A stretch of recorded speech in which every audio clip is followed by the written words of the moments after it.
Within the territory of the Uchiha clan, the once pristine and tranquil streets were now steeped in a sanguine hue, the air thick with the acrid scent of blood. Each inch of land seemed to narrate the harrowing tale of a recent and brutal massacre. In a corner of this blood-soaked realm, Uchiha Chen's tightly shut eyes trembled slightly before gradually opening. In that fleeting moment, 3 crimson tomo quietly manifested within his ink-black pupils, beginning to spin uncontrollably. As their rotation intensified, the 3 tomo fused instantaneously, radiating a resplendent and enigmatic light kaleidoscope Sharingan. Yet, just as the kaleidoscope took form, the brilliance abruptly retracted, and everything reverted to the ordinary black of his pupils. Uchiha Chen wore an expression of bewilderment and confusion as he murmured, I thought I had been killed by a speeding car? What is this place? Could it be that I have traversed dimensions? Before his thoughts could settle, a torrential surge of memories flooded his mind like a dam bursting. The overwhelming impact caused Uchiha Chen's head to throb painfully. He instinctively cradled his head, letting out a haunting scream. After a prolonged struggle, as the final fragments of memory coalesced within him, Uchiha Chen managed to piece together his circumstances. To his astonishment, he discovered that not only was he alive, but he had also been transported to the world of Naruto, becoming a member of the formidable Uchiha clan. However, the joy of this revelation was swiftly overshadowed by the grim realization that he had arrived at the very moment of the Uchiha clan's tragic annihilation. This is bad. I must not let my guard down. I need to find a way to escape this dire predicament. As a seasoned fan of Naruto, Uchiha Chen was all too aware of the gravity of the impending massacre. Just as panic began to seize him, a chilling and sinister voice echoed from behind, sending shivers down his spine. I never expected there would be a survivor. Startled, Uchiha Chen whirled around to find a mysterious and terrifying figure standing silently in the shadows. Dressed in a pitch-black cloak that enveloped his entire being, the figure seemed to meld with the darkness. More unsettling was the cold, emotionless spiral mask that obscured his true visage. Uchiha Chen's heart sank as he gasped in horror, contemplating the dire nature of his predicament. This is a catastrophic beginning. I haven't even formulated a plan to escape, and I've already encountered the formidable Uchiha Obito. Faced with such a formidable foe, Uchiha Chen dared not linger. He swiftly activated his blood-red Sharingan, fixing his gaze intently on Uchiha Obito. Every nerve in his body was taut, plunging him into a heightened state of vigilance. Having previously absorbed the memories of his original self, Uchiha Chen was well-versed in the nuances of utilizing Chakra and the intricacies of activating his Sharingan. Nevertheless, standing before Uchiha Obito, a formidable adversary, his heart quaked with trepidation. Uchiha Obito regarded Uchiha Chen's activated Sharingan with an impassive expression, coldly stating, "The 3-tomo Sharingan barely qualifies as one of my collectibles." With that, an intangible pressure emanated from him, enveloping Uchiha Chen. Sensing the weight of Obito's formidable aura, Uchiha Chen's focus sharpened. He knew he could not remain passive without hesitation. He swiftly formed hand seals, opening his mouth to unleash a torrent of searing flames, the great fireball technique. Though he understood that his attack would likely inflict no real damage on Uchiha Obito, in a moment of desperation, he had to seize any opportunity, however minuscule. As anticipated, the fireball failed to touch Obito's form. Recognizing the futility of continued confrontation, Uchiha Chen made a split-second decision, propelling himself forward and fleeing without a backward glance. As he sprinted away, Uchiha Chen desperately sought to tap into the latent power hidden within his eyes, fully aware that failure to awaken this force could result in his ultimate demise. With relentless effort, the spinning tomo in his eyes began to accelerate, transforming into a whirlwind of motion. At last, the 3-tomo vanished, replaced by a pair of resplendent and fearsome kaleidoscope Sharingan. Initially indifferent to the unfolding spectacle, Uchiha Obito's demeanor shifted dramatically upon witnessing Uchiha Chen unlock his kaleidoscope Sharingan. The air of condescension evaporated, replaced by palpable shock and unease. Kaleidoscope Sharingan? How is this possible? Uchiha Obito's eyes widened in disbelief as he muttered, "I cannot allow this guy to escape." Before his words had fully escaped his lips, a torrent of chakra surged within his right eye, coalescing into a massive vortex of energy. A potent force erupted from the vortex, as if intent on devouring everything in its vicinity. Meanwhile, Uchiha Chun, in the throes of his escape, sensed the imminent threat closing in from behind. He spun around, only to see Uchiha Obito materializing like a phantom, arm raised, poised to seize him. This is bad, Uchiha Chun thought, realizing it was too late to evade. Just as capture seemed inevitable, an unexpected turn of events unfolded. Uchiha Chen's form vanished like a wisp of smoke before Uchiha Obito's eyes. What? Uchiha Obito stood frozen, shock etched across his face as he grasped at empty air. He remained rooted in place, momentarily dazed, before whispering, "Was that a space-time ninjutsu? Could this be the ability of his kaleidoscope Sharingan? This is a serious problem." Meanwhile, on a distant rooftop, Uchiha Chun, having narrowly escaped, knelt in a disheveled state. He pressed his left hand against his left eye. A grimace of pain etched on his features as beads of sweat trickled down his forehead. "My left eye hurts so badly." Uchiha Chun gritted his teeth, struggling to articulate. Is this the after effect of using the kaleidoscope Sharingan? I never imagined it would be so intense. Chapter 2. The psychological distortion of Uchiha Itachi at this moment. Uchiha Chen's brow furrowed deeply as his mind raced to devise a way to extricate himself from the predicament at hand. He bore the relentless tide of excruciating pain emanating from his left eye, gritting his teeth as beads of sweat cascaded down his forehead. However, the urgency of the situation brooked no hesitation. He inhaled deeply and invoked the enigmatic space-time technique once more. With the activation of his ocular power, Uchiha Chen's vision instantly expanded to the farthest reaches of his sight. In the next heartbeat, he vanished like a specter, reappearing in a distant location in the blink of an eye. Upon landing, he activated the space-time technique again with his left eye, which was already overwhelmed, blood streaming down his cheek in a horrifying display. Moreover, his breath grew rapid and erratic due to the excessive depletion of both physical stamina and chakra, resembling the wheezing of a bellows. Although he had now distanced himself from the Uchiha clan grounds, he remained within the confines of Konoha, still not entirely safe. He had to act swiftly, Uchiha Chen reminded himself. In this life and death moment, he disregarded many concerns and resolutely activated the space-time technique with his left eye once more. Thus, after a total of 4 successive activations of the technique, Uchiha Chen finally succeeded in appearing atop the branch of a gigantic tree outside Konoha. He was now panting heavily, as if he had just emerged from a fierce battle, utterly exhausted. I can no longer recklessly utilize the Manjiki Sharingan, he thought, adjusting his breath. Simultaneously, he could distinctly feel his left eye's vision gradually deteriorating. Should he continue to forcefully employ the Manjiki techniques, the consequences would be dire.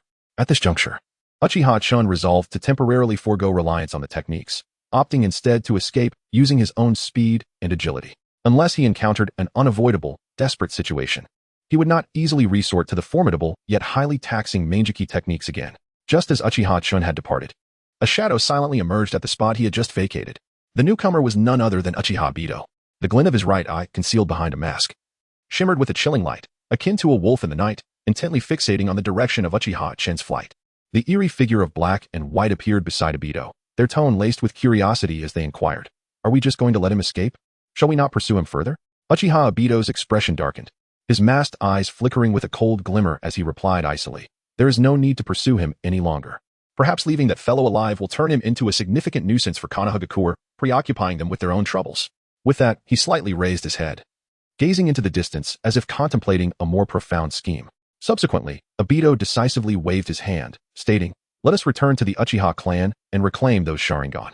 No sooner had he spoken than he activated Kamui, vanishing from sight. Meanwhile, Uchiha Chen sprinted away with the swiftness of a gust of wind. He had been running for over half an hour, his clothes drenched in sweat, yet he dared not pause for a moment. Finally, he slowed his pace slightly, pondering, given the circumstances, it seems no one is in pursuit. With this thought, he exhaled a long breath, but his taut nerves remained unrelaxed. Since his arrival in this world of ninjas, Uchiha Chen had scarcely enjoyed a moment's respite, perpetually fleeing for his life. The intensity of his escape had left him utterly fatigued. However, he could not afford to consider his physical exhaustion, for a far more pressing dilemma loomed before him: where to go from here. Unsurprisingly, Konoha would undoubtedly view him as a rogue ninja, relentlessly hunting him down. The smaller ninja villages were not within Uchiha Chen's contemplation. Their weakness rendered them incapable of providing adequate shelter or resources for his growth. As for the major ninja villages, such as Awagakure, Humogakure, and Sunagakure, though they possessed reasonable strength, they were not viable options either. After much deliberation, only Kirigakure remained as a potential choice. It was a chaotic realm, seemingly disordered, yet such an environment would be advantageous for Uchiha-chan to swiftly develop his own strength. In the tranquil yet mysterious Uchiha clan grounds, a heart-stopping massacre had just reached its conclusion. Uchiha Itachi stood there, expressionless, having just unleashed the formidable Tsukuyomi, mercilessly tormenting his younger brother. At this moment, he prepared to turn away, wishing to conclude this painful farce. However, at that instant, a shadow materialized beside Uchiha Itachi like a wraith. The newcomer was Uchiha Obito, lurking in the shadows, who spoke in a low, ominous tone. A fish has slipped through our fingers, and this one has even awakened the Manjiki Sharingan, having personally slain his parents and clan members. Uchiha Itachi's heart was already in a state of extreme fragmentation and turmoil. Upon hearing this news, a jolt of shock surged through him, pulling his thoughts back to the present. He understood well that the escape of a Uchiha clansman possessing the Manjiki Sharingan posed an immense potential threat to Konogakure, especially when he considered the possibility of this individual seeking vengeance against the village in the future. An overwhelming sense of responsibility surged within him. Thus, without hesitation, Uchiha Itachi inquired, "Tell me, who is the one that fled?" Uchiha Obito, donning his vortex mask, coldly responded, "That person is Uchiha-chan." As the name echoed in his ears, detailed recollections of Uchiha-chan flooded Itachi's mind. It turned out that Uchiha-chan was not only a member of the Uchiha clan security department, but also an elite jonin within the clan and had already awakened the Three-Tomo Sharingan. Now, having activated the Manjiki Sharingan, his power was not to be underestimated, even in the broader world of ninjas. Faced with such a formidable adversary, Uchiha Itachi exhibited no inclination to retreat. A resolute glimmer crossed his cold visage as he uttered icy words. "Regardless of the circumstances, I will kill him." Beside him, Uchiha Obito could not help but let out a mocking laugh. "Heh, the Manjiki techniques that Uchiha-chun has awakened are space-time ninjutsu. Do you truly believe you can kill him? The likelihood of success is exceedingly slim." Chapter 3. Uchiha-chun enters the higher echelons of Konoha in the dead of night. The Hokage's office was dimly lit by the flickering flames of 2 candles. Uchiha Itachi knelt respectfully before Sarutobi Hiruzen, who sat behind the desk, reporting the situation. "Hokage-sama, the mission to exterminate the Uchiha clan has been successfully completed." However, Uchiha Itachi paused briefly before continuing. "One person escaped, Uchiha-chun. Moreover, to my knowledge, he has successfully awakened the Manjiki Sharingan."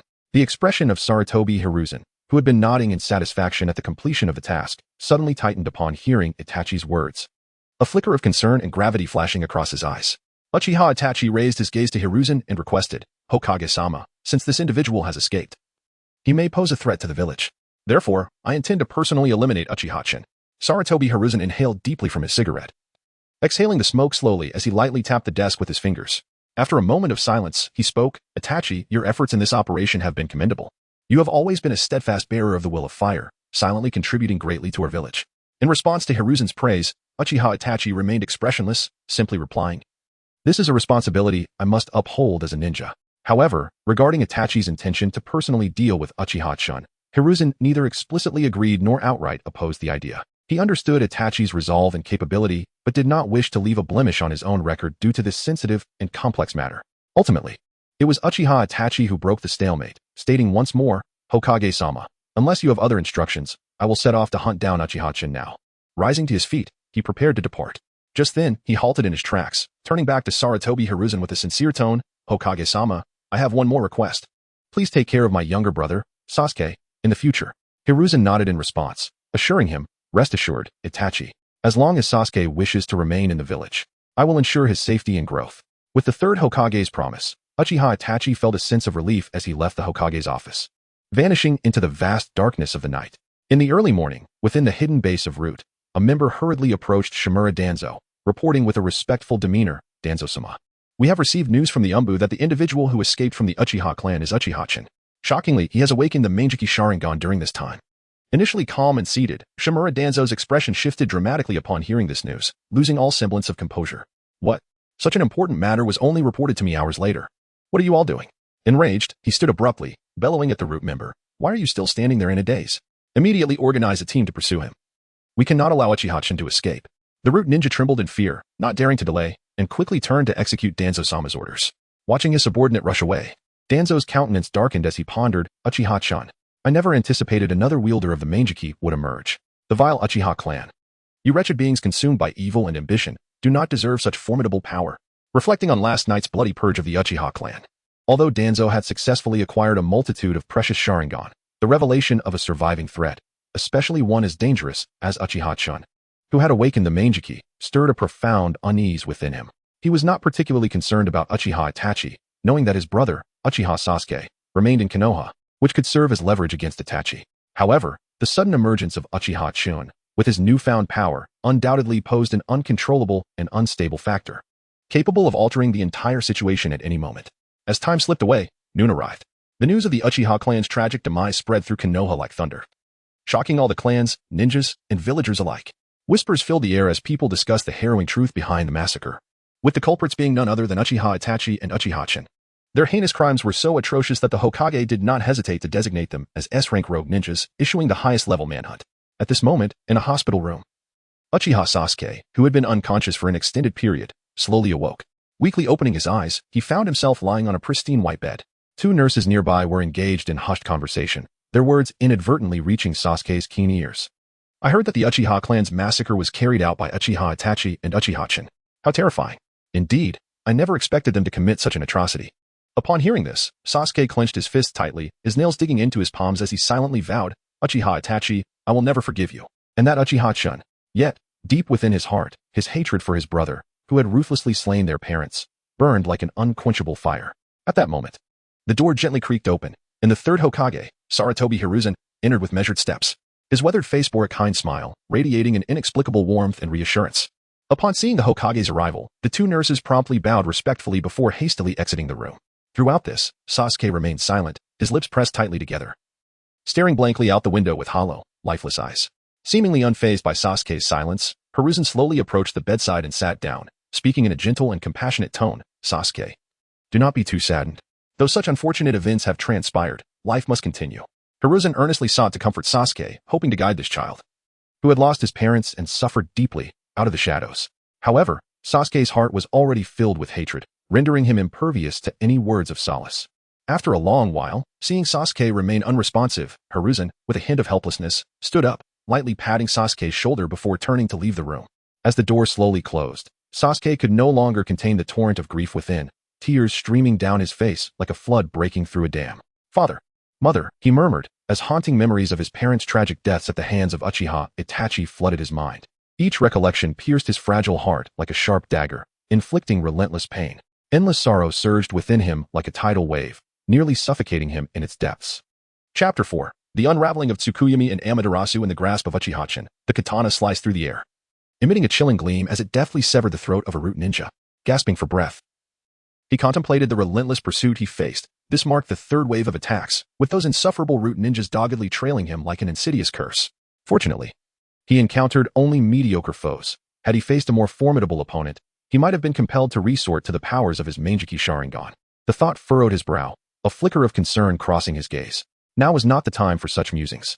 He must swiftly escape the influence of the Land of Fire, or risk falling into a deadly cycle of pursuit once more. Resolute in his decision, Uchiha Chen turned to depart, only to catch sight of a figure approaching him from a distance. As the silhouette drew nearer, recognition ignited a surge of ire within him. It was the insufferable Uchiha Itachi. The heavens showed no mercy, leaving him no respite. Itachi approached with an impassive demeanor and, in a chilling tone, declared, Uchiha Chen, you were never meant to exist in this world. Taken aback by this pronouncement, Uchiha Chen erupted into a mocking laughter, laced with scorn. Ha! What? Is it only your beloved brother Sasuke who deserves to live? Are we to become mere sacrifices beneath your so-called righteousness? Your hypocrisy knows no bounds. Unmoved by Chen's tirade, Itachi remained stoic, his expression as cold as steel. Words are futile. Today marks your demise. With that, a formidable surge of chakra erupted from Itachi's being. Sensing the imminent activation of Itachi's Manjiki Sharingan, Uchiha Chen's heart raced, and he activated his own Manjiki Sharingan, bracing himself for the impending onslaught. However, as he focused intently on Itachi's potential attack, an overwhelming and enigmatic force assailed him, distorting his surroundings in an instant. The next moment, he found himself ensnared within a bizarre illusionary realm, a boundless sea of blood, thick crimson liquid enveloping him, reeking of the nauseating scent of death. Uchiha Chen's eyes widened in alarm as he discovered himself bound to a massive cross, utterly immobilized. Before him stood Itachi, his countenance as grim as the abyss, coldly stating, Here, you shall endure 3 days and nights of torment. Before Chun could respond, Itachi's arm surged forth, the razor-sharp katana piercing through Chen's heart with lethal precision. In that excruciating moment, Chen felt the icy grip of death enveloping him. He struggled in vain against his constraints. But as he believed he was on the brink of the afterlife, the scene before him flickered. To his astonishment, he found himself restored to his original, unscathed state. Yet, before he could exhale in relief, the horrifying tableau repeated. Itachi's katana relentlessly pierced his heart anew, each encounter with death amplifying his despair and dread. Finally reaching his breaking point, Uchiha Chen gritted his teeth and shouted, "Itachi Uchiha! Is this the power of your Meijiki Sharingan's technique, Tsukuyami?" At these words, Itachi hesitated momentarily. Surprised by Chen's swift recognition of his Genjutsu, doubt began to creep in regarding whether Chen's Meijiki Sharingan possessed a similarly potent technique. How else could he have disowned that it was Tsukuyami? With this thought, Itachi's gaze sharpened, resolving to unleash his full prowess against this formidable adversary. Simultaneously, Uchiha Chen understood the gravity of the battle ahead. Taking a deep breath, he concentrated all his mental faculties, unleashing the full might of his Meijiki Sharingan's ocular power. In that fleeting moment, a tremendous wave of chakra emanated from him, his eyes widening as the crimson energy surged forth like a tidal wave. With the surge, the seemingly indomitable Tsukuyami illusion began to tremble violently. Crackling fissures resembling a spider's web spread rapidly across the expanse. With a resounding crack, the entire Tsukuyami realm shattered under the strain. Itachi staggered, a trickle of blood escaping his lips. Clearly, he suffered backlash from the forceful dispelling of his own Genjutsu. Yet, Itachi did not falter. His expression remained as inscrutable as ever. Coldly, he regarded Uchiha Chen from a distance and stated, "It seems that eliminating you will indeed require a considerable price." In response, Uchiha Chen scoffed, his face a mask of disdain. "Humph, you speak too soon." Before the words had fully escaped his lips, he rapidly formed hand seals, murmuring incantations. A massive orb of blazing orange flame erupted from his mouth, transforming into a roaring fireball that hurtled towards Itachi. However, an unexpected turn of events unfolded. Just as the fireball was about to strike Itachi, an eerie, jet-black flame materialized, enveloping the fireball with alarming swiftness. In the blink of an eye, the formidable fireball was consumed entirely, leaving no trace behind. Witnessing this, Uchiha Chen cursed inwardly. "Damn it. This guy has even summoned Amaterasu. He truly will stop at nothing to eliminate me." Acutely aware of the peril Amaterasu posed, he dared not hesitate, propelling himself backward with urgency. Yet, just as he moved, an intense heat radiated from behind him. Glancing back, he saw the ominous black flames, now perilously close and advancing toward him with malevolent intent. Panic surged within him. He could not afford to be touched by those flames. Without a moment's pause, Uchiha Chen activated the technique of his left eye's Meijiki Sharingan. In an instant, a peculiar light enveloped him, and his figure vanished without a trace. When he reappeared, he found himself a safe distance away, 1,000 meters from danger. Meanwhile, Itachi stared at the direction from which Chun had vanished, momentarily taken aback, muttering to himself, "Space-time ocular techniques. No wonder Uchiha Madara claimed that killing this guy is no easy feat." Chapter 5, Kaleidoscope Enduring Relentless Pursuit. Uchiha Chen fled desperately like a startled bird. With every stretch of his escape, he unhesitatingly unleashed the space-time ocular technique of his left Meijiki Sharingan, disappearing without a trace in the blink of an eye. In this manner, he had invoked this formidable ocular power 5 times consecutively. After enduring countless tribulations, Uchiha Chen finally succeeded in escaping the boundaries of the Land of Fire. At this moment, he was utterly exhausted, his bloodied left eye tightly shut, tears mingling with blood as they streamed down his cheeks. Due to prolonged overuse of his left Meijiki Sharingan, his vision had deteriorated sharply, rendering everything before him a murky haze, as if obscured by a thick fog. Gritting his teeth against the discomfort, Uchiha Chen surveyed his surroundings. Dense forests enveloped him. A vibrant green sea of intertwined trees, not far off. A crystal-clear stream meandered like a silver ribbon. He pondered to himself, "I shall find a place nearby to rest for the night. I am utterly spent." With this thought in mind, Uchiha Chen swiftly formed hand seals, invoking the earth release technique. A deep rumble reverberated as the ground began to rise, gradually shaping into a rudimentary underground chamber. Dragging his weary feet, he entered the chamber, and as he settled down and closed his eyes, an overwhelming wave of fatigue washed over him, engulfing him entirely. Meanwhile, within the hidden base, an oppressive atmosphere loomed. Shimura Danzo's expression was as dark as stormy waters as he unleashed a tirade upon his subordinates, bellowing, "You incompetents! You cannot even capture a single Uchiha Chen, and instead, he has slain over 10 of our men. What use is it to keep you?" His thunderous voice reverberated, causing the very room to tremble. After his scolding, Danzo furrowed his brow, pondering, what terrifying ocular techniques does Uchiha Chen possess? How is it that he repeatedly escapes despite being surrounded, inflicting such severe losses upon my forces?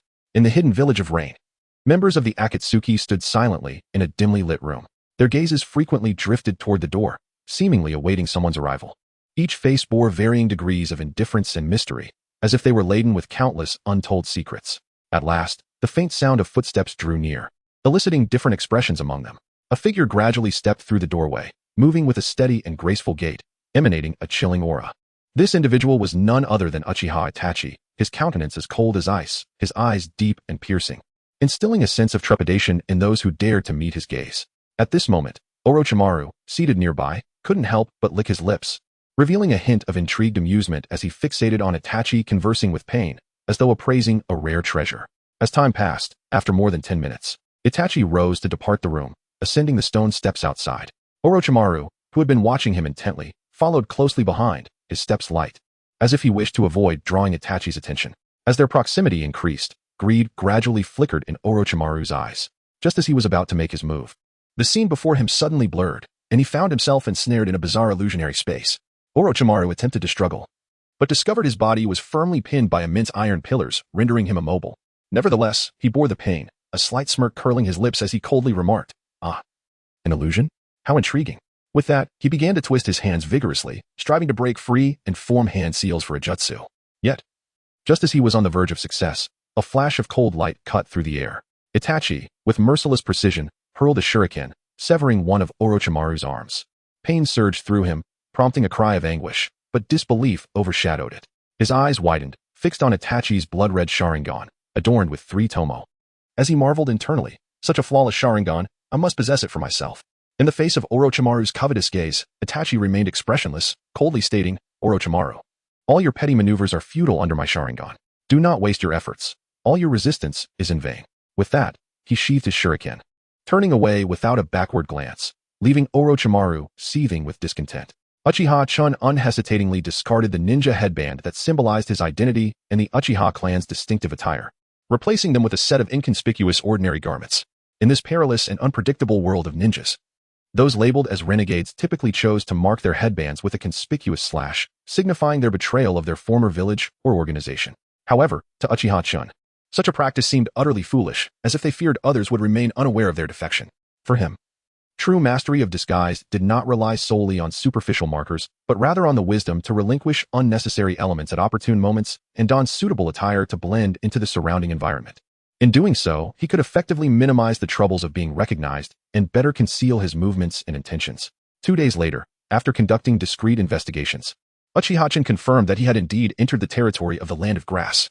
Previously, he had been too preoccupied with escaping to devise a coherent plan. Upon arriving in this unfamiliar land, a figure emerged in his mind, Kushina Uzumaki. By this time, she should still be a mere child of 7 or 8 years. Uchiha-chan mused. I initially intended to acquire Hashirama's cells to alleviate the side effects of the Manjiki, but it now appears I must alter my plans. After all, a new opportunity has presented itself. With this thought, he instinctively touched his right eye. His right eye possessed a Manjiki technique, which, while lacking direct combat prowess, was pivotal for breaking through his limitations and achieving transformation. This ocular ability held a wondrous power, enabling him to perfectly integrate cells, blood, or even souls that did not belong to him into his own being. Perhaps this was related to his crossing over, merging with the original soul. His left eye wielded space-time techniques, while his right eye possessed the ability to assimilate foreign cells, blood, or souls. However, the right eye's technique was not without its drawbacks. The greater the energy of the fusion, the longer the cooldown and recovery time required. Chapter 6. Arriving at the Hidden Grass Village and unleashing Susanoo, Uchiha-chan strode confidently towards the Hidden Grass Village, his stern countenance and piercing gaze deterring any who might dare approach him.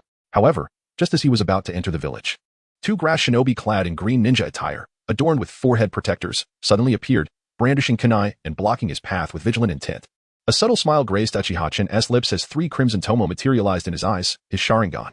In an instant, an invisible wave of Genjutsu surged towards the 2 grass shinobi, who were engulfed in a moment of disorientation, collapsing unconscious to the ground. Having dealt with the obstacles, Uchiha-chan paid no heed to the gazes of onlookers, boldly continuing into the Hidden Grass Village. At that moment, a passing villager curiously scrutinized the unfamiliar figure and couldn't help but inquire, "Young man, you seem unfamiliar. I don't believe I've seen you before." Uchiha-chan halted, turning to the villager with a smile, replying, "Sir, it is not surprising that you do not recognize me. I have been away on important missions, and alas, I returned only to recuperate from some internal injuries." He then shifted the conversation, asking, "By the way, could you kindly direct me to where Kaguya resides? I have heard she might assist in my healing."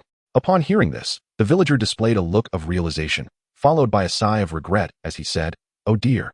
Young man, if only you had returned sooner." Kaguya's mother passed away half a month ago.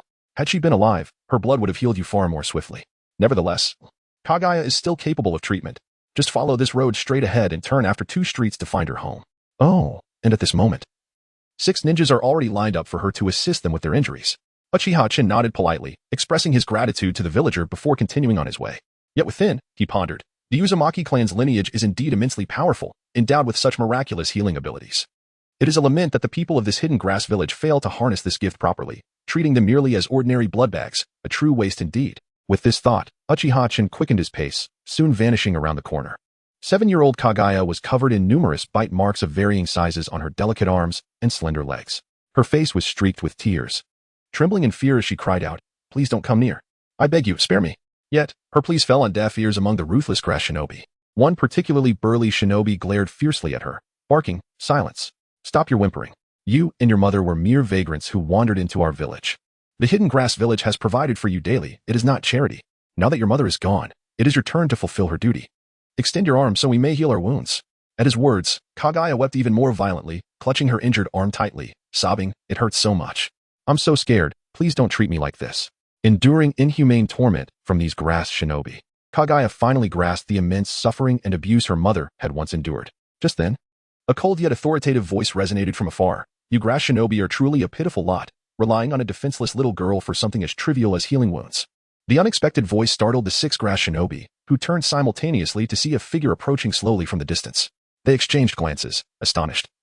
Having failed to sense Uchiha Chen's presence drawing near, one of the shinobi, emboldened by their numbers, confronted Uchiha Chen with an arrogant tone, "You little brat. Who are you? How did you manage to intrude here?" Ignoring their inquiries, Uchiha Chen gazed gently at Kaguya and softly asked, "Little girl, do you wish to leave this dreadful place?" Seizing the lifeline, Kaguya's eyes sparkled with a glimmer of hope as she fervently nodded, exclaiming, "I want to leave. Please take me away." At that moment, the grass shinobi could no longer contain their fury, shouting in unison, "You little brat, you are courting death." Uchiha Chen, expressionless, crossed his arms over his chest. Suddenly, 3 black tomo appeared in his crimson eyes, swiftly spinning, transforming into the legendary Manjiki Sharingan.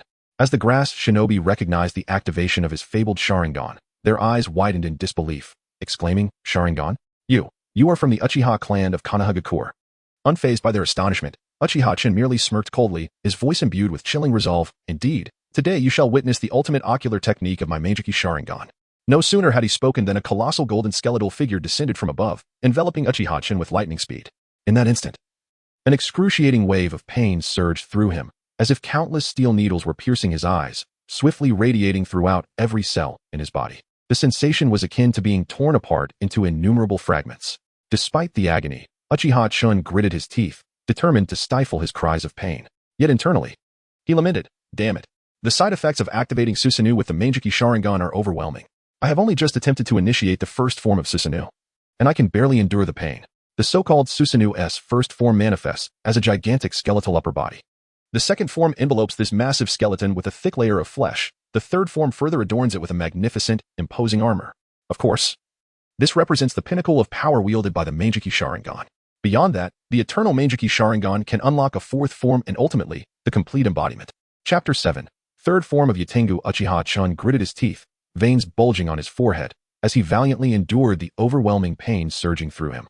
With great difficulty, he gathered the chakra within him, preparing to initiate the second form of Susanoo. At that moment, the once fierce grass ninjas suddenly became terrified, their eyes widening in disbelief. One of them shouted with a trembling voice, "Run! Run for your lives. This guy is nothing but a monster." Before he could finish, the colossal Susanoo wielding a gigantic Susanoo blade swung it fiercely, conjuring a fierce gust of wind. In an instant, the 6 grass ninjas who attempted to flee were cleaved in two by this formidable force, blood splattering everywhere in a horrifying spectacle. A resounding boom echoed, causing the ground to tremble violently. From a distance, Xianglin witnessed this gruesome scene, her heart jolting in shock as she thought to herself, "What a chilling chakra presence. But I must admit, he is truly powerful." The tremendous explosion sounded like thunder, shattering the silence of the sky and attracting more grass ninjas. However, upon seeing the towering Susanoo, standing at 30 to 40 meters tall, with only its upper body exuding an overwhelming pressure, they were paralyzed with fear, their legs turning to jelly, losing even the courage to escape. At this moment, Uchiha Chen disregarded the severe side effects of overusing his Manjiki Sharingan, resolutely unleashing his ocular power. As the violent energy surged, a layer of golden Yatengu armor gradually manifested over the already formidable Susanoo. vastly enhancing both its defensive and offensive capabilities. Thus, the third form of Susanoo made its grand entrance. Uchiha-chan appeared as a demonic deity from the abyss, controlling the massive Susanoo as it rampaged through the village of grass. Buildings crumbled, flames soared into the sky, leaving devastation in its wake. Reinforcements.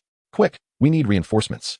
The grass ninjas cried out hoarsely, their voices resonating across the battlefield, filled with endless urgency and panic.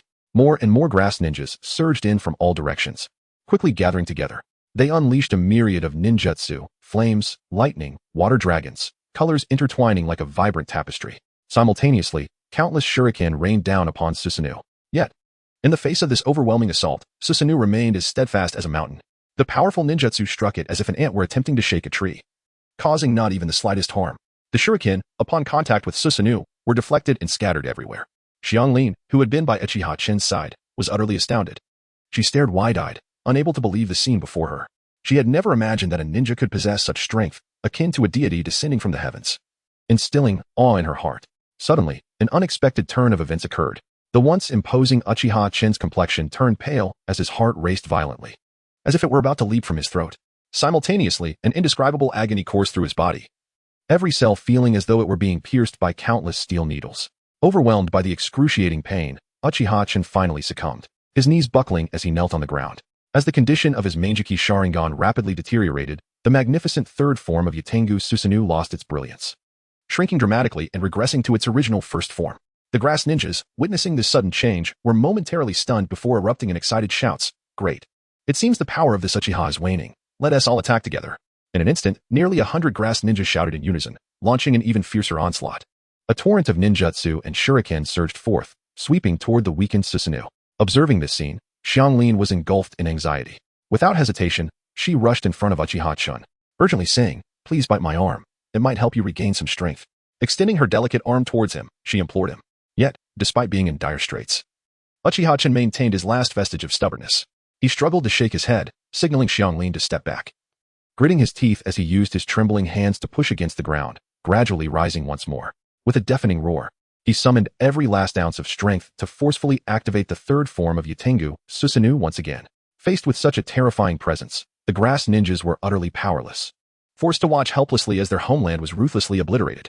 Before long, the entirety of the village of grass lay in ruins beneath Uchiha-chen's relentless assault. Finally, he left the desolate site, accompanied by a stunned and admiring Xianglin, not looking back. At this moment, due to the excessive use of his Manjiki Sharingan, Uchiha-chen's left eye was nearly blind, and even his right eye's vision had become somewhat blurred. Nevertheless, his cold and resolute expression still emanated an unsettling aura of dominance. The 7-year-old Xianglin struggled to support the tall, yet weary Uchiha-chan as they made their way to the shade of a sprawling tree. Her petite frame seemed to bear an immense burden, yet she gritted her teeth and persevered. Upon reaching their destination, they both collapsed beneath the tree's shade. Tears streamed down Xianglin's face, glistening like pearls that had slipped from a broken string. She gazed at the battered Uchiha-chan beside her, filled with emotion and reverence. In that moment, she silently vowed that no matter how many difficulties and obstacles the future held, she would follow this formidable and brave man for a lifetime, remaining loyal to him until death. Uchiha-chan slowly closed his right eye as his left eye's vision grew increasingly clouded, teetering on the brink of complete darkness. He reflected that, at most, he could use one more technique before his left eye would likely lose its sight forever. With that thought, he sighed. Though the Manjiki Sharingan possesses immense power, it is truly too fragile. Seeing this, Xianglin quickly extended her slender arm, her face filled with urgency as she implored, "Lord Chen, please bite my arm. It will help you recover your chakra and injuries swiftly." However, Uchiha-chan did not respond immediately to her concern. Instead, he silently retrieved a scroll from his robe and began to chant incantations. After a moment, the scroll glimmered, and a blood bag along with a syringe materialized before him. Uchiha-chan glanced at the anxious Xianglin and calmly instructed, "Draw 200 milliliters of blood from yourself." Faced with Uchiha-chan's unquestionable command, Xianglin dared not show any defiance and quickly nodded in agreement. Chapter 8. The renowned Uchiha-chan Xianglin took a deep breath and extracted a full 200 milliliters of her own blood. At the moment the blood was drawn, her complexion paled slightly, though it was barely noticeable unless one looked closely. With utmost care, she cradled the bag filled with her crimson essence, as if it were the most precious treasure in the world, and approached Uchiha-chan with light, albeit somewhat feeble, footsteps. Bowing respectfully, she presented it to him and softly said, "Lord Chen, please accept this."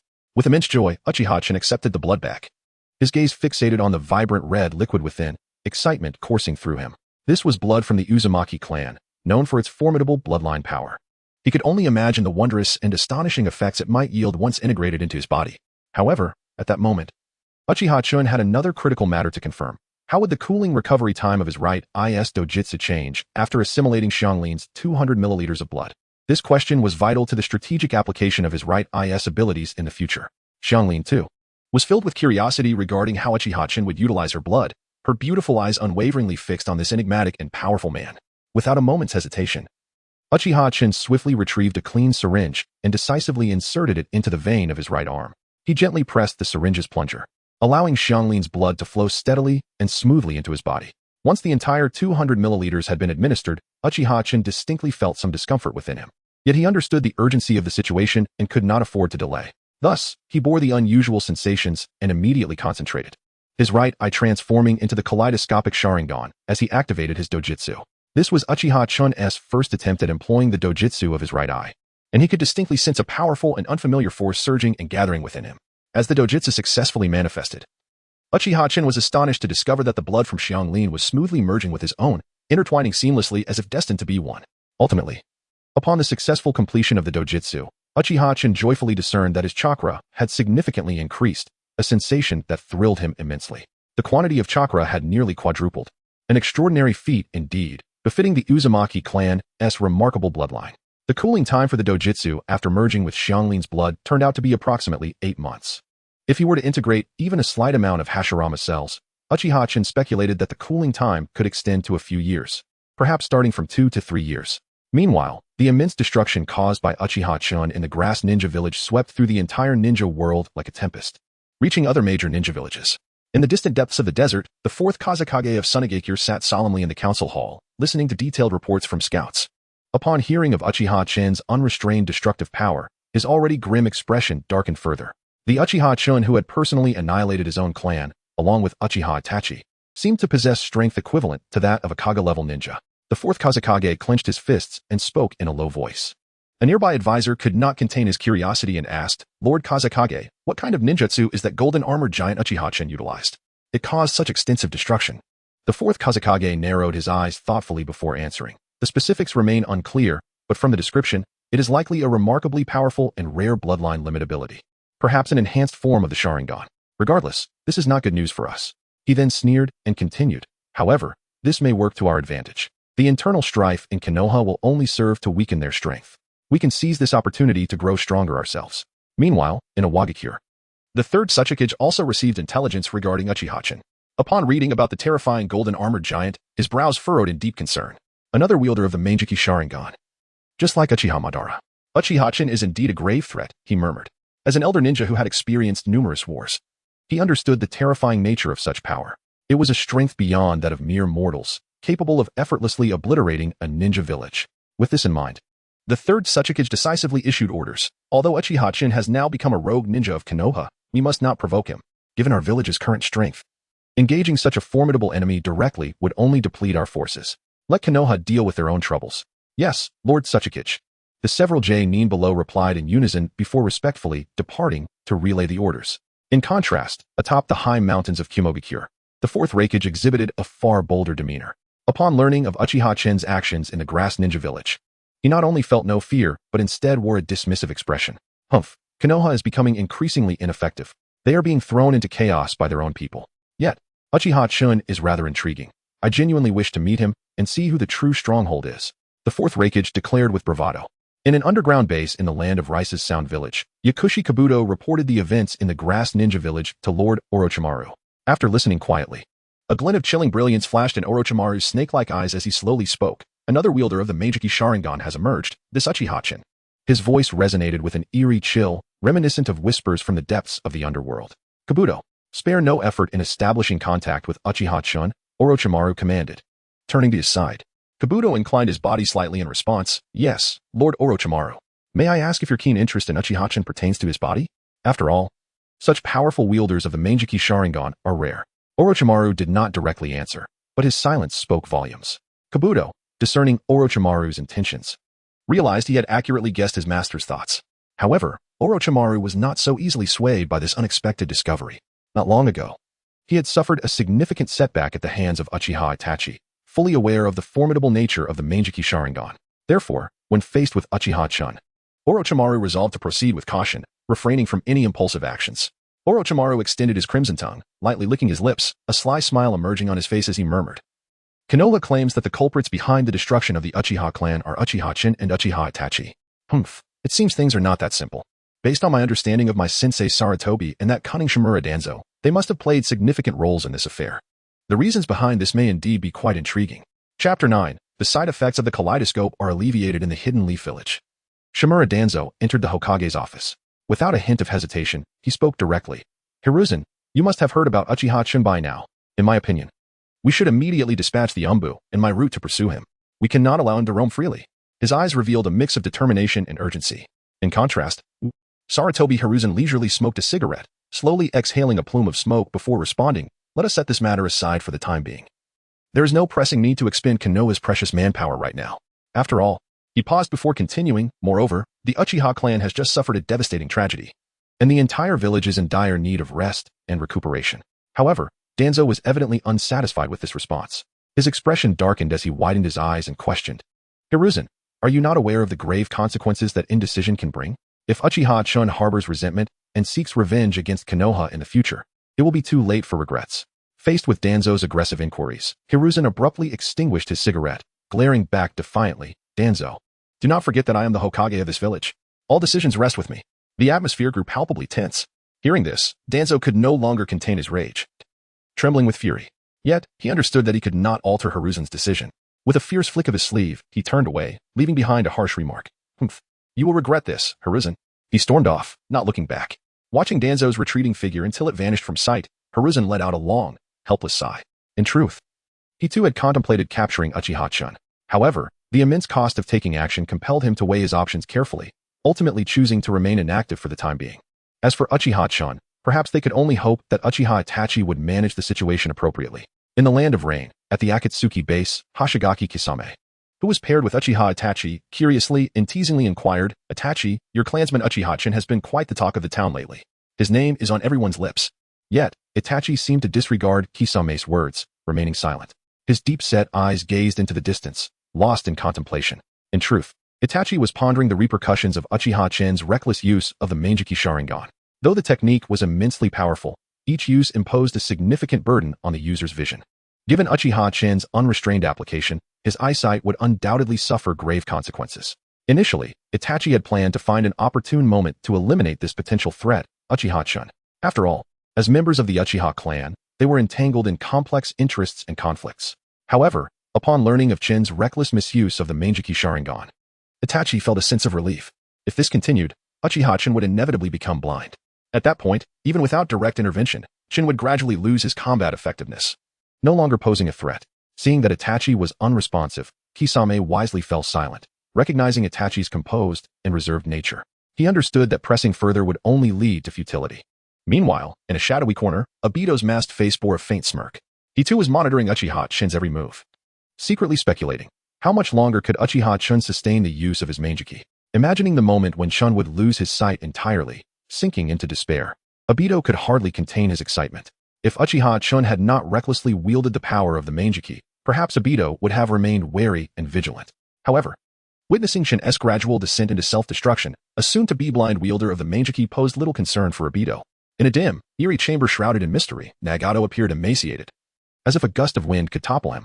More astonishingly, his back was riddled with dark iron rods, embedded deep within his body, evoking a sense of dread. At that moment, the door to the chamber creaked open, allowing a faint light to seep in.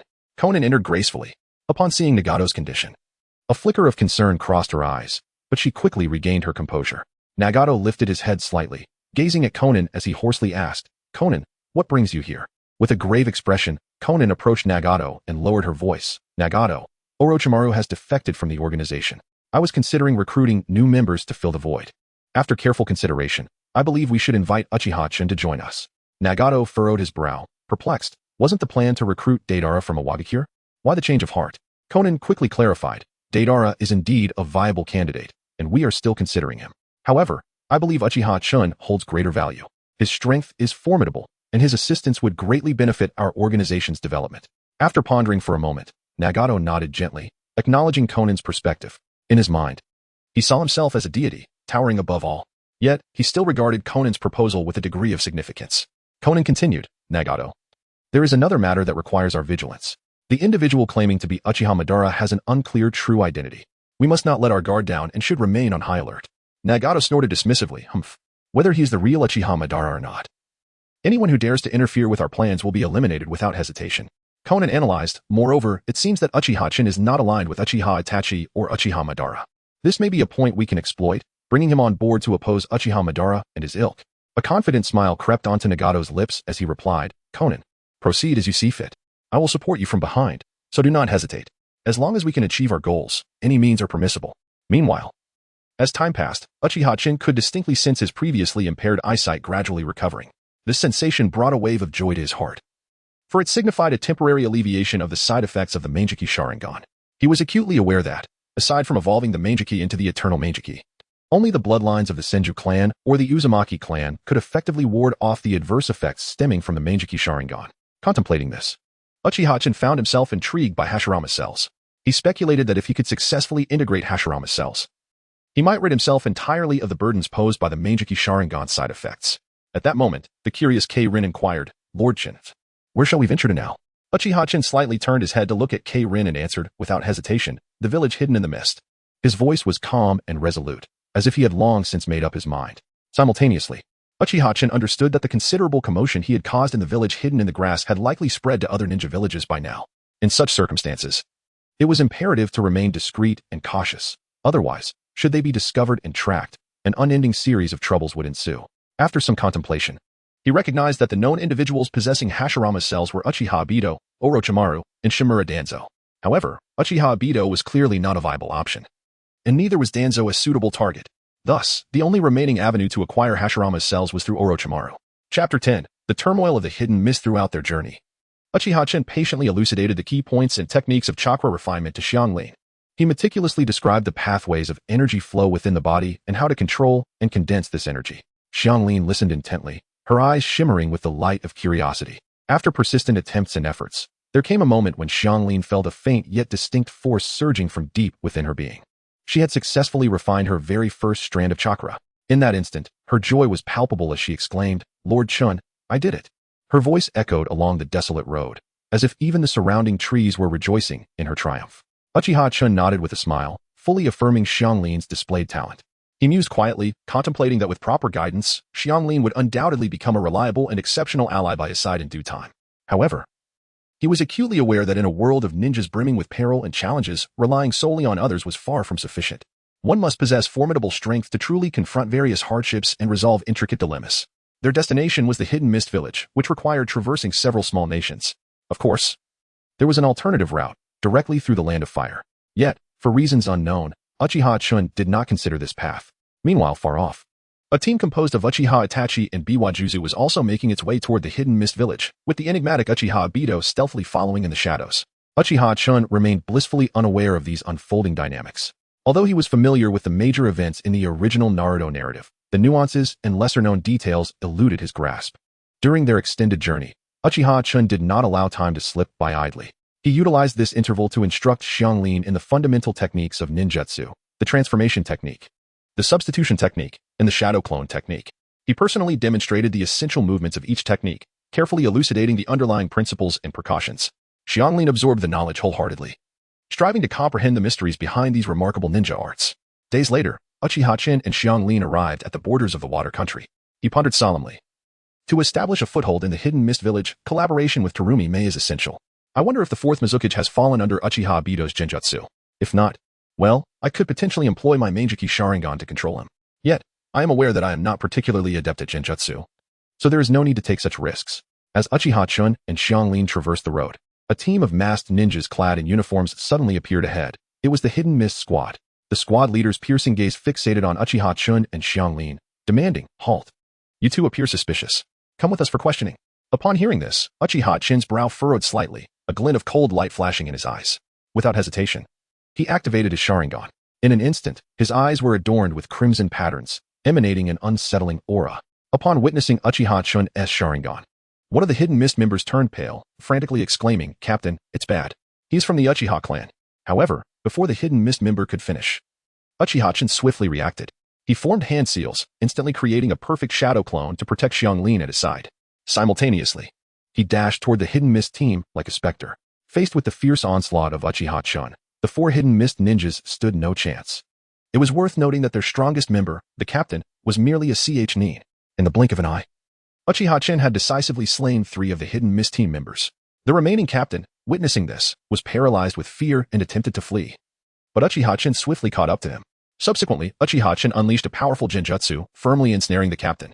After a harrowing interrogation through Genjutsu, the revelations left Uchiha-chan astounded. It turned out that not long ago, Uchiha Itachi and Biwajuzu had joined forces to attack the 4th Mizukage. Currently, the 4th Mizukage was in a furious pursuit of the 2. Upon learning this news, Uchiha-chan fell into deep contemplation. He reflected, if we follow the timeline, it should be around the time when Biwajuzu meets his demise, and Uchiha Obito might take this opportunity to infiltrate unnoticed and control the 4th Mizukage. This is indeed a grave situation. Realizing he could not afford to remain idle, Uchiha-chan understood that now that they had arrived at the Hidden Mist Village, decisive action was imperative. Xianglin timidly lifted her gaze, her eyes flickering uncertainly, and asked in a quivering voice, "Lord Chen, given the current circumstances, how should we respond?" Her delicate frame seemed to tremble slightly from anxiety. Uchiha-chan, his expression grave, fixed his deep-set gaze ahead and replied solemnly, "Do not panic. We must seek a concealed place to hide. I will leave a shadow clone here to protect you. Once I have resolved the situation, I will return to reunite with you." Xianglin nodded obediently, responding softly, "Yes, Lord Chen," her words brimming with trust and reliance on him. After approximately an hour, Uchiha-chan finally discovered a rather secluded cave. He carefully surveyed the surroundings, ensuring safety before leading Xianglin inside. He then swiftly performed a technique, leaving a shadow clone to guard the entrance and ensure Xianglin's safety. With everything arranged, Uchiha-chan turned without hesitation, racing toward a specific direction.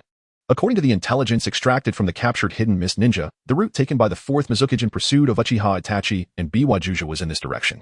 At the same time, the partially tailed beast-formed 4th Mizukage was in relentless pursuit, launching a frenzied assault on Uchiha Itachi and Biwajuzu. Surrounding his body was a dark red chakra cloak resembling blood, transforming him into a ferocious 3-tailed fox. He opened his massive jaws as a colossal-tailed beast ball rapidly coalesced within. Faced with such a fierce assault, Uchiha Itachi was filled with urgency as he shouted, "Juzu, do not engage in a prolonged fight. We must withdraw from this place immediately. The power of the 4th Mizukage's attack is astounding and beyond our capacity to withstand." However, the hot-headed Juzu disregarded this warning, his mind consumed with the desire to retaliate against the 4th Mizukage's relentless onslaught.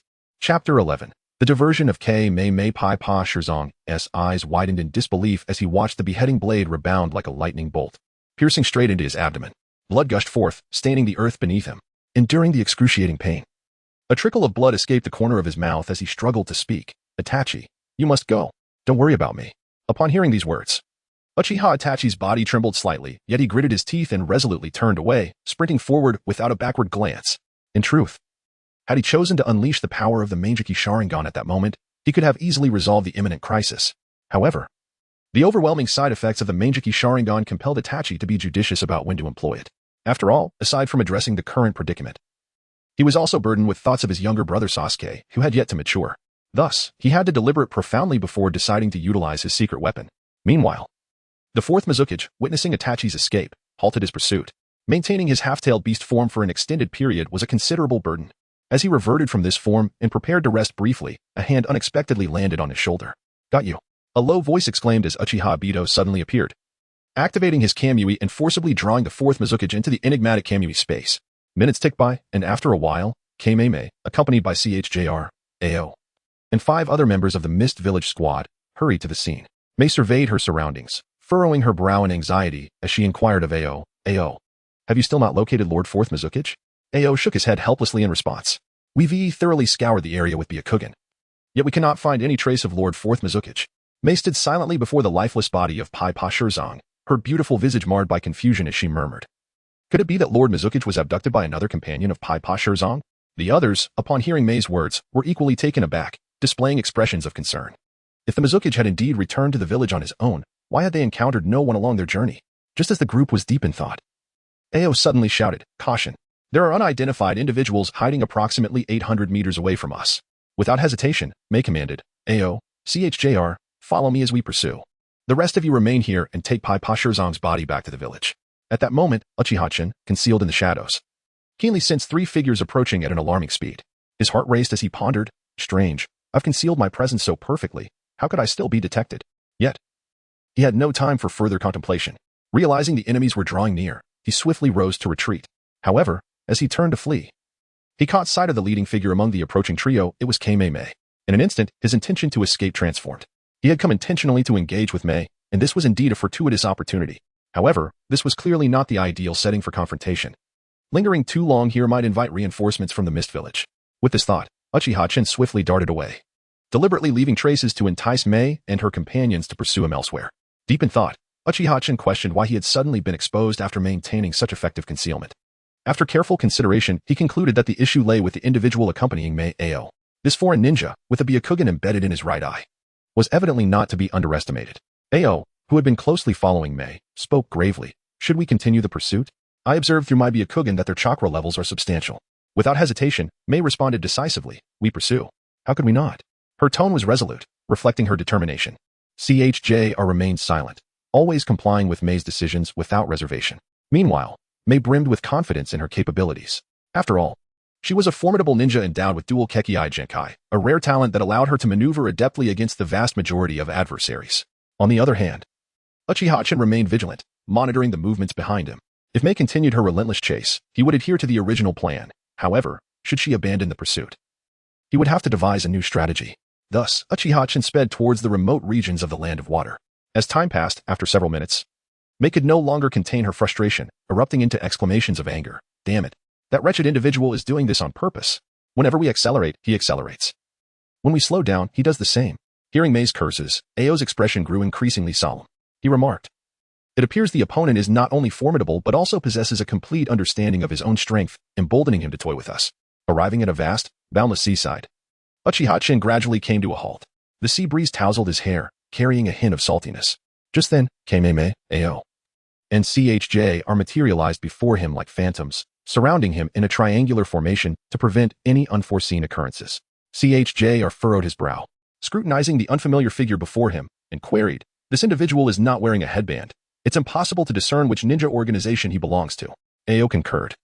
From his appearance, he does not seem to be affiliated with those who dared to assault Lord Fourth Mizukage. Chapter 12. Confrontation with Kaguya, Mei standing at the center. Kaguya Mei wore a slight smirk, revealing an exceedingly alluring smile as she sweetly inquired, little brother, who might you be? Why do you dare to venture alone into the heart of my hidden mist village?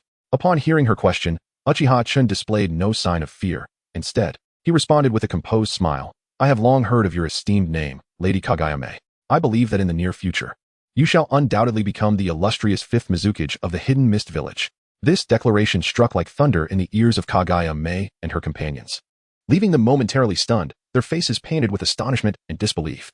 After regaining her composure, Kaguya Mei smiled faintly and continued to probe. Indeed. I harbor grand ambitions of becoming the fifth Mizukage. However, dear boy, you have yet to reveal your true identity. And from which ninja village do you hail? In response to Kaguya Mei's relentless questioning, Uchiha Chen chose to remain succinct. His eyes suddenly widened, transforming from their usual obsidian hue to a striking crimson, adorned with 3 Tomo, the fabled Sharingan. Instantly, Ao and Chujiro tensed, entering a heightened state of vigilance. A teasing smile crept across Kaguya Mei's lips as she remarked, oh, so you are the rogue Uchiha who annihilated his own clan. Her beautiful, profound gaze fixated on Uchiha Chen, as if attempting to unveil his very soul. She then continued, I've heard tales of 2 individuals who extinguished their own kin, one being Uchiha Itachi, and the other, Uchiha Chen. Which one are you? Faced with Kaguya Mei's aggressive interrogation, Uchiha Chen remained remarkably composed, replying expressionlessly, firstly, I bear no responsibility for the extermination of my clan. The true instigators are the higher-ups of Konoha and Uchiha Itachi. After a brief pause, he added, I am merely a survivor of this horrific massacre. Nevertheless, the repugnant Konoha elite unjustly branded me as a clan exterminator. Kaguya Mei couldn't help but chuckle lightly. So, you claim to be an innocent party?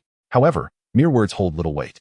The truth of your claims will only be discerned once I capture you myself. No sooner had she spoken than she called out, swiftly forming hand seals, unleashing a formidable water release technique. In an instant, a colossal, ferocious water dragon surged toward Uchiha Chen. Unfazed, Uchiha Chen retaliated with equal fervor, rapidly performing hand seals and exhaling a massive, blazing fireball, the Great Fireball technique. In the blink of an eye, the fireball shot forth like a searing comet, colliding head-on with the oncoming water dragon. A deafening explosion ensued as their attacks clashed violently, igniting a tempest of steam, water, and fire that engulfed the area. Seizing the opportunity, Kaguya Mei swiftly formed hand seals again, exclaiming, "Boil release, skilled mist technique." As her voice echoed, a noxious gas erupted from her, sweeping toward Uchiha-chan. Ao and Shijiro, witnessing this, paled, fully aware of the perilous nature of Kaguya Mei's boil release. They wasted no time retreating, eager to avoid her relentless assault. In light of Kaguya Mei's formidable technique, Uchiha-chan activated the first form of Susanoo for defense. A golden skeletal frame enveloped him, radiating a brilliant light. However, as the boil release continued to corrode, minute cracks began to appear on the exterior of the golden frame, slowly eroding its integrity. Uchiha-chan furrowed his brow, contemplating. I never anticipated that facing Kaguya Mei's ninjutsu would prove so formidable. This woman is indeed powerful. Simultaneously, Kaguya Mei gazed at Uchiha-chan's Susanoo with astonishment. With her extensive combat experience and broad perspective, she instantly recognized the formidable defensive capabilities of this technique. To her surprise, it was evident that this golden skeletal form was not its complete manifestation. Shijiro, observing the fierce duel from a distance, was filled with apprehension. He turned to Ao, anxiously asking, "Can Lady Kaguya Mei truly defeat that Uchiha?" Ao, with a serious demeanor, kept his eyes fixed on Uchiha-chin's unique gaze, hesitating momentarily before speculating, "I believe she might be able to.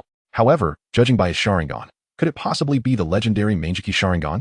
Upon hearing the unfamiliar term Manjiki Sharingan, Shijiro's face contorted with confusion, prompting him to inquire, "What is the Manjiki Sharingan?"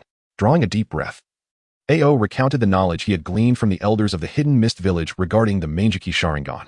Although Ao's understanding was limited to hearsay, Shijiro perceived that anyone possessing such eyes must possess extraordinary strength. Uchiha-chin's previously serious expression now solidified like frost as he fixed his gaze on his opponent, slowly declaring, "It seems I must persuade you with absolute power." As his words hung in the air, an overwhelming and terrifying aura erupted from him.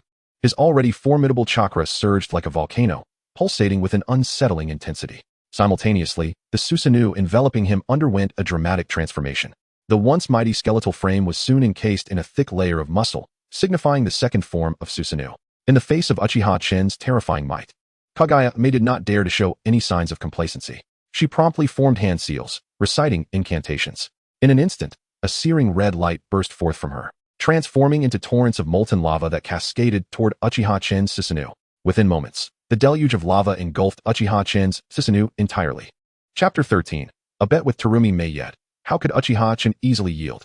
A thunderous roar reverberated as the Susanoo, cloaked in molten lava, brandished a colossal sword engulfed in blazing golden flames, striking with unparalleled force against the molten rock before it. A resounding explosion erupted as the golden flames clashed with the searing lava, igniting a shower of sparks and erupting magma. Amidst this fierce confrontation, the golden flame sword cleaved through the molten barrier, advancing relentlessly toward Terumi Mei. Upon witnessing the swift approach of the golden flame sword, Terumi Mei's expression changed dramatically, and she hastily employed her evasive techniques to retreat. Her form moved like lightning, leaving phantoms in her wake, yet the golden flame sword pursued her unyieldingly, as if it would not rest until it pierced her. Terumi Mei's eyes widened as she fixated on the relentless advance of the golden flame sword, which burned like an inferno, exuding immense pressure and heat. Faced with such a formidable assault, she dared not be careless. Inhaling deeply, she swiftly formed hand seals and shouted, "Lava release!" In an instant, a torrent of scorching lava spewed forth from her mouth, hurtling toward the golden flame sword. As the lava collided with the golden flame sword, a deafening roar filled the air, distorting the atmosphere with its tremendous force. Simultaneously, Terumi Mei keenly sensed that Uchiha-chin's attack had abruptly ceased. Startled, she did not believe he would relent so easily. Seizing the moment, she retreated several dozen meters, creating a safe distance between herself and Uchiha-chin. With a vigilant expression, she questioned, "Uchiha-chin, what do you intend? Are we not to continue our fight?" At that moment, Uchiha-chan, ensconced within the Susanoo, appeared remarkably calm. He spoke slowly. "My intention from the outset has not been to engage in endless conflict with you, but rather to seek a collaboration." Clearly, Uchiha-chan did not wish to pressure Terumi Mei too much, for he understood that excessive force might yield contrary results. Upon hearing this, Terumi Mei's lips curled into a slight smile, revealing a hint of mischief as she retorted, "I do not perceive any possibility for collaboration between us." Her beautiful eyes sparkled with skepticism and disdain. Nevertheless, Uchiha-chan remained undeterred, continuing, "In that case, shall we wager? Let us bet on whether the fourth Mizukage is currently under someone else's control. If he is indeed being manipulated, then I shall submit to your will. However, if that is not the case, and the fourth Mizukage is not under control, then you must agree to cooperate with me." Upon hearing his words, Terumi Mei's brows furrowed in contemplation as she questioned, "This seems to favor me entirely. Is there some hidden scheme at play?" Ching and CHJ are swiftly positioned themselves beside Terumi Mei, creating a tense standoff against Uchiha-chun. The atmosphere was so heavy it felt as though it could condense into droplets. Ching lowered his voice, cautiously warning Terumi Mei, "Be wary. This individual may have ulterior motives." His gaze remained fixed on Uchiha-chun, unwilling to show any signs of weakness. Terumi Mei scrutinized Uchiha-chun's serious countenance, pondering the veracity of his claims. After a moment of deliberation, she decided to take a chance and replied, "Very well, I accept your wager." Upon hearing her response, a faint smile graced Uchiha-chun's lips, and he responded, "Then let us await the outcome." His tone conveyed a sense of confidence, as though victory was already assured. Uchiha-chun surmised that, at that moment, Uchiha Obito had successfully manipulated the fourth Mizukage, heralding a dark and brutal reign over the hidden mist village. Time passed quietly, and approximately half a day later, Uchiha-chun's shadow clone rushed back, a small girl Karen, standing firmly on its shoulder. Observing this, Terumi Mei couldn't help but chuckle, teasing Uchiha-chun. Well, I did not expect you to bring along such a little one." However, before she could finish her thought, Uchiha-chun's icy glare abruptly silenced her, a clear warning for her to remain quiet. With swift movements, Uchiha-chun donned his mask, concealing his features. Meanwhile, Karen, being merely 7 years old, showed no such restraint. Guided by Terumi Mei, the group effortlessly entered the gates of the hidden mist village. The streets within were lined with neatly arranged houses, yet at that moment, they appeared eerily desolate, devoid of any vitality. As soon as the fourth Mizukage returned to the hidden mist village, he unhesitatingly issued a shocking decree to eliminate all shinobi possessing bloodline limits. Concurrently, he ardently proclaimed his intention to provide opportunities for ordinary civilian shinobi to showcase their talents and realize their potential. At that moment, within Terumi Mei's home, Ching reported gravely to her about this astonishing news he had just learned. Initially, Terumi may have been contemplating how to subtly probe Uchiha-chun, but the sudden shift in circumstances rendered all her plans moot. CHJR, visibly puzzled, inquired, "This is exceedingly strange.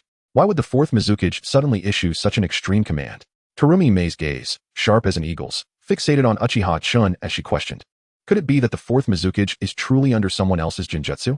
In response to her inquiry, Uchiha-chun merely smiled faintly and leisurely countered, "What do you think?" This question sent ripples through the atmosphere, plunging Terumi Mei, Ching, and CHJR into deep contemplation. Terumi Mei stared at Uchiha-chun and slowly articulated, "Uchiha-chun, it seems you possess knowledge of certain secrets unbeknownst to others." In response to her speculation, Uchiha-chun merely smiled, neither confirming nor denying her assertion. He then, with an enigmatic smile, cautioned, "Allowing the fourth Mizukage to reign with such brutality will inevitably lead to the decline of the overall strength of the hidden mist village. And when that time comes." Chapter 14. The arrival of the blood mist policy. Uchiha-chun, with a grave expression, reiterated, "Before we proceed, it is imperative to clarify one point. Once we establish a cooperative relationship, I have no intention of revealing my true identity to the public. This is of utmost importance. So please keep it firmly in mind." Kagami Mei furrowed her delicate brows in response. "Until we can unequivocally confirm that the fourth Mizukage is indeed under the influence of Genjutsu, the possibility of our collaboration must be temporarily set aside. This matter is of great significance, allowing for neither carelessness nor haste." To be candid, even Kagami Mei found herself plagued by doubts at this moment, pondering the unusual behavior of the fourth Mizukage. Could it truly be, as the rumors suggested, that he had fallen into a meticulously crafted Genjutsu trap? Otherwise, how could his usual demeanor have shifted so dramatically? Uchiha-chun discreetly cast a glance at Ching, who stood beside him, and in that silent exchange, they seemed to understand each other. Ching promptly nodded and proposed, "In that case, let me employ the Byakugan to investigate further. By closely observing the flow of chakra within the fourth Mizukage, we can easily ascertain whether he is under the influence of Genjutsu." After a moment of contemplation, Kagami Mei nodded in agreement. If the esteemed Mizukage of the hidden mist village were indeed manipulated by an enemy's Genjutsu, such news would undoubtedly become a source of ridicule and disgrace for the entire village. As the group contemplated their respective thoughts, a sudden commotion erupted outside the door, followed by hurried footsteps. A.J. Nin from the hidden mist village burst in, exclaiming loudly, "Kagami Mei, the Mizukage has issued an order for you to vacate the hidden mist village within a day. Should you defy this command, you will be treated as a rogue ninja and face severe punishment." Without pausing for a moment, the J-Nin turned and exited in haste. In the wake of this abrupt turn of events, Kagami Mei's expression darkened, her countenance as bleak as a stormy sky. She clenched her jaw in fists, her fury and indignation burning within her like an uncontrollable inferno. Not only was Kagami Mei, an exceptional bloodline limit ninja, subjected to this ruthless expulsion, but the other bloodline limit users also faced similar dire fates. Among them were the illustrious clans of the hidden mist village, the Yuki clan, masters of ice release, and the Kaguya clan, bearers of the Shikatsumiyaku bloodline, who were also not spared, becoming prime targets for annihilation. The fourth Mizukage had issued a merciless command to eradicate these two clans completely. Simultaneously, he enforced another shocking directive, a policy of isolationism. In that instant, the once peaceful and serene Hidden Mist Village was on the brink of chaos, plunging into an era stained with blood and terror. Heralded by the implementation of these dark policies, Jur and Qing resolved to take a bold risk, attempting to approach the Mizukage Tower stealthily to gather more information regarding the unfolding situation. However, as they drew closer, they discovered that the entire vicinity surrounding the Mizukage Tower was heavily guarded by a multitude of vigilant ninjas, forming an impenetrable barrier. These ninjas stood like an unyielding fortress, resolutely protecting the Mizukage Tower, leaving Qing with no opportunity to utilize her Byakugan for reconnaissance. Faced with this nearly insurmountable defense, Qing and Jur felt a profound sense of helplessness. Ultimately, after much deliberation, they had no choice but to abandon their mission and return to Kagami Mei's residence in disappointment. Upon their return, Qing, with a face full of remorse, addressed Kagami Mei. "I am truly sorry. Despite our utmost efforts, we were unable to approach the Mizukage Tower even a step closer. There were simply too many ninjas guarding it." Jur chimed in. "Indeed, if we were to force our way through, perhaps we could break in, but doing so would certainly label us as rogue ninjas, with disastrous consequences." At that moment, Kagami Mei instinctively turned to Uchiha Chen, who appeared calm and composed, with Kirigakure standing loyally by his side, like a steadfast guardian. Uchiha Chen's lips curled into a subtle smile, exuding confidence as he spoke. "Let Qing accompany me on a trip." Upon hearing this, Kagami Mei instinctively believed that Uchiha Chen must have a plan in mind. Otherwise, he would not have made such a bold assertion. She couldn't help but ask, "Do you have a way?" However, Uchiha Chen did not respond directly, remaining silent, though his resolute gaze and composed demeanor spoke volumes. Recognizing this, Kagami Mei ceased her inquiries and decisively instructed Qing. "Qing, you shall accompany Uchiha Chen." Uchiha Chen then turned to Kirigakure, gently advising, "You stay here and await my return." Kurine nodded obediently, indicating her understanding. With a flicker of determination in his eyes, Uchiha Chen activated his Mangeki Sharingan. He then gazed out the window, locking onto his target, and in an instant his form moved with a ghostly swiftness to Qing's side, gripping her shoulder firmly. In that fleeting moment, both were seemingly pulled by an unseen force, vanishing from their location in the blink of an eye. This sudden occurrence left Kagami Mei and Jur in utter astonishment, their eyes wide with disbelief. After a considerable pause, Kagami Mei finally regained her composure, murmuring, "So Uchiha Chen is proficient in space-time ninjutsu. He truly is a person of immense depth." Jur echoed her sentiment. "It is said that the fourth Hokage, Minato Namikaze, gained renown throughout the ninja world through his mastery of space-time ninjutsu. I never imagined I would witness such extraordinary jutsu firsthand. It is indeed awe-inspiring." Meanwhile, Kirigakure stood proudly to the side, her chest puffed out as she declared, "Of course, Lord Chen is omnipotent. He is undoubtedly the strongest being." On the other side, Qing, who had been taken away by Uchiha Chen, barely had time to react before the scenery around her shifted entirely. After the brief shock, she quickly realized that this transformation was undoubtedly the result of space-time ninjutsu. Chapter 15. Determining that the fourth Hokage is under Genjutsu, just as Qing was about to express his astonishment at Uchiha Chen's extraordinary space-time ninjutsu, a flicker of light flashed before his eyes, and in the next moment, he found himself in an entirely different location. Upon closer inspection, he realized that they were in a secluded corner very near the Mizukage building. Before Qing could fully comprehend this sudden change, he heard Uchiha Chen's urgent voice beside him. "Do not dawdle. Quickly use your Byakugan to assess the situation of the fourth Mizukage. Once you have observed, we must leave at once. Lingering here may lead to our discovery." Upon hearing this, Qing did not dare to delay, nodding in agreement before swiftly activating his Byakugan. As the Byakugan awakened, a stark black and white image appeared in his right eye. With the Byakugan's formidable penetrating abilities, all obstructions were rendered transparent, allowing him to see through them effortlessly. Before long, Qing's gaze penetrated through numerous barriers and locked onto the fourth Mizukage within the building. However, upon discerning the chaotic chakra fluctuations within the fourth Mizukage's body, he stood frozen, as if struck by lightning. His thoughts momentarily halted. He clearly sensed that the fourth Mizukage chakra was in a state of turmoil, a condition that could only imply one thing. He was indeed under the control of someone else's Genjutsu. At that moment, Uchiha Obito, who was secretly manipulating the fourth Mizukage from the shadows, felt a sudden sense of alarm, sensing that something was amiss. Meanwhile, after Qing utilized his Byakugan to investigate the fourth Mizukage, Uchiha Chen seized him and activated the space-time ninjutsu to depart from their location.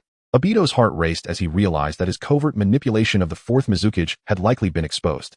After all, in the vast Kirigakure, only Qing, who had successfully transplanted the Byakugan, could potentially unravel such profound Genjutsu techniques. With this thought, Obito's expression darkened, akin to an approaching storm. He understood that if he did not swiftly eliminate the knowledgeable Qing, the consequences would be dire. However, according to his intelligence, this troublesome Qing was affiliated with Terumi Mei, making it no simple task to dispose of him. After much contemplation, Obito concluded that the most effective strategy was to incite various conflicts and discord within Kirigakure, thereby plunging the situation into chaos. In this way, he could take advantage of the turmoil to eliminate Qing while minimizing the risks and resistance he faced. Yet, before proceeding, there was one crucial task that required his utmost attention. He needed to fully recruit the formidable Kisame Hoshigaki into the Akatsuki. Although he had reached a tentative cooperation agreement with Nagato, this collaboration remained superficial. In truth, both Nagato and Konan were constantly on guard against him. Thus, Obito understood that to genuinely seize control of the Akatsuki, he needed to place his trusted subordinates within. At that moment, Uchiha Chun was returning to Terumi Mei's residence with a visibly troubled Qing. From a distance, Terumi Mei observed Qing's forlorn and dejected demeanor, her mind racing with thoughts. She muttered to herself, "It seems that the fourth Mizukage has indeed fallen under the control of Genjutsu, just as Uchiha Chun predicted." With a serious expression, Qing suggested, "Regarding the fourth Hokage being under Genjutsu, should we not report this immediately to the marshal?" Both Chojuro and Terumi Mei turned their gazes toward Qing, fully aware that this was no trivial matter. The marshal was a highly respected elder in the land of waters Kirigakure, holding a position equivalent to that of the Mizukage. Wielding similar authority, he oversaw all affairs within Kirigakure, and any significant matters required his counsel before decisions could be made. During the period following the unfortunate demise of the fourth Mizukage in the original story, it was this marshal who meticulously managed Kirigakure. Even after Terumi Mei ascended to the position of fifth Mizukage, the marshal remained a crucial figure within the village. Upon hearing Qing's words, Terumi Mei nodded slightly in agreement, acknowledging, "Indeed, you have a point. This matter requires us to consult the marshal." At that moment, Uchiha Chun, standing to the side, could not help but murmur to himself, "These individuals are taking far too long to act. If it were me, I would resolve the issue with force without hesitation." However, despite his dissatisfaction, Uchiha Chun had no intention of intervening excessively in this matter. Terumi Mei turned to Uchiha Chun and asked, "Uchiha Chun, do you have any good suggestions regarding this issue? After all, we have decided to collaborate with you, and it is essential to consider your perspective." Uchiha Chun squinted slightly, a faint smile gracing his lips as he replied nonchalantly, "If the issue cannot be adequately resolved through force, you may come to seek my assistance later. However, I must emphasize that I do not wish to expose myself to risks within Kirigakure." He understood that any slight movement on his part would inevitably draw the attention of formidable enemies like Uchiha Obito. This was a scenario he wished to avoid.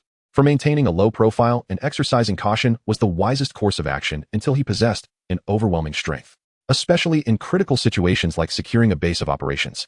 Any inadvertent exposure of his whereabouts would necessitate an immediate relocation. Of course, if he had no intention of establishing a fixed base, then there was no need for concern. At this moment, Terumi Mei couldn't help but chuckle lightly. Her interest piqued as she gazed at Uchiha Chun, teasingly stating, "Uchiha Chun, you appear quite confident in your abilities. Do you truly have such unwavering faith in your prowess?" In response to Terumi Mei's inquiry, Uchiha Chun merely smiled mysteriously, offering no words of affirmation. However, standing nearby, Kaguya could no longer suppress her excitement, exuberantly declaring, "Lord Chen's strength is beyond question. He is undoubtedly the most formidable being." Upon hearing Kaguya's unabashed praise, Uchiha Chen's smile deepened slightly, yet he remained silent. He then turned to Terumi Mei, his expression serious as he cautioned, "Terumi Mei, regarding the handling of the fourth Mizukage, I earnestly advise you not to delay too long, lest we provoke consequences beyond our anticipation. Should that occur, do not blame me for not warning you in advance." Having said that, he crossed his arms and silently awaited Terumi Mei's response. Chapter 16. The Enchantress tempts Lord Chen. The corners of Koyomi Mei's lips curled upward, sketching a beguiling smile as she whispered, Thank you for the reminder, Chun." Her delicate and alluring voice seemed capable of piercing through the very soul. Standing nearby, Xianglin could not help but lower her head, muttering quietly, "Humph, this enchantress is surely trying to seduce Lord Chen again. How outrageous." However, her voice, albeit soft, was still caught by Koyomi Mei's keen ears. Koyomi Mei slowly approached Xianglin, extending her slender finger to lightly tap her forehead. A knowing smile gracing her features as she teased, "Little girl, do you know what seduction means? Would you like your elder sister to teach you?" With a playful wink at Xianglin, she left the girl flustered, her cheeks flushed and heart racing as she stammered, "And no, that's not necessary. I can figure it out myself." At that moment, the previously silent Uchiha Chen spoke up, "All right, enough of this. Given Qing's investigation into the fourth Mizukage, it is only reasonable to presume that our cover has been compromised. We must act swiftly." His expression was grave, clearly reflecting his concern for the current situation. Turning to Komi Mei, he continued, Koyomi Mei, please arrange a safe and discreet location for Xianglin and me to take refuge. It is essential that we have a place to hide. Koyomi Mei nodded, understanding the urgency and seriousness of the matter, responding, of course, no problem at all. Nagatu, you must immediately escort Chen and Xianglin to the third hidden base outside of Kirigakure. Remember, their safety is paramount. Yes, Nagatu replied respectfully. Though inwardly he pondered why Uchiha Chen, with such formidable strength, needed his protection. Suddenly, Uchiha Chen recalled something and quickly reiterated to Koyomi Mei. There is one more crucial matter regarding the Yuki clan and the Kaguya clan. You must ensure their safety at all costs. They are indispensable to Kirigakure. And any harm or annihilation resulting from this incident would be a significant loss to our overall combat strength. Koyomi Mei nodded solemnly, assuring him, rest assured. I will do everything within my power to protect them. After conveying all necessary instructions, Koyomi Mei exchanged a knowing glance with Qing. And together they swiftly departed to consult the esteemed commander, to report the situation and discuss countermeasures. Uchiha Chen gently stroked his left eye, feeling a sense of relief. Fortunately, he had previously integrated Xianglin's powerful Uzumaki bloodline. Otherwise, with his excessive use of the Manjiki Sharingan, he might have succumbed to blindness due to its adverse effects. Yet, he understood that this remedy was merely a temporary relief. To fundamentally eradicate these dreadful side effects, he knew that only the use of Hashirama cells could offer a true solution. Meanwhile, Koyomi Mei and Qing hurried towards the residence of the highly regarded commander. Upon their arrival, they were met by two stern-looking Nin guards at the entrance. Recognizing Koyomi Mei, a prominent elite shinobi of Kirigakure, they promptly stepped aside to grant them passage. Inside, the commander was leisurely brewing tea. Upon hearing their entrance, he looked up with a warm smile and inquired, You two have come together today, I assume regarding the 4th Mizukage's blood mist policy? Koyomi Mei and Qing promptly stepped forward, respectfully bowing before the commander. Koyomi Mei then replied softly, Indeed, we have come for this matter. However, there is another important issue we must report to you. The commander nodded in agreement, smiling gently. Oh, what is this matter? Please, share it with me. Koyomi Mei, with a serious expression, began, Commander. Qing has observed through the Byakugan that the 4th Mizukage has been ensnared by an illusionary technique. The commander, who had been enjoying his tea, abruptly halted his actions, his demeanor shifting to one of grave seriousness as he fixed Koyomi Mei with a piercing gaze, demanding, Koyomi Mei, do you understand that false reporting is a grave offense? Should it be determined that your claims are unfounded, the consequences will be beyond your capacity to bear. Unfazed by the commander's inquiry, Koyomi Mei met his intensity with equal seriousness, responding, Commander, this matter is indeed true. I fully comprehend the stakes involved. Had it not been for Qing's repeated confirmations, I would not have dared to approach you so recklessly. Standing beside her, Qing chimed in, That's right, Commander. I have personally employed the Byakugan to investigate thoroughly, and the chakra flow within the Mizukage is erratically chaotic. This condition can only be the result of a powerful illusion's influence. He then added emphatically, Thus, it is certain that the Mizukage has indeed been controlled by another. However, both Koyomi Mei and Qing tactfully refrained from mentioning Uchiha Chen's involvement. Their collaboration was shrouded in secrecy. A private accord reached away from prying eyes. At this moment, the commander furrowed his brow, his fingers rhythmically tapping on the tea table as if contemplating something of great importance. The room fell into a heavy silence, the atmosphere palpable with tension.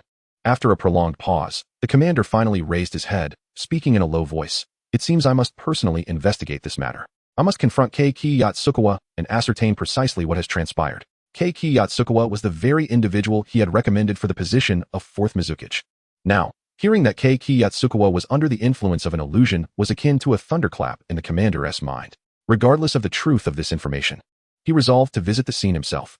He understood the gravity of the situation.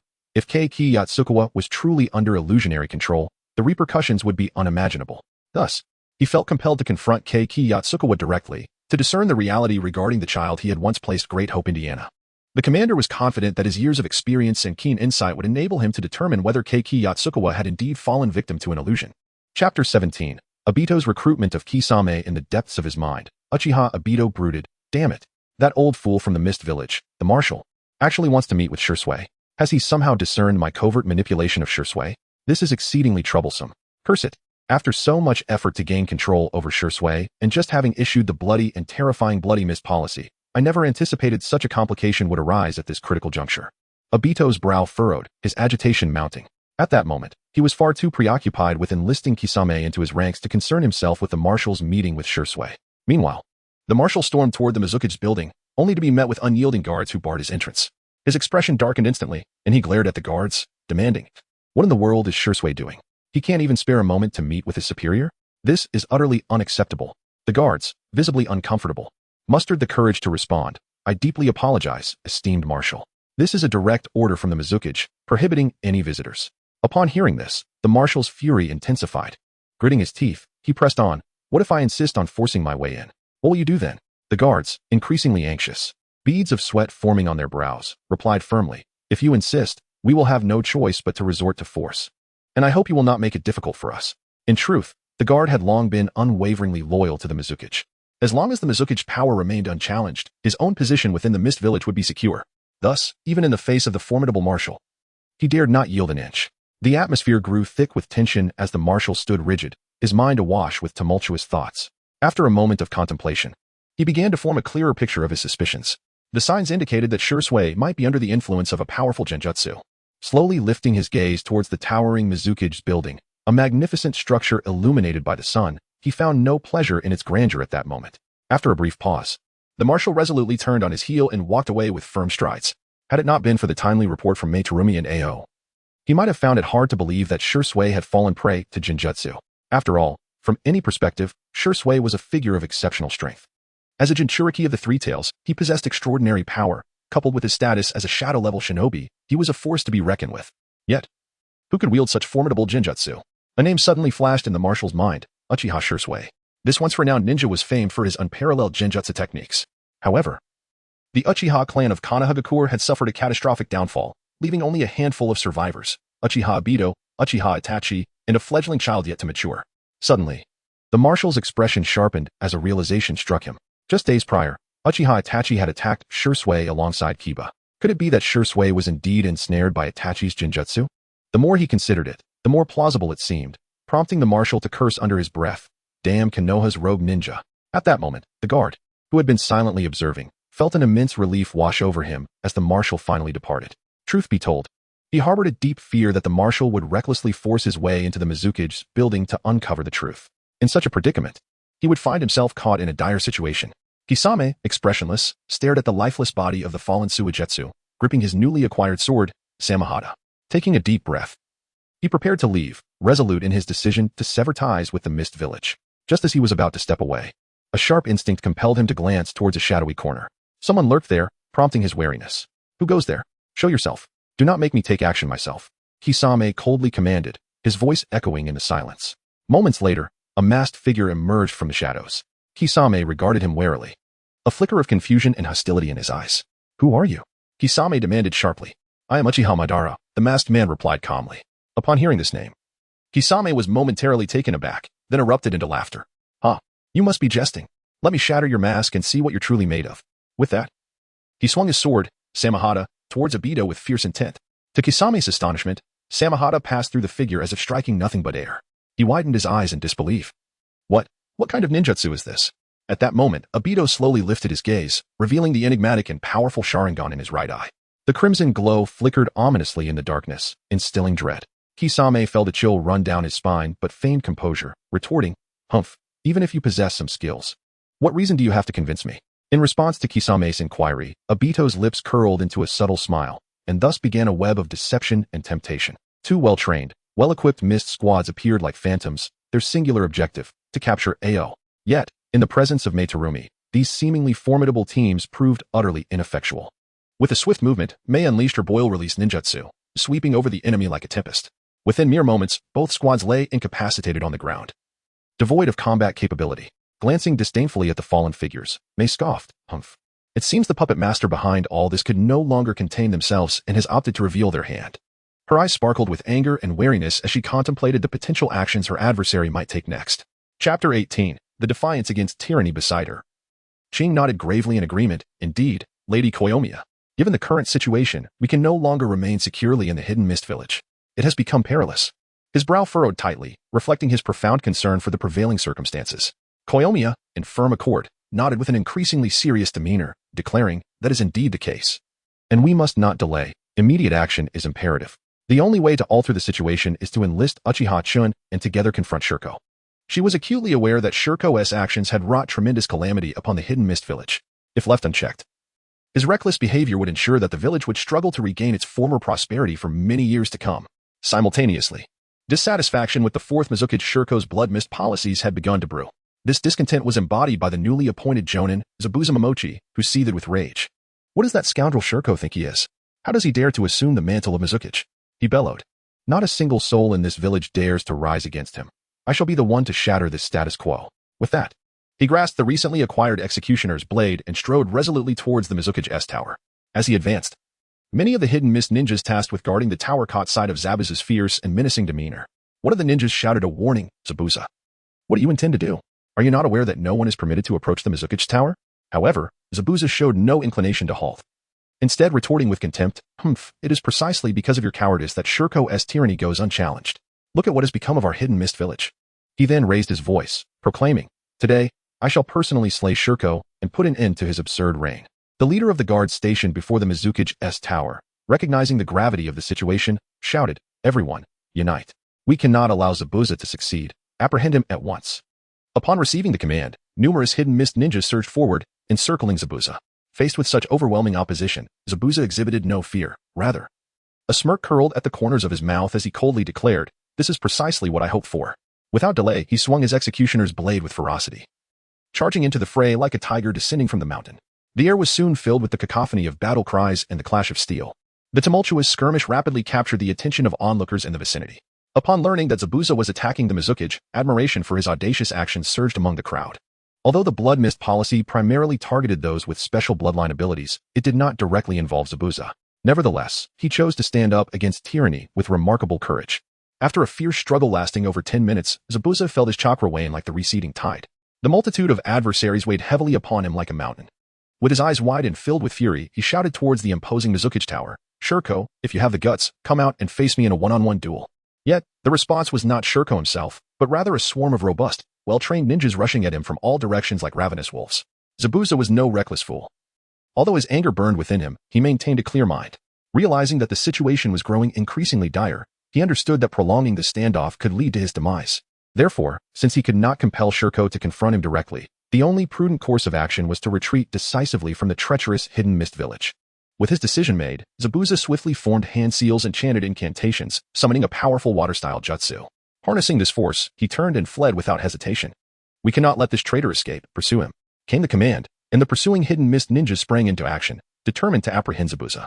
However, unexpectedly, the once fervent pursuers began to slow their pace. Many of them were acutely aware of the brutal and bloody nature of the Mizukage's policies. While these policies aimed to eliminate those with unique bloodline abilities under the guise of maintaining stability and security, they had little impact on the average civilian ninja. In fact, for many, this policy reduced competition, providing greater opportunities for promotion and development. Thus, a number of them harbored a tacit approval or even support for Zabuza's courageous stance. Just as Zabuza thought he had escaped the hidden mist village and was about to breathe a sigh of relief, he was suddenly confronted by a figure blocking his path. The individual was tall, strikingly beautiful, with long hair flowing in the wind. It was Koyomiya. Zabuza's expression darkened instantly as he glared at her, questioning through clenched teeth, Koyomiya, do you intend to capture me too, to curry favor with that damned Shirko? I never imagined that you, as a bloodline ninja, would willingly become his lackey. Koyomiya's lips curled into a slight smile, her expression enigmatic, as she softly replied, why do you think so? Have you considered another perspective? Perhaps I have come to seek your cooperation. Cooperation with me? Zabuza's heart tightened at her words, and he immediately became wary. He fixed his gaze upon Koyomiya, scoffing, What a joke. You would seek collaboration with a rogue like me? Don't think I'm unaware of your true intentions. Koyomiya's demeanor shifted to one of gravity as she earnestly stated, Zabuza, although you are not a bloodline ninja, your audacity to oppose Shirko's rule commands my respect. Furthermore, I have vital news. Shirko has been ensnared by a powerful genjutsu and is now merely a puppet, manipulated at will. What? Zabuza exclaimed, struck with disbelief. His eyes widened as he gasped. Shirko has been controlled by genjutsu? Who possesses such formidable abilities? Koyomiya furrowed her brow, responding slowly. We do not yet know who it is, but one thing is certain, this individual's strength cannot be underestimated. Therefore, if we wish to escape the shadow of Shirko, we must unite and confront this unknown enemy together. Chapter 19. The resistance organization led by Konoha Meizai Bujan hesitated momentarily but ultimately resolved to speak. Very well. I agree to collaborate with you, Konoha Mei. Upon hearing this, Konoha Mei's enchanting visage blossomed with a seductive smile, and she elegantly raised an eyebrow in response, saying, Excellent. Let us join forces. May our collaboration proceed smoothly and pleasantly. Having established a partnership, Zai Bujan understood the necessity of discerning whether Konoha Mei had formulated a detailed plan concerning the current situation. Thus, he unhesitatingly posed his inquiries to her. Konoha Mei exhibited no sign of surprise or astonishment at Zaibujan's questions. Rather, she appeared to have anticipated them. She nodded slightly and began to articulate the overarching framework and key points of the plan with methodical clarity. Given their newfound alliance, Konoha Mei deemed it unnecessary to withhold any information from Zaibujan. Consequently, she candidly divulged her meticulously devised strategies to him. As time quietly elapsed, approximately a month later, a mysterious new force unexpectedly emerged within the tumultuous confines of the Hidden Mist Village. Notably, this nascent power was directly led by Konoha Mei herself. They boldly stood against the brutal and sanguinary blood mist policy enforced by the fourth Mizukage, Yagura. Concurrently, the esteemed marshals within the village expressed their willingness to extend substantial support and assistance to Konoha Mei and her resistance. However, far away, the shadowy figure manipulating events, Uchiha Obito, was consumed by a dark fury upon learning of this development.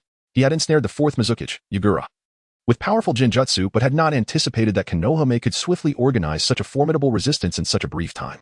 Observing this, Kuro, the black half of the Zetsu duo accompanying Obito, ventured to inquire, Obito, in light of the current circumstances, how do you intend to respond? Will you decisively eradicate this newly risen resistance, or will you simply abandon Yagura, our puppet Mizukage?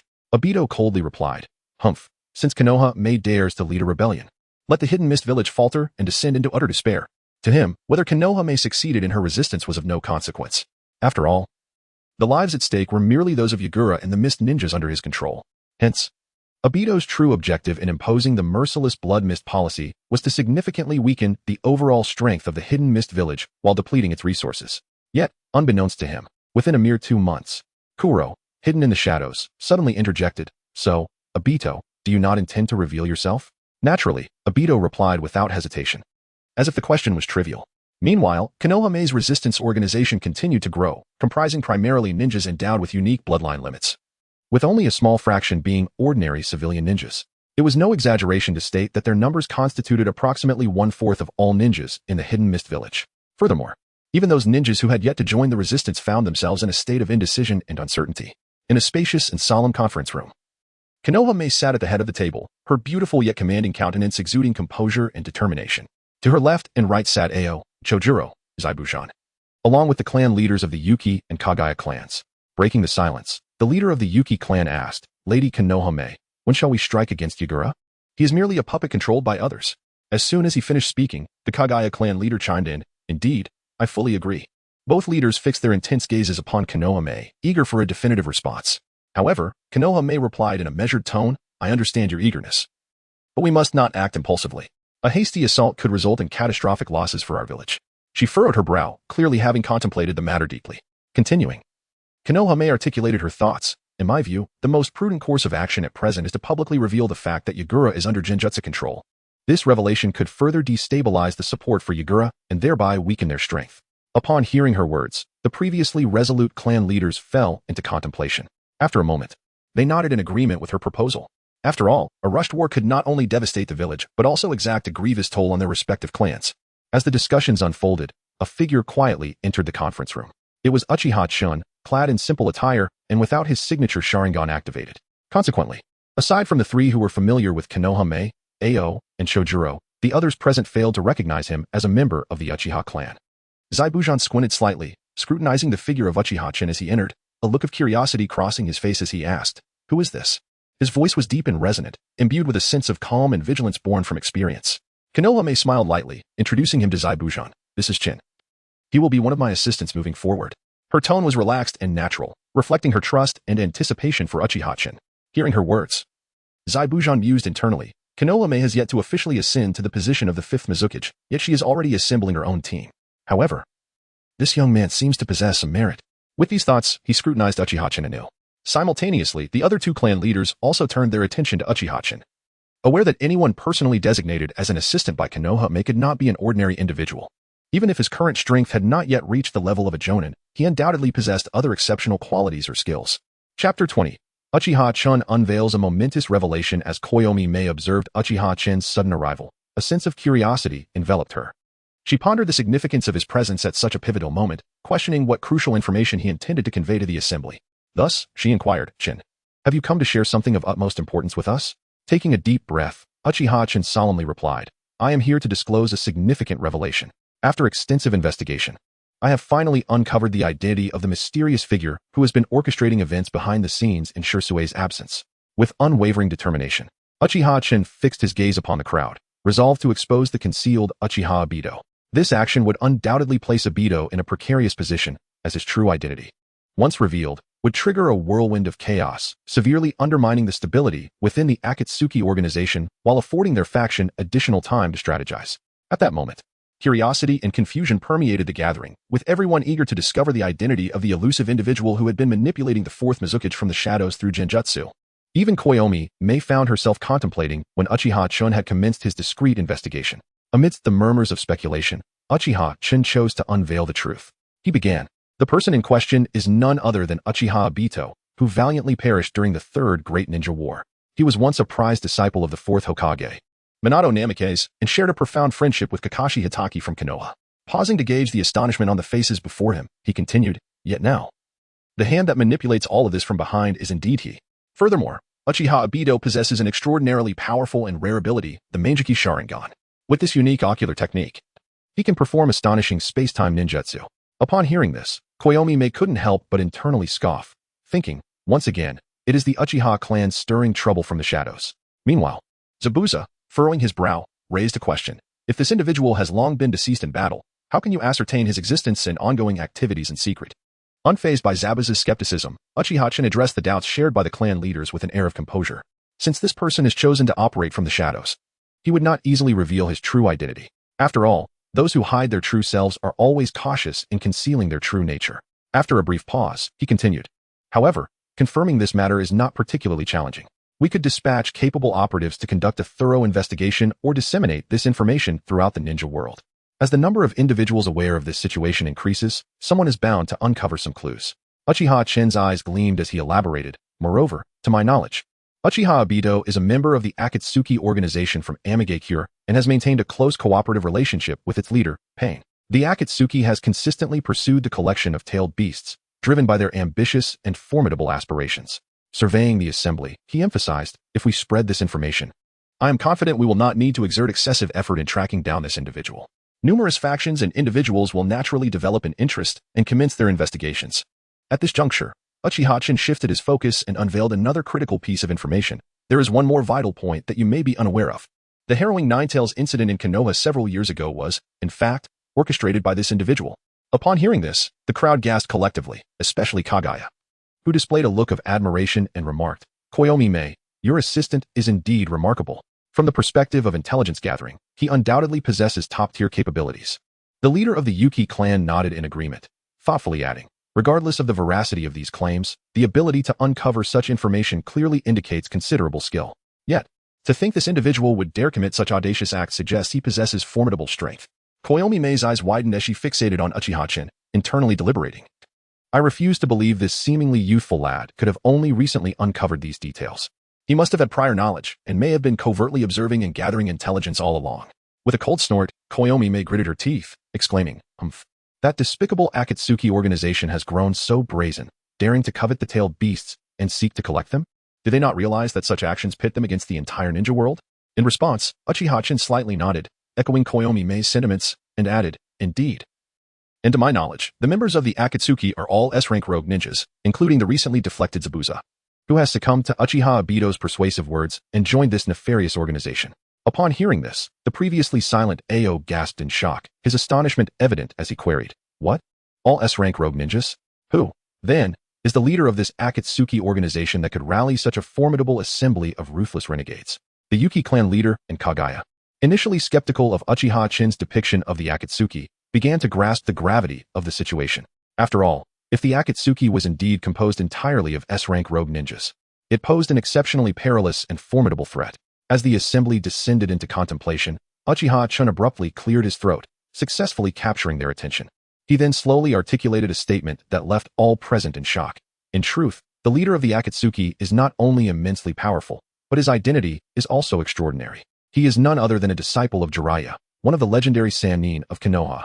This revelation struck the crowd like a thunderclap, leaving them speechless and wearied by disbelief. Zabuza, his temper flaring, exclaimed, "So it turns out it is those Konoha scoundrels meddling in the shadows. We must hold Konoha accountable for their actions."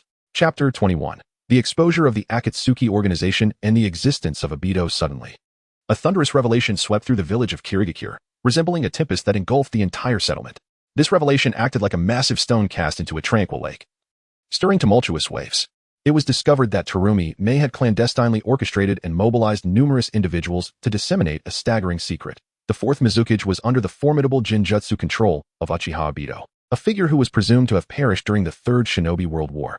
This manipulation was the catalyst for the fourth Mizukage's execution of the terrifying Blood Mist policy, which aimed to dismantle Kirigakure from within. Furthermore, the horrific Nine-Tails incident, instigated by Uchiha Obito, along with the nefarious ambitions of Pain, the enigmatic leader of the Akatsuki, to collect tailed beasts, were all masterfully unveiled by Terumi Mei's subordinates. These revelations not only spread like wildfire within Kirigakure, but also penetrated various channels to reach the outside world. Yet, Terumi Mei appeared indifferent to the potential repercussions of such turmoil, as she deemed it irrelevant to her own interests. Faced with such shocking news, many civilians and shinobi within Kirigakure found themselves engulfed in profound confusion and bewilderment. Most struggled to accept the reality that the fourth Mizukage was under the control of another through Genjutsu. Consequently, discussions erupted, with varied opinions emerging. Some anxiously inquired about their course of action. What should we do in this situation? Should we continue to steadfastly support the Mizukage? Others responded without hesitation, asserting, "Of course we should. These rumors are undoubtedly malicious slander against the Mizukage. We must resolutely uphold her." However, a faction expressed hesitation, suggesting, in my view, we ought not to rush to declare our stance or blindly choose sides. We should observe the situation calmly for a while. In a dimly lit, damp corner, Uchiha Obito roared with fury. Damn it. Where did it all go wrong? How could my identity be so easily exposed? Zetsu, find out the truth. Standing beside him, Black Zetsu quickly replied, Obito, we have received information.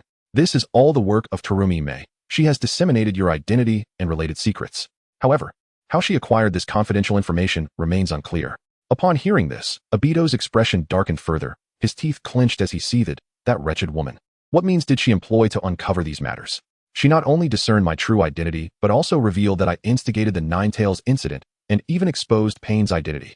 At this moment, Black Zetsu, who had remained silent until now, interjected, Obito, this development places you in a highly disadvantageous position.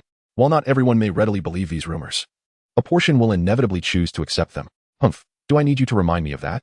Obito scoffed, tightly clenching his fists as he coldly remarked. My collaboration with Nagato may also be jeopardized, or worse, completely severed. For a long time, I have publicly claimed to be Uchiha Madara. As he contemplated this, a wave of agitation and unease surged within him. Black Zetsu continued to caution, we must also be wary. Konoha may shift their investigative focus onto you due to this matter. At the Akatsuki base in the Land of Rain, Konan hurried to Nagato's side, her expression fraught with urgency as she spoke. Nagato, I assume you have received news regarding the tumultuous upheaval in Kirigakure?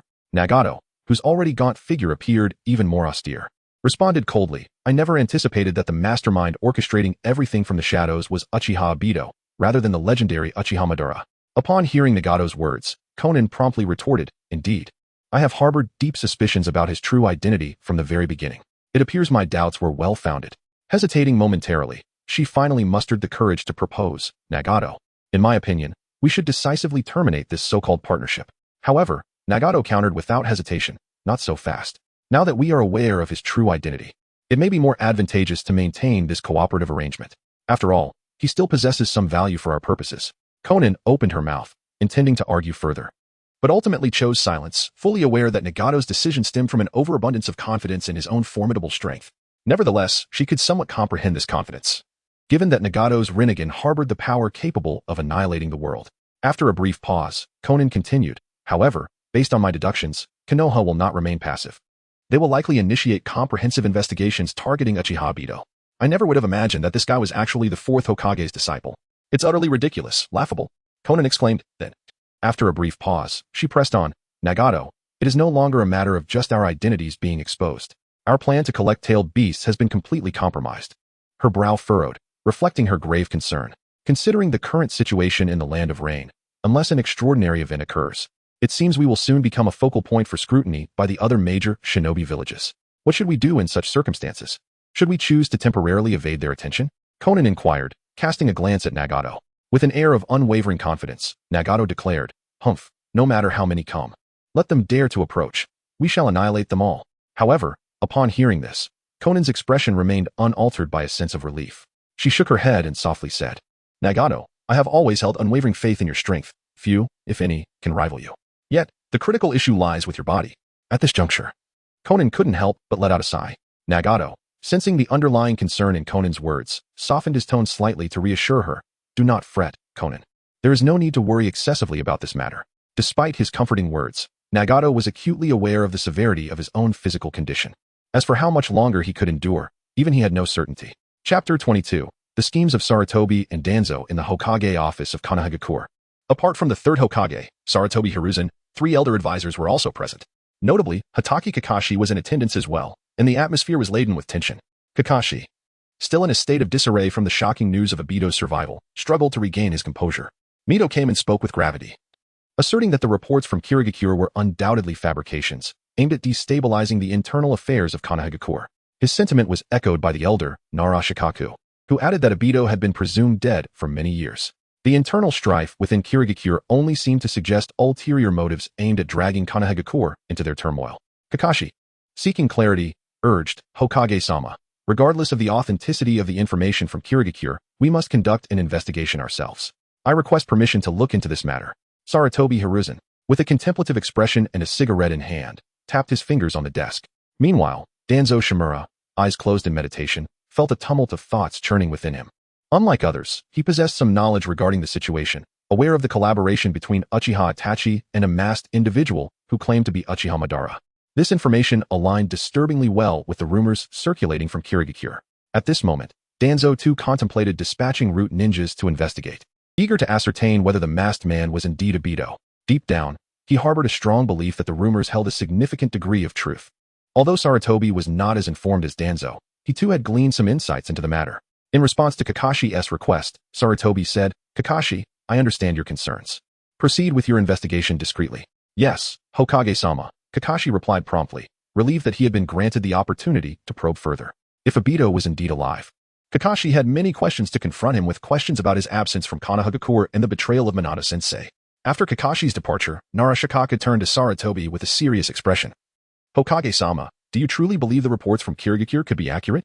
Yet, Sarutobi's response was ambiguous, indicating that it was better to believe in the possibility rather than dismiss it outright. He then instructed Mito and Nara to return, signaling that he and Danzo had matters to discuss privately.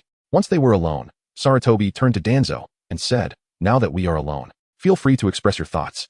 Danzo, eager to engage, inquired, Hiruzen, how do you plan to address this situation?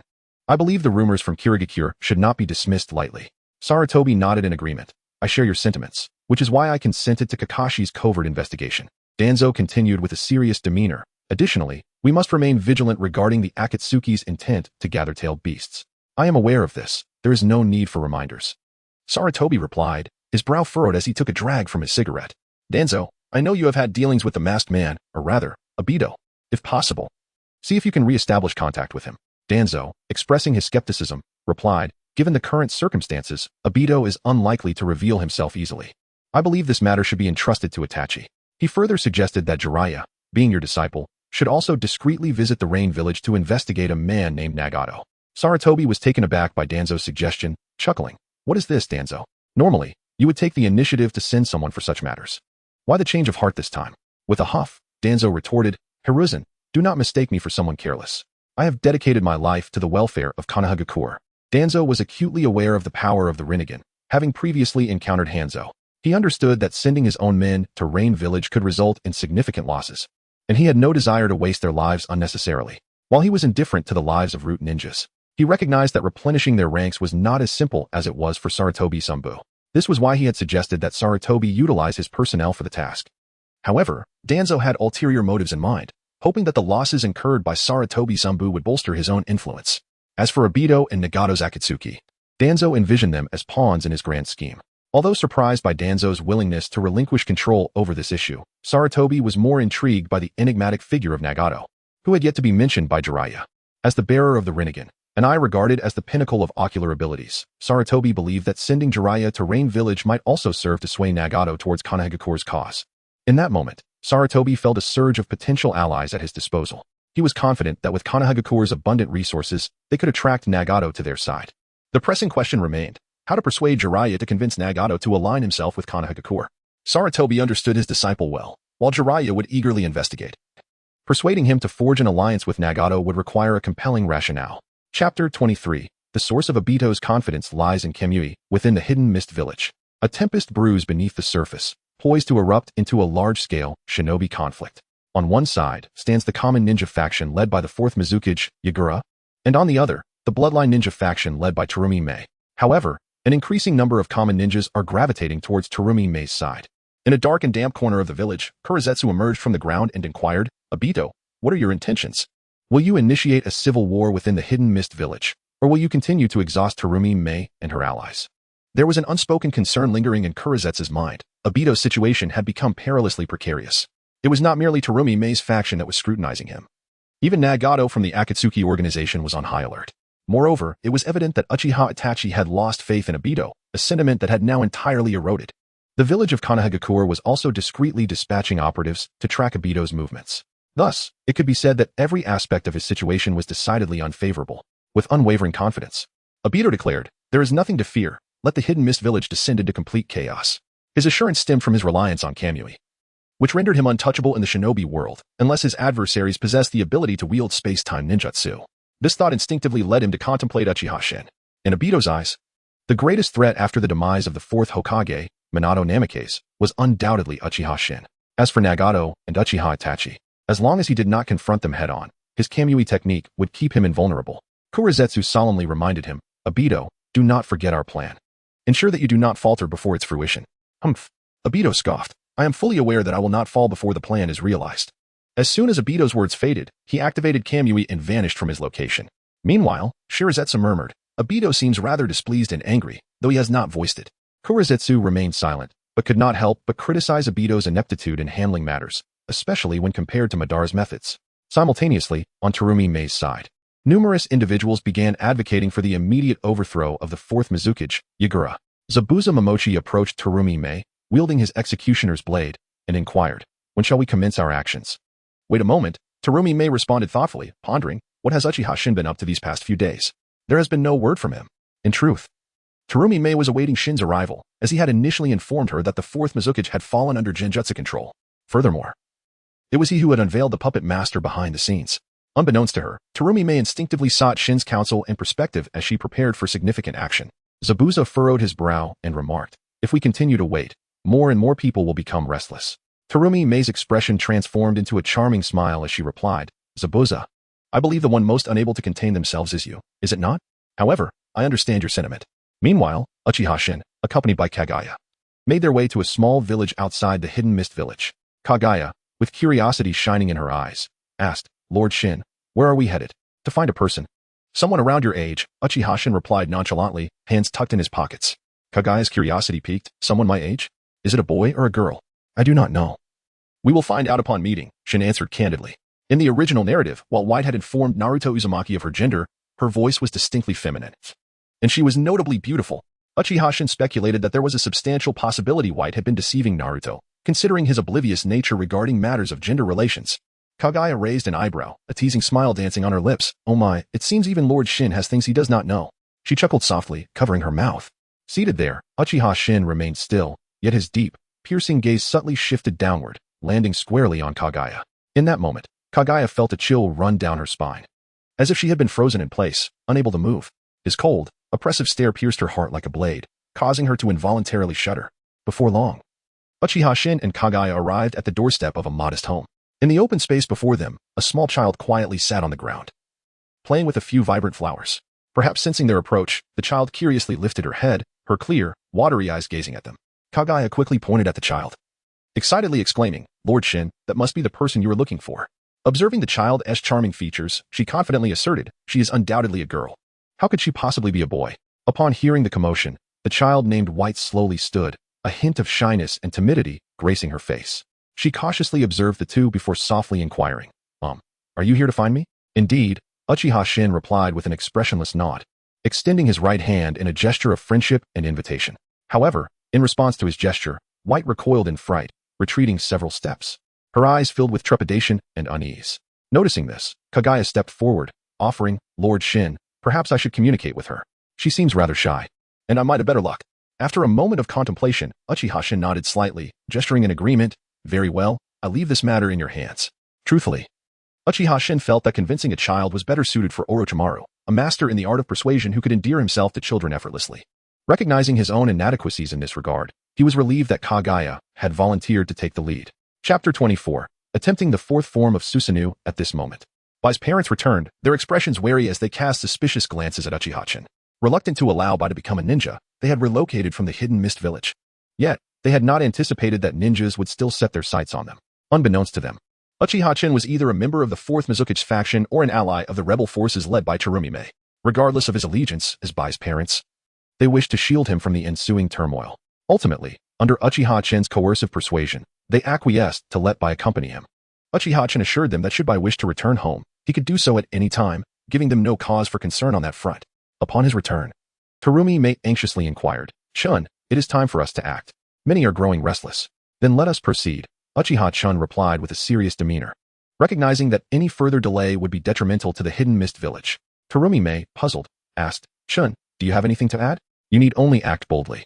I shall handle Uchiha Obito." Uchiha Shin assured her with a reassuring glance, signaling her not to worry excessively. Hearing his words, Terumi Mei felt a sense of relief wash over her. Otherwise, the prospect of Uchiha Obito, who wielded space-time ninjutsu, unleashing the full force of the Three Tails under the command of the 4th Mizukage was a scenario she dreaded, a calamity that would wreak havoc upon the hidden mist village. A day later, Uchiha Shin donned a mask and utilized space-time ninjutsu to arrive beside the Mizukage building. Without hesitation, he activated Susanoo, delivering a powerful punch that shattered the entire structure. "Intruder! Protect the Mizukage!" The guard ninjas sprang into action, unleashing a flurry of ninjutsu attacks against Susanoo. The 4th Mizukage, Lost Warehouse, emerged, his expression darkening upon witnessing the golden Susanoo. A surge of tailed beast chakra erupted from his body. But Uchiha Shin was not about to grant him that opportunity. With a swift application of space-time ninjutsu, he teleported in front of the 4th Mizukage, seizing him before vanishing once more. The entire episode transpired in less than 5 seconds, leaving the guard ninjas in a state of shock. "Mizukage-sama, has he been captured by the enemy?" One ninja inquired, his face etched with worry. Another chimed in, "It certainly appears that way." A third voice interjected, "What should we do now? We cannot simply stand by while Mizukage-sama is in peril. What else is there to do? Quickly, we must rescue Mizukage-sama. Stop dawdling and start searching for clues." A figure who appeared to be the leader shouted. Meanwhile, Terumi Mei, alongside Zabuza and the leaders of the Yuki and Kaguya clans, launched an assault against the 4th Mizukage faction. The civil war had officially erupted, yet the disappearance of the 4th Mizukage, spirited away by Uchiha Shin, left the remaining loyalist ninjas in utter disarray. Simultaneously, Uchiha Shin tightly grasped the 4th Mizukage, repeatedly executing space-time ninjutsu. His form flickered like a specter before eventually coming to rest at the edge of a tumultuous sea. The 4th Mizukage's expression darkened, as if water could drip from it, and he glared menacingly at the mysterious figure before him, gritting his teeth. "Uchiha Shin, even with your mask, I can surmise that you are the one behind this mischief. I never expected your Meijiki Sharingan to wield such formidable jutsu so frequently." Uchiha Shin smirked, a hint of scorn gracing his features as he retorted, "What? Is it permissible for you to use such power for years, yet I am deemed unworthy to wield it merely because I have only recently awakened my abilities?" The 4th Mizukage's eyes widened in fury as he bellowed, "Uchiha Shin, tell me, did you leak my true identity?" Uchiha Shin chuckled coldly, dismissively replying, "What do you think? Uchiha Obito? Just because you lurk in the shadows controlling Lost Warehouse's body does not mean you can escape scrutiny. If you have the courage, come forth and face me in a fair battle." Hidden in the shadows, Uchiha Obito trembled with rage, cursing inwardly, that despicable wretch. Yet, despite his fury, he understood that revealing himself now would be unwise. Uchiha Obito had initially intended to manipulate Lost Warehouse, allowing the Three Tails to fully transform during Terumi Mei's assault, thereby delivering a devastating blow to the hidden mist village. The potential demise of the 4th Mizukage would pose no loss to Uchiha Obito. His goal was to weaken the hidden mist village while depleting its resources. However, all his plans had been disrupted by Uchiha Shin. Uchiha Obito, no fool, quickly deduced that Uchiha Shin was the root cause of his identity being exposed. Moreover, he found himself perplexed by Uchiha Shin's continued use of the Meijiki Sharingan. Under normal circumstances, such frequent application would lead to severe vision impairment or even blindness. Unless one possessed the eternal Meijiki Sharingan or had transplanted Hashirama cells, it seemed impossible. Yet, Uchiha Shin was evidently devoid of such advantages. Still, he wielded the Meijiki Sharingan with ease, showing no signs of strain. Uchiha Obito activated his own Meijiki Sharingan, intensifying his control over the 4th Mizukage. In that moment, the 4th Mizukage let out a pained roar, a torrent of crimson chakra erupting from his body. In under 10 seconds, the colossal Three Tails manifested before Uchiha Shin. Observing this spectacle, Uchiha Shin's lips curled into a smile. "Are you enraged? How intriguing. I shall use you as a test for the 4th form of Susanoo." Though employing the fourth form would impose a significant burden upon him, Uchiha Chen, possessing the Uzumaki lineage, was unperturbed, knowing he would gradually recuperate afterward. As Uchiha Chen clenched his fists, his Meijiki Sharingan began to whirl rapidly. Susanoo morphed, flesh enveloping its skeletal frame as it transitioned into its second form, and the lower half of Susanoo swiftly coalesced. Chapter 25, The Demise of the Fourth Mizukage Shursui. At the very moment the fourth form of Susanoo fully materialized, a chilling and awe-inspiring aura surged forth like a colossal wave, overwhelming the fully tailed beast-ified three tails with an unstoppable force.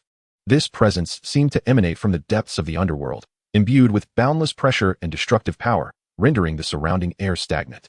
In its humanoid form, Susanoo exhibited an unprecedented enhancement in agility compared to before. It moved with the swiftness of lightning and the fluidity of a tempest, each motion imbued with unparalleled speed and strength. Observing from the shadows, Uchiha Obito gaped with disbelief, his crimson right eye wide open. He murmured to himself, "How is it possible to awaken the fourth form of Susanoo? What unfathomable ocular prowess does Uchiha Chen possess to sustain such a resource-intensive technique?"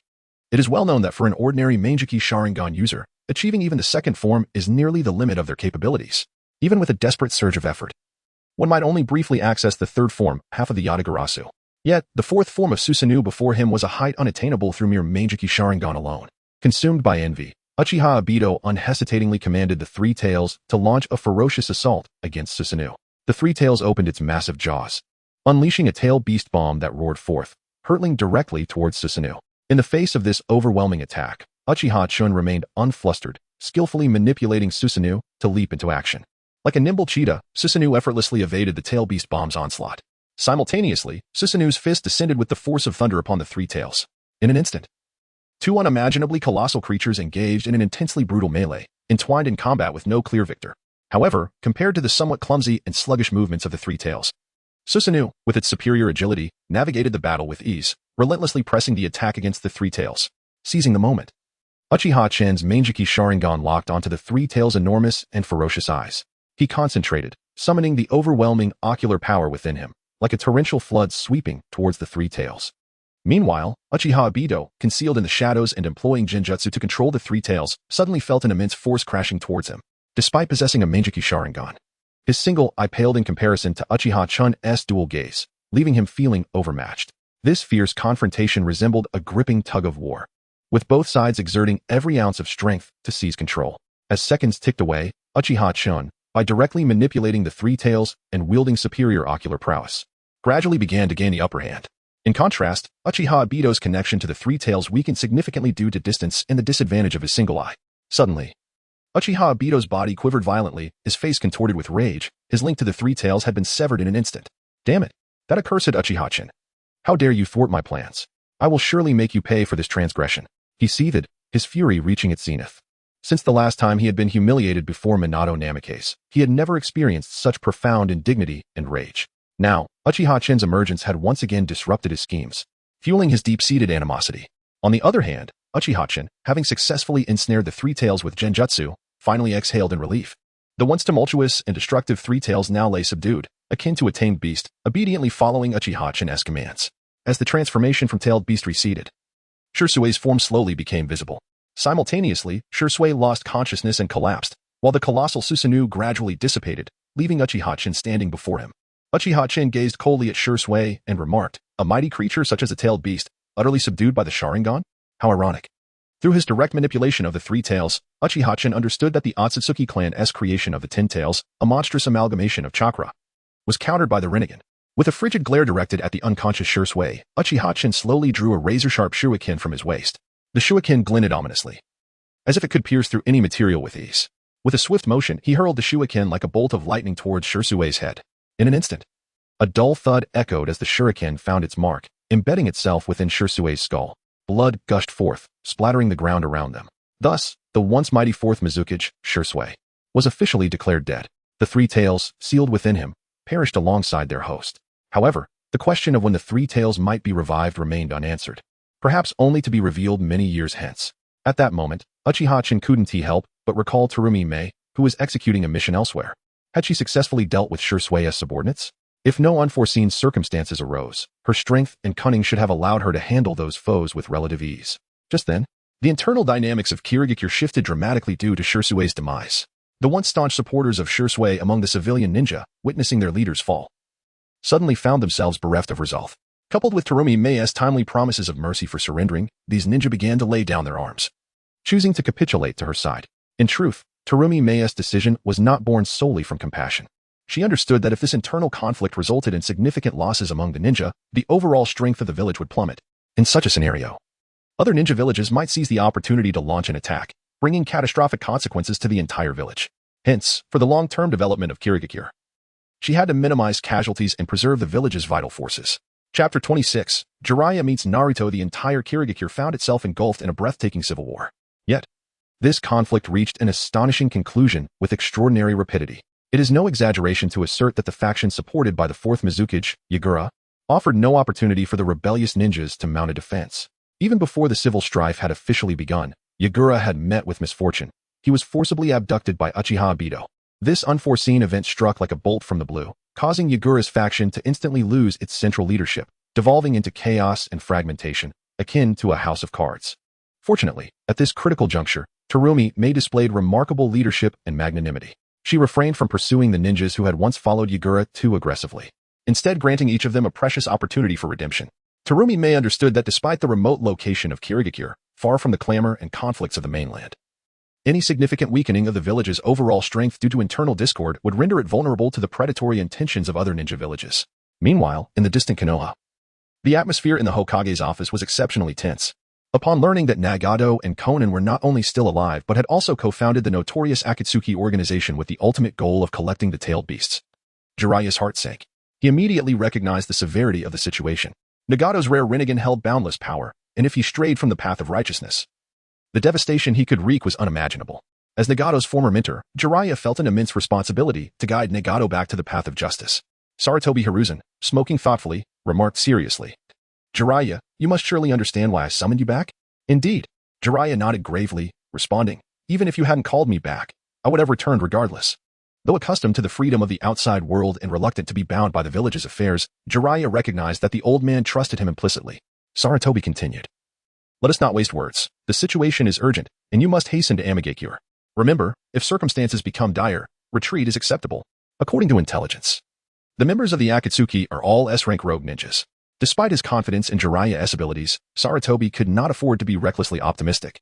Jiraiya smiled and replied, "No need to worry, Sensei, you know my strength well." "Good. Then I shall rest easy," Sarutobi acknowledged, feeling there was no need for further reminders, as Jiraiya had his own considerations. However, one point remained crucial.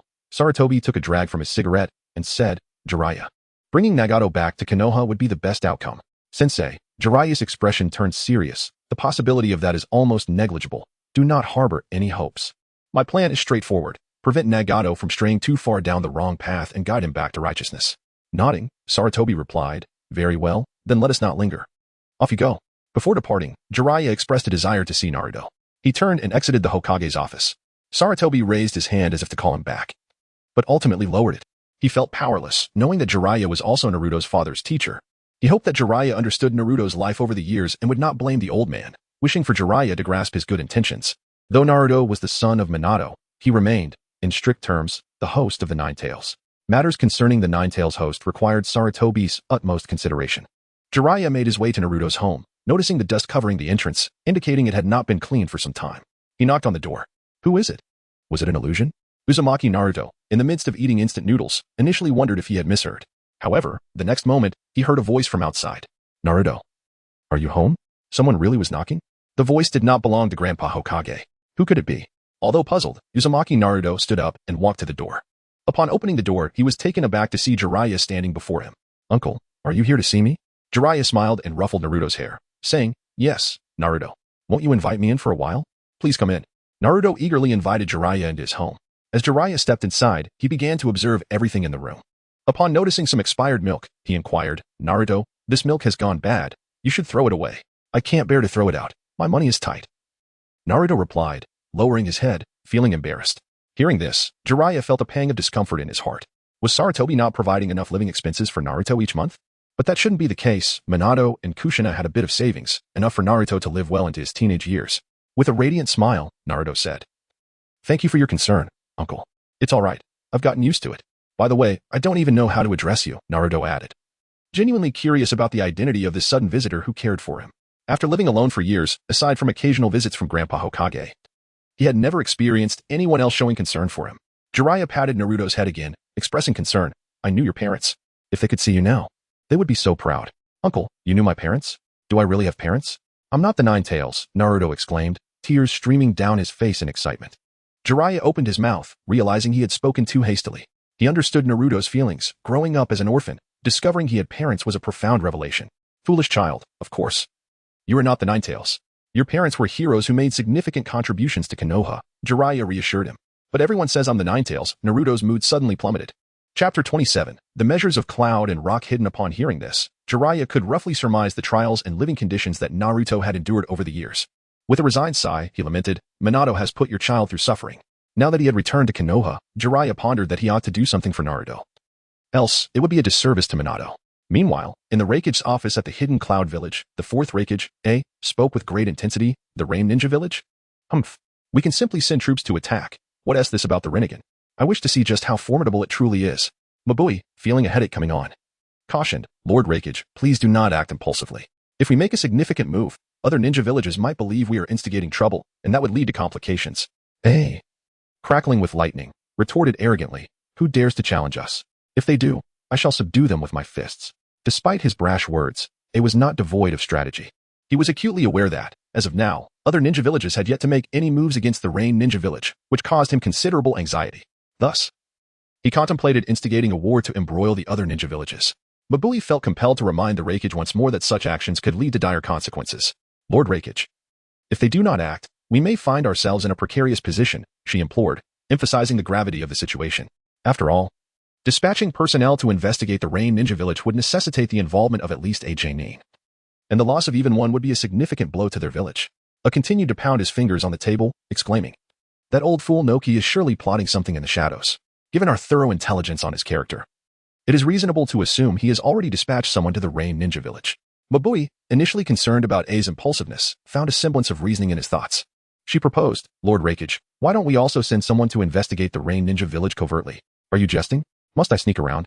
We shall approach openly. A thundered, slamming his palm on the table. I refuse to believe that if I send people openly to the Rain Ninja Village, Konoha, Iwagakure, Tsunade, and Kirigakure will remain passive. Mabui felt compelled to caution him again. Lord Raikage, what if they do not act? Would we not find ourselves in a bind? Her words were a plea for caution, hoping to prompt the Raikage to contemplate his decisions to avoid unnecessary losses for their village. A waved his hand dismissively, saying fine. Fine, let us proceed as I instructed. An active strike does not necessitate deep infiltration. A mere probe into the Rain Ninja Village will suffice. My aim is simple, to drag the other ninja villages into the fray. I understand, Lord Raikage. I will make the arrangements at once, Mabui replied, taking up a document and departing the Raikage's office to execute his orders. After her departure, A leaned back in his chair, deep in thought. Is the legendary Rinnegan truly as formidable as they say? Without having faced it directly, I am reluctant to believe in its purported might. If the wielder of the Rinnegan is indeed so powerful, why do they remain cooped up in the diminutive Rain Ninja Village? Why have they not taken significant action in the ninja world? What is this Akatsuki organization they speak of? Collecting tailed beasts? All these actions suggest a lack of confidence in their own strength. Were they truly powerful, there would be no need for such theatrics, utterly meaningless. In the office of the Tsuchikage at Iwagakure, Noki bellowed, What did you say? Where has Deidara gone? Frustration surged within him, especially at such a critical juncture. Grandfather, why are you so angry this time? Asked Karatsuchi cautiously, sensing the tension. She had merely come to report Deidara's disappearance, yet her grandfather was in a fit of rage. Typically, Deidara would occasionally go missing without provoking such ire. Ouch, it hurts. I've strained my back again, Noki grimaced, pressing his hand against his back. Karatsuchi rushed to massage his shoulders, allowing him a moment of respite. I had intended to assign the infiltration of the Rain Ninja Village to Deidara. And now he has vanished. I am at a loss for how to arrange for someone else to infiltrate the Rain Ninja Village suitably. Karatsuchi queried, Grandfather, why did you choose Deidara for this task? With his temperament, how could he possibly execute it properly? Noki replied patiently, Deidara possesses the ability to fly, ensuring a degree of safety during the infiltration. At least if he cannot defeat an opponent, he can escape. If we were to send someone else, even if they managed to infiltrate, escaping from the Rain Ninja Village once discovered would be far more challenging. One must not underestimate the Rinnegan wielder capable of defeating Hanzo. Karatsuchi promptly declared, I will go find Deidara and instruct him to undertake the task. Wait, Karatsuchi, do you know where Deidara is? Noki responded skeptically. Karatsuchi stuck out her tongue and chuckled. How could I possibly know where he is? I'll search in places he might have gone. I cannot guarantee I will find him, though. Very well. Go ahead. Noki waved his hand, permitting her to leave. Kuratsuchi quickly exited the office. Noki sighed. What a troublesome time. 3 users of the Mangeki Sharingan have emerged consecutively? Thankfully, Konoha is embroiled in internal strife. Otherwise, those 3 alone would be sufficient to put my Owagakure in jeopardy. Fortunately, the Uchiha clan has been nearly eradicated, although the remaining members are formidable. They appear to be lone wolves. Chapter 28. A reminder to Terumi Mei in the office of the 4th Kazekage, Raza. He sat in silence with his hands clasped under his chin. His assistant, Maki, inquired, Kazekage-sama, regarding the rumors from the Mist Village concerning the Akatsuki organization and Uchiha Obito. Should we take action? Maki's instinct was to refrain from involving themselves in such turbulent affairs, as the Sand Village preferred to remain neutral. However, it was evident that other ninja villages would respond, particularly the Leaf Village, which could not afford to remain idle. The situation was deeply intertwined with the Leaf Village, especially considering the recent events surrounding the Uchiha clan massacre and the involvement of Itachi and Shursui Uchiha. Observing Raza's continued silence, Maki suggested again, Kazekage-sama, in my opinion, we should hold the Leaf Village accountable. Many of the disturbances in the ninja world stem from their actions, otherwise, the world would not be in such turmoil. After a brief pause, Raza finally spoke. Maki, do you truly believe that the Rinnegan, regarded as the pinnacle of the 3 great dojutsu, possesses the power to obliterate worlds? After all, it is said that the Sage of the 6 Paths, who lived a millennium ago, was its bearer. This question stumped Maki, leaving him momentarily speechless. He, too, was uncertain about the extent of the Rinnegan's power. Nevertheless, he expressed his thoughts. Kazekage-sama, among the 3 great dojutsu, Byakugan, Sharingan, and Rinnegan, the Byakugan's capabilities are impressive in terms of support, while the Sharingan excels in combat prowess. With the recent emergence of the awakened Mangeki Sharingan, it showcases formidable strength. Hence, it stands to reason that the Rinnegan should possess extraordinary abilities as well. Nodding in agreement with Maki's assessment, Raza stated seriously, in light of this, dispatch a team of elite ninjas to investigate the situation in the Rain Village. Might I presume, Kazekage-sama, that you intend to acquire the Rinnegan? Maki speculated, though he couldn't be entirely certain. Yet, it seemed plausible that Raza sought to obtain the Rinnegan, for he would not have made such arrangements otherwise. In the past, Raza would have simply held the Leaf Village accountable as he had previously suggested, as was customary for the Sand Village. Now, however, his strategy had shifted, and his inquiry about the Rinnegan was telling. Raza solemnly cautioned, do not ask unnecessary questions, simply carry out my orders. Understood, Kazekage-sama. I shall make the arrangements immediately. Maki replied respectfully before exiting the office. Meanwhile, in the Mist Village, Terumi Mei hurriedly calmed the ninjas who had been aligned with the 4th Mizukage, Isabu. Exhausted from managing so many affairs, she returned home, feeling the weight of her responsibilities. Upon seeing Uchiha Chisaki leisurely sipping tea, she expressed her frustration. I envy you. You can afford to be so carefree, while I am burdened with labor. Setting down his teacup, Chisaki reminded her, Terumi Mei, allow me to advise you to secure the position of the 5th Mizukage as soon as possible. The longer you delay, the more disadvantageous it will be for us. In the original narrative, following Isabu's demise, the Mist Village was without a Mizukage for several years, with an elderly general maintaining control. Terumi Mei replied earnestly, however. This matter requires the approval of the old general. Why does he cling to power at such an advanced age instead of retiring? Chisaki, somewhat exasperated, responded. If you find it difficult to handle, allow me to take charge. Upon hearing this, Terumi Mei felt a pang of anxiety and quickly retorted, Uchiha Chisaki, do not act recklessly. Rest assured, I will manage this. She was determined to handle the situation herself, believing it to be the more prudent course of action. Chisaki, with a serious tone, reminded her, as I said, do not delay too long. Otherwise, those who follow you may develop their own notions. The general also has his loyalists. And if key positions in the Mist Village are filled with his people, what will happen when you ascend? Your supporters will be left without roles. Irritated, Terumi Mei waved her hand dismissively. All right. Must you be so verbose for a grown man? Meanwhile, at the general's residence, an elite ninja knelt before him, reporting respectfully. General, Terumi Mei's faction is secretly discussing the important positions within our Mist Village. With his eyes closed and fingers moving over prayer beads, the general replied calmly. That is to be expected. Each generation of Mizukage brings forth new leadership. Do not engage in conflict with them. After resolving the issue with Isabu, we cannot afford internal strife, or the Mist Village will continue to decline. What should we do, General? The burly elite ninja asked cautiously. The general replied nonchalantly. Simply ensure that Terumi Mei's ascension as the 5th Mizukage is postponed. Certain individuals will naturally become restless, and regardless of where they go, the Mist Village will regain some vitality.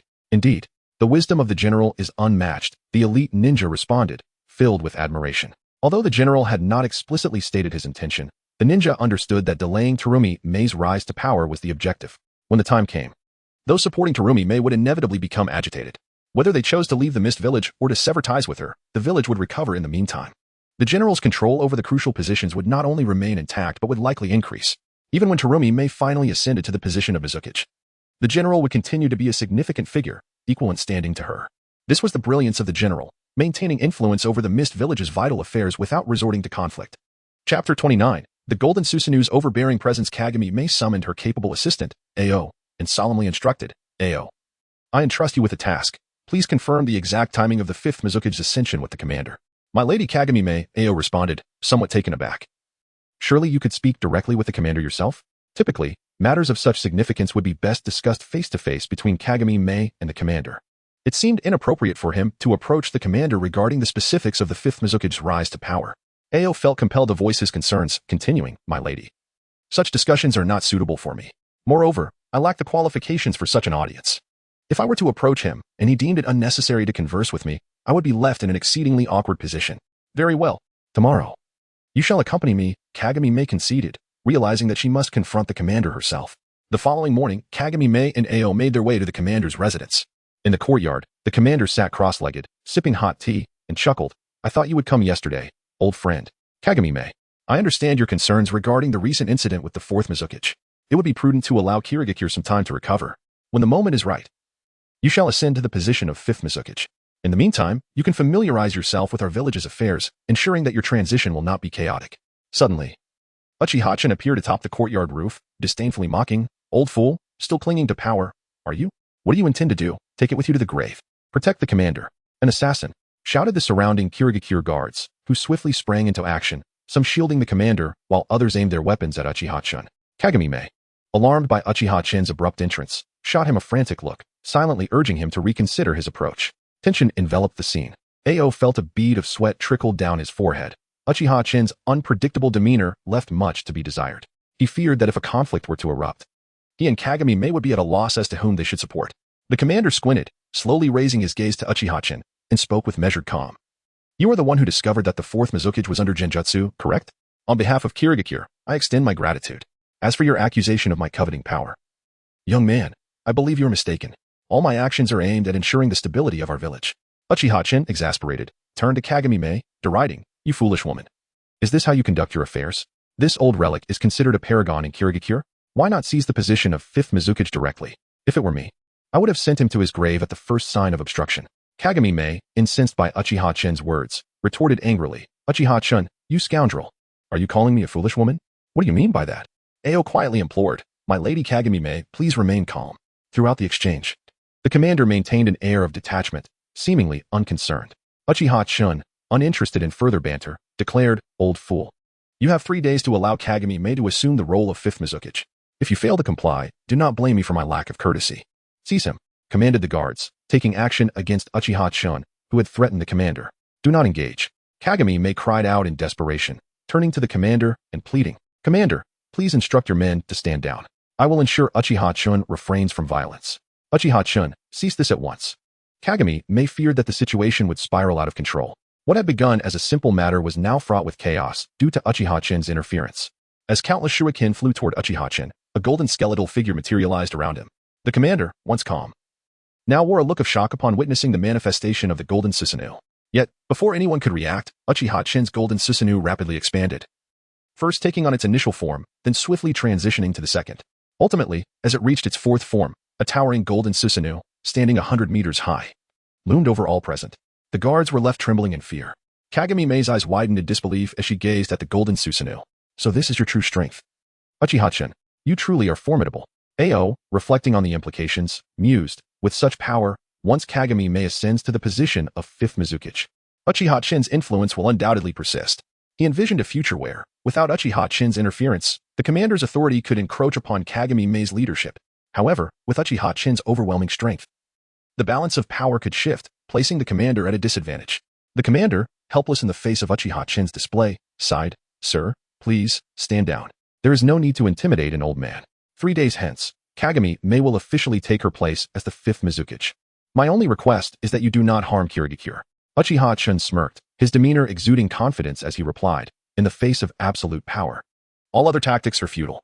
Originally intending to maintain a low profile, Uchiha-chan now felt no need for discretion, choosing instead to stir chaos within the ninja world and seize the benefits he desired.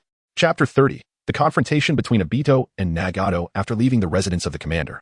Konan and Uchiha Obito found themselves on the road, with Konan incessantly admonishing Uchiha Obito. With an air of exasperation, she remarked, "Uchiha Obito, your recklessness is astonishing.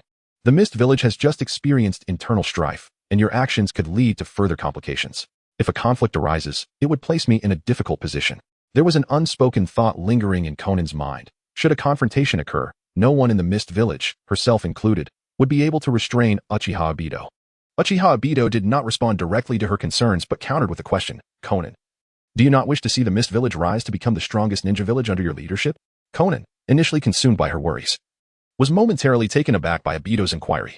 She shook her head in resignation, stating, "How could that be possible? The Mist Village is currently plagued by severe internal issues. Resolving these problems will take years, and if I can manage to address them during my tenure, that would be a tremendous achievement. The notion of leading the Mist Village to become the foremost ninja village is simply beyond my imagination." Obito smiled slightly and replied, "The issues you speak of are primarily related to a few ninja clans and some relatively strong ninjas. Of course, if your strength were formidable enough, even those with ulterior motives would not dare to act upon them or voice their thoughts. Conversely, when your power is lacking, it would be a triumph merely to avoid constant provocation." Strength? Konan recalled witnessing Obito's golden Susanoo, a towering giant reaching hundreds of meters high. Such power was not something ordinary individuals could contend with, even though she herself had attained the strength of a shadow-level ninja. The thought of opposing Obito was daunting, as his power seemed to transcend even that of the strongest shadows. Only the most formidable tailed beasts, such as the Ninetales, could possibly stand against him. She pondered how someone so young could possess such immense strength. Meanwhile, in the Rain Village at the Akatsuki's base, Uchiha Obito appeared before Nagato and Konan. Konan, with an icy demeanor, questioned, "Uchiha Obito, do you dare to show your face before us? And there's no need to continue wearing that mask. It only makes you seem hypocritical." However, Obito showed no intention of removing his mask and coldly replied, "What is it? Now that you know my identity, you assume you can forego collaboration with me? Even if you choose not to cooperate, does your current situation seem favorable? Your information has been exposed as well." Prior to seeking out Nagato and Konan, Obito had anticipated this outcome. Nagato's Rinnegan emanated a chilling aura as he confidently stated, "So what if it has been exposed? I shall naturally suppress everything with the power of a god." Obito could not help but scoff at this assertion, fully aware of the origins of Nagato's Rinnegan. Shinra Tensei. A powerful repulsive force penetrated Obito's body, shattering the iron wall behind him. Debris scattered everywhere, yet Obito remained unscathed, standing firm. He remarked nonchalantly, "Nagato, your power is commendable, but unfortunately, it has no effect on me." At that moment, countless pieces of paper erupted from Konan's arm, encircling Obito. A series of explosive detonations followed. Yet the outcome remained unchanged. Obito stood unharmed. "Do not waste your effort. It is futile," Obito warned, his tone growing increasingly frigid. As long as he refrained from initiating an attack on Nagato and Konan, they would find themselves powerless against him. This was the source of Obito's confidence. As long as he wielded his divine power, no one could threaten him unless they possessed similar space-time ninjutsu. Nagato withdrew his hands from the machine, preparing to unleash a more potent six-paths technique to subdue Obito. However, Obito raised a hand to halt him, stating gravely, "Wait, Nagato. We are not at the point of a decisive battle over any conflicting interests. At this moment, we should unite to confront the impending enemy, rather than inciting discord among ourselves." "Who cares for your nonsense?"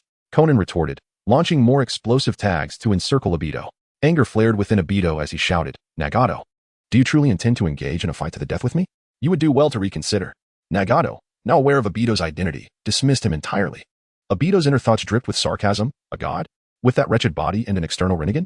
Humph. Were it not for your potential utility, you would not have lasted this long." However, on the surface, Obito refrained from challenging Nagato's statement, for doing so would obliterate any possibility of continued collaboration. After all, Obito needed to leverage Nagato's power to gather the tailed beasts from various villages. Seeing Obito's reluctance to counter his words, Nagato felt he could offer Obito an opportunity, a chance to shift from an equal partnership to a subordinate relationship. With an air of arrogance, Nagato declared, "Uchiha Obito, I can grant you a chance. You may serve as my subordinate, and I shall allow you to continue living. Otherwise, I can easily send you to hell right now." Chapter 31. The woman who throws explosive tags as if they were worthless beneath the mask. Uchiha Obito was seething with rage, his veins bulging in fury. How dare Nagato utter such audacious words? To suggest that he, Uchiha Obito, would serve as your subordinate? He was no longer the Uchiha Obito of yore. Yet, given the current circumstances, Obito was reluctant to sever ties with Nagato completely, for doing so could jeopardize his future plans. However, if he were to propose an equal partnership at this moment, Nagato would likely strike without hesitation. Nagato's Rinnegan fixated on Obito as he inquired, "Uchiha Obito, since you are unable to make a choice, I shall compel you to decide. He raised his hand, preparing to activate the universal pull technique. Wait, Obito interjected, contemplating briefly before deciding to feign acquiescence for the time being. After all, the overarching plan took precedence.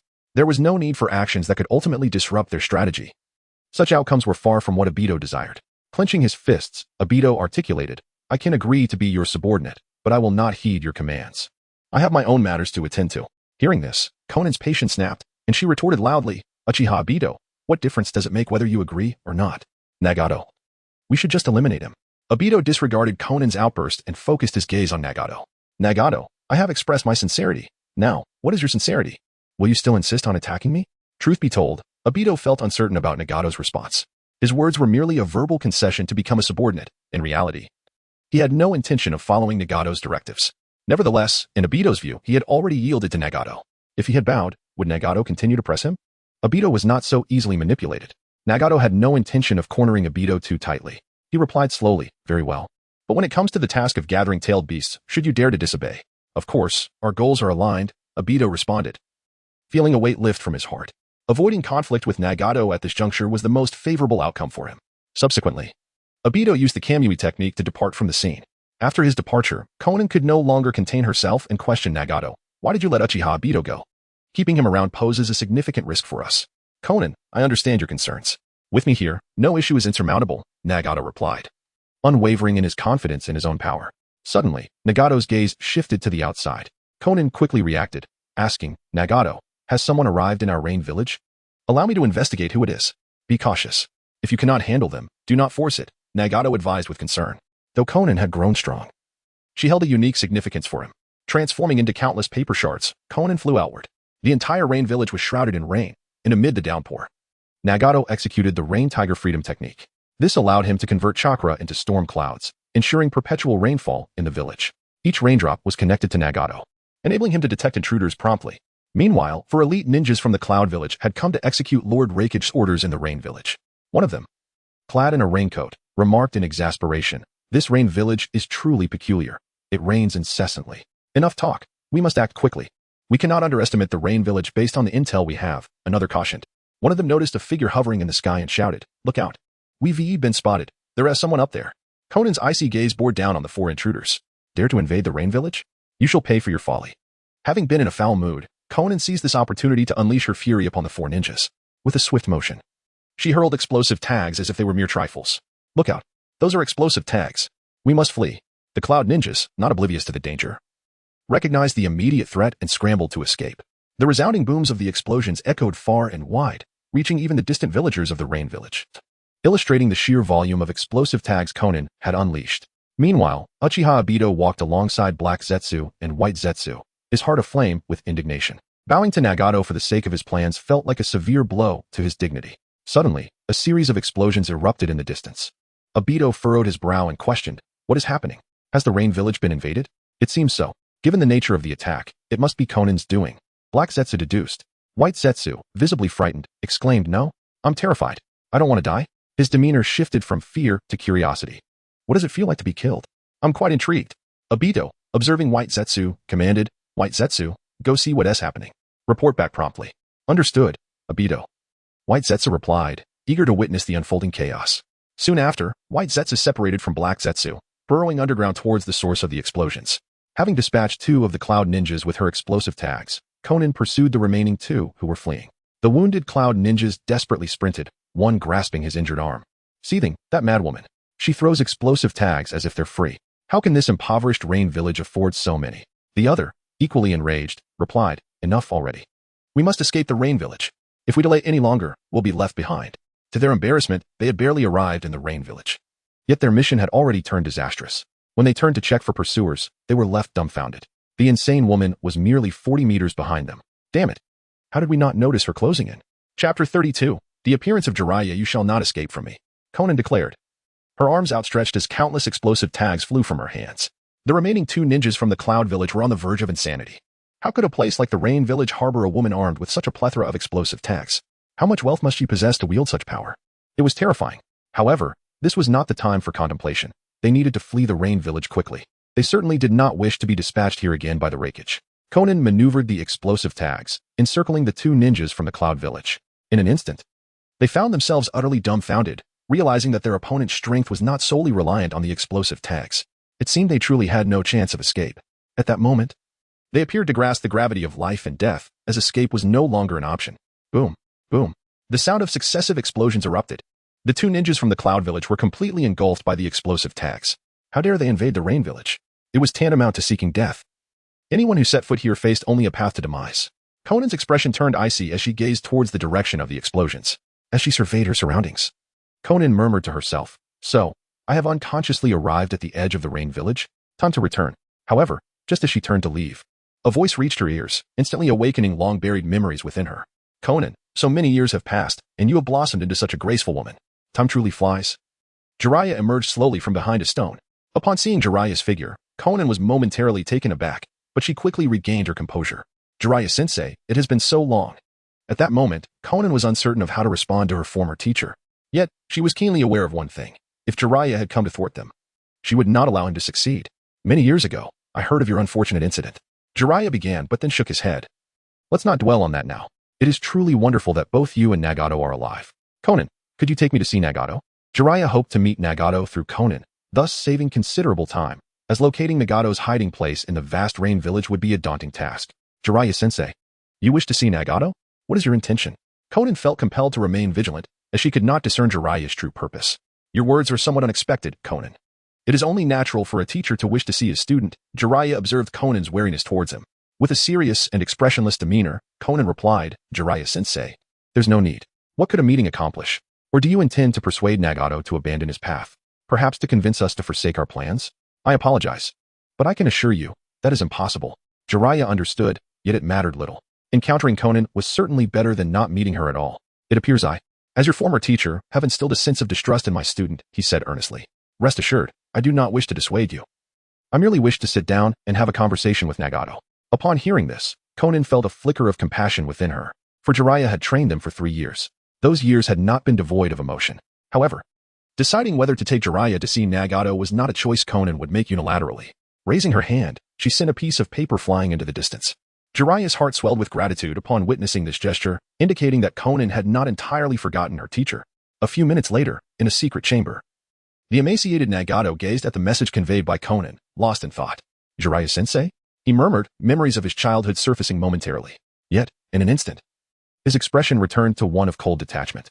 Conan's message had also suggested that Jiraiya might be representing the Hidden Leaf Village, possibly urging him to abandon his current plans. Nagato understood his present situation. Thus, if he were to meet Jiraiya, a clash of ideologies was inevitable. Consequently, Nagato did not wish to complicate matters unnecessarily. If his plans had not been exposed or if he had already begun collecting the tailed beasts, he would naturally have met Jiraiya and eliminated him. However, should a confrontation arise, Nagato was confident in his ability to prevail, yet he feared the possibility of Jiraiya escaping, which would expose his circumstances. Confident in his power, Nagato was reluctant to allow his situation to fall into the hands of other ninja villages. He was uncertain how much longer his body could endure, and collecting the tailed beasts was not an endeavor that could be completed swiftly. Nevertheless, he resolved to meet with Jiraiya. Thus, he dispatched the animal path towards Conan and Jiraiya's location.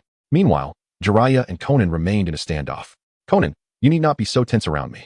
I am hardly a villain. Your vigilance makes me quite uncomfortable," Jiraiya remarked with a hint of exasperation. "As long as you remain within the Rain Village, I shall not lower my guard," Conan replied coldly, maintaining her unwavering gaze on Jiraiya. "Very well," Jiraiya chuckled wearily, "your vigilance as a ninja is commendable. It shows you have grown remarkably over the years." Although he had not extracted any useful information from Conan, one thing was certain. Both she and Nagato had become infatuated with their plan to collect the tailed beasts. It was unclear how the Mist Village had acquired such covert information, but it was impressive indeed. There were also rumors that Uchiha Chun was in the Mist Village, and that Uchiha Obito and Uchiha Itachi were among the Akatsuki. It seemed all matters were intricately tied to the Hidden Leaf Village, which was quite vexing. Chapter 33. The Art of Explosion arrives at Rain Shinobi Village in the distance. A colossal bird soared swiftly towards the location of Conan and Jiraiya. Jiraiya gazed at the figure standing atop the bird's head, recognizing the Rinnegan in their eyes, and contemplated. This person must be a puppet controlled by Nagato. I never imagined that the Rinnegan could be utilized to manipulate a puppet. Simultaneously, Jiraiya felt a sense of admiration for Uchiha Chun, who had disclosed such extensive intelligence. Although the Mist Village had not explicitly stated that this information originated from Uchiha Chun, Jiraiya surmised that the one responsible for revealing so much must indeed be Uchiha Chun, especially given his presence in the Mist Village. It seemed imperative to have Sarutobi-sensei conduct a more thorough investigation into Uchiha-chun. Jiraiya, having traversed the shinobi world for many years, found it hard to believe that the Mist Village possessed such formidable intelligence capabilities. If they truly had such strength, they would not be embroiled in internal strife, hindering their long-term development. The animal path landed beside Conan. Its cold Rinnegan fixed its gaze on Jiraiya as it spoke in a detached manner. Jiraiya-sensei, it has been many years. Indeed, it has been quite a while. What is this? Is Nagato too afraid to confront me in person? Jiraiya retorted, his eyes locked onto the animal path. The animal path replied coldly, Jiraiya-sensei, allow me to advise you, do not wade into this murky water, for you will only find yourself ensnared in this vortex, ultimately losing your life. Ha! Jiraiya erupted into laughter. Turning to the animal path, Nagato, do you truly believe your current strength surpasses that of your teacher from the past? Indeed, the power of God now transcends all. The animal path declared confidently, arms outstretched. The ideology has deviated significantly. Upon hearing these words, Jiraiya realized that Nagato was no longer the person he once knew. However, Jiraiya hesitated to engage in combat. After all, a confrontation would only exacerbate the situation. Taking a deep breath, he demanded, Nagato, tell me, where has the righteous heart you once pursued gone? You are not the same person you were before. Jiraiya-sensei, people change with their environments. Have you not understood this principle over the years? The animal path responded unhurriedly. Jiraiya's disappointment grew, leading him to inquire, Nagato, does this so-called environment compel you to abandon your original dreams? Of course not, the animal path asserted confidently. Jiraiya was momentarily taken aback, unsure whether Nagato had truly changed. Then what do you intend to do? I have merely altered the means by which I pursue peace, a path that will restore tranquility to the entire shinobi world. The animal path articulated its vision. Jiraiya felt the flicker of hope he had just experienced extinguished once more and sighed. So, your method of achieving peace involves collecting tailed beasts? Do you not realize that doing so could incite widespread turmoil throughout the shinobi world? It might even precipitate a great ninja war, resulting in countless sacrifices. All of this is in service of achieving peace in the shinobi world. Some sacrifices are simply inevitable, the animal path shouted vehemently. Jiraiya shook his head in disappointment. Nagato, your thinking is too extreme. Enough said, Jiraiya-sensei. If you continue this futile discussion, I will consider using force to expel you from Rain Shinobi Village. The animal path clapped its hands, preparing to unleash jutsu. Jiraiya likewise readied his own jutsu.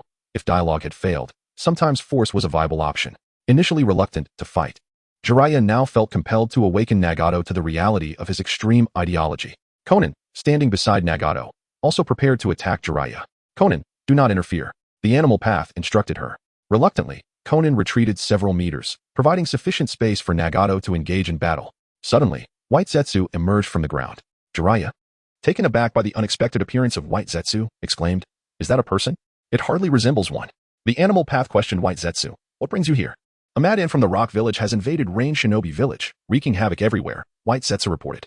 Simultaneously, on the other side of Rain Shinobi Village, Deidara and Kuratsuchi perched atop a clay bird. Kuratsuchi, exasperated, remarked, Deidara, Grandpa tasked us with infiltrating Rain Shinobi Village to gather intelligence. At this rate, the enemy will know we have arrived before we even invade. Then how can we proceed with the invasion? Kuratsuchi was thoroughly at a loss for words. What is there to fear? The old man said to infiltrate Rain Shinobi Village for reconnaissance. I am indeed gathering intelligence, Deidara confidently asserted. Kuratsuchi scowled. Suit yourself. When Grandpa holds you accountable later, I will simply say it was your fault. I will not take any responsibility. What is there to fear? Deidara replied nonchalantly. Initially, he had intended to defect from the Rock Village, but Kuratsuchi had found him and nagged him incessantly along the way, much to Deidara's annoyance. However, the mission assigned by the old man to infiltrate and scout Rain Shinobi Village piqued Deidara's interest. Thus, he found himself alongside Kuratsuchi in Rain Shinobi Village. Excitedly, Deidara licked his lips, contemplating. Fortunately, I brought enough clay this time. I should be able to have a splendid time. I wonder how formidable the so-called Rinnegan wielder is. Regardless, they cannot possibly compare to my explosive art. In Deidara's eyes, no one could rival the magnificence of his explosive artistry. It was unrivaled. Deidara plunged his hands into his clay pouch. Kuratsuchi, witnessing this, knew that Deidara was about to unleash chaos once more. She had come to terms with it. Deidara would do as he pleased.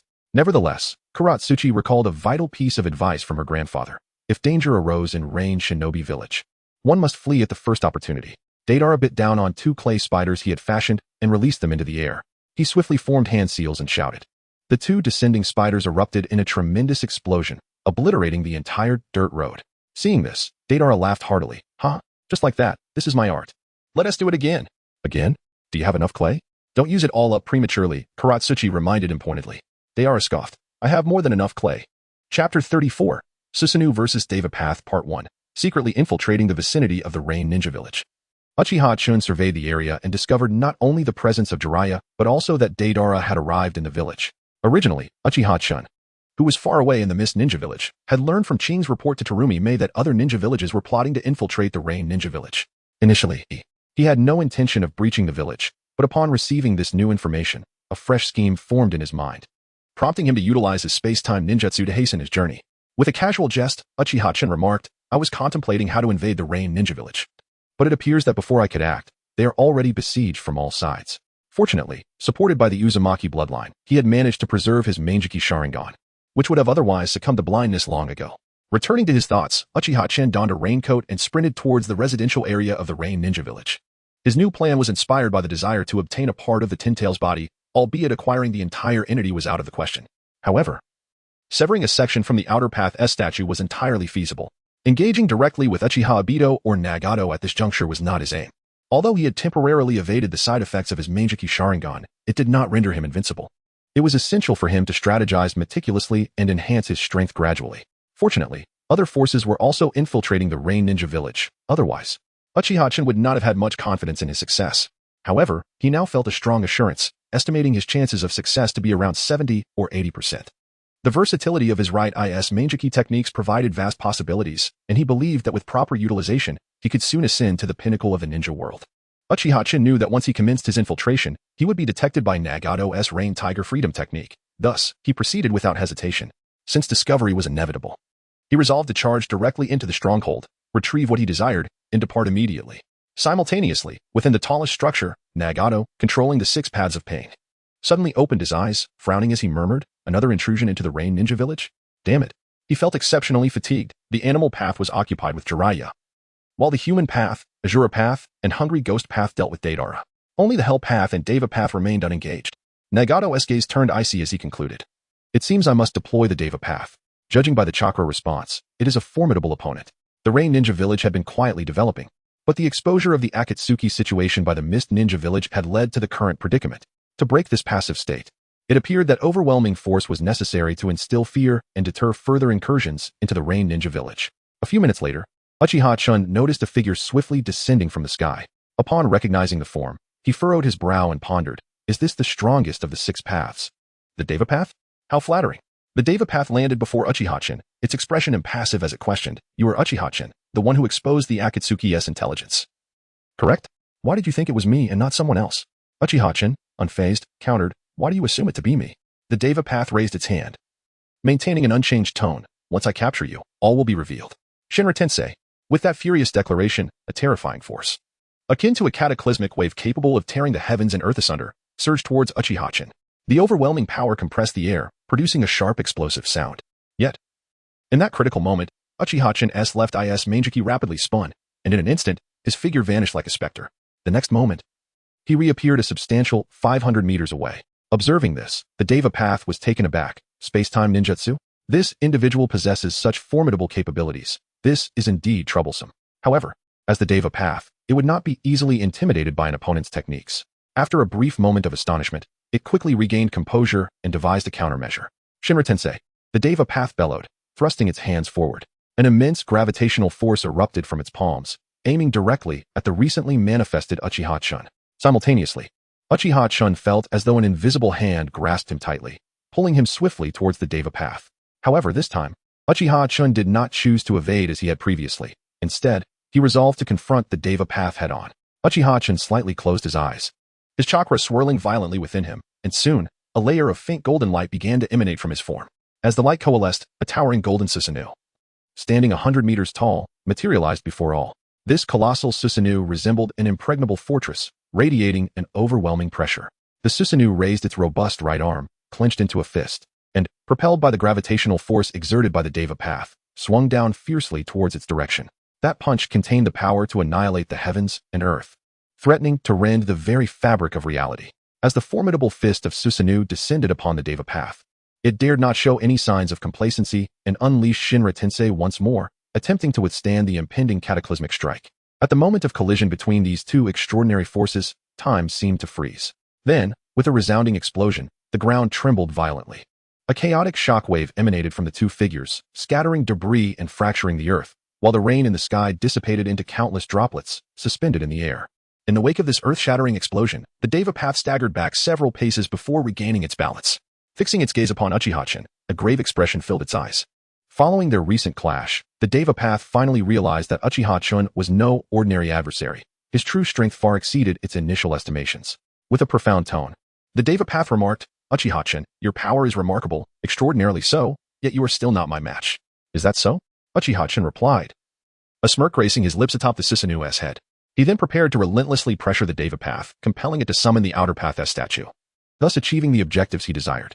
Chapter 35, Susanoo vs. Deva Path, Part 2. Upon witnessing the arrogant Uchiha-chan, Nagato's fury reached its zenith. Controlling 5 pain bodies simultaneously was already a considerable strain for him.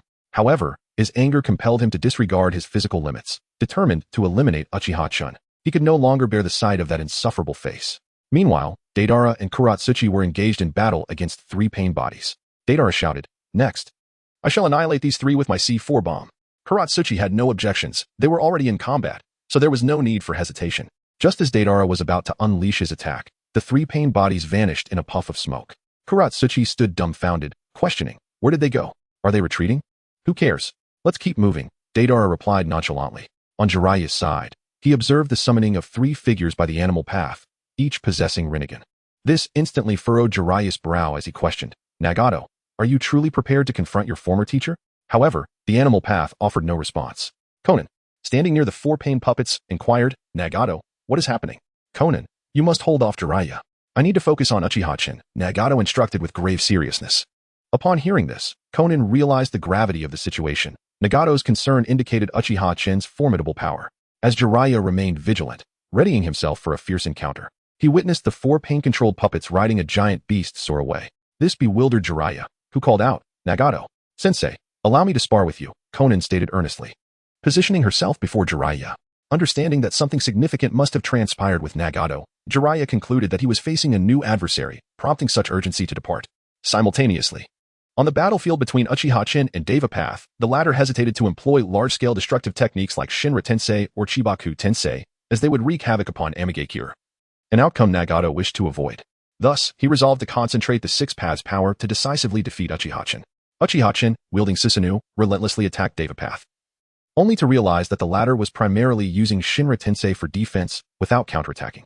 Chen speculated aloud, "Are you concerned about causing widespread destruction in Amigakure? If that is the case, let us change the battleground so you may unleash your full power." With that, he directed Susanoo away from the village. Deva Path, observing Chan's retreat, remarked with a blank expression, "How utterly underestimated I feel." He pursued Susanoo's path. Minutes later, at the outskirts of Amigakure, surrounded by forests far from habitation, Black Zetsu approached Uchiha Obito, stating, "Obito, Uchiha-chan has appeared in Amigakure and is battling with Nagato's pain." Obito, who had been in a foul mood, coldly replied, "Let them fight it out. It's best if they both suffer." A new idea began to take root in Obito's mind. Since Nagato was no longer usable, he would execute the plan himself, which seemed more secure. His first step would be to reclaim Nagato's Rinnegan for his own use. The future was uncertain, and this uncertainty troubled him deeply. As Uchiha-chan noticed not only Deva Path, but also the other 5 pain bodies pursuing him, a thrill surged through him. Interesting, all 6 pain bodies have gathered. He mused, confident in his strength. "Since you wish for a 6-on-1, I shall reciprocate," Uchiha-chan declared, forming hand seals for the shadow clone technique. With a series of explosions, 36 Uchiha-chans confronted the 6 pain bodies. Shadow clones. Deva Path murmured, observing the scene. Uchiha-chan shouted, "This is not over." Each clone, apart from the original, manifested the first form of Susanoo. Instantly, the tide of battle shifted, as 36 Susanoo stood firm on the battlefield. Nagato, secretly controlling the pain bodies, was taken aback by Uchiha-chan's immense chakra. The Uchiha clan has never exhibited such terrifying chakra reserves, he pondered. Meanwhile, White Zetsu, hiding underground, exclaimed in horror, "This is outrageous. I must report this to Obito immediately."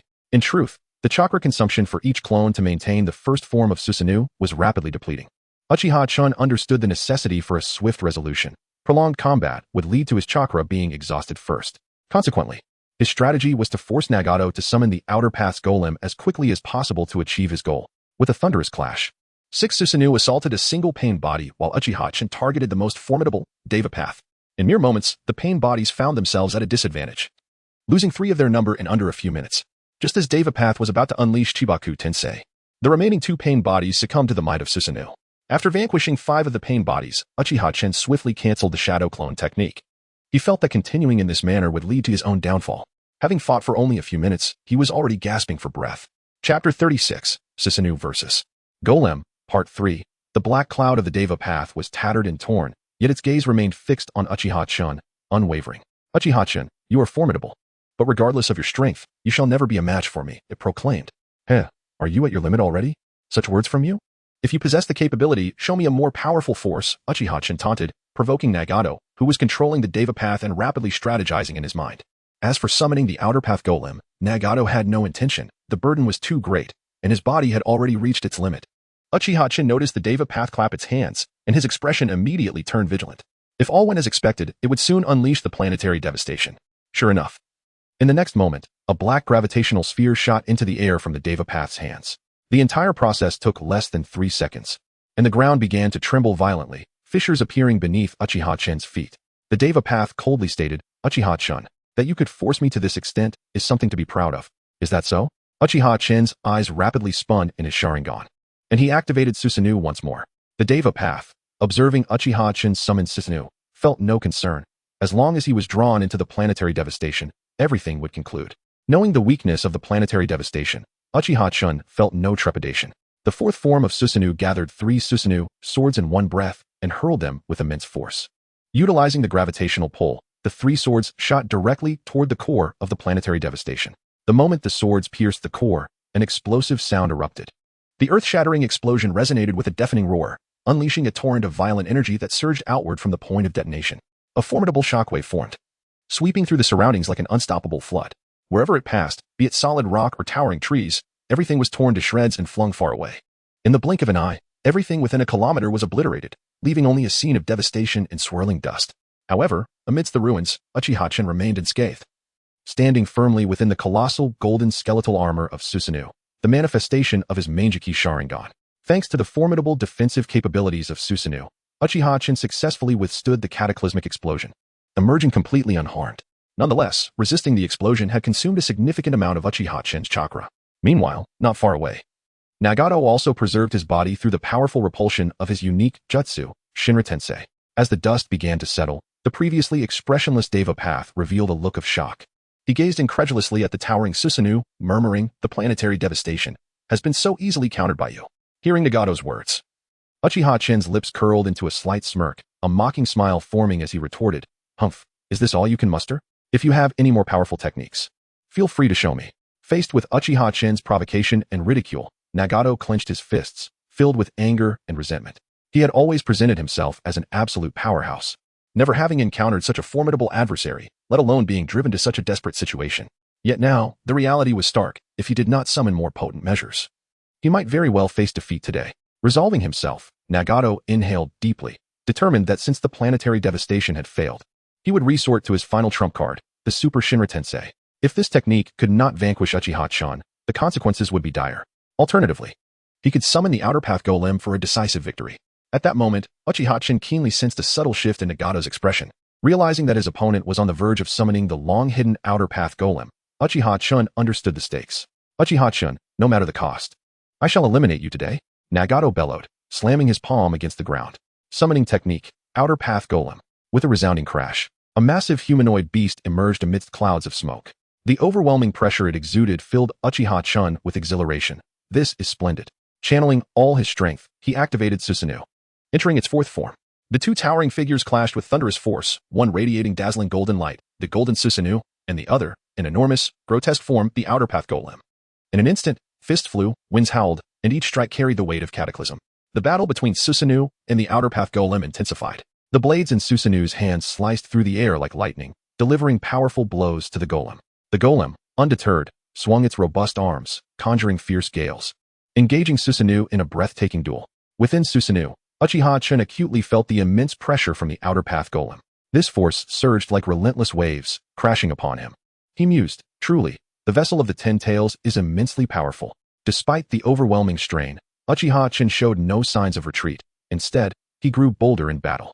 Meanwhile, Nagato, secretly controlling the Golem, began to feel the strain as his chakra rapidly depleted.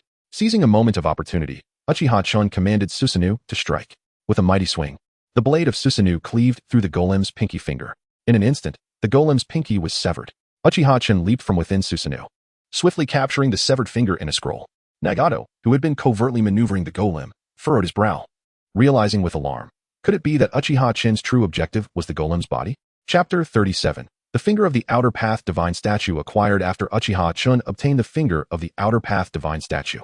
He promptly dispelled Susanoo and departed the location using space-time ninjutsu. In the shadows, Nagato, who was manipulating the divine statue, could not contain his rage and spat out a mouthful of blood after being toyed with by Uchiha Chen. Damn that bastard, Uchiha Chen, he thought, feeling a profound sense of humiliation and pain from being so easily mocked. Meanwhile, Uchiha Chen continued to utilize space-time ninjutsu, swiftly leaving the Rain Village. The prolonged use of his Manjiki Sharingan had rendered his vision blurred. However, Uchiha Chen remained unperturbed, as the lineage of the Uzumaki clan would gradually alleviate the burdens caused by the overuse of the Manjiki Sharingan. His intention behind acquiring a part of the divine statue was to become the vessel for the Ten Tails. Half a day later, in Terumi Mei's residence in the Hidden Mist Village, she observed Uchiha Chen's fatigued demeanor and curiously inquired, "Chun, what kind of person has exhausted you so? Or have you grown weary of solitude and sought out pleasure? Do I appear to be one who seeks pleasure?" Uchiha Chen replied, exasperated. Terumi Mei had a penchant for such teasing remarks, yet during their time together, Uchiha Chen had come to understand her nature. With a mischievous smile, Terumi Mei patted Uchiha Chen's shoulder and asked, "Then, might you enlighten me on your recent endeavors? After all, you are to become an elder consultant of the Hidden Mist Village, and as the new Mizukage, I believe I am entitled to know. I merely visited the Rain Village." Uchiha Chen responded succinctly, not intending to divulge further details to Terumi Mei. Her expression shifted as she pondered the true purpose of his journey to the Rain Village. Realizing that it seemed devoid of tangible benefits for him, reflecting on their past interactions, it appeared that Uchiha Chen had not gained anything substantial from assisting her. Whatever he desires to do is his own business, she concluded, as long as it posed no threat to the Hidden Mist Village. By the way, the appointment ceremony for the 5th Mizukage is approaching. Will you be attending, Elder Consultant? Terumi Mei changed the subject while continuing to tease Uchiha Chen. You may arrange it as you see fit. Uchiha Chen waved his hand dismissively and sank into a chair, exclaiming, "Let me rest for a moment." At that moment, Uzumaki Karen rushed in with, "By Lord Chen, if you bite my arm, it will alleviate your fatigue rapidly," Uzumaki Karen offered, extending her arm towards Uchiha Chen. Uchiha Chen unceremoniously tossed Uzumaki Karen aside, sternly admonishing, "Cease such behavior at once. If it occurs again, do not blame me for dealing with you harshly. Do you understand?" "Oh, I was merely concerned for your well-being, Lord Chen," Uzumaki Karen muttered softly. Bai comforted her from the side, while Terumi Mei, intrigued by the scene, turned to Uzumaki Karen and asked, "Little sister, is it true that biting your arm can result in some miraculous effect?" "Absolutely, as long as someone is injured. Biting any part of my body can heal their wounds and chakra," Uzumaki Karen proudly explained. Such naivety, unacquainted with the world's perils, Uchiha Chen could not help but exclaim. Having been publicly chastised by Uchiha Chen, Uzumaki Karen's eyes brimmed with tears. Terumi Mei fell into contemplation, her eyelids twitching as she mused, a special constitution, indeed. It possesses significant research value. She immediately considered whether Uzumaki Karen's unique abilities could be practically applied. If realized, it could potentially replace medical ninjas and substantially reduce resource expenditure. However, Terumi Mei's revelation startled Uzumaki Karen. "Please don't take me for research purposes." "Woo," she whimpered, recalling her past traumatic experiences in the Grass Village. Terumi Mei quickly reassured her, "Do not worry, little sister. I will not take you for research. I misspoke just now." Even if Terumi Mei harbored such intentions, she would not dare to act upon them, as Uzumaki Karen was closely associated with Uchiha Chen. Without his consent, abducting her for research would undoubtedly provoke his ire. Terumi Mei had witnessed Uchiha Chen's prowess firsthand. While she held confidence in her own strength, she was acutely aware that she was no match for him. Uzumaki Karen stood at the door, secretly gazing at Lord Chen. Unable to tolerate her gaze any longer, Uchiha Chen instructed, "Bai, take Karen and entertain her elsewhere. She is a distraction here." "Yes, Lord Chen," Bai replied respectfully, leading Uzumaki Karen away from Terumi Mei's residence. Terumi Mei approached Uchiha Chen and gently requested, "Chen, would you allow Karen to contribute some blood or cells for the benefit of the Hidden Mist Village? I am wholly devoted to you." As she spoke, she began to seduce Uchiha Chen. "Enough with that," Uchiha Chen replied, unimpressed by her advances, his gaze fixed ahead as he stated seriously. "That is the bloodline power of the Uzumaki clan. It cannot merely be attained through research on blood or cells. Furthermore, not every member of the Uzumaki clan possesses such abilities. Thus, do not waste your efforts on this matter. It would be far more beneficial to concentrate on enhancing the overall capabilities of the Hidden Mist Village. Given our current standing, If we were to uncover such knowledge, it is likely that Konoha would have already achieved it before us. Uchiha Chen's remarks were clear and direct. Upon his conclusion, Terumi Mei immediately grasped his intent. Pouring herself a glass of water, she remarked with interest. If the outside world were to discover that the elder consultant of the Hidden Mist Village is Uchiha Chen from Konoha, it would indeed be quite amusing. Especially considering the long-serving Sarutobi Hiruzen. It is a pity that he will not witness the delightful expression on that old man's face. Chapter 38. Uchiha Obito in a state of unease during the inauguration ceremony for the 5th Mizukage in the Hidden Mist Village. Terumi Mei announced Uchiha Chen's identity and his appointment as the village's elder advisor. However, this appointment met with considerable opposition from the common ninjas of the Hidden Mist. Conversely, the higher-ups, aware of Uchiha Chen's formidable abilities, dared not voice their dissent. After all, they were reluctant to offend Uchiha Chen and the 5th Mizukage, Terumi Mei. In such a politically charged atmosphere, they understood that any backlash would ultimately fall upon themselves. Nevertheless, for the populace of the Hidden Mist, this day held profound significance. As a new generation of Mizukage had emerged, a few nin whispered amongst themselves, expressing their disbelief. Isn't Uchiha Chen the one who orchestrated the extermination of the Uchiha clan? How could he be appointed as our elder advisor? Another replied, exactly. A rogue ninja from Konoha comes to our village to take on such a prestigious role? What a farce. In their eyes, any important position within the Hidden Mist should rightfully be filled by their own people, not by an outsider like Uchiha Chen. They were puzzled by Terumi Mei's decision. We shouldn't continue this discussion. If someone hears us and reports it, we could be in serious trouble, cautioned a middle-aged man who had remained silent until now. After his warning, he added, have you all forgotten that the 4th Mizukage was controlled by an illusion cast by someone named Uchiha Obito? Hearing this, another ninja broke into a cold sweat, contemplating the implications. If this were true, the Hidden Mist would be in grave danger. The murmurs of concern began to spread among the crowd, especially after their recent experience with the 4th Mizukage's manipulation. At that moment, a figure wielding a large executioner's blade approached, exuding an air of cold authority. Enough chatter, he commanded. You lot should be quiet. The lower-ranking ninjas and nin respectfully greeted Zabuza Momochi, recognizing him as a distinguished figure among the common ninjas. Zabuza continued sternly, I am aware of your concerns. And the 5th Mizukage is as well. However, there is no need for alarm. Uchiha Chen is currently aligned with our village. If you have objections, let your strength speak for you. Only if you can defeat me do you have the right to question Uchiha Chen. If you lack the power, and the higher-ups aren't pressuring you, then it would be wise to remain obedient, at least for a while. Meanwhile, after the appointment ceremony, Terumi Mei returned to the Mizukage's office. Upon entering, she found Uchiha Chen leisurely sipping tea on the sofa. Uchiha Chen, she remarked with a hint of exasperation. You seem quite relaxed. Aren't you aware that many outside hold strong opinions about your new role as elder advisor? Uchiha Chen shrugged nonchalantly. As long as they see sufficient benefits or can continue to live peacefully, these matters will naturally become insignificant. If they are driven by desperation or face life-threatening situations, they would oppose the ruling class of the Hidden Mist, regardless of my presence. There was an unspoken truth that Uchiha Chen did not voice. Absolute power can suppress all dissent. In the world of shinobi, individual strength can surpass the very fabric of existence. Terumi Mei initially believed Uchiha Chen to be solely a warrior, yet she recognized his profound perspective on power. Pouring a cup of tea for Terumi Mei, Uchiha Chen reminded her. We should also fortify the border defenses of the Hidden Mist. Please, I was already planning to do that without your input, she replied, looking at him with a hint of annoyance. Just enjoy your tea. I spoke out of turn. At the same time, atop a high tower, Konan approached Nagato with food, her expression laden with worry. Nagato, do we really need to resort to the outer path's Gedomazo to deal with Uchiha Chen? That summoning could cause irreversible harm. I understand, but Uchiha Chen truly pushed me to my limits, Nagato replied, his face pale and gaunt. Konan furrowed her brow, murmuring to herself. Could the Manjiki Sharingan really counter the Rinnegan? Suddenly, a swirling vortex materialized before them, revealing Uchiha Obito. Konan stood protectively beside Nagato, her vigilance heightened. Aware of his weakened state, there's no need for such wariness, Obito stated coldly. I have come to ascertain Uchiha Chen's strength. Nagato regarded the masked figure with scorn, retorting. Obito, it seems you hold Uchiha Chen in high regard.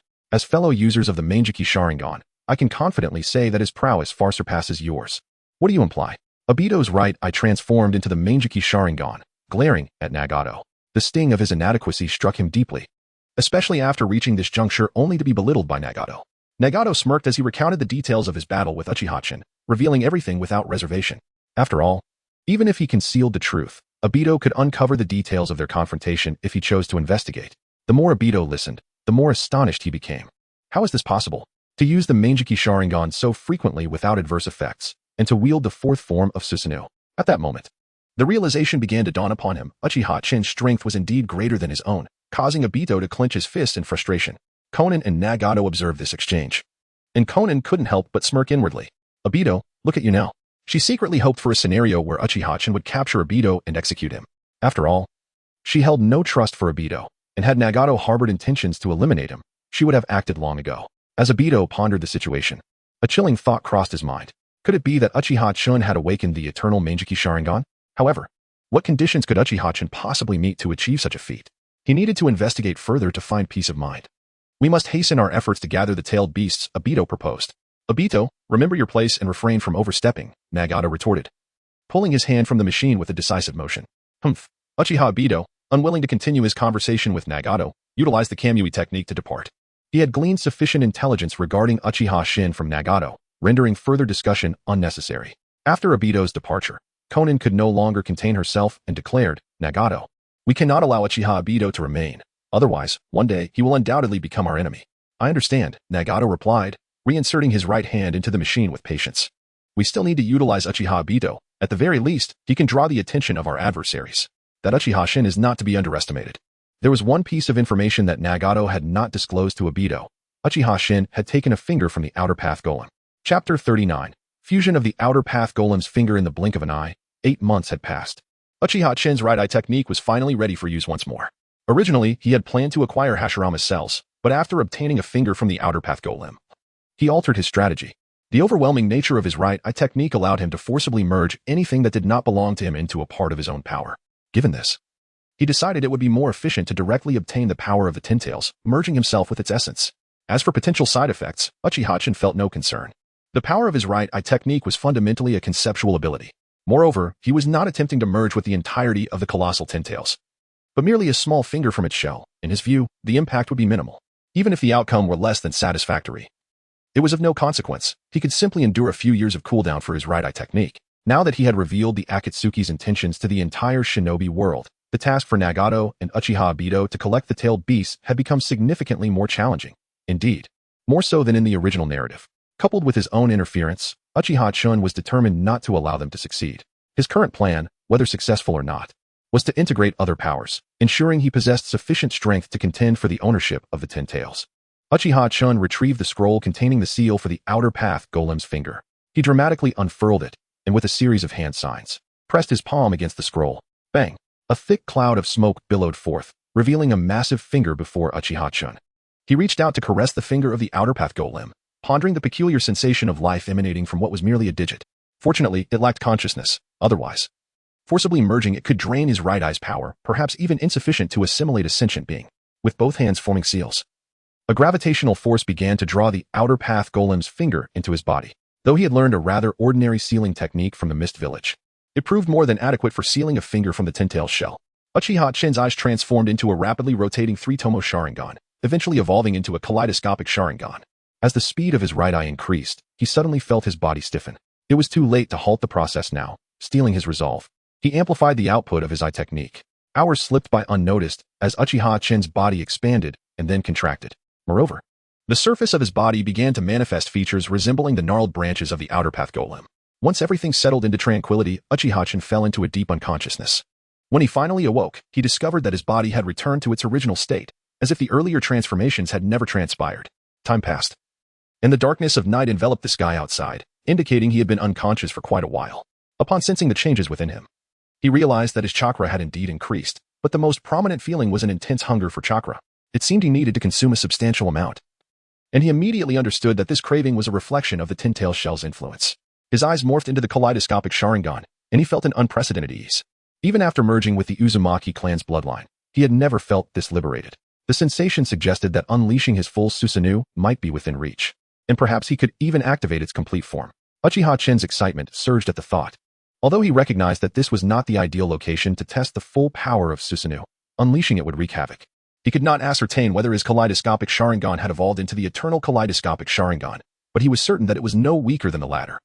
Uchiha-chan gently touched his right eye and murmured, "Will the cooldown period be 8 to 9 years this time? And this intense craving for chakra must be related to the tailed beasts. I should find an opportunity to devour their chakra." Currently, the distribution of tailed beasts was as follows. 1 tail resided in the Sand Village, 2 tails and 8 tails were in the Cloud Village. 3 tails had perished and would take years to revive. 4 tails and 5 tails were in the Rock Village. 6 tails was in the Mist Village where Uchiha-chan was. Seven Tails was in the Takigakure, and as for the Nine Tails, Uchiha Chun recalled that there was a pseudo Nine Tails Jinchuriki at the Fire Temple in the Land of Fire. Starting with you, pseudo Nine Tails Jinchuriki, I shall test my newfound power. A wicked, cruel smile crept across Uchiha Chun's face as he stroked his chin. After all, he had no clear understanding of how much chakra he could absorb from the tailed beasts. Targeting those Jinchuriki was too conspicuous and would easily reveal his intentions. It would be better to target the pseudo Nine Tails Jinchuriki at the Fire Temple. In the past year, he had been excessively conspicuous. Although Uchiha Chun himself had maintained a low profile for the past 6 months, other shinobi villages had been secretly dispatching agents to infiltrate the Mist Village and investigate his activities. If he were to take action against other tailed beast Jinchuriki, he would need to shift the blame onto the Akatsuki. Otherwise, despite his confidence in his strength, it was prudent to remain discreet until he ascended to the level of Sage of Six Paths. The following day, a now 1-year-older Uzumaki Karui implored, Lord Chen, please take me with you. I've been stuck in the Mist Village for so long. It's terribly boring. Going out. Do you expect me to protect you in case of danger? Uchiha Chen replied sternly, flicking her forehead. If it were for any other matter, he would gladly bring her along. After all, with Uchiha Chen's current strength, safeguarding Uzumaki Karui would be a simple task. However, this mission targeted the pseudo Nine Tails Jinchuriki at the Fire Temple, and Uchiha Chen did not wish for anyone to know about it. After all, this was his secret. Humph. Uzumaki Karui huffed, hands on her hips, pouting, Lord Chen, you simply do not want to take me with you. Do you think I am unaware of your strength? Protecting a little girl like me is a piece of cake for you. Besides, I'm not some helpless girl anymore. I've become a genin. I am now a ninja. Chapter 40. The Devouring of the False Nine Tails Jinchuriki. Uchiha Chun nonchalantly flicked the forehead of Uzumaki K-Rin, stating, next time, I will bring you along, but this situation is exceptional. Yes, Lord Chun, K-Rin responded, though her desire to accompany him was tempered by her reluctance to burden him. She feared that should he hold any grievances against her, she would be at a loss on how to remedy it. Before departing from the hidden Mist Village, Uchiha Chun visited the office of the Mizukage. Terumi Mei set aside her documents and remarked with interest, you've been quiet for quite some time. Your sudden urge to act suggests that this matter is of great significance. In her eyes, any action taken by Uchiha Chun could not be trivial, for he was not one to engage in meaningless endeavors. I shall be gone for a few days, he replied before leaping out of the window. Terumi Mei rolled her eyes, muttering, Uchiha Chun, you rogue, always leaving through the window. Standing nearby, Ao, with an impassive expression, reminded her, Mizukage, Lord Chen has already left. You should have spoken while he was still here. Then he might have heard you. TCH, forget it. I have work to do. Terumi Mei dismissed his suggestion.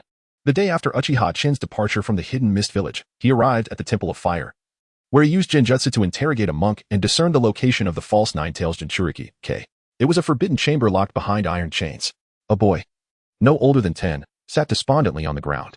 You seem to be in great distress, Uchiha Chen remarked. Startled by the voice, Kei looked up and asked, who are you? With a resounding crash, the iron door was obliterated by Uchiha Chen's Susanoo. Kei's eyes widened in terror as he gazed upon the golden Susanoo and cautiously inquired, who are you? What do you want with me? Fear gripped him, and he sensed that the newcomer might wish him harm. My identity is of little consequence. What matters is that I am here to liberate you from your suffering, Uchiha Chen declared, releasing his Susanoo and advancing towards Kei. As Chen approached, Kei instinctively retreated until his back pressed against the wall, with no escape left. Just as he was about to scream in desperation, Uchiha Chen seized his throat, rendering him unable to utter a word. Tears streamed down Kei's face. Yet Uchiha Chen showed no sympathy, coldly stating, boy, you should blame your misfortune. This is the price of being used as a false Nine Tails Jinchuriki by your father. With a swift motion, Uchiha Chen struck Kei's abdomen, proclaiming, release the seal. Instantly, a surge of red chakra erupted from Kei, coalescing as if to form a fox. The immense chakra enveloped him, resembling a miniature Nine Tails. As the chakra manifested, a tail emerged, quickly followed by a second. Uchiha Chen made no effort to halt the release of Kei's Nine Tails chakra. In the vicinity, the red chakra soared into the sky. Although the guards outside had been slain by Uchiha Chen, the Temple of Fire's influence ensured that others nearby soon noticed the commotion. Kei's father and Maki were among the first to perceive the surge of chakra emanating from the chamber where their son was imprisoned. What is happening? Why is Kei suddenly transforming into a tailed beast? Could the seal be weakening? Maki mused as he rushed toward the cell. Meanwhile, Sarutobi Asuma, one of the 12 guardian ninja, leaped onto a rooftop, gazing at the rising red chakra with disbelief. What is going on? Why is a Nine Tails Jinchuriki here? The old man would never let the Nine Tails run free. Unbeknownst to Asuma, a false Nine Tails Jinchuriki was being created at the Temple of Fire. To him, this could only mean that the Nine Tails had escaped from the Leaf Village. I must act quickly to prevent this and inform Konoha, he resolved. Fully aware that if the Nine Tails were released, the temple would be devastated.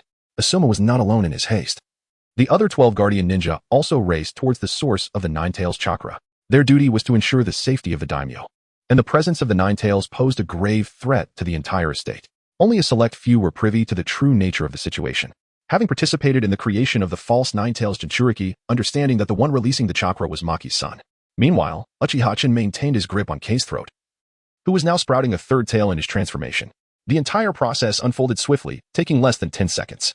Just as a fourth tail was about to emerge, a palpable shift occurred, intensifying the aura around Kage. Even Uchiha sensed the pressure mounting, realizing that the manifestation of the tailed beast's exterior was imminent. It appears we are nearing the threshold, Uchiha coldly assessed.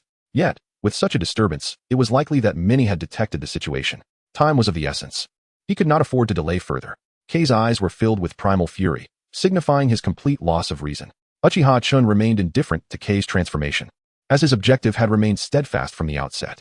Once Kage fully transitioned into the fourth tail of the Nine Tails, the massive chakra release ceased. Is this your limit? Understandable.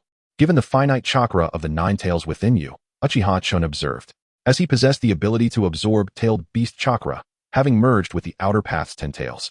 He swiftly began to consume the chakra enveloping Kage. In mere moments, the chakra shroud on Kage diminished from 4 tails to 3, the process unfolding with astonishing speed.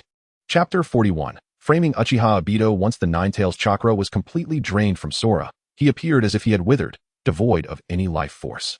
Uchiha unceremoniously cast Sora to the ground, subsequently retrieving a set of black cloud-patterned attire and donning a mask identical to that of Uchiha Obito. His intent was to lay the blame squarely on Obito, and Uchiha cared not for the number of believers in his deception. He needed only a single soul to accept it. After all, Obito's appearance was no longer a closely guarded secret within the shinobi world. At that moment, Hama, accompanied by a retinue of guards, rushed in, and his eyes fell upon his son, Sora, lying lifeless on the ground. Hama's gaze fixed intently on Uchiha. Are you Uchiha Obito? What brings you to the Fire Temple? Hama's voice was laced with a cold accusation. However, Uchiha had no intention of responding. Instead, he flung out 10 explosive tags. It's explosive tags, retreat. Hama exclaimed, his voice rising in urgency upon seeing the tags hurled toward them. Boom, boom. Utilizing the billowing smoke from the explosions, Uchiha deftly employed a space-time ninjutsu to vanish from the scene. As the dust settled, Hama and the others found themselves unable to catch even a glimpse of Uchiha. Damn Uchiha Obito, I will not let you escape. Hama bellowed in fury. At that juncture, Asuma Saratobi arrived on the scene, approaching Hama. What transpired with the Nine-Tails chakra? Hama's anger surged further at Asuma's inquiry.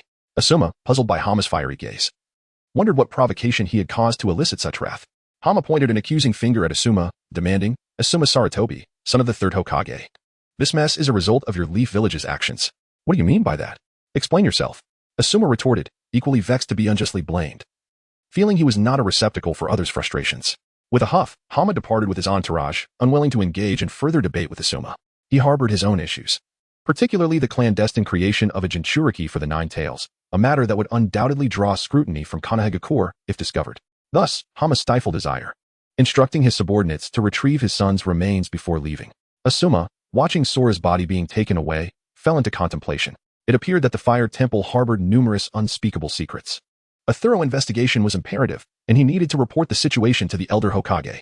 The matter concerning the Nine-Tails chakra was particularly grave, with immense interest at stake. Swiftly, news of the events at the Fire Temple reached the third Hokage, Hiruzen Saratobi. Upon receiving the information, Hiruzen immediately summoned the Council of Elders for an urgent meeting. Under ordinary circumstances, such haste would be unwarranted. However, the involvement of the Nine-Tails Jinchuriki demanded heightened vigilance. Before the council arrived, Kakashi Hitaki had already made his way to the Hokage's office. Still bearing his characteristic lethargic demeanor, Kakashi stood before Hiruzen's desk and respectfully inquired, Lord Third, you summoned me for an urgent matter? Indeed, a highly critical situation has arisen, involving Uchiha Obito, Hiruzen explained, aware of Kakashi's ongoing covert investigation into Obito over the past several months. As soon as Kakashi heard Obito's name, his expression shifted dramatically, shedding his prior indifference. Please tell me the specifics, Lord Third. Since you asked, I shall divulge the entire truth, Hiruzen stated, lighting his pipe and proceeding to relate the incidents that had transpired at the Fire Temple, including the emergence of the Nine-Tails chakra. Typically, matters concerning tailed beasts were not to be disclosed lightly, but given the circumstances at the Fire Temple, any attempts at concealment would be futile. Is there a need to enhance the protection of Naruto Uzumaki? Kakashi suggested, connecting the dots. Rest assured, I have already arranged for personnel to discreetly safeguard Naruto, Hiruzen assured. Recognizing the paramount significance of the Nine-Tails Jinchuriki as Konoha's ultimate weapon against rival villages. Taking a puff from his pipe, Hiruzen massaged his temples and instructed, Kakashi, continue your investigation into Uchiha Obito's whereabouts. Additionally, if feasible, employ emotional manipulation to draw him out. It may prove beneficial. Understood, Lord Third, Kakashi acknowledged, grasping the implications of Hiruzen's words. Yet, he was reluctant to resort to such tactics unless absolutely necessary. Hiruzen understood this sentiment and merely offered Kakashi a suggestion, leaving the decision to him. As Kakashi prepared to exit the Hokage's office, he found the door opening to reveal Danzo Shimura, Shizune, and Mito Kurama entering. Kakashi exchanged brief greetings before departing. Danzo, Shizune, and Mito settled onto the office's sofa. Danzo was the first to break the silence. Hiruzen, what has transpired that necessitated such urgency in summoning us? Is it possible that Uchiha Chun has stirred trouble again, or has the Akatsuki organization begun its machinations? Hiruzen sighed, rubbing his temples once more, and relayed to Danzo, Shizune, and Mito the same information he had shared with Kakashi. Chapter 42, The Professional Scapegoat. After listening to Sarutobi Hiruzen's account, Kashikamaru could no longer remain seated. He rose and inquired, Hiruzen, this matter is of great significance. How did the Temple of Fire come to possess the Nine-Tails Chakra? These questions demand answers. Mitarashi also chimed in. The Temple of Fire must be subjected to a thorough investigation. The information we lack seems to be known to that Uchiha Obito. Shimura Danzo, who had remained silent, continued to tap his cane, lost in thought about how the Temple of Fire acquired the Nine-Tails Chakra. For some time, Danzo had been contemplating controlling the Nine-Tails Jinchuriki. And now hearing that someone could produce a Nine-Tails Jinchuriki sent a thrill through him. If he could also manufacture Nine-Tails Jinchuriki in bulk, then the villages of Suna, Kumo, Iwa, Kiri, and even the Akatsuki would pale in comparison. Noticing Danzo's silence, which was unusual given his propensity for outbursts in such situations, Hiruzen speculated that Danzo was plotting something. Habitually, he took out his pipe and lit it, turning to Danzo and asking, Danzo, do you hold a different perspective? Both Kashikamaru and Mitarashi and glanced at Danzo, eager to hear any alternative opinions. Danzo, regaining focus, declared with an air of authority, in my view, since the Temple of Fire dares to engage in such underhanded tactics, we in Konoha cannot remain passive. I propose we dispatch the Umbu to thoroughly investigate the Temple of Fire's intentions, or rather, to determine if they are attempting to undermine our dominance in Konoha. Danzo, could this approach be too aggressive? What if Kashikamaru expressed concern, aware that provoking the Temple of Fire could lead to dire repercussions that might destabilize Konoha?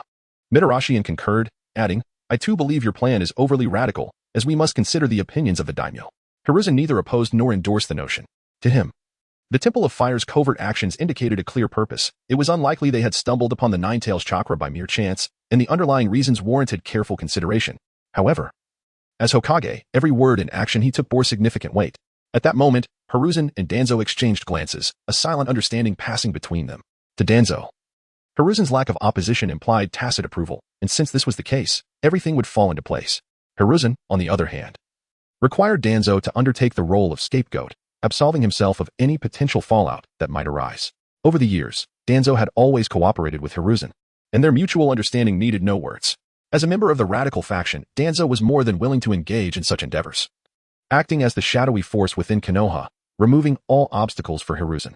Feigning a cough, Hiruzen slowly remarked, Danzo, we in Konoha value harmony. We cannot rely solely on force to resolve our issues.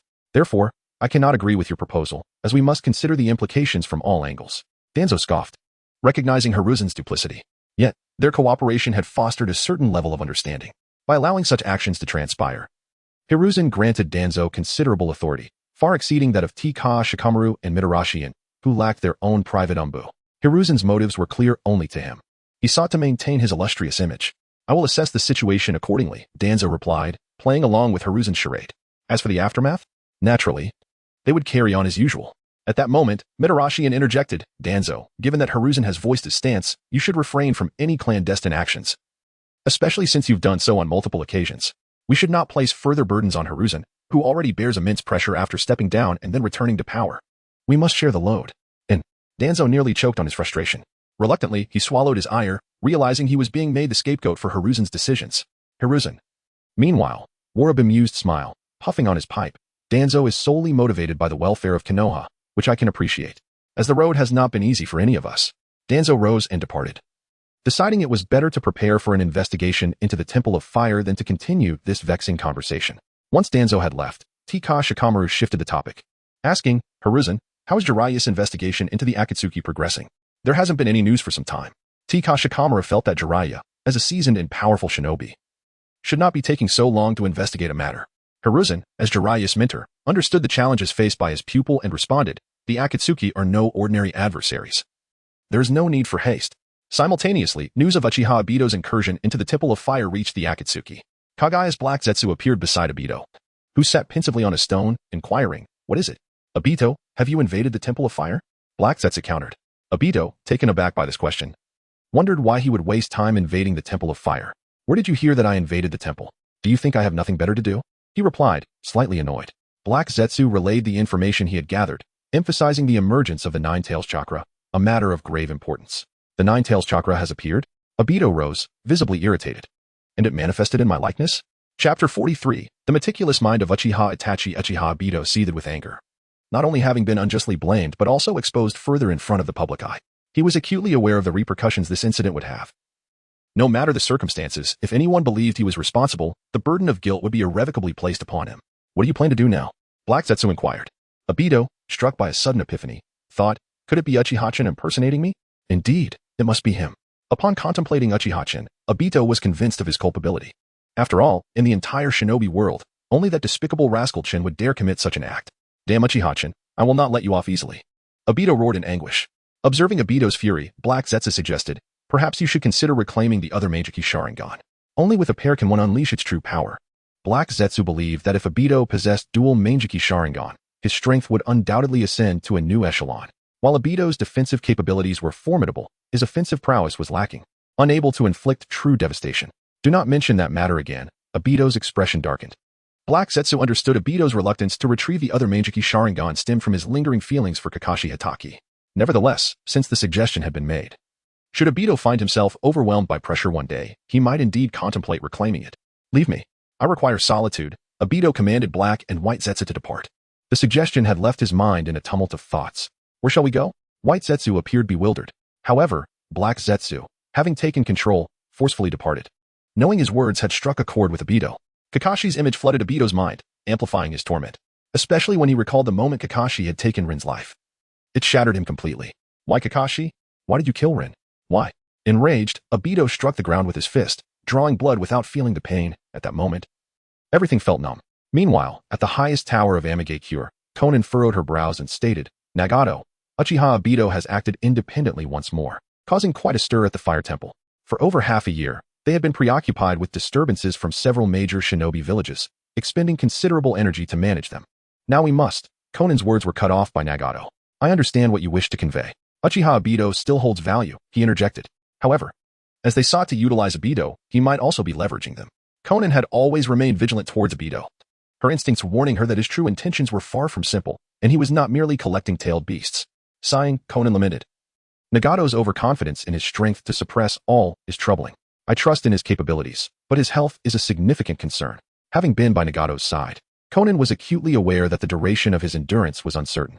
Especially after the last confrontation with Uchiha-chan, Nagato's condition had deteriorated further. If only Nagato's health could be restored, she pondered. Although she had attempted various treatments previously, all had failed. If conventional methods cannot heal him, perhaps unconventional ones might? If Nagato's health could be restored, then all other issues would pale in comparison. Possessing the Rinnegan, Nagato was unparalleled in the shinobi world. But whom should I seek? Konan mused, and the first person who came to mind was Tsunade, one of the legendary Sannin, renowned for her medical prowess. "What occupies your thoughts, Konan?" Nagato noticed her contemplative demeanor and inquired. "Methods to restore your health to its former state," she replied candidly. Nagato, rarely displaying tenderness, shook his head and said, "Konan, there's no need for concern. I am aware of my condition. Our immediate focus should be on the invasion from other villages. Nagato, regardless of your stance, this is my decision, and you have no authority to interfere," she resolutely stated, asserting her autonomy in the matter. Meanwhile, within Amigakure, the duo of Uchiha Itachi and Kisame stood together. Kisame, wielding his sword Semihata, grinned with shark-like teeth and remarked, "Uchiha Obito, when he stirs trouble, it's always something monumental, ha ha ha." However, Itachi remained stoic, disregarding Kisame's banner. Acknowledging Kisame's sentiments, he too harbored discontent towards Obito, recalling how he had once deceived them by claiming to be Uchiha Madara, treating him like a fool. Nonetheless, the organization's liberating environment suited his preferences. As Itachi contemplated Obito's actions at the Fire Temple, he sensed something amiss. Given Obito's usual conduct, he would not act so recklessly at this juncture. Thus, another possibility emerged. The individual at the Fire Temple was not Obito but someone else entirely. The only person capable of impersonating Obito with such motivation was Uchiha-chan. Reflecting on Chen, Itachi perceived him as a future threat of considerable magnitude. Chapter 44. Testing the power of the Nine Tails with Terumi Mei, Uchiha returned to the hidden mist village. Barely having the chance to rest when Terumi Mei approached him directly. With a playful glint in her eyes, she circled around Uchiha, teasingly saying, Uchiha, did you venture into the land of fire merely to masquerade as someone else? How utterly dull. However, according to the intel, what is this about the emergence of Nine Tails Chakra? Did the Jinchuriki from Konoha make their appearance? In truth, the moment Uchiha decided to head to the land of fire, Terumi Mei had discreetly dispatched individuals to gather information there. After all, knowing Uchiha as she did, she understood that his undertaking was no trivial matter. Satisfied with his findings, Uchiha dismissed her banter, reminding her, Terumi Mei, your focus should be on the hidden mist village. The tasks at hand are far from simple, so you must keep pace with your responsibilities. Having spent over half a year with Uchiha, Terumi Mei recognized that he seemed privy to many hidden truths. Thus, she knew that aligning herself with Uchiha-chan's movements would be advantageous. With his hands casually tucked into his pockets, Uchiha jested, Terumi Mei, you seem rather idle. If that's the case, why not accompany me for some practice? It would be most welcome. Terumi Mei, curious about the extent of their difference in capabilities, followed Uchiha to a coastal area far from the hidden mist village. Gazing at the vast ocean, she questioned, is it truly necessary to come all this way for a mere spar? However, upon witnessing Uchiha-chan's unusually serious expression, she wisely chose to remain silent. Recognizing that his mood shifted constantly, I'm ready, Terumi Mei declared, forming seals with her hands. In an instant, she unleashed a torrent of molten lava. Just as it was about to engulf Uchiha, she noticed he had not summoned the Susanoo, prompting her inner turmoil. Is he looking down on me? That scoundrel Uchiha? Yet, just as her confusion deepened regarding his lack of Susanoo, she witnessed a golden chakra emanating from Uchiha, coalescing into two colossal fox-like hands that shielded her molten attack. What is this power, Uchiha? Terumi Mei exclaimed in astonishment. The Uchiha clan member was wielding a different power system entirely, without relying on his Sharingan. The intensity of the golden chakra was palpable, exuding a terrifying strength and an essence of vitality. Uchiha, your prowess is impressive, once again leaving me astounded, Terumi Mei remarked with resignation. I cannot fathom how you train. It makes me, a genius, appear as mere mediocrity in your presence. No sooner had Terumi Mei spoken than Uchiha appeared at her left side, delivering a swift kick that sent her flying. After rolling several times on the ground, she managed to come to a halt, her shoulder aflame with pain. Uchiha, you truly show no mercy. To start off with such fierce spatial techniques, she protested. Regrettably, what I employed was not a spatial technique, but merely my speed, Uchiha replied calmly. Terumi Mei, incredulous, countered, how can that be possible? Yet she also recognized that Uchiha could not have acted without reason. He genuinely achieved an astonishing velocity through sheer movement. Determined, Terumi Mei resolved to focus intently. Knowing that if Uchiha relied on movement, there must be a discernible path to trace. Sensing her concentration, Uchiha launched another assault, vanishing from sight. This time, Terumi Mei barely caught a glimpse of his movement, but her body still could not keep pace with her reflexes. Reluctantly, she raised her arms to shield her head from his incoming punch. With a resounding thud, Terumi Mei managed to block the attack without the earlier clumsiness. Realizing Uchiha-chan's remarkable speed stemmed purely from his own capabilities, she mused, your astonishing speed reminds me of the fourth Raikage. At that moment, her admiration for Uchiha-chan deepened. Curiosity piqued, she inquired, Uchiha-chan, I am intrigued about the nature of this power you wield. Of course, if you prefer not to disclose it, I have no means or grounds to compel you. Chuckling, Uchiha dispelled the Nine Tails chakra mode, revealing a smile as he explained. The power I displayed earlier was derived from the chakra of the Nine Tails. With Terumi Mei asking about it, he had no intention of concealing the truth. Having already used the Nine Tails chakra in her presence, there was no reason to hide it now. Nine Tails chakra? Terumi Mei's eyes widened in disbelief as she stared at Uchiha. But do you not possess the powers of the Manjiki Sharingan? Why then become a Jinchuriki? Being a Jinchuriki is hardly a blessing. Moreover, with your inherent strength, you have no need for the Nine Tails power. What is your reasoning? Terumi Mei found it perplexing. Despite Uchiha-chan's evident superiority as a top-tier shinobi, he chose to become a Jinchuriki. She herself felt confident in facing the Three Tails or Six Tails without assistance. To endure the stigma of being a Jinchuriki, constantly battling the beast within, seemed like a losing proposition. Uchiha, however, remained unfazed, replying, You think I became a Jinchuriki? You're overthinking it. I did indeed use the Nine Tails chakra, he continued, but why must I be a Jinchuriki? Besides, the Jinchuriki of the Nine Tails is still residing comfortably in Konoha. Understanding dawned on Terumi Mei as she grasped Uchiha-chan's point. Yet, even utilizing the power of a tailed beast could still be viewed as being a Jinchuriki.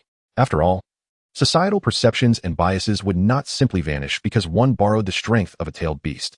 Calming her thoughts, Terumi Mei remarked, if this is your decision, it must be for a reason. Just don't feel compelled to force yourself. Haha. Terumi Mei, since when did you start caring about others? Uchiha-chan teased, causing Terumi Mei's expression to flush crimson in an instant. Chapter 45. Conan encounters Tsunade on a bustling street in a town of the Land of Fire. Conan donned a black cloak as she trailed behind two women, one of whom was Tsunade, one of the legendary Sannin, accompanied by her assistant, Shizen. Shizen whispered discreetly, "Lady Tsunade, someone appears to be following us. Shall I take care of it?" Tsunade, casually holding a bottle of sake, responded nonchalantly. Subsequently, Shizen slowed her pace while Tsunade continued to indulge in her drink, forging ahead. After several minutes, the once inebriated Tsunade stood alert at the alley's mouth. Her gaze fixed intently on Conan, who was holding Shizen tightly bound. "Release Shizen, or you shall face my wrath," Tsunade warned coldly. "Honored Tsunade, I harbor no ill intentions," Conan replied, as she sought Tsunade's assistance, opting not to confront her directly. Tsunade furrowed her brow, momentarily perplexed by Conan's motives, and inquired, "What do you mean?" "I seek your help in treating a patient," Conan articulated her purpose. Tsunade began to scrutinize Conan earnestly, puzzled. "I feel as though I have encountered you before." "Indeed.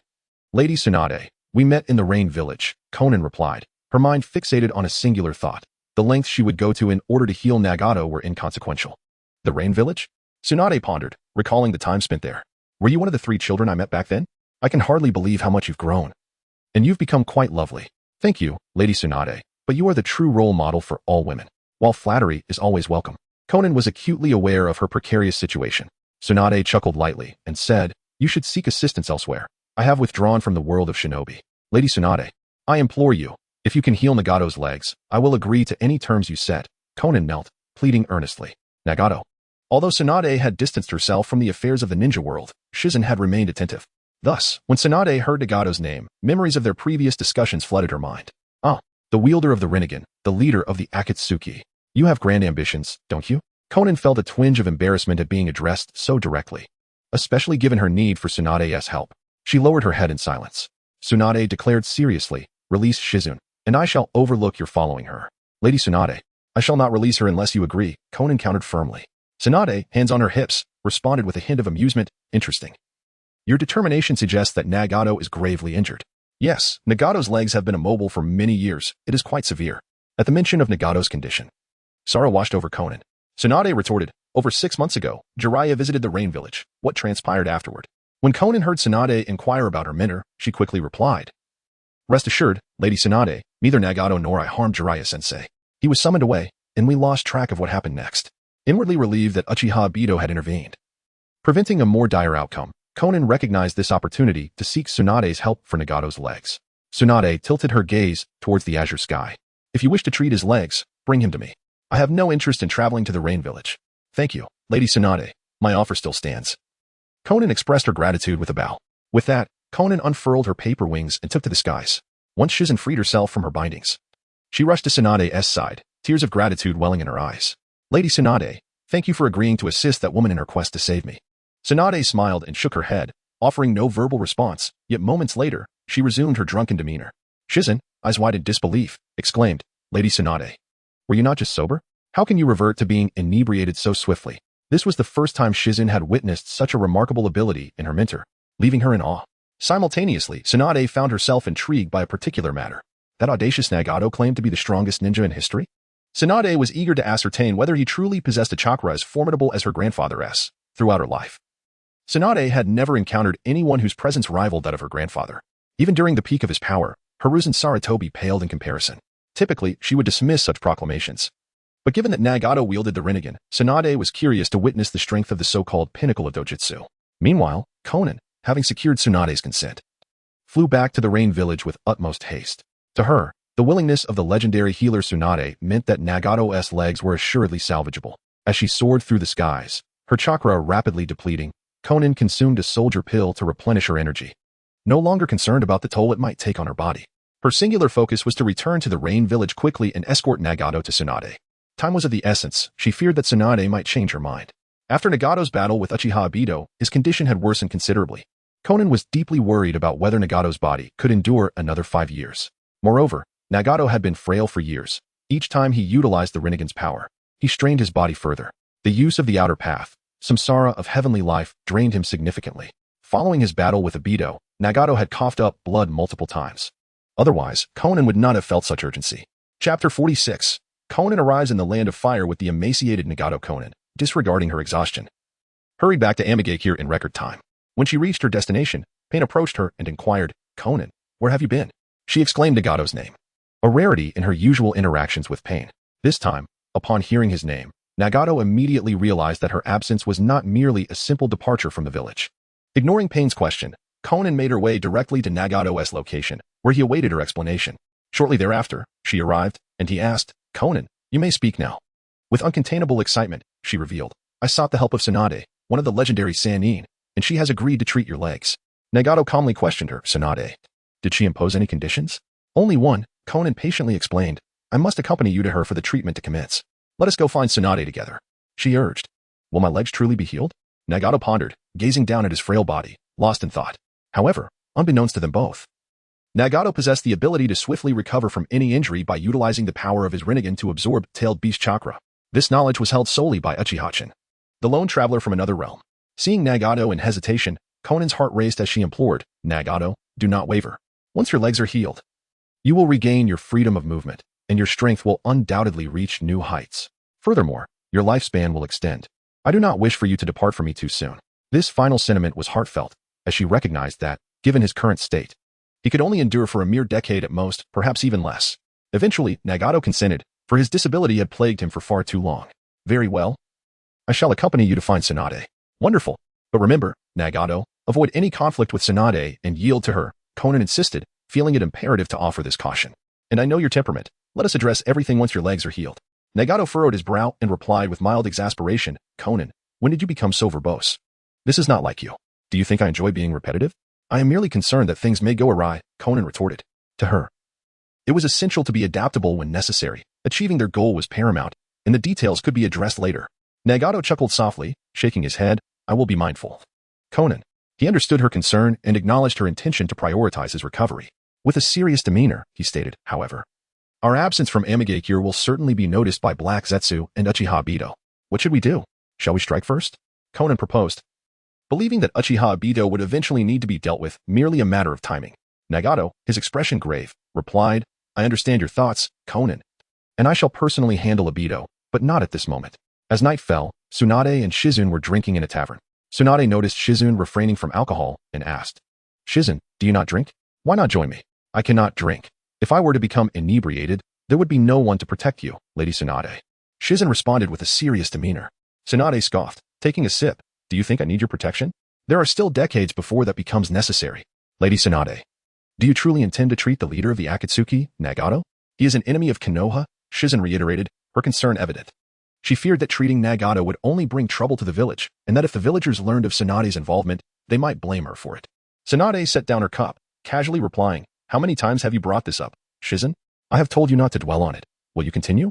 With a sigh, Shizune realized she could not persuade Tsunade and thought it best to refrain from further commentary, hoping that her concerns would not lead to disaster. Tsunade smiled lightly. "Shizune, I am aware of your worries. There is no need for such anxiety. What is meant to happen will happen." The following midday, Conan arrived in town, carrying the incapacitated Nagato. The townsfolk, upon seeing them, quickly averted their eyes, primarily due to Nagato's terrifying appearance, emaciated, with numerous black rods protruding from his back, a sight that would instill fear in any onlooker. Nagato looked up at the brilliant sun, remarking, "It has been many years. This is the first time I have felt such intense sunlight."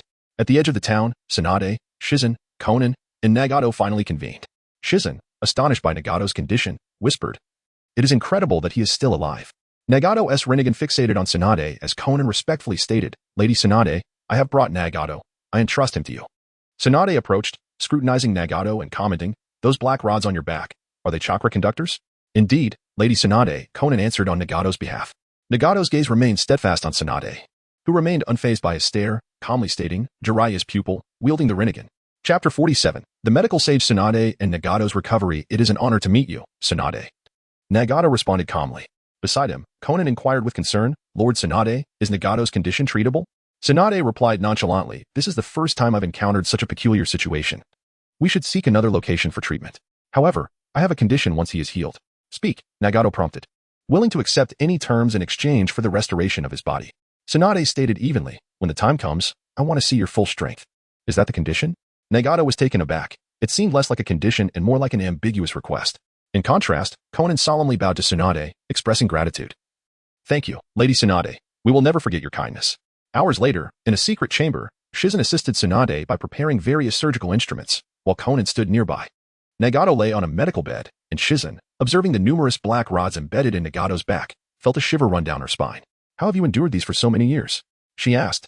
My conviction, Nagato replied resolutely. I will not falter until my goal is achieved. Enough chatter, let us begin. Tsunade instructed, signaling for Shizen and Nagato to cease their idle talk. Tsunade donned gloves and grasped 2 surgical knives, while Shizen administered anesthesia to Nagato. As the blade sliced through Nagato's back, blood flowed forth, nearly causing Tsunade to lose her balance. Thankfully, Shizen swiftly supported her. Lady Tsunade, are you all right? Konan inquired with worry. I'm fine, continue, Tsunade replied, steadying her breathing to overcome her psychological barrier. Lady Tsunade, if it becomes too difficult, shall I take over? Shizen whispered. Not necessary. You are not yet equipped to handle such a major operation, Tsunade replied, inhaling deeply as she resumed the incision. The surgery lasted a full day and night. Shizen was utterly exhausted while Tsunade maintained an air of tranquility, having conquered her fear of blood. Nagato's legs and back were tightly bound with bandages. With a surge of excitement, Konan bowed deeply to Tsunade, expressing her gratitude. Thank you, Lady Tsunade. Without you, Nagato would. Tsunade exhaled, allowing herself to relax before stating with gravity, Nagato's physique is of the Uzumaki clan. Yet, how could an Uzumaki awaken the Rinnegan? At that moment, Tsunade was engulfed in confusion, for the Uzumaki clan had existed for many years, including her grandmother, a princess of the clan. Moreover, Tsunade herself possessed a small fraction of Uzumaki blood, rendering the situation all the more perplexing. Do I have Uzumaki blood? Nagato's expression shifted dramatically upon hearing this revelation. Tsunade removed her gloves and said coldly, Do you think I would deceive you? Your red hair is the best proof. Konan lamented. So Nagato hails from a clan of shinobi. Konan, I am still myself. Nothing has changed, Nagato replied, his cold demeanor softening slightly. A day later. In the forest of the Land of Fire's uninhabited regions, Nagato demonstrated the power of the Rinnegan, showcasing various abilities that left Tsunade in awe. Ultimately, he unleashed his most devastating technique, Shinra Tensei. With a thunderous roar, a massive semicircular crater was carved into the ground, its expanse reaching thousands of meters. Even from a distance, Shizen struggled to maintain her footing against the force of the impact. Tsunade gazed at the spectacle, astonished, indeed formidable. Such power could annihilate an entire ninja village. Nagato returned to Tsunade, Shizen, and Konan. Nagato, are you all right? Konan asked with concern. Given that Nagato's previous usage of such power had inflicted irreversible damage upon his body, her worry was understandable. Nagato smiled for the first time, stating, My body has not felt this light in a long time. It feels wonderful. The Rinnegan was truly deserving of its reputation as the pinnacle of dojutsu. Tsunade gained a more profound understanding of Nagato's abilities. He was overwhelmingly powerful, yet still fell short when compared to her grandfather's peak. Nevertheless, Nagato's current strength rendered him unmatched in the shinobi world. Never mind the shinobi world. What does it matter to me? Nagato turned to Tsunade, solemnly declaring, I owe you a favor. I too, Konan added. Regardless of the circumstances, Tsunade's intervention in Nagato's recovery was an immutable fact. Do as you please. Tsunade replied dismissively to Nagato and turned to Shizun, saying, Let us depart. Yes, Lady Tsunade. Shizun promptly followed Tsunade's lead. Nagato and Konan remained, with Konan sighing, Nagato, do you think we will still choose to attack Konoha? Let us return, Nagato replied, refraining from answering Konan's question. In truth, had he not interacted with Tsunade, he would have had no qualms about assaulting Konoha. However, now that his condition had been treated, he would feel remorse if he were to choose such a path. Especially considering Jiraiya. Konan smiled wryly, we can only take it one step at a time. 2 months later, the shinobi world appeared deceptively calm. Yet the 5 great ninja villages were preparing to secretly convene regarding the Akatsuki organization. The primary concern stemmed from a vast semicircular crater that had been created in the Land of Fire, attributed to the actions of the Akatsuki leader, Nagato. Sarutobi Hiruzen relayed this information to the other villages, hoping to draw their attention. However, he chose to conceal the details regarding Tsunade, understanding the potential negative repercussions of such revelations. In the Hokage's office, Sarutobi sat in his chair, massaging his temples, reflecting on Tsunade's foolish actions. Tsunade, what a thoughtless deed. Sigh. None of them allow me a moment's peace. Chapter 48, The 5 Shadows Conference in the Land of Iron. Mifune was continually instructing his subordinates on various matters of importance. The leaders of the 5 great ninja villages were soon to convene here, and it was imperative to present a commendable image of the Land of Iron. Meanwhile, in the Mizukage's office within the Hidden Mist Village, Terumi Mei idly toyed with a pencil as she spoke softly. The 3rd Hokage of Konoha has called for a meeting of the 5 great ninja villages. I intend to bring along 2 guards. Ayo, CHJR, you 2 shall accompany me. Standing in the office, CHJR felt a sudden wave of embarrassment. Mizukage-sama, I'm not sure if I'm suitable for this. Are you suggesting that I should train you for this outing? Terumi Mei's expression darkened as she fixed her serious gaze on CHJR. His anxiety intensified, prompting him to quickly suggest, Mizukage-sama, you should take Uchiha Shin. He would be more fitting. Taking Uchiha Shin along? Terumi Mei had not considered that option. The thought of including Uchiha Shin made her uneasy. She feared that it could lead to complications that would ultimately burden the Hidden Mist Village. Moreover, the relationship between Uchiha Shin and the Leaf Village presented too many unpredictable variables. It would be wiser to take AO and CHJR instead. Besides, whether Uchiha Shin would agree to go was a question in itself. In truth, it would likely end up with her, the esteemed 5th Mizukage of the Hidden Mist Village, having to plead with Uchiha Shin. The mere thought of lowering herself in front of Uchiha Shin irked Terumi Mei. After all, he possessed greater strength. She refrained from provoking him, knowing that she alone would bear the consequences. At that moment, AO interjected, "Mizukage-sama, I concur that bringing along Uchiha Shin would be more appropriate. His strength is well recognized, and should any danger arise, he would be able to protect you. Additionally, I can remain here in the Hidden Mist to manage affairs."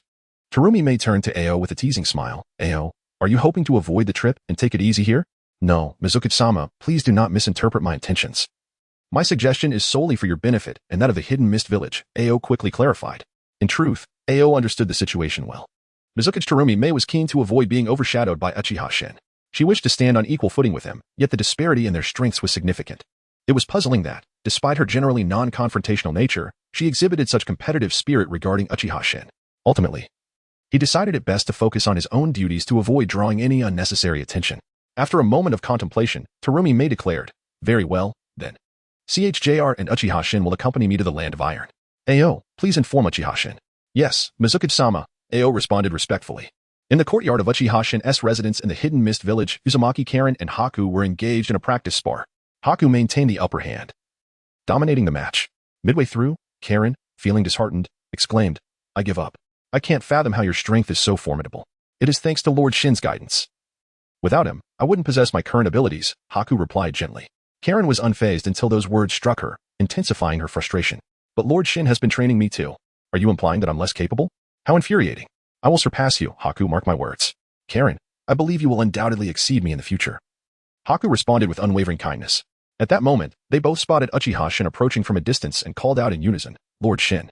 As Uchiha Shin reached them, he affectionately ruffled their hair, offering his assessment, "Karen, you need not compare your combat abilities with Haku's. You are both of different types. It's essential to harness your own strengths, remember that." Afterward, Uchiha Shin instructed, "For now, stay at home and keep yourselves safe. I have to step out." "Where are you going?" "I want to come along." Karen eagerly raised her hand.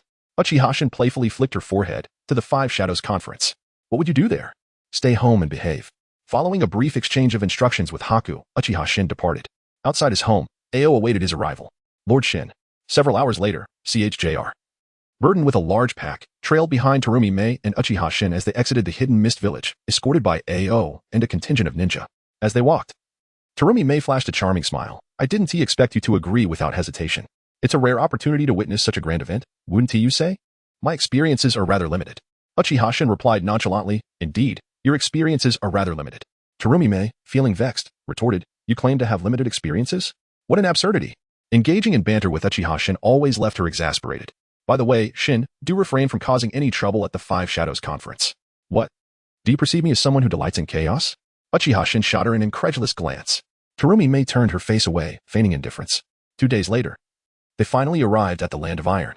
CHJR sighed in relief, after 2 days of enduring the bickering between the Mizukage and Uchiha Shin. He felt those days were the most arduous of his life, hardly daring to speak for fear of attracting their ire. Upon their arrival, Mifune promptly approached to welcome Terumi Mei and Uchiha Shin. Mifune's weathered face broke into a smile, more grim than joyful, as he extended his hand. "Welcome, Mizukage." And the talented young Uchiha to the Land of Iron. CHJR, trailing behind, remained unnoticed by Mifune. "Your name is indeed renowned, Mifune-san." Uchiha Shin greeted him with a handshake. Terumi Mei followed suit, and as an old hand in the game, Mifune quickly deduced Uchiha Shin's significant standing within the Hidden Mist Village. Chapter 49. Kozakura Mei was alarmed by Uchiha Chin's perilous thoughts. Shortly after Uchiha Chin and Kozakura Mei arrived, the fourth Raikage, accompanied by Darui and Shi, made their entrance into the Land of Iron. From a distance, they spotted the imposing figure of the fourth Raikage approaching, his robust physique exuding a latent explosive power. Sanbian gestured an invitation, welcoming the Raikage to the Land of Iron. "Has Sarutobi Hiruzen arrived yet?" The fourth Raikage bellowed, his voice resonating with authority. Sanbian replied diplomatically, "The Hokage should be arriving shortly, after all. There is still ample time before the meeting begins." "Humph, that old man, as the initiator of this meeting, is still dragging his feet?" The fourth Raikage could not help but voice his frustrations. Darui, feeling apologetic, expressed his regrets to Sanbian, acknowledging the Raikage's notorious temper. From afar, the sound of footsteps echoed. And the group turned to see the third Hokage, Sarutobi Hiruzen, alongside Nara Shikaku and Hitaki Kakashi. The fourth Raikage shouted angrily, Sarutobi Hiruzen, at your age. Why haven't you retired? You monopolize the position of Hokage while the Leaf Village rots. Just look at the chaos in the ninja world. How much of it stems from your village? And you, as Hokage, how do you bear that title? Please, Lord Raikage, calm down, Darui implored, eager to de-escalate the situation. If a fight broke out, Kumo would bear the consequences. Raikage, why the rage? Aren't we here to convene the Five Kage Summit? Any issues can be addressed then. Sarutobi Hiruzen reminded him, maintaining a steady demeanor. Sambian interjected with a smile, indeed. Any concerns can be voiced once the meeting commences. After casting a cold glance at Sarutobi Hiruzen, the Raikage instructed his subordinates, Darui, Shi, let us proceed. Meanwhile, Nara Shikaka subtly warned Sarutobi Hiruzen during the meeting. Other villages might target us. That's alright. It has reached that stage yet. They wouldn't dare act recklessly. Sarutobi Hiruzen responded calmly, lighting his pipe. On Sambian's side, he arranged accommodations for the arriving Kage, ensuring they were kept apart to avoid potential conflicts. Although the Land of Iron was neutral, he had little confidence in preventing any altercations should tensions rise. Soon, the time for the meeting arrived. Seated around the round table were the third Hokage Sarutobi Hiruzen, fourth Raikage Ai, third Tsuchikage Inoki, and fourth Kazekage Raza. Behind these leaders stood their respective aides, Nara Shikaku, Hitaki Kakashi, Darui, Shi, Karatsuchi, Akatsuki, and Maki. Sambian addressed the assembly. We are still awaiting the arrival of the fifth Mizukage. Please bear with us for a moment. With a hint of sarcasm, Inoki remarked. That newly appointed Mizukage seems rather full of herself, doesn't she? Is she planning to ride on our heads? Indeed. Inoki, why don't you show her some humility when she arrives? The fourth Raikage Ai responded with a cold grin. Inoki, however, was not keen on being the scapegoat to offend Kozakura Mei. The old fox, Sarutobi Hiruzen, chuckled. Since we're all gathered, we need not rush. Speaking of the Mist Village, Raza pointedly inquired, isn't their advisor a Uchiha? Meanwhile, at a room's entrance, a subordinate respectfully informed, Mizukage, the meeting is about to begin. Please make your way promptly. Inside, Kozakura Mei and Chuji were anxiously awaiting the languid Uchiha-chan. Kozakura Mei scolded, Uchiha-chan, do you intend to keep everyone waiting? Are you trying to offend everyone? Let them wait a bit. It might temper their hostility, which would be beneficial, Uchiha-chan replied nonchalantly, still lounging on the bed. Kozakura Mei scoffed, allow them to simmer down?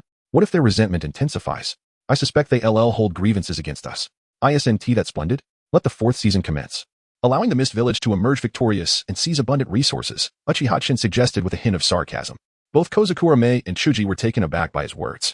Chuji trembled. Lord Chun, you can't be serious about igniting a ninja war? Especially one initiated by us. We would be besieged from all sides. Mist Village could be obliterated. In Chuji's view, Uchiha-chan's ambition was reckless. With Mist Village's current strength, how could they possibly confront 4 other villages? It was tantamount to courting death. Kozakura Mei, equally exasperated, retorted, Uchiha-chan, this summit was proposed by the Hokage of Konoha. Do you really intend for us to engage in battle with them? Don't scare me. Upon assuming the role of fifth Mizukage, I've realized how dire Mist Village's situation is. If we go to war, it may take years to recover. Uchiha-chan chuckled at their anxious expressions. Kozakura Mei, visibly irritated, urged, enough of this. We must depart for the meeting. Very well, let us go. Uchiha-chan finally rose, waving his hand in acquiescence. Still unconvinced. Kozakura Mei solemnly cautioned, Uchiha-chan, during the meeting, refrain from speaking. I will handle everything. I worry you might act impulsively. Am I one to act recklessly? Uchiha-chan retorted casually. Just promise to remain silent. Kozakura Mei insisted, her beautiful face flushing with frustration. Chuji muttered quietly. Having Lord Chen join us seems to be the greatest peril of all. Chapter 50, The Disguise of Sarutobi Hiruzen in the Conference Room. The fourth Raikage slammed his hand on the table and bellowed, does that woman, Koharu Uchiha, not care to hold a meeting? If not, we 4 villages shall convene without her. No sooner had the fourth Raikage finished his outburst than the door to the conference room swung open, revealing Koharu. Accompanied by Uchiha-chan and CHJR. With a mischievous smile, Koharu retorted, oh dear. Raikage, why such fury? Are you not aware that women often require some time to prepare themselves? Humph. With such indecisiveness, I foresee that under your leadership, the Mist Village will inevitably decline. The fourth Raikage shot back, showing no restraint in his words. Koharu, however, remained unfazed by his tirade, responding with a dismissive tone. There's no need for you to concern yourself with us. Perhaps you should focus on your own affairs. Sarutobi Hiruzen's gaze fixed upon Uchiha-chan, standing behind Koharu. Uchiha-chan, with a hint of mockery, remarked, so this is the third Hokage, Sarutobi Hiruzen? Given that the fourth Hokage has passed, shouldn't we be looking forward to the fifth Hokage? Why does the third still occupy the seat of Hokage? Uchiha-chan, mind your words, Kakashi Hitaki interjected, revealing his Sharingan with a warning glare. The third Tsuchikage, Inoki, and the fourth Kazekage, Raza, appeared to enjoy the unfolding spectacle, as any discord among the participants would ultimately benefit them. As the atmosphere grew increasingly tense, CHJR quickly interjected, "Everyone. We are here to hold the 5 Kage summit, so please remain calm. Any issues should be addressed in the meeting." Sarutobi Hiruzen, unperturbed, puffed on his pipe. Exhaling a cloud of smoke as he said, "Young ones, the annihilation of the Uchiha clan weighs heavily on my heart. Perhaps I am simply growing old. Otherwise, such tragedies would not have occurred." Those aware of his true nature recognized Sarutobi Hiruzen as a hypocrite, while others might mistakenly perceive him as a benevolent elder concerned for his village. Uchiha-chan merely scoffed at his words, choosing not to engage further. For Uchiha-chan, his power had surpassed that of all present, with only the Akatsuki clan being worthy adversaries. However, it was unexpected for Sarutobi Hiruzen to propose the 5 Kage summit. As the trajectory of the ninja world had shifted dramatically since Uchiha-chan's arrival, the future remained uncertain, and he himself could not predict its course. Yet, one thing was clear, the only certainty was to continually enhance his own strength. With sufficient power, he could face any future changes without fear. As the tension began to ease, CHJR breathed a sigh of relief, knowing that should a conflict arise, it would be the land of iron that would suffer the consequences.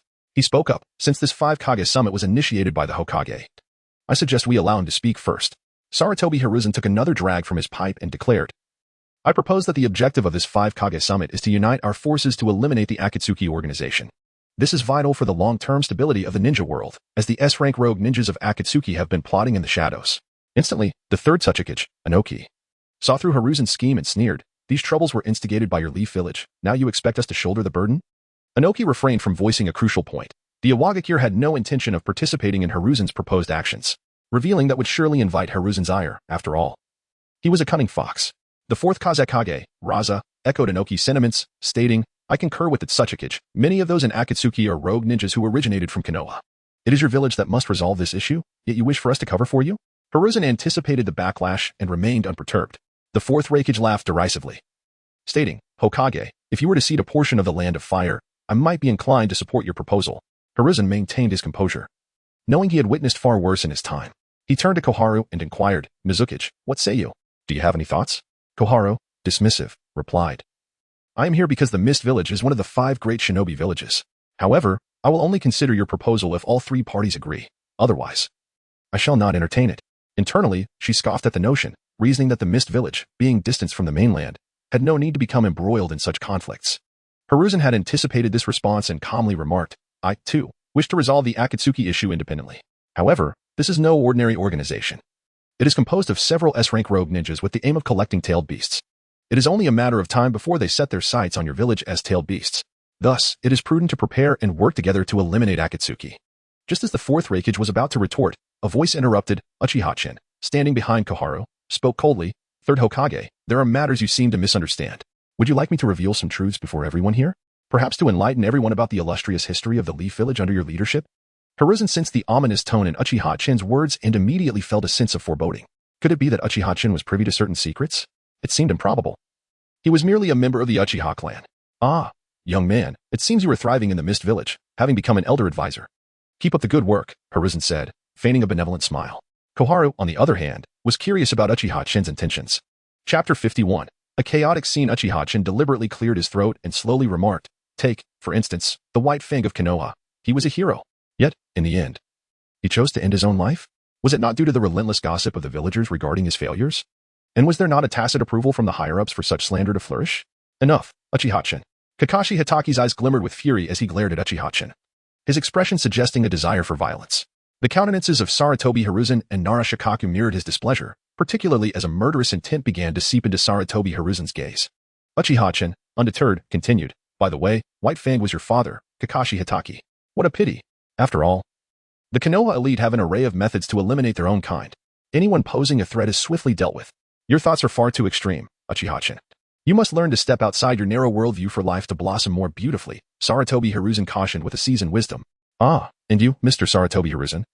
Uchiha-chan pivoted his focus. "During the Ninetales incident, why was it the fourth Hokage who perished, rather than you, the former Hokage?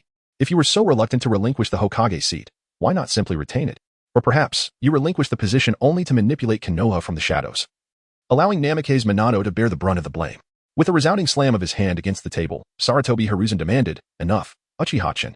What is it that you truly wish to convey?" "I have no ulterior motives. I am merely stating a fact." "Hokage-sama, please do not become agitated," Uchiha-chan retorted, his tone dripping with sarcasm. The third Tsuchikage, Inoki, the fourth Raikage, and the fourth Kazekage, Raza, observed the exchange with a sense of amusement. Hoping for a spectacle of dog-eat-dog among the Konoha ranks, Uchiha continued to mock. Indeed, the fourth Hokage, Namikaze Minato, made his son the Jinchuriki of the Nine Tails to ensure his protection. Yet, you, Sarutobi Hiruzen, seemed to show an extraordinary level of concern by allowing the entire village to refer to Uzumaki Naruto as the Demon Fox. No sooner had Uchiha spoken those words than Kakashi Hitaki lunged at him. Chjr swiftly intervened, blocking Kakashi's shuriken with his sword. Kakashi, stand down. Sarutobi Hiruzen, ever the strategist, could not be provoked by Uchiha-chen's provocations. He ordered Kakashi to withdraw. Kakashi, in a state of urgency, exclaimed, Hokage-sama, we cannot allow Uchiha-chun to continue his reckless tirade. It is of no consequence. There is no need to stoop to the level of a child, Sarutobi Hiruzen consoled Kakashi. From his perspective, engaging in conflict with Uchiha-chan at such a juncture would not bode well for Konoha. Though uncertain how Uchiha-chan had acquired such information, Sarutobi Hiruzen chose to dismiss it. Was he trying to tarnish his reputation? Uchiha-chan's meager tactics were hardly sufficient for such a feat. Reluctantly, Kakashi retreated behind Sarutobi Hiruzen. Chjr exhaled in relief, having briefly clashed with Kakashi and recognizing his formidable prowess. He knew he would not stand a chance in a real fight. Inoki, with a hint of sarcasm, remarked, oh dear, it appears Konoha is shrouded in darkness. It is no wonder that under your leadership, Sarutobi Hiruzen, Konoha has been in decline for so many years. Since Uchiha-chan has made such claims, there must be some truth to them. Furthermore, with all that is transpiring in the ninja world, it seems Konoha is intertwined with it all. Indeed, Sarutobi Hiruzen, if you lack the capability, it is time to relinquish the Hokage position, the fourth Raikage, added mockingly. The fourth Kazekage, Raza, cryptically warned, Tsunade will only ally with an upright Konoha. Otherwise, we shall not partner with a deceitful ninja village. Narashikaka stepped forward, surveying everyone present. Gentlemen, our shared adversary at present is the Akatsuki organization. Should we erupt into conflict here, we would only be playing into their hands, resulting in significant losses for our respective villages. Of course, Konoha is willing to shoulder a considerable burden in confronting the Akatsuki, Sarutobi Hiruzen stated, taking a drag from his smoke. I understand your sentiments, but the situation demands resolution. Let us first tackle the issues at hand. What follows is a matter for each of our villages to address in due time, Sarutobi Hiruzen asserted, indicating that if conflict were to arise, it should be postponed until after dealing with the Akatsuki. Uchiha-chan activated his Manjiki Sharingan and coldly declared, Old Fox. As the Manjiki Sharingan manifested, all eyes were drawn to Uchiha-chan's gaze. Inoki felt an immediate sense of dread, recalling the time he had been suppressed by Uchiha Madara. Sarutobi Hiruzen mused inwardly. The Uchiha clan is indeed an unyielding force. The Manjiki Sharingan continues to resurface. The fourth Raikage, laughed boastfully, Uchiha-chan. What do you intend to achieve by revealing your Manjiki Sharingan? Are you attempting to showcase your might? How fortuitous. As I am eager to witness the power of the Manjiki. Calm yourself, Raikage, Darui whispered urgently. As for the fourth Kazekage, Raza, he felt relieved that Konoha was prone to internal strife. Otherwise, should such formidable powers unite, it would be a fantasy to think they could challenge Konoha. Kazuki-mei subtly gestured to Uchiha-chan, indicating that while stirring the pot was acceptable, it should not be at the expense of everyone present. For that would draw unwanted attention from the Mist Village. As a neutral party, Mifune sensed the situation spiraling out of control and called out, Ladies and gentlemen, if any matters require forceful resolution, please do so outside of the Land of Iron. Uchiha-chan turned to the fourth Raikage, derisively inquiring, Raikage, do you intend to stand up for Konoha? Chapter 52, The weak Sarutobi Hiruzen. I simply wish to test the prowess of the Kaleidoscope Sharingan, to ascertain whether its rumored might is indeed as formidable as claimed. The fourth Raikage, is not a fool. He would never heed Uchiha-chan's words. However, I did convey to Uchiha-chan that his sole intention was merely to gauge the power of the Kaleidoscope Sharingan. As for coming to the defense of Konohagakure, that would require an act of folly akin to being kicked in the head by a donkey. On the other hand, Inoki, Bitsukage, interjected with a sardonic remark, cautioning against disrupting harmony and allowing one village to take advantage of another. Sarutobi Hiruzen cast a discerning glance at Inoki, recognizing him as the cunning old fox he is. Uchiha-chan cleared his throat and spoke calmly. My lengthy discourse serves but one purpose, since many of the troubles stem from Konohagakure. It is only just that they compensate us, the four hidden villages. Otherwise, expecting us to collectively tackle the Akatsuki organization without recompense is rather delusional, wouldn't you agree? Furthermore, a token compensation would be a trivial burden for the prosperous Land of Fire. Terumi-mei, will you not rein in your people? Or is it that the Mist Village is governed by Uchiha-chan? Sarutobi Hiruzen queried, his expression darkening. Hiruzen had come to realize that Uchiha-chan's intentions were consistently aimed at undermining Konohagakure. Terumi-mei, feeling rather awkward, knew that the true decision-maker was not her, but rather Uchiha-chan. Nevertheless, she could not overtly concede to Hiruzen's assertion. With a sly smile, Terumi-mei replied, Hokage, I shall certainly manage my people. But your insistence does not compel me to act. Are you suggesting you wish to become the Mizukage of the Mist Village? Hiruzen chuckled warmly. My dear girl. Be cautious of the Uchiha clan's kaleidoscope Sharingan. Do not fall under their control. Otherwise, the entire Mist Village may become a puppet, much like the previous 4th Mizukage. Thus, I implore the 5th Mizukage to remain vigilant. Thank you for your concern, but Hokage, you must also clarify your own responsibilities, Terumi Mei retorted. Aware that Hiruzen was deliberately provoking her.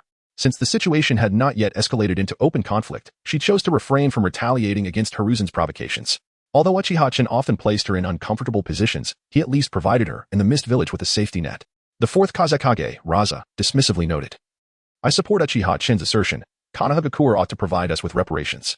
Lord Kazekage, are you taking advantage of the situation? Kakashi Hitaki turned to challenge Raza. However, Raza paid no heed to Kakashi's words, as the Akatsuki had not yet intersected with the Sand Village's interests. Thus, their efforts would yield no favorable outcomes.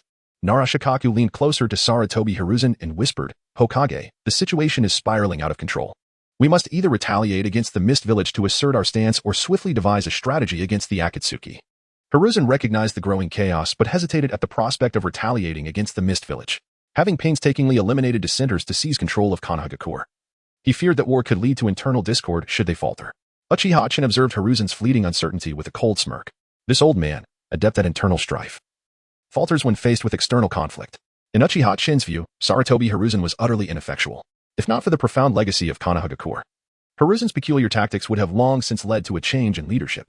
By the time Naruto Uzumaki graduated, Konoha had reached its nadir, an exterior of strength masking its internal decay. Were it not for Orochimaru's invasion, the village would have remained stagnant under Hiruzen's rule, eventually self-destructing without external interference. Reigniting his pipe, Hiruzen addressed the assembly solemnly. We shall unite our forces against the Akatsuki, with Konoha bearing the associated costs. This is essential for the collective peace and stable development of the ninja world. I urge everyone to set aside long-standing grievances and unite at this critical juncture. In the aftermath of successfully dismantling the Akatsuki, Konoha would be willing to share resources from the Rain Village. Narashikaku opened his mouth to speak, but ultimately chose silence. The Hokage's decision, though the least favorable option, was one that prioritized appeasement rather than confrontation. As the village had been consistently belittled, he found Hiruzen's choice disheartening. Yet, opposing the Hokage could lead to repercussions for the Nara clan, thereby incurring greater losses. Shikaku prioritized his family's interests, ensuring their prosperity before considering the broader trajectory of Konoha. Hiruzen's proposal did not garner immediate support from the 4th Raikage, 4th Kazekage, or 3rd Tsuchikage, while Hiruzen offered a significant concession. The first to agree could easily become a target for retribution from the other hidden villages. After all, if Hiruzen began relinquishing benefits, would it be possible to secure further advantages in the future? This was a rare opportunity, and losing it would make future negotiations substantially more challenging. Uchiha-chen regarded Hiruzen with disdain, viewing him as the feeble Hokage of Konoha. Despite being a traveler from another world, he quickly discerned Hiruzen's frailty. Even in this era, Konoha ought not to bow before other villages. Perpetual submission would only invite further oppression. The ninja clans of Konoha possessed considerable strength, and even a single Uchiha clan, if utilized effectively, could stand against another village's military might. Yet, Hiruzen, in his weakness, sought to undermine the Uchiha while suppressing other clans. Was he afraid of their potential? A true Hokage, if sufficiently powerful, would naturally draw others to their side, commanding respect rather than fear. In essence, Sarutobi Hiruzen was a leader devoid of resolve. Chapter 53. The alliance agreement is reached. Uchiha-chan challenges the Raikage. Kozakura-me subtly signaled Uchiha-chan with her gaze, expressing her desire to agree to Sarutobi Hiruzen's proposal. The hidden Mist Village was in dire need of funds. The number of personnel was of little consequence as long as the money flowed in. The village was suffering from severe financial deficits, and Kozakura-me was eager to be the first to voice her agreement. Yet, she harbored concerns that Uchiha-chan might refuse, which could lead to a conflict between them. At this juncture, if forced to choose between the hidden Mist Village and Uchiha-chan, Kozakura-me would undoubtedly choose Uchiha-chan, as he had astounded her with his remarkable strength and knowledge of countless secrets. Mikazuki, acting as a neutral party, observed the 3rd Hokage's concessions and noted that others had yet to provide a definitive response. He then took the initiative to speak. The Hokage has proposed a plan. What are your thoughts, esteemed colleagues? He aimed to break the stalemate, fearing that others might become greedy, potentially leading to a fallout if Sarutobi Hiruzen withdrew his offer. On the side of the Sand Village, where financial struggles were equally dire, the 4th Kazekage, Raza, finally voiced his thoughts. Since the Hokage has shown sincerity, we of the Sand Village must reciprocate. As for how we will provide personnel, that will be determined in due course. Raza's final statement conveyed to Sarutobi Hiruzen that, provided the financial terms were satisfactory, the Sand Village would indeed arrange for their own contributions. With Raza's agreement, The cunning third Suchikage, Anoki, chimed in with a smile. The Akatsuki is a perilous organization that must be eradicated swiftly to prevent jeopardizing the stability of our villages, which could lead to far greater losses. He aimed to neither be the first nor the last to agree, as self-preservation was the wisest course of action. As soon as Anoki finished speaking, Kozakura Mei echoed his sentiment. In that case, the Hidden Mist Village also agrees. The fourth Raikage, boisterously declared. If I were to disagree, it would only set me apart from the consensus. This proposal, for all the ninja villages except Konoha, effectively meant receiving compensation for undertaking the task of eliminating the Akatsuki, with the added bonus of sharing in the spoils. For them, this was highly advantageous. The situation in Konoha was of no concern to them. Konoha, being the wealthiest in the Land of Fire, amassed wealth at a rate incomprehensible to the others. In contrast, the Sand Village, often struggling to make ends meet, was akin to a thatched hut compared to the towering edifices of Konoha. Sarutobi Hiruzen calculated the expenses for supporting the 4 ninja villages and deemed it manageable. Relieved by this conclusion, he silently exhaled. Uchiha-chan felt a sense of gratitude towards Sarutobi Hiruzen, the foolish old man, as the upcoming task of gathering tailed beast chakra had inadvertently become more convenient, saving him considerable effort. While Uchiha-chan was aware of the Jinchuriki associated with each tailed beast, locating them was no simple feat, particularly for those who remained within their respective villages. Mikazuki stood and announced, now that we have reached a consensus, the specifics of our action plan can be determined upon your return. He then inquired, do any of the Kages have further comments? At that moment, Uchiha-chan smirked disdainfully and remarked, Raikage, I have heard tales of your lightning release chakra mode being unmatched in the ninja world. I am eager to experience your speed firsthand. Haha. The fourth Raikage, chuckled derisively at Uchiha-chan's audacious challenge, declaring, if you seek your demise, I shall oblige. After speaking, he turned to Mikazuki to ask, Mikazuki, could the Land of Iron provide us with a venue? Before Mikazuki could respond, Anoki added, be cautious of the power of the Manjiki Sharingan. It was once wielded by Uchiha Madara. Anoki's intention was clear, to provoke the fourth Raikage, hoping that a confrontation with Uchiha-chan would unleash his full potential. Raza, with keen insight, observed the exchange between Uchiha-chan and the fourth Raikage, eager to assess their strengths for comparison. In the ninja world, strength dictated authority. Only those with sufficient power commanded respect. Sarutobi Hiruzen secretly relished the prospect of Uchiha-chan being vanquished by the Raikage, sparing him the need to intervene. His wariness of the Uchiha clan was genuine.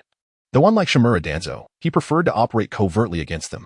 Alternatively, he sought to sow discord within the Uchiha clan, reminiscent of the Uchiha clan's tragic fate. He had nurtured Uchiha Shursui and Uchiha Itachi, both capable of turning against their kin, solidifying Sarutobi Hiruzen's hold on power.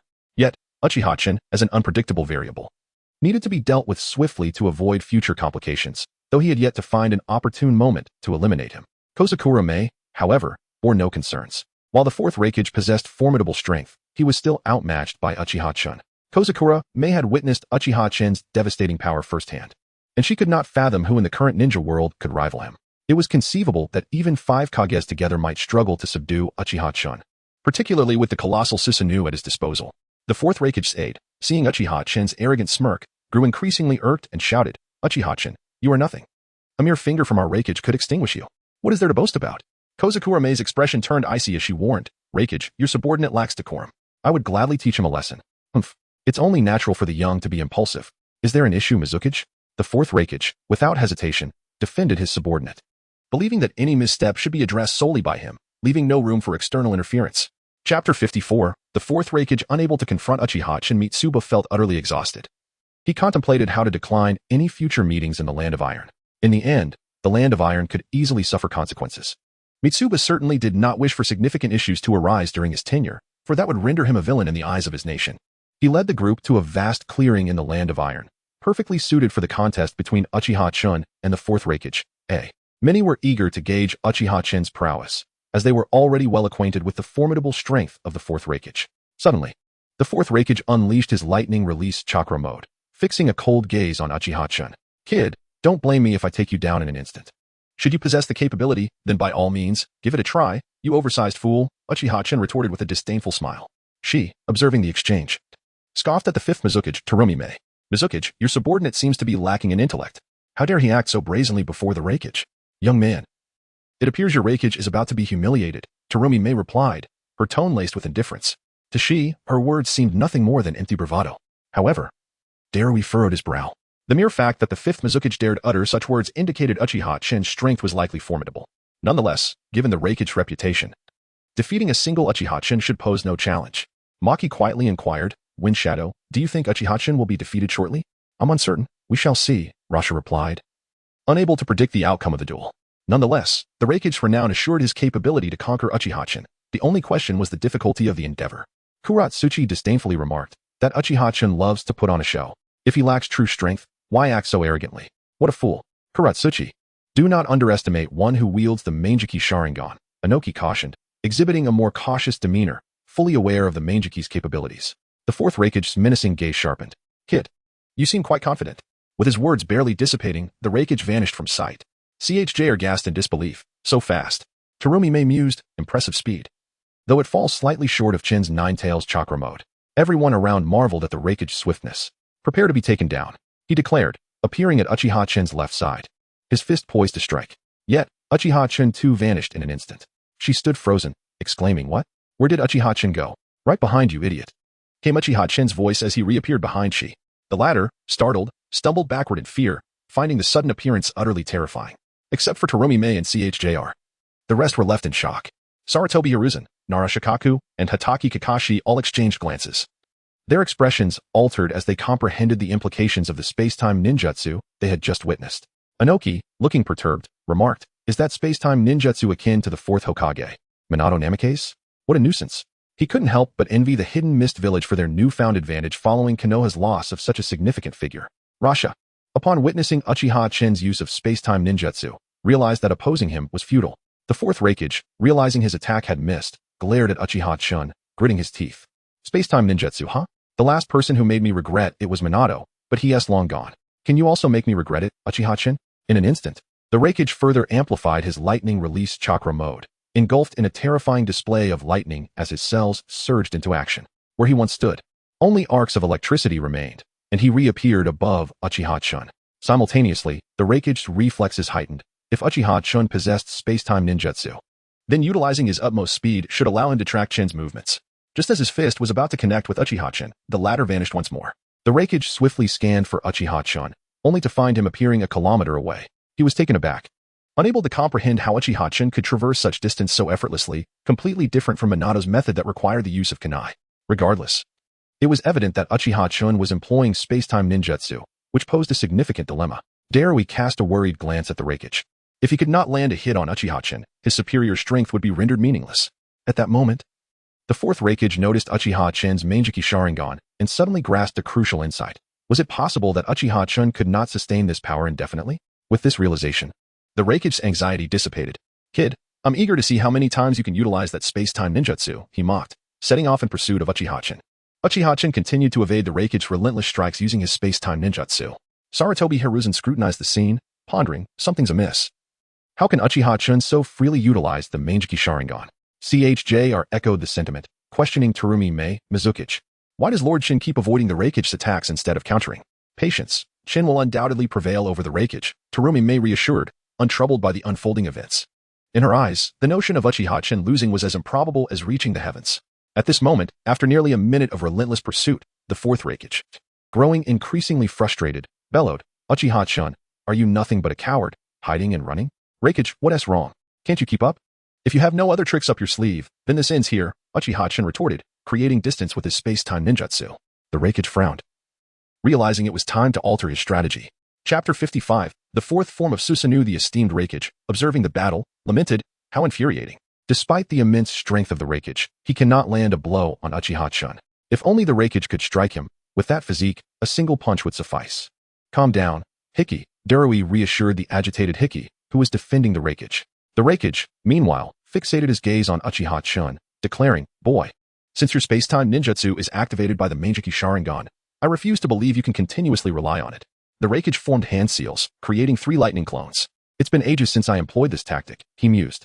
Although summoning the lightning clones diminished his attack power, it would compel Uchiha-chan to use his space-time ninjutsu more frequently. Once Uchiha-chan reached his limit, it would be his downfall. Nearby, CHJR, standing beside Mei Terumi, quietly inquired, Water Shadow, is Lord Chen all right?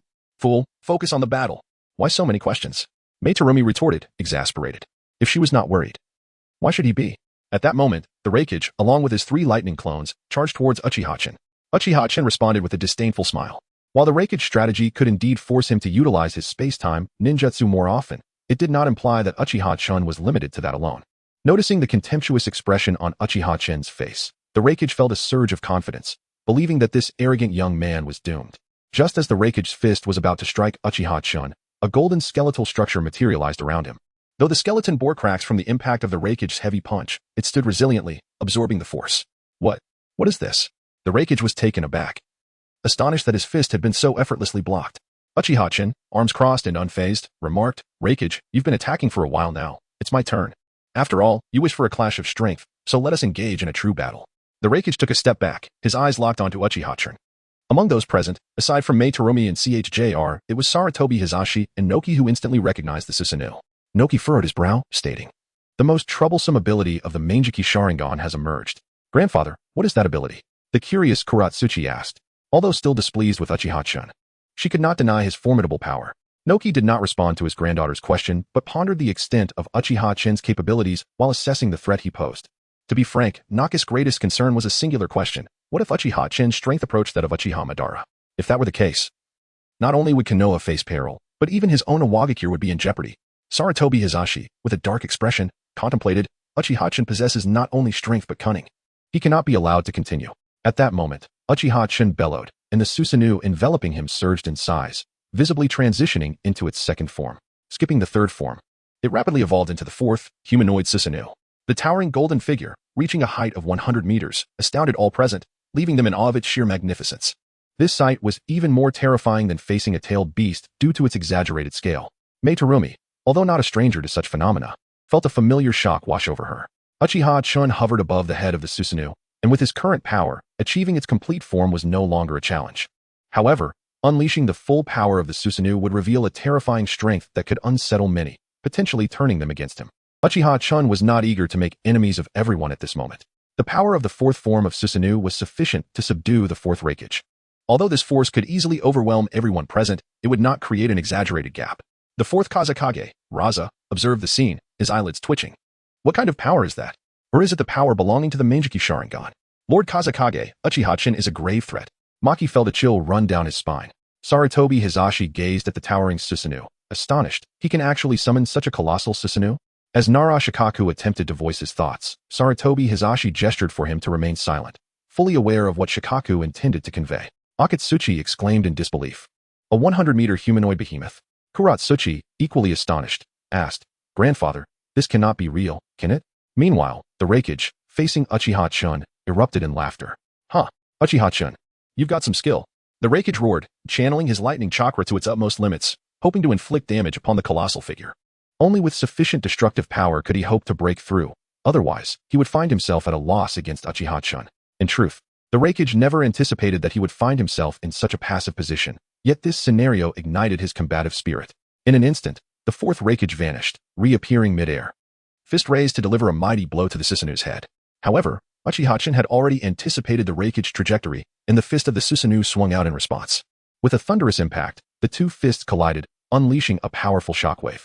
The Susanoo remained steadfast, while the Raikage was sent hurtling away by the force of the blow, his body soaring like a comet before crashing to the ground, a cloud of dust erupting around him. Yet, in the next moment, the Raikage charged forward once more. Activating his maximum lightning chakra mode significantly enhanced his defensive capabilities. Consequently, the previous blow from the Susanoo did not inflict any substantial harm upon him. Chapter 56. The crowd's new perception of Uchiha Chun. The spectators were compelled to retreat to a greater distance. The devastation wrought by the battle between Uchiha Chun and the fourth Raikage was expanding alarmingly. The destruction caused by the Susanoo was rapidly mended. As if the cracks had never existed, the Raikage clenched his fists, his brow furrowed in a grimace, pondering how Uchiha Chun could maintain such a colossal humanoid entity for such an extended duration. In the next moment, the Raikage was left dumbfounded. Witnessing the immense Susanoo leap gracefully into the air, soaring towards him, it became apparent that Uchiha Chun could maneuver that gigantic figure with remarkable agility. Boom, boom. Kakashi Hitaki, observing the combat stance of the Susanoo, expressed his astonishment. Is it truly possible for someone who has awakened the Manjiki Sharingan to attain such exaggerated combat prowess? Uchiha Chun must indeed be an exceptional case. Nara Shikaku offered a contrasting viewpoint, contemplating whether all members of the Uchiha clan, upon awakening the Manjiki Sharingan, possessed such formidable strength. If that were the case, the Uchiha clan would not have faced such a tragic fate. As Uchiha Chun began to unleash his true power, the fourth Raikage gradually found himself at a disadvantage. This realization filled Darui and Kiri with mounting anxiety. as their esteemed Raikage seemed on the verge of being bested by Uchiha-chan. This harsh reality struck them profoundly. Their Raikage was a veritable god of war for their village. The idea that he might be defeated by a member of the Uchiha clan was unfathomable. Karatsuchi, overwhelmed by the intense battle unfolding before her, exclaimed, "Grandfather, is the Raikage about to be defeated?" Without a more powerful trump card, alas. Uchiha-chan is truly a figure of note. Inoki, despite his reluctance to admit it, recognized the undeniable strength of Uchiha-chan, who had already surpassed the conventional definitions of a Kage-level fighter. What might his future hold as he reached his zenith? Could he possibly attain the heights of Uchiha Madara? If that were to occur, it would be imperative to eliminate Uchiha-chan before he fully matured. Otherwise, the future of the ninja world would be overshadowed by his presence. Inoki was determined not to let his village, Iwagakure, fall into such a passive state. Just as the Raikage narrowly evaded a strike from the Susanoo, he was taken aback as it conjured two new arms. One of these arms grasped the fourth Raikage tightly, rendering him unable to escape. Uchiha-chan, still floating with his arms crossed atop the Susanoo, coldly declared, "Raikage, it is over." The Raikage unleashed his lightning chakra mode in a desperate attempt to break free. But in the next instant, the remaining three arms of the Susanoo joined in the grip, sealing his fate. The Raikage felt an overwhelming pressure closing in from all sides. Gritting his teeth with defiance. Damn it, why can't I break free? He had never imagined that one day he would be subdued by sheer force. Once, he had been the one to impose his strength upon others. Uchiha-chan relentlessly pressed down on the Raikage with the Susanoo. Had it not been for the protective shield of the Raikage's lightning chakra mode, he would have been crushed by the grip of the Susanoo long ago. Darui and Kiri, witnessing this, rushed towards the Susanoo, but were intercepted by Mei Terumi. Darui warned coolly, "Water Shadow, step aside. The Raikage has yet to concede." Mei Terumi reminded them leisurely. "At this moment, the Raikage is still fighting. Do you wish to disrupt the rules?" In this moment, Mei Terumi felt a sense of satisfaction. The esteemed Raikage of Kumogakure being suppressed by Uchiha-chan was a significant embarrassment for their village. Seeing the situation escalate, Sarutobi Hiruzen suggested to Mei Terumi, "Water Shadow, let us conclude this match. The victor is nearly apparent." However, Mei Terumi dismissed the suggestion entirely. "Oh, Hokage, if the Raikage refuses to concede, would halting the fight not be a slap in his face?" In her view, no matter how the situation unfolded, it would bear no consequence for her. The Raikage, straining against the grip, felt himself nearing his limit. Should he persist any longer, the defenses of his lightning chakra mode would inevitably falter. Once that happened, defeat would be inevitable. However, the Raikage pride would never allow him to utter the words "I concede," as that would be a profound humiliation. He would rather perish than admit defeat. Maki questioned, "Why does the Raikage not concede when he has no chance left?" Raza understood the Raikage's character well enough to know that even in such dire circumstances, persuading him to surrender would be a monumental challenge. Uchiha-chan scoffed. "Playing the tough guy? If that is your desire, then I shall oblige." With his hands clasped together, the Susanoo's forearms surged with an even greater force. He was eager to see just how long the Raikage could endure. The onlookers were increasingly filled with trepidation. Even Mei Terumi felt a twinge of anxiety. Surely, Uchiha-chan did not intend to kill the Raikage. Such an act would irrevocably sever ties between Kumogakure and Kirigakure. Yet, on the other hand, Mei Terumi dared not call for Uchiha-chan to relent, fearing his wrath should he take offense. This situation was a testament to Uchiha-chan's assertion that great power allows one to act with impunity. Inoki furrowed his brow, whispering a warning. "The situation is amiss. We must depart swiftly and devise a plan upon returning to Iwagakure." Akatsuki and Karatsuchi understood the gravity of the situation. Darui silently lamented, "My apologies, Raikage. I know your character. You would never concede in any decisive battle. Allow me to bear the disgrace." Taking a deep breath, Darui shouted, "Uchiha-chan, I concede on behalf of the Raikage. You are the victor of this duel." Darui's declaration drew Kiri's gaze, who immediately grasped the reasoning behind Darui's actions. Chapter 57. The hypocritical and double-standard Sarutobi Hiruzen, the fourth Raikage, heard Darui concede defeat. To be honest, at this moment, a tumult of emotions surged within him, leaving him quite distressed. Uchiha-chan, wielding Susanoo, abruptly hurled the fourth Raikage towards Darui's position. Upon witnessing this, Darui rushed to embrace the flung Raikage. Concerned, he inquired, "Raikage-sama, are you all right? Let us depart." The fourth Raikage, with a hint of melancholy in his demeanor, replied. This battle had dealt him a significant blow. Once a figure of immense power, he now found himself in a starkly different reality. Darui discerned the Raikage's current state of mind. After the Raikage and his subordinates turned to leave, Uchiha-chan dispelled Susanoo and gently descended to the ground.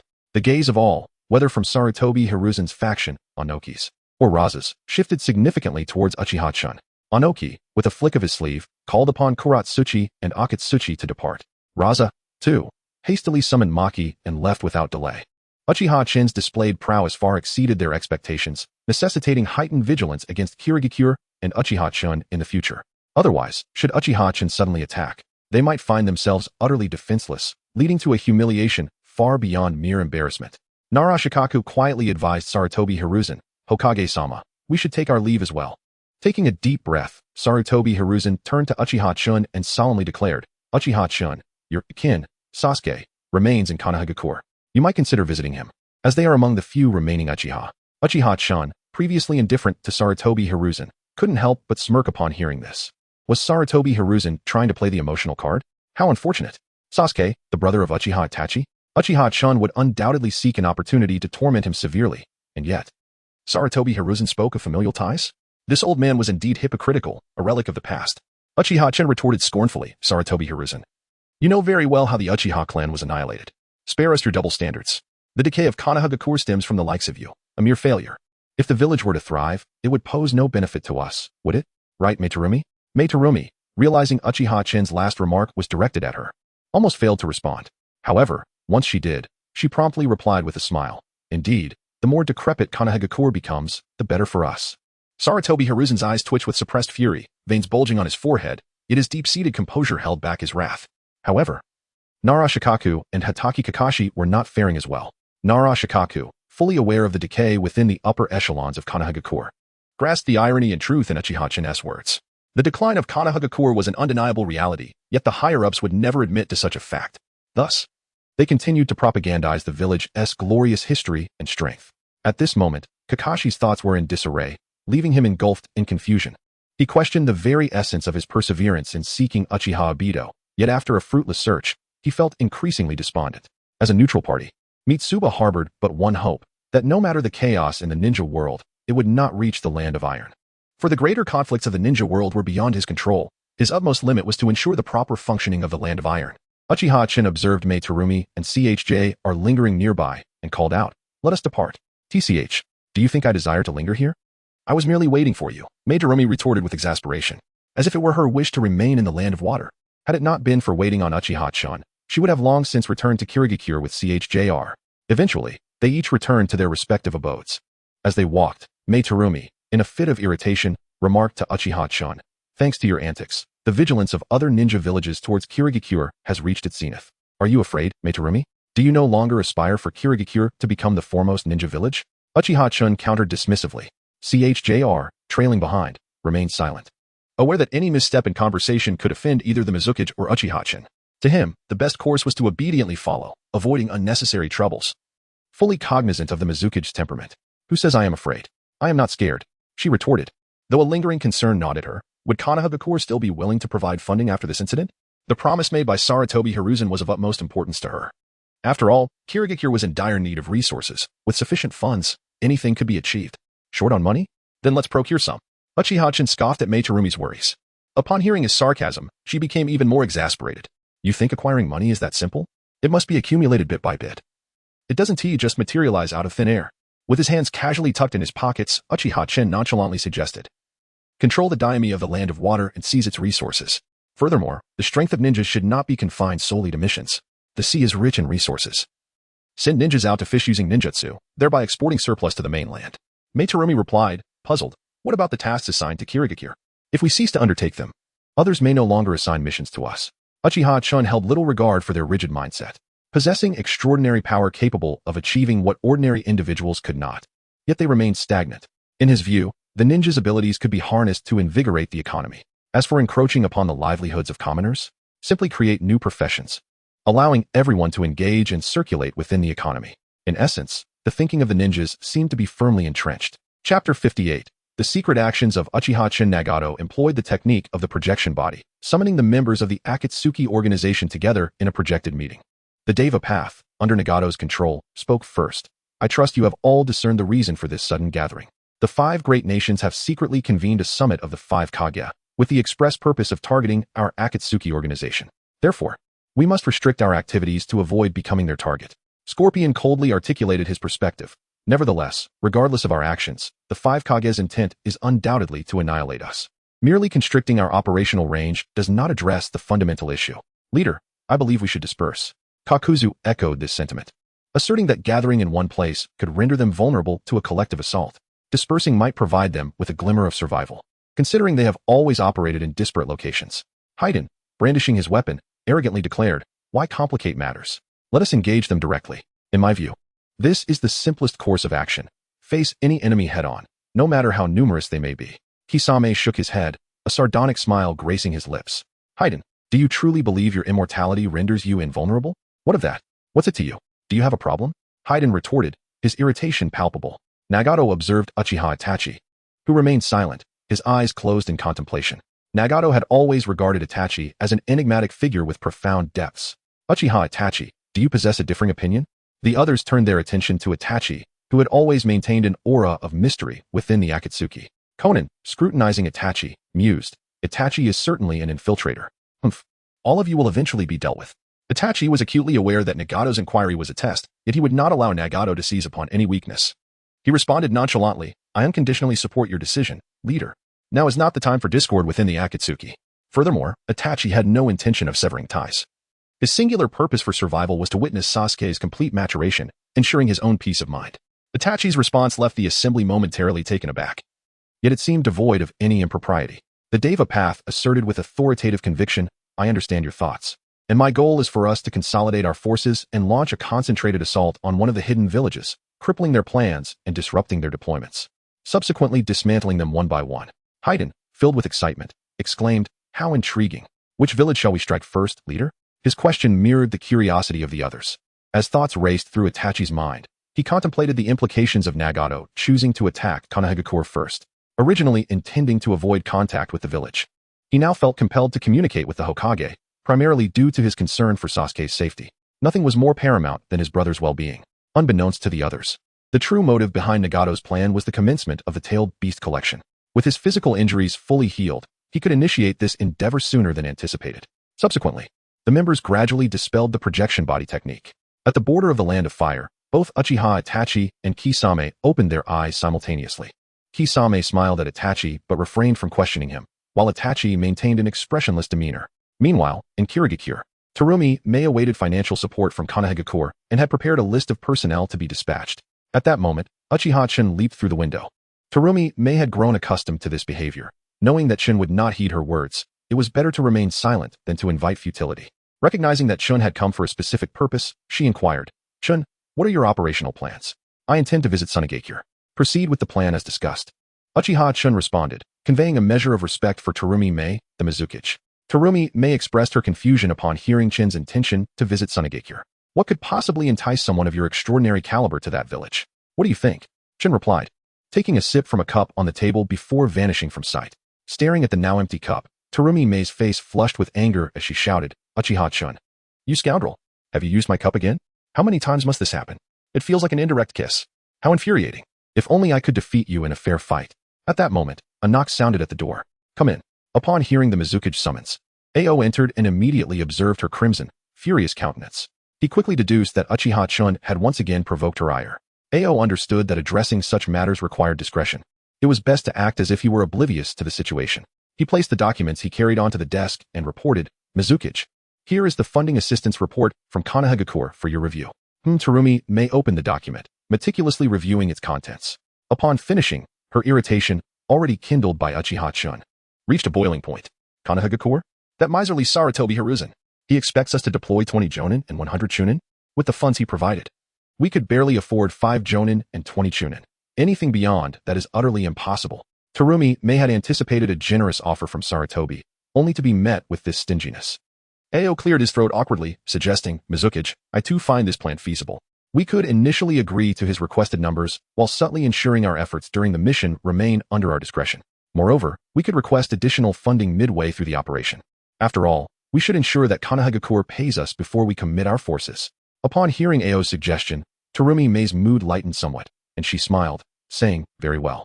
We shall proceed as you advised. Chapter 59. A confrontation in the village of Sand. Uchiha Chen stepped into the territory of the Land of Wind, where the environment was undeniably harsh. In such a place, economic development would be an arduous task. Nevertheless, there existed a location here that sealed the dragon vein. But that could wait. For now, the priority was to gather Tailed Beast Chakra. As Uchiha Chen traversed the sandy path, he contemplated his surroundings and expressed his personal assessment. Upon nearing Tsunade, he was met with the distant sounds of explosions and destruction echoing from within the village. Furrowing his brow, he pondered, what on earth is happening? Why are there explosions emanating from Tsunade? Who could be attacking the village at this moment? Could it possibly be The thought struck him, could it be the Akatsuki? Who else would be foolish enough to launch an assault on Tsunade? It seemed that only the Akatsuki would engage in such reckless behavior. Realizing that they were likely after the tailed beasts, Uchiha Chen knew he could not afford to delay. If the one tail were captured, he would have to rush to Amigakure to reclaim it, and if he arrived too late, it would be consumed by the outer path's Gedomazo, leading to a complete disaster. Without hesitation, Uchiha Chen infused chakra into his feet and accelerated towards Tsunade. Simultaneously, he donned a black cloak identical to those worn by the Akatsuki and equipped a mask reminiscent of Uchiha Obito's. Upon entering the outskirts of Tsunade, he was greeted by the sight of crumbling buildings. The destruction was severe. Uchiha Chen sighed, remarking, Tsunade has suffered greatly at the hands of the Akatsuki. This already slow-developing village is now on the brink of collapse. Finding a concealed vantage point, he began to observe the battlefield unfolding around him, his eyes widening in disbelief. He spotted Haiden, Kakazu, Kisame, Itachi Uchiha, Konan, and Pain. All members of the Akatsuki had arrived. Goodness, is the Akatsuki intent on annihilating Tsunade? How ruthless. Just as Uchiha Chen finished his thought, a plume of smoke arose in the distance, revealing the one-tail, Shikaku, thrashing about violently. Fortunately, I made it in time, otherwise, collecting its chakra would have become exponentially more difficult. With a flash, Uchiha Chen activated his Sharingan, transforming his left eye into a kaleidoscope of colors, and vanished from sight. Reappearing on the back of Shikaku, his sudden appearance startled both Kisame and Itachi. Kisame, puzzled, remarked, Uchiha Obito, why is he here? However, Itachi, highly attuned to the presence of Obito, quickly recognized that this figure was not Obito. No, he is not Uchiha Obito. Kisame, surprised by Itachi's quick deduction, inquired. If he is not Uchiha Obito, then who could he possibly be? Itachi's mind swiftly concluded that it must be Uchiha Chen. After all, Obito would never make such a conspicuous entrance, and there were prior instances of someone impersonating him. Kisame, intrigued by Itachi's revelation, remarked, Uchiha Chen, you say? How interesting. I shall test his strength. Yet, Itachi was not merely fixated on combat. He sought to discern Uchiha Chen's true intentions for infiltrating Tsunade, which must be deliberate. Surely, he did not come to oppose the Akatsuki, as even Itachi himself had only learned of their mission to attack Tsunade upon his arrival. As Itachi and Kisame recognized Uchiha Chen, Kakuzu and Haiden, along with Pain and Konan, also became aware of his presence. Konan gazed in disbelief at Uchiha Chen standing atop Shikaku's back, wondering, if he is not Uchiha Obito, what does Uchiha Chen intend to do? Simultaneously, Uchiha Chen raised his right hand, which transformed to resemble the arm of the Gedomazo. With a sudden thrust, he plunged it into Shikaku's body, beginning to voraciously consume its chakra. The immense pain elicited cries of anguish from Shikaku. Who are you? Curse be you. Fear gripped Shikaku as its frantic roars grew louder. Upon witnessing Uchiha Chen's actions, Pain's Rinnegan discerned. Could it be? Uchiha Chen is absorbing the chakra of the one-tail? Bastard, stop right now. Employing Shinra Tensei, Pain launched the fourth Kazekage, Raza, away and swiftly turned toward Uchiha Chen. The mission of the Akatsuki's ambush on Tsunade was to collect the one-tailed. If Uchiha Chen intercepted them, their efforts would be utterly in vain. Meanwhile, Raza crashed heavily to the ground, unable to suppress the blood that poured from his mouth. His body battered and on the brink of collapse. Itachi, too, had recognized Uchiha Chen's act of siphoning off Shikaku's chakra, though he was uncertain how Uchiha Chen accomplished this. He understood that he must prevent him from succeeding. Allowing Uchiha Chen to prevail would undoubtedly lead to greater complications in the aftermath. Amidst the agony, Shikaku's massive form thrashed wildly. The torment of having its chakra forcibly extracted left Shikaku in a state of despair. Uchiha Chen noted that both Pain and Itachi were approaching him, cursing under his breath. Damn it, I must leave.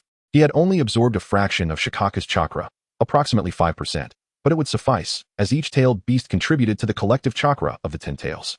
Just as Pain and Itachi closed in, the distance between them dwindling to less than 30 meters. Chapter 60. Refining the chakra of the one tail without hesitation.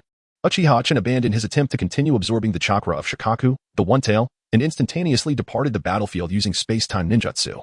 By the time Pain and Itachi approached, Uchiha Chen's presence had vanished without a trace. The twitch of Itachi's expression betrayed his irritation, a clear indication of his displeasure at the moment. Uchiha Chen's swift arrival and departure rendered him almost non-existent on the battlefield, yet the anguished cries of Shikaku undeniably signified his presence. After Pain executed Shinra Tensei to firmly suppress Shikaku, he seized Gaara, who had reverted from his tailed beast form. He promptly instructed the Akatsuki members to retreat. The mission had been accomplished, and remaining in Tsunade posed too many uncertainties. Particularly concerning was the unpredictable Uchiha Chen, whose mastery of space-time ninjutsu caused great anxiety for Nagato. Who controlled Pain? Handed and Kankuro watched helplessly as their brother Gaara was taken, their anguish palpable. Handed gazed at the devastation wrought upon her homeland. Vowing vengeance against the Akatsuki, I will not let you get away with this. Kankuro, equally enraged, clenched his fists, unwilling to accept their fate. Handed continually reminded herself to remain calm. Kankuro, we must see how our father is faring. Despite their father's indifference, he was still their father. Kankuro nodded solemnly. Following Handed as they sought their father, the fourth Kazekage, Raza, buried beneath the rubble. Meanwhile, after utilizing space-time ninjutsu to distance himself from Tsunade, Uchiha Chun found refuge behind a concealed stone and contemplated the unexpected turn of events. The Akatsuki had commenced their collection of tailed beasts years in advance and were now acting collectively. Had the recent Kage summit stirred them into premature action? Regardless, he realized he must hasten his own plans. Having analyzed the situation, Uchiha Chun understood that both the Akatsuki and himself sought the chakra of the tailed beasts. But he needed to accomplish his goals before them. He closed his eyes, channeling the power of the 10 tails within him to thoroughly refine the chakra of Shikaku. Time passed unnoticed, and after more than 6 minutes, Uchiha Chun successfully refined the absorbed chakra. With a sigh of relief, he pondered. Will the complete refinement of the chakra of all 9 tailed beasts unlock the 6 paths mode? With the Akatsuki now on the move, his plans needed adjustment. Initially, he intended to pause after absorbing Shikaku's chakra, but now he was compelled to assault another ninja village. His gaze fixed upon the Jinchuriki of the 7 tails and Takigakure. However, before proceeding, he resolved to spread misinformation, creating diversions to exhaust the Akatsuki's resources. Uchiha Chun planned to disseminate rumors of Uchiha Obito's involvement in the attack on Tsunade, ensuring to implicate him without giving the Akatsuki a chance to deflect blame. It mattered not how many believed the rumors. As long as some did, the scheme would succeed. The underground marketplace would serve as the most effective channel for spreading these falsehoods. With this thought, Uchiha Chun set off towards the nearest underground trading post. In Tsunade, news of the Akatsuki's assault and the capture of the one-tail Jinchuriki swiftly spread to other villages via carrier pigeons. In a makeshift tent, Raza, the fourth Kazekage, lay on a bed, his body wrapped in bandages, his breathing shallow. Had Uchiha Chun not appeared at the last moment to target Shikaku, pain would have surely killed him. Handed and Kankuro remained vigilantly by their father's side. Handed asked the medical personnel, will my father pull through? His injuries are quite severe. Whether he awakens depends on his will to survive, the attendant replied, shaking his head helplessly. Suddenly, the medic recalled a renowned healer. If Lady Tsunade were to intervene, there would be no doubt of his recovery. Lady Tsunade, one of the legendary Sannin? Handed had heard of her famed reputation. Kankuro, troubled, asked, Sister, what should we do? What about Gaara? Let us go to Kirigakure and seek Uchiha Chun's assistance, Handed declared resolutely. Under normal circumstances, they would seek help from Konoha. However, at this moment, Handed thought first of Uchiha Chun, who had recently defeated the 4th Raikage and was rumored to be the most formidable force in the ninja world. If they could enlist his help, rescuing Gaara would be feasible. The Akatsuki's show of strength during their attack on Tsunade led Handed to doubt whether true elites would be dispatched from other villages. Yet, she felt uncertain about whether Uchiha Chun would agree to help. Nonetheless, hope lingered in her heart. Turning to Maki, who had remained silent, she sought his guidance. Maki-sensei, we need your help in Tsunade.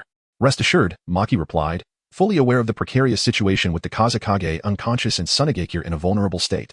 Even he harbored doubts about overcoming this crisis, given the significant losses the village had endured. Kankuro, let us hurry, Handed urged her brother, eager to waste no time.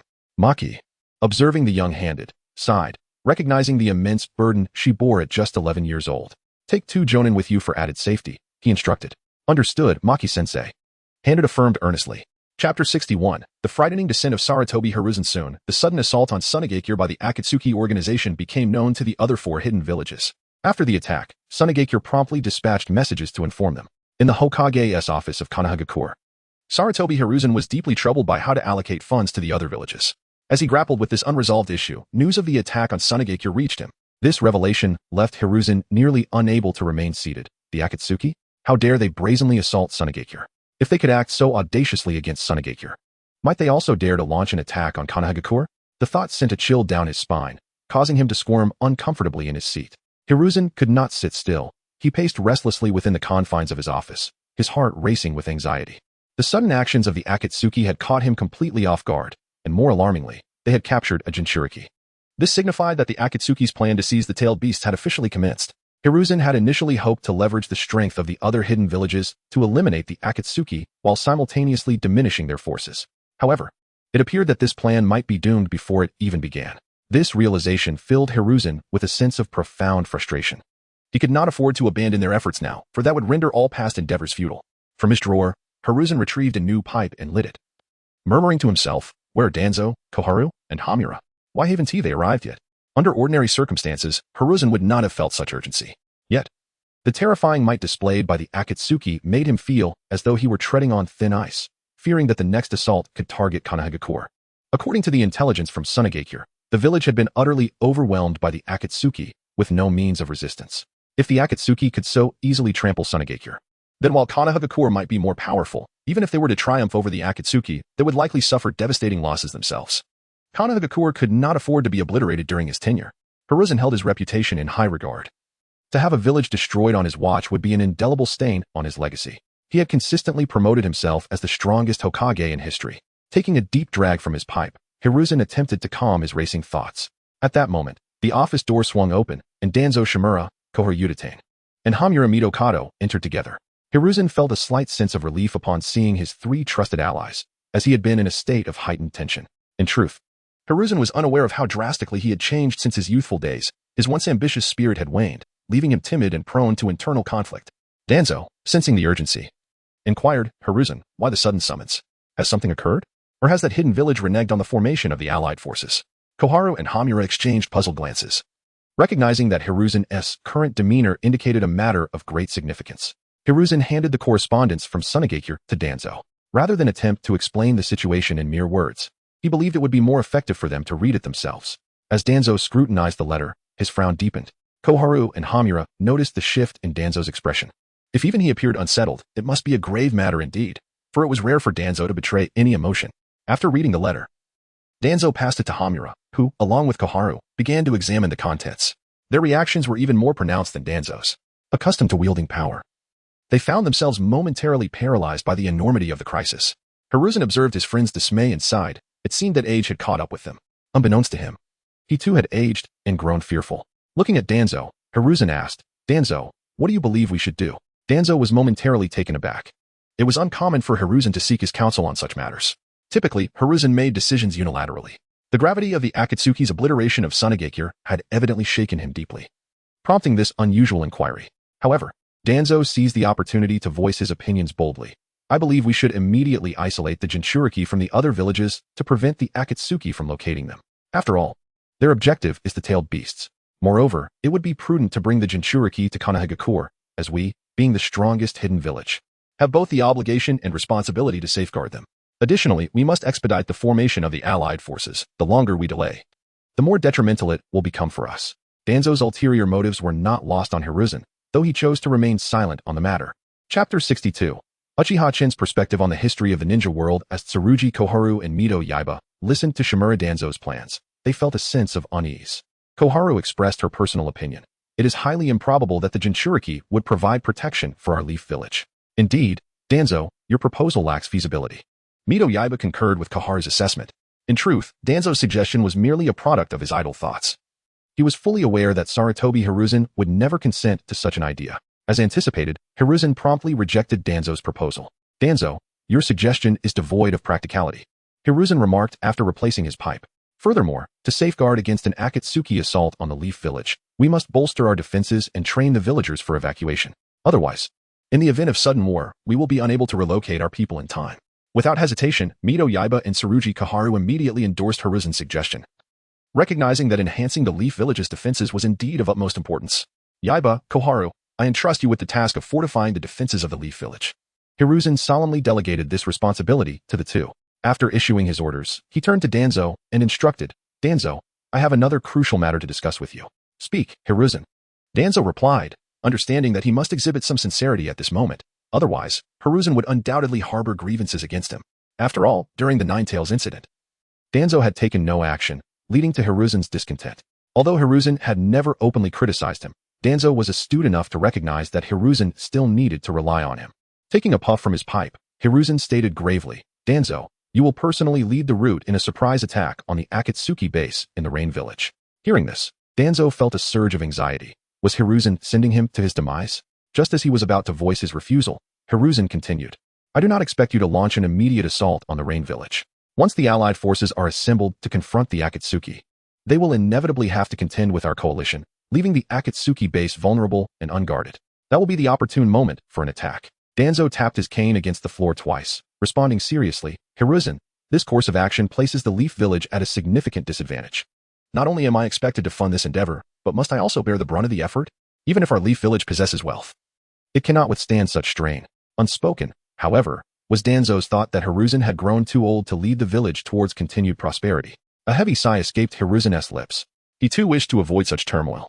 His decision was primarily influenced by the information he had received after Jiraiya's confrontation with his disciples, Nagato and Konan. In the Rain Village, they would retaliate against the Leaf Village, though the timing remained uncertain. Thus, Hiruzen resolved to take preemptive action to deny the Akatsuki any opportunity. Unexpectedly, the Akatsuki had launched a sudden assault on the Sand Village, an occurrence that Hiruzen had not foreseen. Observing Hiruzen's demeanor, Danzo felt a flicker of compassion. Very well, I understand. Danzo, I know I can rely on you in critical moments, Hiruzen acknowledged, confident in Danzo's reliability despite their frequent disagreements. Ultimately, when the situation demands unity, their willingness to stand together is invaluable. Meanwhile, Uchiha Chen's expedition swiftly led him to the Rain Village. Upon entering its territory, he casually remarked, though it is a small ninja village, its geographical setting is indeed commendable. The likelihood of being affected by the outbreak of a ninja world war is quite low. It serves as a natural protective barrier. Alas, resources are scarce, and development progresses slowly. Another point of curiosity arose for Uchiha Chen. How had the Rain Village acquired the Seven Tails? Did they purchase it from Senju Hashirama? Yet, the Rain Village hardly appeared affluent. Or perhaps Hashirama had sold it to them at a low price. If that were the case, it would suggest that Hashirama was rather reckless, possessing the power to annihilate the four great nations yet engaging in such transactions. Had the tailed beasts been under the control of the Leaf Village, other ninja villages would scarcely dare to rise against them. The only means to undermine the Leaf Village's strength would be to incite internal strife. Nevertheless, with the Leaf Village holding all tailed beasts, its power remained formidable enough to prevent the impending ninja world war. Even if other ninja villages wished to instigate conflict, they would need to carefully consider the implications. Moreover, Hashirama likely perceived the leaders of other ninja villages as amicable, a judgment rooted in his own formidable strength. Had his power not been so substantial, would other villages have maintained such a friendly demeanor? It is inconceivable. Such a scenario would be utterly impossible. As a member of the reincarnated Uchiha clan, Uchiha Chen understood that the combined might of Senju Hashirama and Uchiha Madara was sufficient to suppress the entire ninja world. In plain terms, the discord between the two most powerful figures in the ninja world would only breed further conflict and complications. Ultimately, the other ninja villages would inevitably devise strategies to plunder the resources of the Leaf Village, drawn by the riches of the Land of Fire. From their perspective, such actions were not unjustified. They sought to foster their own village's growth and strength. They must seize the opportunity presented by the Leaf Village, or risk losing their chance altogether. In Uchiha Chen's view, the ninja world operates on a principle akin to nuclear deterrence. Individual prowess can intimidate the entire realm. The more powerful one becomes, the greater their influence over the ninja world. During the previous 5 Kage summit, Uchiha Chen had subdued the 4th Raikage, earning a natural respect from those who witnessed his strength. Suddenly, Uchiha Chen leaped onto a tree, spotting a Rain Village ninja adorned with their forehead protector approaching. It appeared that this individual was departing the Rain Village on a mission. Although he was aware of the presence of the Seven Tails within the village, Uchiha Chen did not know the precise location of the Jinchuriki. Thus, it was imperative to ascertain the whereabouts of the Seven Tails Jinchuriki through the Rain Village ninja. As luck would have it, an opportunity had presented itself. Whether this individual was aware or not was inconsequential. The hunt would continue. Chapter 63. The Seven Tails Jinchuriki. The ninja from Takigakure ambled along the road, humming a tune, expressing his discontent at being assigned such trivial tasks repeatedly. Just as he uttered these words, a figure suddenly appeared before him, startling him profoundly. "Who are you?" he asked, but before he could receive an answer, he was rendered into a state of stupor. Uchiha Chen had no intention of engaging in idle chatter with this individual. He immediately ensnared him with a genjutsu.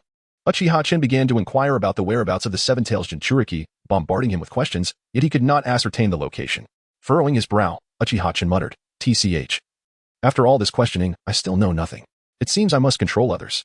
He hesitated for a moment, then decisively terminated the man's life, using the great fireball technique to obliterate any trace of him. Unbeknownst to me, I have become a villain, Uchiha Chen reflected quietly. The man was innocent, having been killed for merely carrying out his duties. Yet, such is the harsh reality of the ninja world. Uchiha Chen felt himself growing increasingly callous, likely a consequence of his environment. However, all was in pursuit of greater power. Only by standing at the pinnacle could one savor the pleasures of life. After all, having fortuitously traversed into the world of ninjas, he was determined to pursue greatness and become a unique existence. Without further delay, Uchiha Chen sprinted towards Takigakure. Along the way, he observed that there were 4 squads of ninjas stationed around the village, indicating a state of heightened vigilance, even far from the battlefield. Indeed, even without an outbreak of war, conflicts in the ninja realm persisted incessantly. Uchiha-chan refrained from storming directly into Takigakure, as such overt actions would be too conspicuous. Instead, he aimed to ascertain the precise location of the Seven Tails Jinchuriki. He chose to shadow the most distant squad from the village, hoping to glean information about the Jinchuriki's whereabouts from them. Meanwhile, 3 ninjas from Takigakure were patrolling. Suddenly, their vision plunged into darkness. Not good. We are under attack. The leading special jonin realized ominously. However, it was too late. Uchiha-chan swiftly ensnared the 3 with his Genjutsu. The vast disparity in strength resulted in an overwhelming defeat.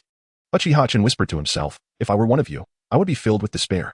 After 3 minutes, he learned the location of the Seven Tails Jinchuriki from the leader. He also inquired about the various routes to Takigakure, as his unfamiliarity with the area could lead to unnecessary delays. A sinister smile crept across Uchiha-chan's lips. Seven Tails Jinchuriki, I am coming.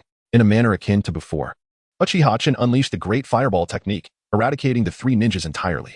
After all, as he invaded Takigakure, Uchiha-chan did not wish to leave behind any incriminating evidence. At the foot of a waterfall in the mountains behind Takigakure, the Seven Tails Jinchuriki, Kid, sat bored upon a stone. I can't go anywhere. This is so dull. Suddenly, a voice whispered in her ear, come with me, and you shall not be bored. Startled, Kid leapt to her feet, searching for the source of the voice. Where are you? Who are you? Are you here to capture me? She quickly realized the intruder was likely targeting her. As the Jinchuriki, she had always been regarded as a strategic asset of Takigakure, tightly controlled within her social circle. She was frequently reminded that outside enemies sought to obtain the tailed beast within her, so upon hearing an unfamiliar voice, she immediately discerned the intruder's intent. Uchiha-chan emerged slowly from behind a tree. Kid gazed at him, noting his black cloud-patterned attire and the whirlpool mask he wore. His appearance mirrored that of Uchiha Obito, a guise he intended to adopt for his nefarious deeds. Even if someone recognized him as Uchiha-chan masquerading as Obito, it mattered little. As long as others believed in his ruse, his objectives would be fulfilled.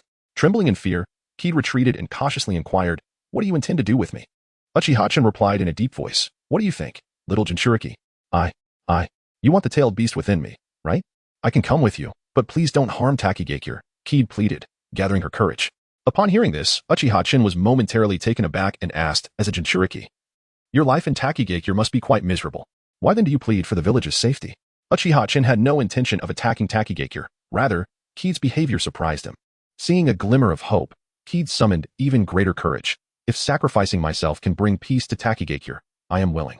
Interesting, Uchiha-chan chuckled ominously, realizing that this young Jinchuriki had likely been brainwashed by the higher-ups of Takigakure. After all, the leaders of various ninja villages often employed such tactics. Particularly, Sarutobi Hiruzen from Konoha had integrated brainwashing into everyday life, indoctrinating students at the Ninja Academy early on with notions of selfless contribution.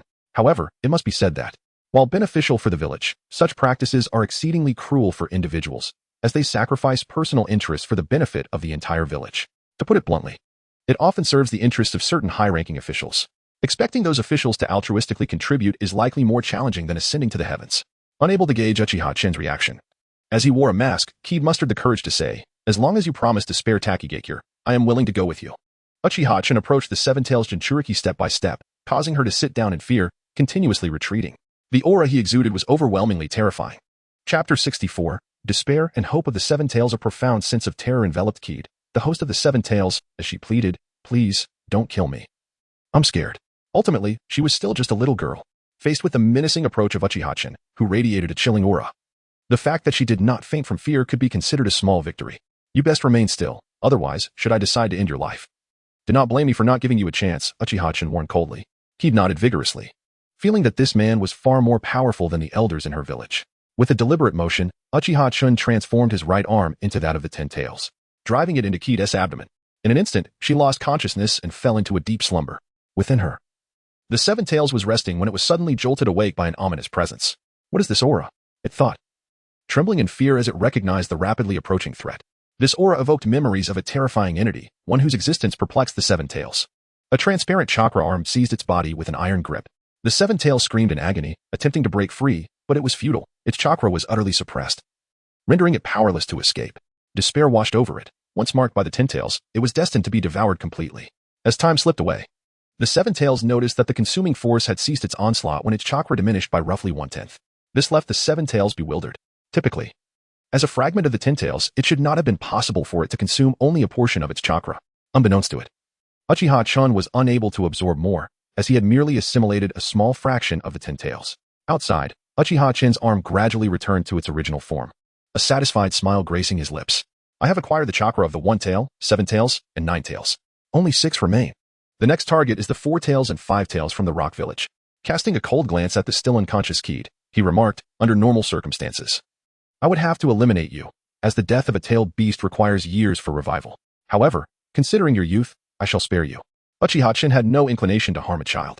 He calculated the time. The incident in the Sand Village had likely reached the ears of other ninja villages by now. It was reasonable to assume that they would take measures to protect their hosts, significantly diminishing the likelihood of successfully consuming tailed beast chakra. I shall return to the Mist Village, he decided, dismissing the unconscious host as he turned away. 2 hours later, Temari, accompanied by 2 elite ninja from the Sand Village, arrived at the Mist Village, where they encountered the 5th Mizukage, Terumi Mei. Upon hearing Temari's plea, Terumi Mei was taken aback and responded, Are you certain you have not mistaken your request, young lady? Mizukage, I genuinely seek Uchiha Chen's assistance, Temari replied respectfully, bowing. Please. My brother is still in the hands of the Akatsuki, and his life hangs in the balance. Tears streamed down her face as she spoke. Seeing Temari's distress, Terumi Mei felt a pang of compassion and sighed, I understand your feelings. However, it's unfortunate that Uchiha Chen is currently absent from the Mist Village. He has been away for several days. Terumi Mei recalled that when Uchiha Chen left, he had mentioned heading to the Sand Village. It was evident that he was involved in the events surrounding the capture of the One Tail by the Akatsuki.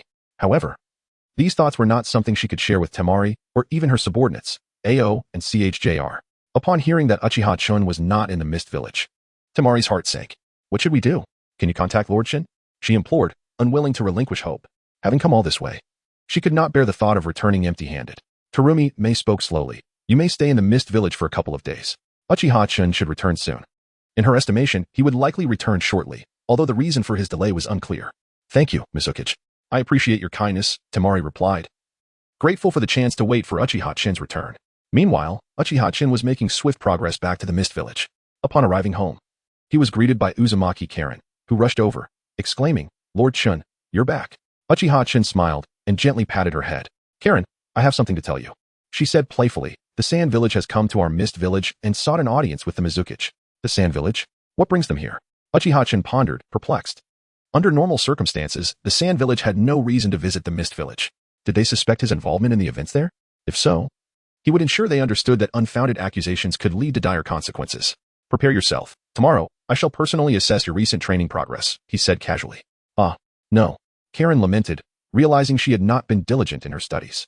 The thought of being reprimanded by Lord Chen filled her with dread. Observing Karen's demeanor, Uchiha Chen recognized that she had indeed neglected her training. With the bloodline of the Uzumaki clan and your considerable talent, it is a shame to see it squandered, he remarked. Karen blushed, feeling embarrassed. Chapter 65, The Ambitions of Uchiha Chen. Upon learning of Uchiha Chen's return, Terumi Mei promptly dispatched personnel to invite him over. After all, the people of Tsunade had come to Kirigakure specifically seeking Uchiha Chen. Whether or not he would heed Tsunade's plea was solely his concern, and Terumi Mei refrained from overstepping. However, it was indeed improper for Tsunade's representatives to linger in Kirigakure for too long, given that there existed no cooperative relationship between the two villages.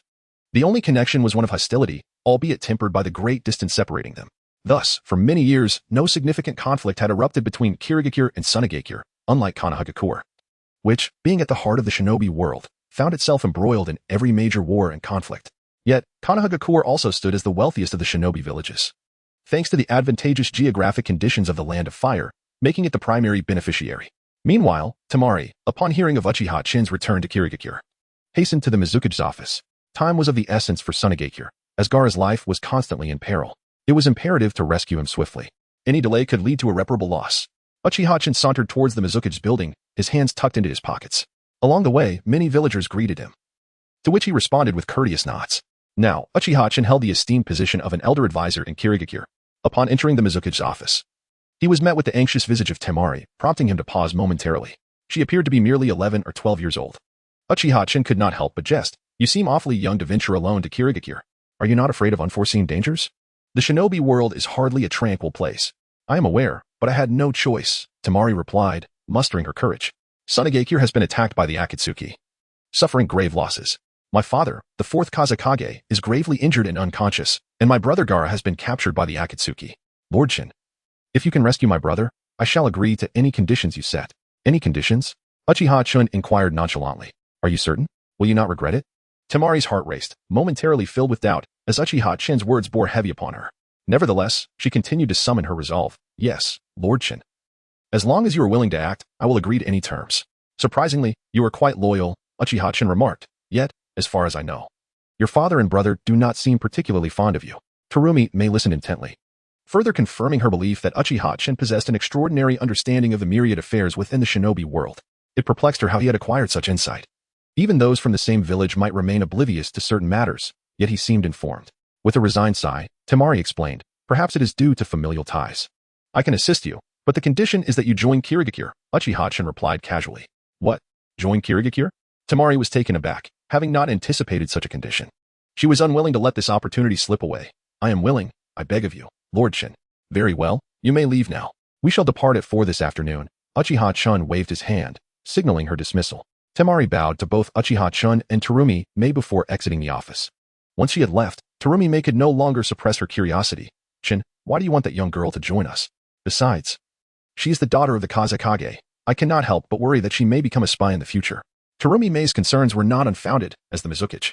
She must consider all potential risks. A misstep could lead to dire consequences, and she was determined to avert such scenarios. Uchiha Chen leaned back casually, crossing his legs. Your concerns are valid. However, while you focus on the mutual vigilance and antagonism among the 5 great shinobi villages, I envision the integration of all shinobi villages into a unified whole. Unified whole. Terumi Mei quickly grasped Uchiha Chen's intent, incredulously questioning. The difficulty of such an endeavor is extraordinary. Terumi Mei believed Uchiha Chen was overly ambitious in his aspiration to unify the entire shinobi world. Such a feat was no small task. Unfazed by her astonishment, Uchiha Chen continued. First, that girl, Temari, is the daughter of the 4th Kazekage. Her lineage grants her a significant status in Tsunade. By having her join Kirigakure, she would not merely be an ordinary shinobi. I intend for her to ascend to a high position swiftly, all while maintaining a balance of power. By securing Tsunade, we might cultivate Temari from a young age, thereby reducing resistance in the process. Most importantly, as long as my strength remains formidable, I shall suppress any dissent. Terumi Mei shook her head in resignation. Uchiha Chen, your confidence remains unwavering, though I must admit, your strength is undeniable. She had never questioned Uchiha Chen's power, having witnessed it firsthand. In the shinobi world, one truth remained unchanged, strength reigns supreme. With a resigned gesture, Terumi Mei conceded, you may steer the overarching direction. I shall focus solely on the affairs of Kirigakure. She understood that Uchiha Chen's ambition was to dominate the entire shinobi realm, while she found herself relegated to the role of a subordinate managing his ambitions. Despite being a native of Kirigakure and its 5th Mizukage, she felt as though she were merely a pawn in Uchiha Chen's grand scheme, akin to being under a Genjutsu. Though she retained the freedom to think independently and pursue her own desires, she knew that in the grand scheme of things, she had to align with Uchiha Chen, lest she face dire consequences. Chapter 66, Rescue Gaara Temari, accompanied by 2 jonin from Tsunade, followed Uchiha Chen to the village of Rain. Uchiha Chen glanced at Temari and said, you should return to Tsunade. Accompanying me will only hinder my efforts. However, Lord Chen, I wish to accompany you. Please, Temari pleaded, her anxiety palpable upon hearing Uchiha Chen's refusal. Uchiha Chen coldly replied, if you are not afraid of death, then follow me. But do not say I did not warn you. Rest assured, Lord Chen, Temari responded earnestly. She then instructed her 2 companions to return to Tsunade. Recognizing that Uchiha Chen preferred solitude to prevent any potential complications. Reluctantly, the 2 jonin turned back, observing Temari's actions. Uchiha Chen surmised that she was concerned about the future of Tsunade, particularly since, at present, her brother Gaara was the only one with the potential to become a formidable leader. Both she and Kankuro seemed to fall short in that regard. You seem quite invested in the future of Tsunade, Uchiha Chen remarked, catching Temari off guard. Embarrassed but quickly regaining her composure, she admitted, as expected of you, Lord Chen, to see through my thoughts. In truth, Temari held a deep admiration for Uchiha Chen. Once a rogue ninja from Konoha, he had ascended to become a senior advisor in Kirigakure, his status approaching that of the 5th Mizukage, complemented by his formidable strength.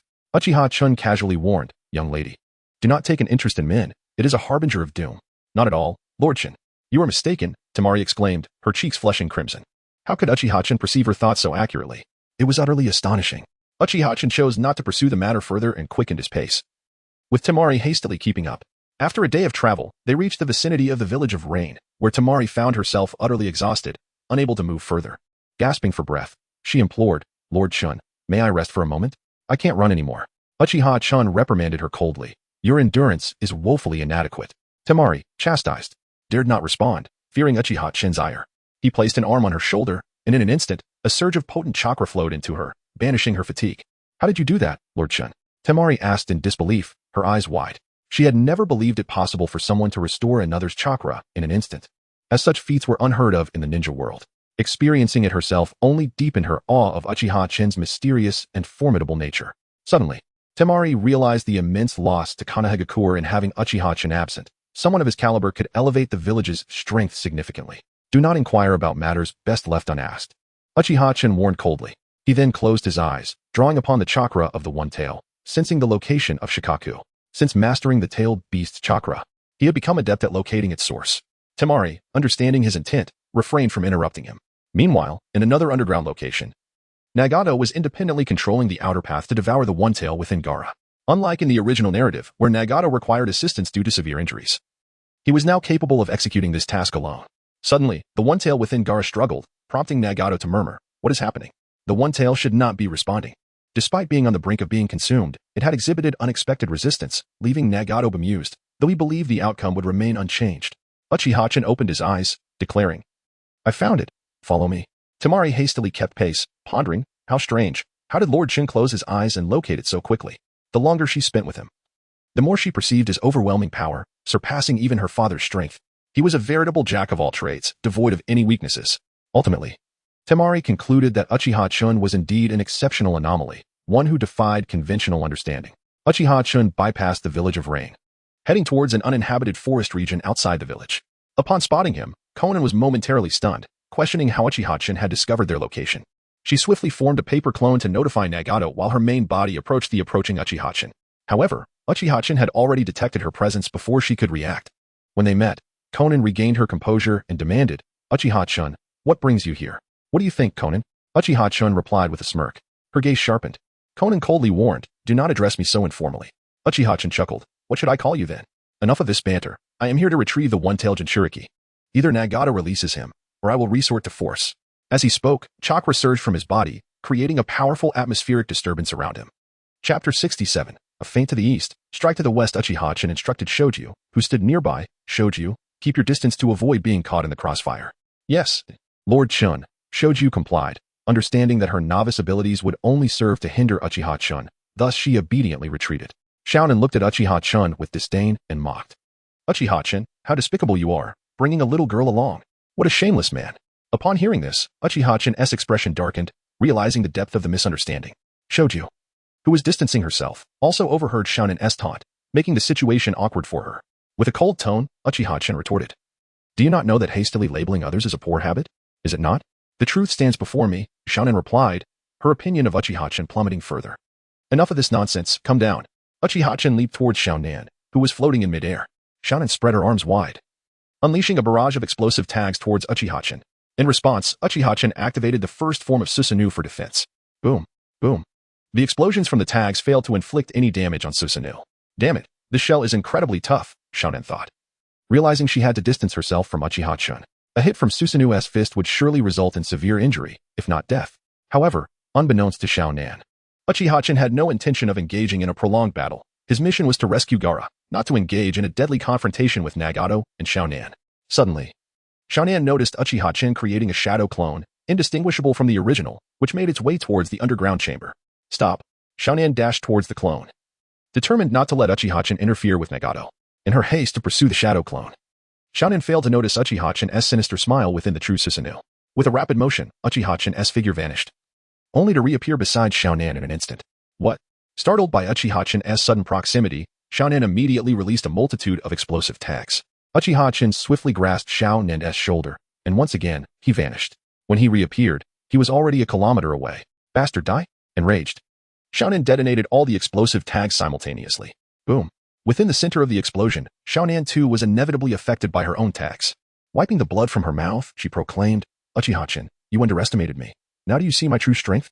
As the smoke from the explosion began to clear, Xiaonan realized she saw no trace of Uchiha Chen's body and instantly understood the dire situation. This was merely a shadow clone.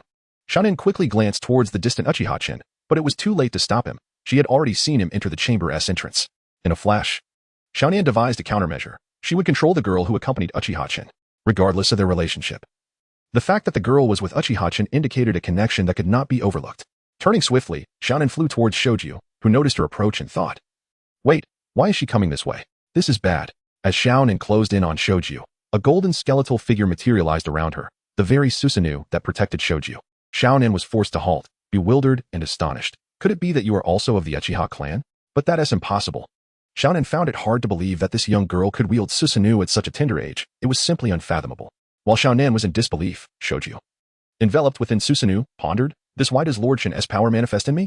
Shoju moved slightly but realized that Susanoo remained steadfast, prompting her to cease her movements. Regardless of the reason, it was clear that Lord Chen was using his power to protect her. It seemed she could not leave this spot and had to wait for Lord Chen's return. With Susanoo's protection, Shoju felt a measure of reassurance. Xiaonan recognized the situation as well, realizing that this Susanoo was not activated by Shoju, allowing her to breathe a sigh of relief. It appears Uchiha Chen is quite formidable. He can channel Susanoo's power through you, but I will see just how resilient this shell truly is. Meanwhile, Uchiha Chen's true form descended 50 meters underground, where the space suddenly expanded. Soon, a colossal outer path Gedmaz came into view. At that moment, the Gedmaz completely devoured the one-tailed Shikaku from within Gaara. The once hovering Gaara plummeted heavily to the ground, devoid of life. Nagato locked his gaze on Uchiha Chen, coldly stating, "Uchiha Chen, I never imagined you would find this place. You truly possess remarkable skills. I see your body is healed." Uchiha Chen observed Nagato's restored form, speculating whether Nagato had absorbed the chakra of the one-tailed Shikaku, thus regaining his health. Otherwise, it made no sense, but it was of little consequence. Nagato's restoration was beyond his control. Uchiha Chen cast a glance at the lifeless Gaara, reflecting, "I have arrived a moment too late." Nagato erupted with a powerful surge of chakra, roaring, "Uchiha Chen, since you are aware that my body is healed, today marks your demise." Universal pull. A formidable gravitational force immediately targeted Uchiha Chen. His body was uncontrollably drawn towards Nagato, prompting him to activate Susanoo, thrusting the chakra blade into the ground. With another furious shout, Nagato unleashed an even stronger universal pull. Damn it! Uchiha Chen had no choice but to utilize his space-time ninjutsu to evade the overwhelming gravity. Once at a safe distance, Uchiha Chen swiftly formed hand seals. Fire release, Great Dragon Fire Technique. He unleashed a colossal fire dragon towards Nagato. A mere parlor trick. Nagato dismissed Uchiha Chen's attack with a wave of his hand, employing Shinra Tensei to block the fire technique. Boom. However, Uchiha Chen's true intent was not to engage Nagato in combat. Chapter 68. Toying with Nagato as the smoke generated by Uchiha Chen's fire release dissipated. Nagato's expression turned grave upon noticing the lifeless body of the one-tailed Jinchuriki that Uchiha Chen was holding. It dawned on him that he had fallen for Chen's ploy. Uchiha Chen's true aim was the one-tailed Jinchuriki. The one-tailed Jinchuriki is dead, and the tailed beast within him has been devoured by the outer path golem. What is your purpose in carrying him? Uchiha Chen found Nagato's direct inquiry amusing, prompting a chuckle from him. Nagato, do you really think I would divulge my intentions? You foolish child, if you wish to know, defeat me first. How dare you? Nagato seethed in fury at being called a foolish child. He commanded the outer path golem to launch a fierce assault on Uchiha Chen. However, Uchiha Chen had no intention of engaging in battle with Nagato. After all, an outright confrontation could be perilous. He was uncertain he could defeat a restored Nagato, who adeptly wielded the Rinnegan. Moreover, if the battle escalated without subduing Nagato, vital information about Uchiha Chen could be compromised, placing him at a significant disadvantage. As the golem's fist rushed toward him, Uchiha Chen, without hesitation, activated his space-time ninjutsu, vanishing with Gaara in tow. Nagato immediately employed the universal pull in an attempt to retain Uchiha Chen, but Chen swiftly executed his space-time ninjutsu repeatedly, creating a considerable distance between them. This only fueled Nagato's ire further. Uchiha Chen, you coward! Are you afraid to face me in a fair fight? Yet, having distanced himself, Uchiha Chen had no desire to respond to Nagato. Outside the conflict, Susanoo continued to bombard the area in a bid to protect Temari. Suddenly, Konan spotted Uchiha Chen returning. Puzzled by his rapid reappearance, her bewilderment quickly turned to shock as she beheld the one-tailed Jinchuriki in his grasp. How is this possible? The one-tailed Jinchuriki was taken? Konan struggled to believe her eyes. Given Nagato's current strength, it was implausible that he could have been defeated so swiftly. If that were the case, how formidable must Uchiha Chen be? Unwilling to accept this reality, she concluded that Nagato had been ambushed by Chen. Otherwise, with Nagato's power, defeating Uchiha Chen would have been a certainty. Temari, witnessing her brother Gaara being rescued, exclaimed joyfully, "Wonderful. Gaara has been saved." Seeking Uchiha Chen's help was the right choice. If we had turned to anyone else, or even Konoha, there was no guarantee we could have rescued Gaara in time. The location was so remote that without adequate means, it would have been nearly impossible to locate them. After utilizing space-time ninjutsu consecutively, Uchiha Chen soon arrived beside Temari. Before she could express her gratitude, he seized her shoulder, and in the blink of an eye, they vanished from the scene. The swiftness of their departure left Konan stunned and unprepared. At that moment, an enraged Nagato emerged from the hidden chamber, his visage twisted with fury. "Uchiha Chen, where are you?" Show yourself, you wretched fool. The sensation of being toyed with pushed Nagato to the brink of madness. Konan flew to Nagato's side, attempting to console him. Nagato, it's all right that Uchiha-chan escaped this time. We will surely catch him next time and eliminate him. Though she wished to inquire whether the Outer Path Golem had successfully absorbed the one-tailed Jinchuriki, she deemed it inappropriate given Nagato's current temper. Nagato took a moment to compose himself, addressing Konan. I apologize for worrying you. Was the absorption of the one-tailed Jinchuriki successful? Seeing Nagato's anger subside, Konan cautiously broached the subject. The absorption was completed, but had Uchiha-chan arrived a few minutes earlier, the final phase might have been interrupted. Nagato's demeanor shifted back to his usual coldness. He continued, Konan, I presume you managed to delay Uchiha-chan for a few minutes. For that, I am grateful. Hearing Nagato's words of appreciation filled Konan with warmth, as it had been a long time since he had expressed such feelings. Meanwhile, Uchiha-chan, having used space-time ninjutsu 8 times in succession, finally paused. Temari gasped for breath, bewildered by the rapid sequence of movements. Was that the sensation of space-time ninjutsu? Incredible! We arrived so far in just a few moments. Temari quickly refocused on the pressing matter. Lord Chun, how is my brother Gaara? Silence. Uchiha-chan interrupted her with a dismissive tone. Having just lost his life, Gaara's body was still warm. After assessing Gaara's condition, Uchiha-chan coldly stated, the one-tailed Shikaku has been completely extracted from him.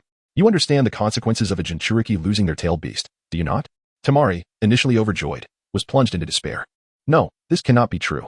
She cradled Gaara's body, shaking him desperately, but he remained unresponsive. After several attempts to elicit a response, she turned to Uchiha-chan with pleading eyes. Lord Chun, you must have a way to awaken him, right? You must have a method to bring Gaara back. Temari felt an inexplicable conviction that Uchiha-chan possessed the means to revive her brother, despite the impracticality of such hope. Uchiha-chan, somewhat exasperated, replied, Young lady, do you truly perceive me as an omnipotent being? Lord Chun, state your conditions.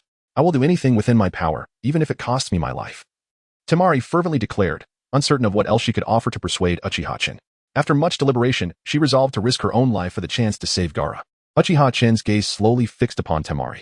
You must think this through carefully. Chapter 69. The means to revive Gaara. Temari took a deep breath, summoning her courage to exclaim loudly, Lord Chun, I am prepared. I am willing to pay any price. Now that Gaara had been rescued. She did not wish to falter at this critical moment, for it would render all her previous efforts futile. Yet, deep within, Temari felt a pang of anxiety, as she sensed that she had little of value to attract Uchiha-chan's attention, aside from her own existence. However, the condition Uchiha-chan had proposed, her joining the Hidden Mist Village, seemed rather simple to her. Truth be told, Temari remained utterly perplexed about Uchiha-chan's true intentions. Uchiha-chan gradually crouched down, placing his palm on Gaara's abdomen. He channeled the chakra of Shikaku, the one-tail, into Gaara's body. Nevertheless, Uchiha-chan had no intention of transferring an excessive amount of Shikaku's chakra, having previously drawn only 1/20th of it back in Tsunade. After a brief while, he infused a quantity of chakra equivalent to that of a low-ranking ninja. Gaara had only recently had the one-tail extracted from him, and if too much time elapsed, this method of rescue would prove ineffective. Once he finished the transfer, Uchiha-chan slowly stood up. Noticing this, Temari hurriedly inquired, Lord Chin, is Gaara going to be all right? Uchiha-chan's hand had rested on Gaara's abdomen for no more than 5 seconds, which caused Temari to feel a surge of worry. She was uncertain whether Uchiha-chan possessed the means to save Gaara. After all, Gaara, having had Shikaku extracted, faced a near certain death, yet Uchiha-chan's method appeared overly simplistic. Ignoring Temari's concerns, just as she could no longer suppress her urge to inquire further, Gaara's fingers twitched slightly. This subtle movement did not escape Temari's notice, and she rushed to his side, calling out with concern, Gaara, are you awake? Gaara. With great difficulty, Gaara opened his eyes, and the first sight he beheld was his sister Temari. Temari, what are you doing here? Where am I? The newly awakened Gaara was still disoriented, struggling to comprehend his surroundings. However, he quickly recalled, I must have been captured by the Akatsuki, right? It's all right. I sought Lord Shen's help, and he brought you back to life, Temari explained while introducing Uchiha-chan, who stood nearby. Gaara then turned his gaze toward Uchiha-chan. Thank you. Having faced death, it seemed that Gaara had regained a semblance of the goodness within him, no longer the bloodthirsty individual he once was. Uchiha-chan casually remarked, Kid, if you wish to avoid being easily dispatched in the future, you must diligently enhance your strength. I will, Gaara replied, attempting to rise, but his body remained severely weakened. Temari quickly supported him. Gaara, you haven't fully recovered. Don't move too much. Let me assist you. Gaara accepted his sister's kindness and then looked at Uchiha-chan, saying, I never expected to survive after losing my tailed beast. Your methods are commendable. I will repay this kindness in the future. Although Gaara was unaware of the promise Temari had made to Uchiha-chan, he recognized that his revival was largely due to Uchiha-chan's efforts. Therefore, he felt a strong obligation to repay him. Uchiha-chan, however, urged them, Enough of this reminiscing. You two should leave here quickly, lest the pursuers arrive. Upon hearing Uchiha Chen's words, both Gaara and Temari grasped the seriousness of the situation. Uchiha Chen, having little desire to engage in further conversation, swiftly grasped both of their shoulders and utilized his space-time ninjutsu to depart from the scene. For Uchiha Chen, the burden of employing his Manjiki Sharingan's space-time ninjutsu had significantly diminished, now barely a trivial concern. With the support of the Uzumaki bloodline, the Outer Path's Golem, and the chakra of the 9 tails, 7 tails, and 1 tail, his recovery capabilities were greatly enhanced. Thus, using the Manjiki Sharingan now bore little distinction from utilizing the eternal Manjiki Sharingan. Even manifesting the complete body of Susanoo would pose no issue. Through his extensive usage of the Manjiki Sharingan, Uchiha Chen discerned that the reason for its potential to cause blindness when overused stemmed from the purity of one's bloodline. If the Uchiha blood within was sufficiently robust, the risk of blindness from excessive use of the Manjiki Sharingan would not exist. Meanwhile, Nagato and Konan had returned to the Akatsuki's base, where they encountered Uchiha Obito. Despite his identity being fully revealed, Uchiha Obito still wore a mask. Konan, upon seeing him, felt a surge of irritation and questioned, "Uchiha Obito, your identity has long been exposed. Why do you continue to wear a mask? Are you afraid that beneath it, you are nothing but an ugly monster? Do you seek death?" Uchiha Obito's anger surged at Konan's words. He had long wished to eliminate her. Nagato coldly inquired, "Uchiha Obito, what brings you here at this time? I heard that the one-tailed Jinchuriki was taken by Uchiha Chen?" Uchiha Obito replied with sarcasm, "Or has your strength diminished after your body was restored? Nonsense. If you wish to test my strength, I can provide you with that opportunity," Nagato declared, his immense chakra radiating outward. Uchiha Obito, sensing the formidable chakra emanating from Nagato, felt a hint of shock. He had not anticipated Nagato's chakra to be so potent. Consequently, both Nagato and Konan heightened their vigilance against Uchiha Obito. Konan glared at Uchiha Obito and demanded, "How did you learn this in such a short time?" "No need to question him, Konan. It appears that black and white Zetsu are also under your command," Nagato swiftly deduced, realizing that black and white Zetsu were indeed Uchiha Obito's subordinates. "I did not expect that black and white Zetsu would dare to monitor me so openly. It seems they are quite reckless." Chapter 70, The Struggle Between Nagato and Obito. Nagato, it seems you are rather tense. How can you call this surveillance? Obito Uchiha responded with a hint of mockery. He continued, "Moreover, black and white Zetsu also detected unknown individuals entering the Rain Village, which is why they pursued. However, I didn't expect you, Nagato, to be thoroughly outsmarted by Uchiha Chen, a man who claims to be a god, aiming to subjugate the ninja world, yet he has been played with? Do you not find that amusing, Nagato?" As Nagato listened to Obito's sardonic remarks, his anger began to boil. "Obito Uchiha, you are courting death." Raising his hand, Nagato unleashed Shinra Tensei towards Obito. Boom. Yet, Obito, who had constantly enveloped himself in Kamui, completely disregarded the attack from Nagato's Rinnegan. "No worries, Nagato. As long as I do not make a move, you shall never inflict any harm upon me," Obito confidently declared. After all, one who can utilize Kamui to cloak himself in an alternate dimension possesses such confidence. Konan, hearing Obito's arrogant tone, disdainfully remarked, "Obito Uchiha, there is no need to flaunt your technique. Your technique has its limitations. If we continuously assault you, it will inevitably be rendered ineffective." Obito's expression grew cold. For Konan's words rang true. His Kamui indeed had a time constraint. He chuckled, "You may certainly try." On the surface, Obito refused to acknowledge the weakness of his technique. After all, admitting its flaws would mean handing over a significant advantage to his adversaries. As long as he did not concede, Obito believed no one could deduce his vulnerabilities. Nagato, unwilling to engage in further trivial banter with Obito, directly inquired, "Obito Uchiha, what is your purpose in coming here? Has the Outer Path Golem successfully absorbed the one-tailed Jinchuriki?" Obito, recognizing the gravity of the situation, immediately sought clarification. After all, the one-tailed Jinchuriki had been taken by Uchiha Chen, and Obito feared the absorption had been interrupted. Such a situation would jeopardize their plans. Thus, he chose to confront Nagato for confirmation. Upon hearing Obito's inquiry, Nagato could not help but smirk. "Ah, Obito Uchiha, it appears you are quite concerned about the Outer Path Golem's plan to absorb the tailed beasts." Simultaneously, Nagato pondered why Obito was so invested in the Golem's absorption process. Normally, only he, as the Rinnegan wielder, could control the Golem. Obito's excessive focus on the Golem seemed to hold no benefit for him, leaving Nagato perplexed. Obito's tone shifted to one of seriousness as he pressed on, "Answer me, Nagato. This pertains to our future plans and must not be compromised." "Nagato, I grant you 3 seconds to leave this place, or else." His patience with Obito had run thin. Obito, not wishing to further provoke Nagato, activated his eye, forming a vortex that absorbed his entire being. Moments later, Obito emerged on the other side of the Rain Village, where black and white Zetsu awaited him. Black Zetsu inquired, "Obito, it seems your conversation with Nagato did not go well." "Humph, that bastard Nagato is becoming increasingly arrogant. Obito harbored resentment towards Nagato. Had it not been for their plans, he would have acted against him long ago. Obito coldly commanded, White Zetsu, I have a task for you. Keep a close watch on Nagato's every move and report to me immediately with any developments. Understood, Obito, White Zetsu replied obediently. However, Black Zetsu began to speculate about Obito's intentions. Suddenly, a thought struck him. Obito may wish to replace Nagato and gain control over the Outer Path Golem. This possibility seemed substantial to Black Zetsu, yet it mattered little. As long as the Ten Tails could be resurrected successfully, who wielded control over the Golem was of no concern. Meanwhile, Uchiha arrived at the border of the Land of Wind with Temari and Gaara, stating, You two should part ways here. There will be plenty of opportunities to meet again. Gaara nodded at Temari, having already been prepared for this moment after his sister's earlier counsel. Gaara then bowed in respect to Uchiha before turning to head towards Tsunade. Temari could not suppress her tears as she watched Gaara walk away, calling out, Gaara, please send my regards to father and Kankuro. I will, came Gaara's voice, echoing back to Temari. Uchiha coldly remarked, Stop your weeping. There will be ample opportunities to meet again. Parting does not mean losing contact. My apologies for the display, Lord Shin. Temari managed to compose herself. Half an hour later, Uchiha and Temari entered the Mizukage's office one after the other. Upon seeing their return, Terumi Mei smiled and remarked, I see you both are back. Things must have gone quite smoothly. What do you think? Uchiha plopped down on the sofa. Temari quickly poured tea for Uchiha before serving Terumi Mei. Terumi Mei, slightly exasperated, commented, Uchiha, I see you've returned with a little admirer. Have you taken a liking to younger women now? Although Terumi Mei understood Uchiha-chan's intentions in bringing Temari into the hidden mist, she felt an inexplicable annoyance, not directed at Temari, but rather at Uchiha-chan. Had she been capable of matching Uchiha-chan's strength, she would have relished the opportunity to confront him, seeking a sense of relief. Temari respectfully reported to Terumi Mei. Lady Mizukage, thanks to Lord Chun, had it not been for him, my brother Gaara would have truly perished. When we arrived, my brother had already been stripped of his tailed beast, losing all signs of life. It was Lord Chun who saved him. Terumi Mei looked at Uchiha in disbelief.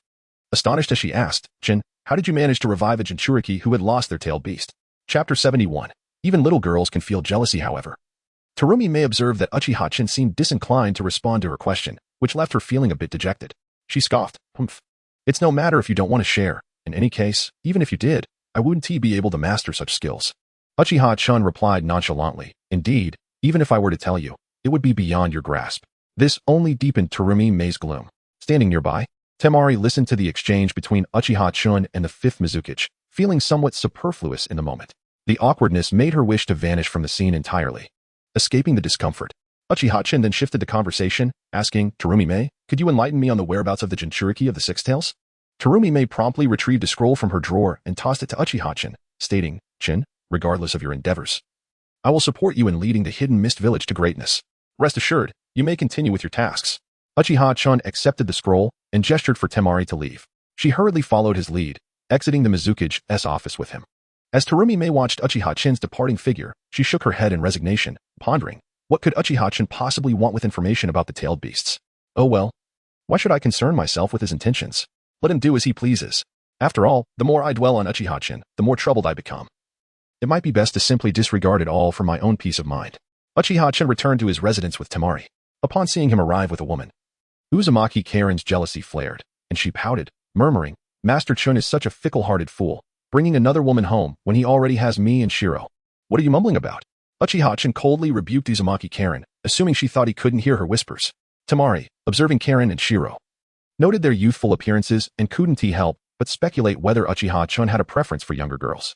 The thought sent a shiver down her spine, leaving her uncomfortable with the implications of Uchiha-chan's tastes. Suddenly, Temari felt Uchiha-chan's gaze upon her, causing her to shudder at the intensity of his cold stare. She awkwardly chuckled, Master-chan, what is it? Put those nonsensical thoughts away, Uchiha-chan instructed, flicking his finger toward her forehead.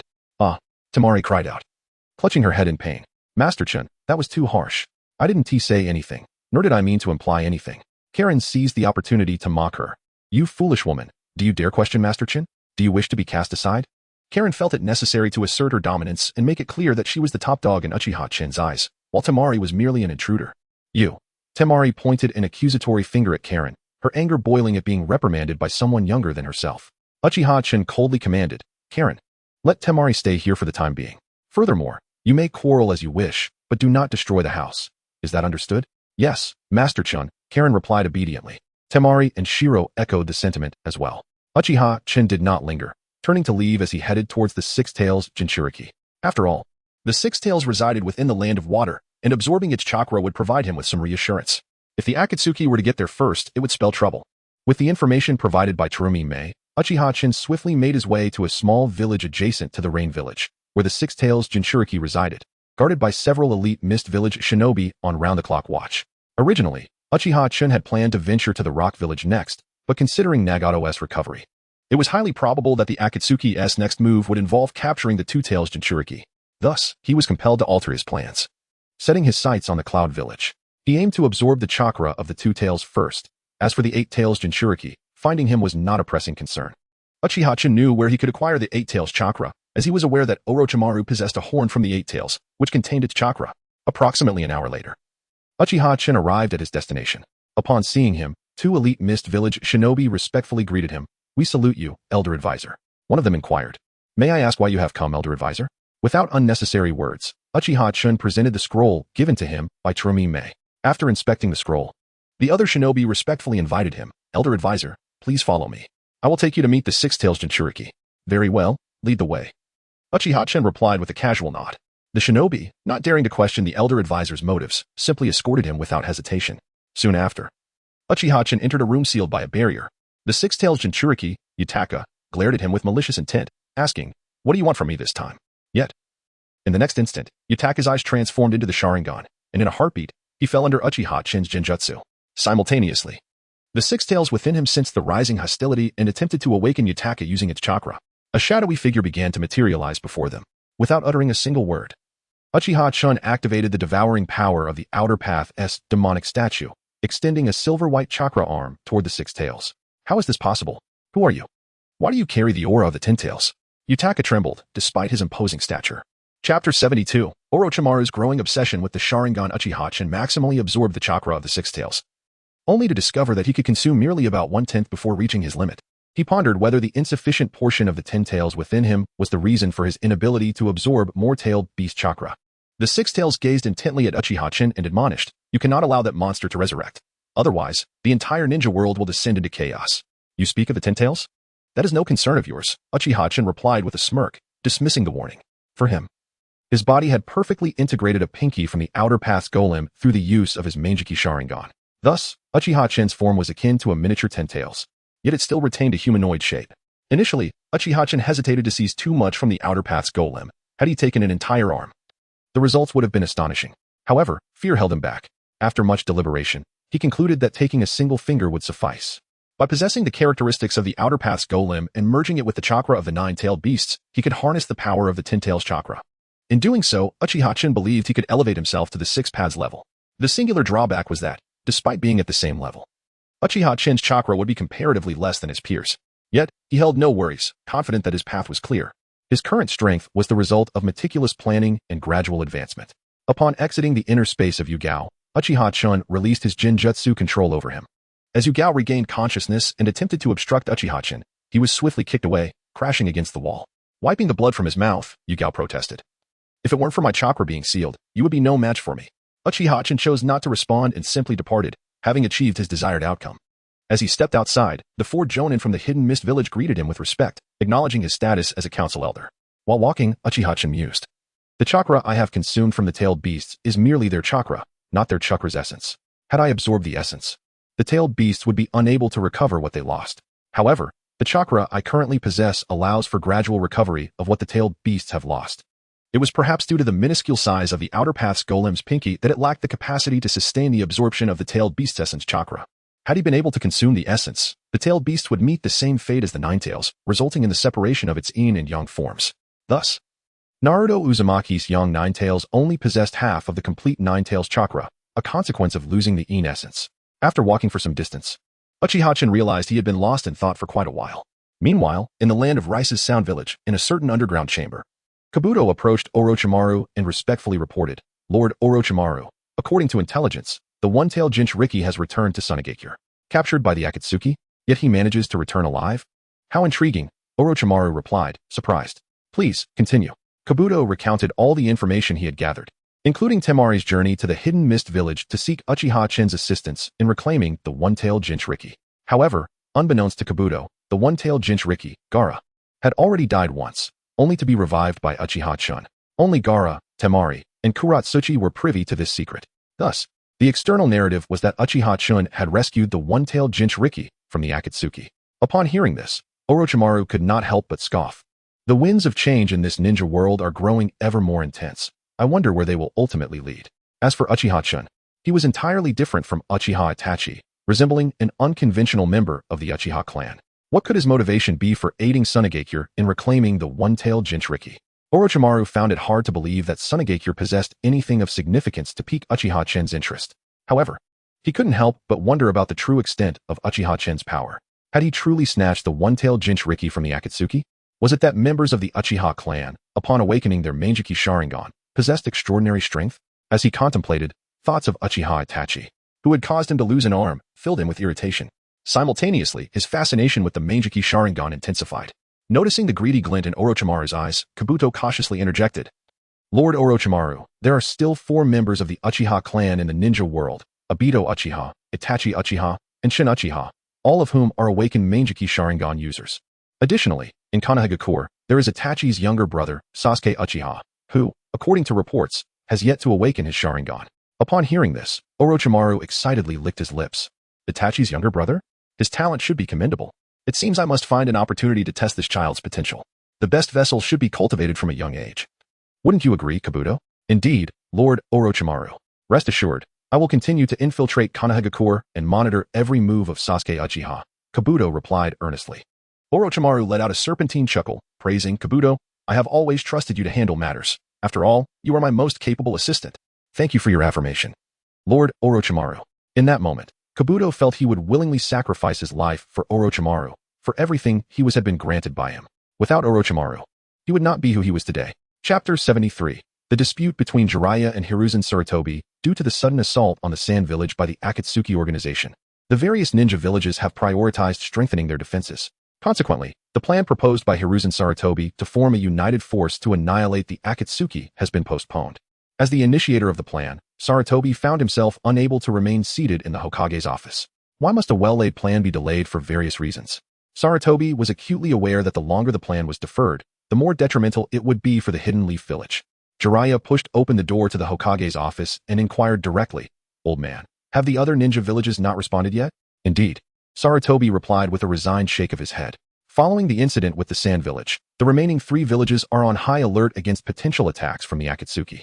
Jiraiya's expression turned grave as he stated, Old man, I intend to seek out Nagato once more, in hopes of persuading him. If I can convince him, it could avert a great deal of unnecessary trouble. But Jiraiya, did you not attempt this previously? Sarutobi wished to decline Jiraiya's proposal outright, yet felt it would be too disrespectful. Thus, he gently conveyed to Jiraiya that since previous efforts had proven fruitless, further attempts may be unwarranted. Jiraiya, understanding the underlying message, directly asked, Old man, what do you wish for me to do now? I shall follow your instructions. Sarutobi retrieved a pipe from his drawer, lit it slowly, and said, In truth, it is still in line with what I previously conveyed to you. I wish for you to lead the expedition against the Akatsuki. I have faith in your abilities, Jiraiya. Jiraiya had anticipated that Sarutobi would summon him for this very task. However, knowing the old man's penchant for subtlety, he recognized that there must be significant matters at hand. Observing Sarutobi's silence, Jiraiya prompted, Old man, if you have something to say, please do so directly to avoid any unnecessary roundabout discussions. Haha, Sarutobi chuckled, seemingly unembarrassed by Jiraiya's observation. After taking a deep puff from his pipe, he inquired, Jiraiya, I am aware that the 4th Hokage entrusted you with the key to controlling the Nine Tails. Upon hearing the mention of the Nine Tails, Jiraiya's expression shifted instantly. Interrupting Sarutobi with a fierce question, Old man, do you intend to unleash the Nine Tails onto the battlefield?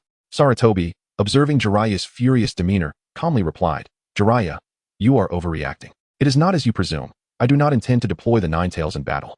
Then why inquire about the key to controlling the Nine Tails? Jiraiya countered directly. Sarutobi understood that his question would incite Jiraiya's agitation.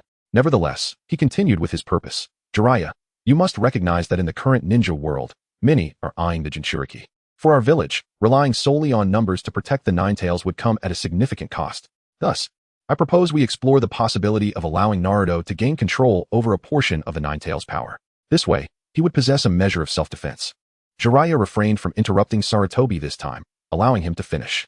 After considering the old man's proposal, Jiraiya took a moment before responding. Old man, I understand your perspective, but at Naruto's age, it is still too early. However, your concerns are not without merit. and I acknowledge your apprehensions. I also have my own thoughts and plans. Please, share them with me, Sarutobi encouraged, eager to hear Jiraiya's insights. Given the current external threats, Sarutobi was cautious. He did not wish to bear the burden of the Hidden Leaf's downfall. Jiraiya, stroking his chin thoughtfully, remarked, as you said, your plan is premature for Naruto. My suggestion is to attempt to slightly loosen the 8 trigram seal, allowing the Nine Tails to release a small amount of chakra. We can then let Naruto begin to interact with this chakra, but we must be cautious not to overwhelm him, as you know how volatile the Nine Tails chakra can be. This should be a gradual process. Once Naruto adapts, we can allow him to harness more of the Nine Tails chakra. Sarutobi nodded in satisfaction upon hearing Jiraiya's proposal, stating, Jiraiya, I had considered a similar approach. However, this plan carries a risk due to its lengthy timeline. We cannot guarantee that no unforeseen events will arise during this period, especially when time is of the essence. Yet, old man, you must understand that one approach is safe and feasible, while the other is fraught with risk. You must proceed with caution. Jiraiya could hardly contain his exasperation. You are becoming increasingly muddled with age. Jiraiya could not help but chastise Sarutobi. Sarutobi's face flushed with indignation as he retorted, How dare you say, I am growing confused with age? Everything I do is for the sake of the Hidden Leaf. Can you not comprehend that? All of this is for the village. Watching Sarutobi's fervent defense, Jiraiya internally scoffed, recognizing that it was more for the old man's pride than anything else. However, he dared not voice this thought, fearing it would provoke Sarutobi into a furious outburst. Thus, he opted to tread lightly, unwilling to compromise on matters concerning Naruto. Chapter 74. The Complete Susanoo. As Uchiha Chen approached the vicinity of the Hidden Cloud Village, he immediately sensed an increase in security. Clearly, this was a precautionary measure to thwart any potential assaults on the village. Uchiha Chen surmised that the 4th Raikage likely concealed both the 2 Tails and 8 Tails Jinchuriki. Interrogating ordinary shinobi from the Hidden Cloud Village would not guarantee the acquisition of the desired information. Thus, he had but one option left, to locate key figures within the village or the 4th Raikage's aides, who would undoubtedly possess knowledge of the Jinchuriki's hiding places. Uchiha Chen chose not to act hastily. Instead, he opted to remain concealed within the Hidden Cloud Village, biding his time until the opportune moment arose. In the Raikage's office, Mabui held a stack of documents and inquired anxiously, Raikage-sama, Konoha has urged us a second time. Should we not send someone over? Otherwise, if they prompt us a third time, it will be difficult for us to explain. Why worry? Just keep informing Konoha that we are strengthening our own village's defenses to prevent any surprise attacks. The 4th Raikage replied dismissively. For him, such matters were trivial. He would delay as long as possible, for he doubted Konoha would dare to take any action against the Hidden Cloud Village. After all, the 3rd Hokage, Sarutobi Hiruzen, was rather feeble. The 4th Raikage asked, have Killer Bee and Uzuki Hanabi caused any trouble? Not yet, Raikage-sama, Mabui responded honestly, then added, however, I am not sure how long Killer Bee can endure. Do not worry about that, the 4th Raikage reassured her, understanding that his brother's temperament would likely lead to impatience soon enough. He waved Mabui away, signaling her to leave. Respectfully bowing, Mabui exited the Raikage's office. As she walked through the streets of the Hidden Cloud Village, she bought a sushi roll when suddenly, a figure appeared before her. Before she could react, Uchiha Chen's Genjutsu ensnared her. Desiring to avoid drawing attention from passers-by, Uchiha Chen kept his head lowered and merely brushed past Mabui without arousing suspicion. He followed her at a distance, pondering, the security in this Hidden Cloud Village is quite formidable. Each street seems to have at least 3 shinobi on patrol. Alas, do they think they can see through me? They are not yet qualified. After a short while, Mabui returned home, and Uchiha Chen slipped into a nearby alley, utilizing his space-time ninjutsu to appear directly within her residence. He coldly demanded, reveal the whereabouts of the 2 Tails and 8 Tails Jinchuriki. Under the influence of Uchiha Chen's Genjutsu, Mabui answered his inquiries without hesitation. It turned out they were concealed in the very location where Naruto had trained to control the 9 Tails. Uchiha Chen crossed his arms and murmured, I should have suspected as much. The Hidden Cloud Village indeed provides an excellent hiding place, but one must always be cautious. He feared that if the Jinchuriki were not hidden there, his efforts would be in vain, potentially exposing him. However, receiving confirmation from Mabui settled his mind somewhat. Uchiha Chen departed from Mabui's home without lifting the Genjutsu, as releasing it would immediately compromise his position. He remained vigilant throughout his journey, utilizing space-time ninjutsu to evade any potential risks.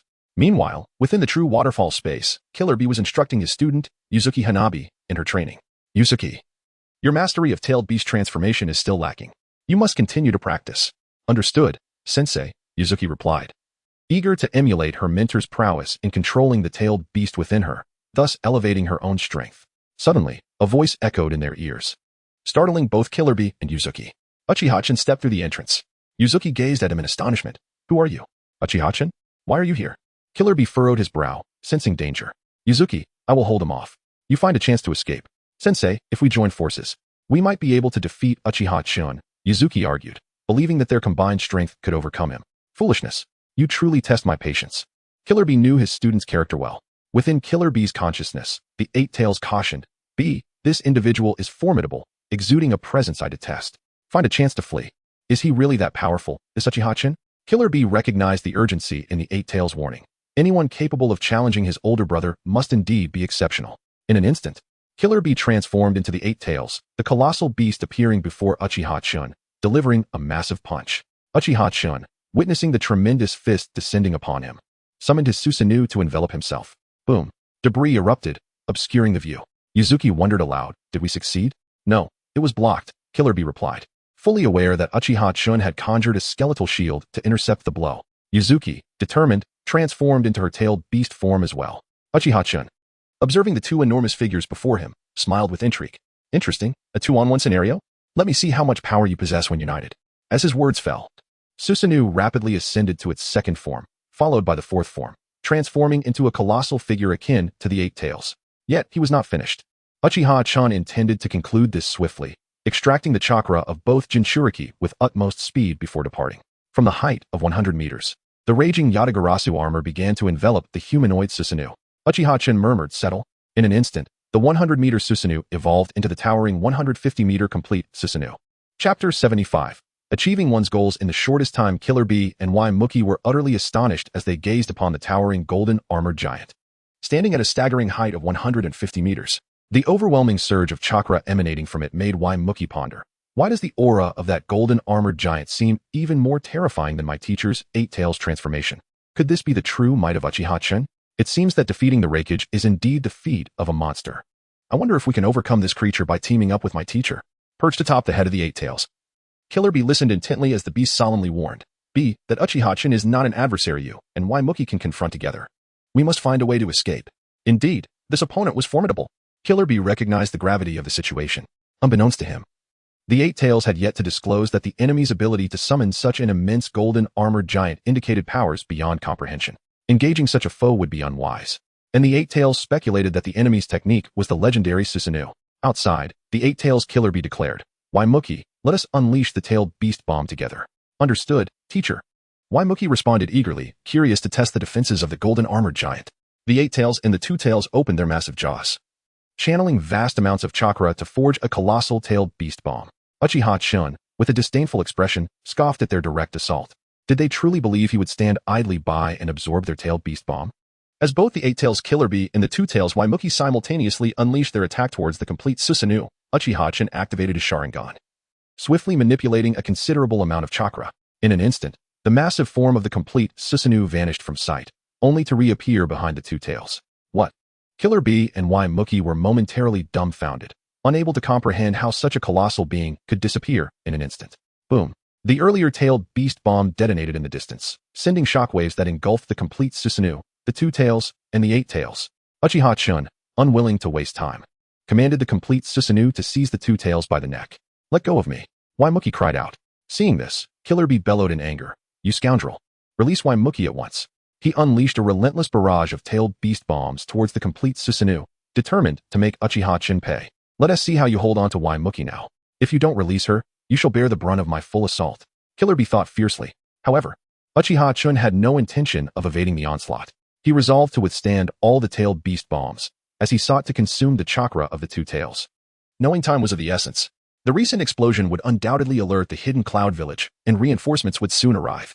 The longer he delayed, the more disadvantageous it would be for his goal of absorbing the chakra of the Two Tails and Eight Tails. Killer Bee, realizing Uchiha Chun's lack of evasive action, was taken aback. Boom, boom, boom. Tailed beast bombs exploded against the complete Susanoo. What? None of this has managed to breach your defenses? Killer Bee exclaimed in disbelief. At that moment, the complete Susanoo sustained only superficial cracks, with half of its head obliterated, yet Uchiha Chun remained unharmed. In a brief span, Uchiha Chun had managed to consume a tenth of the Two Tails chakra.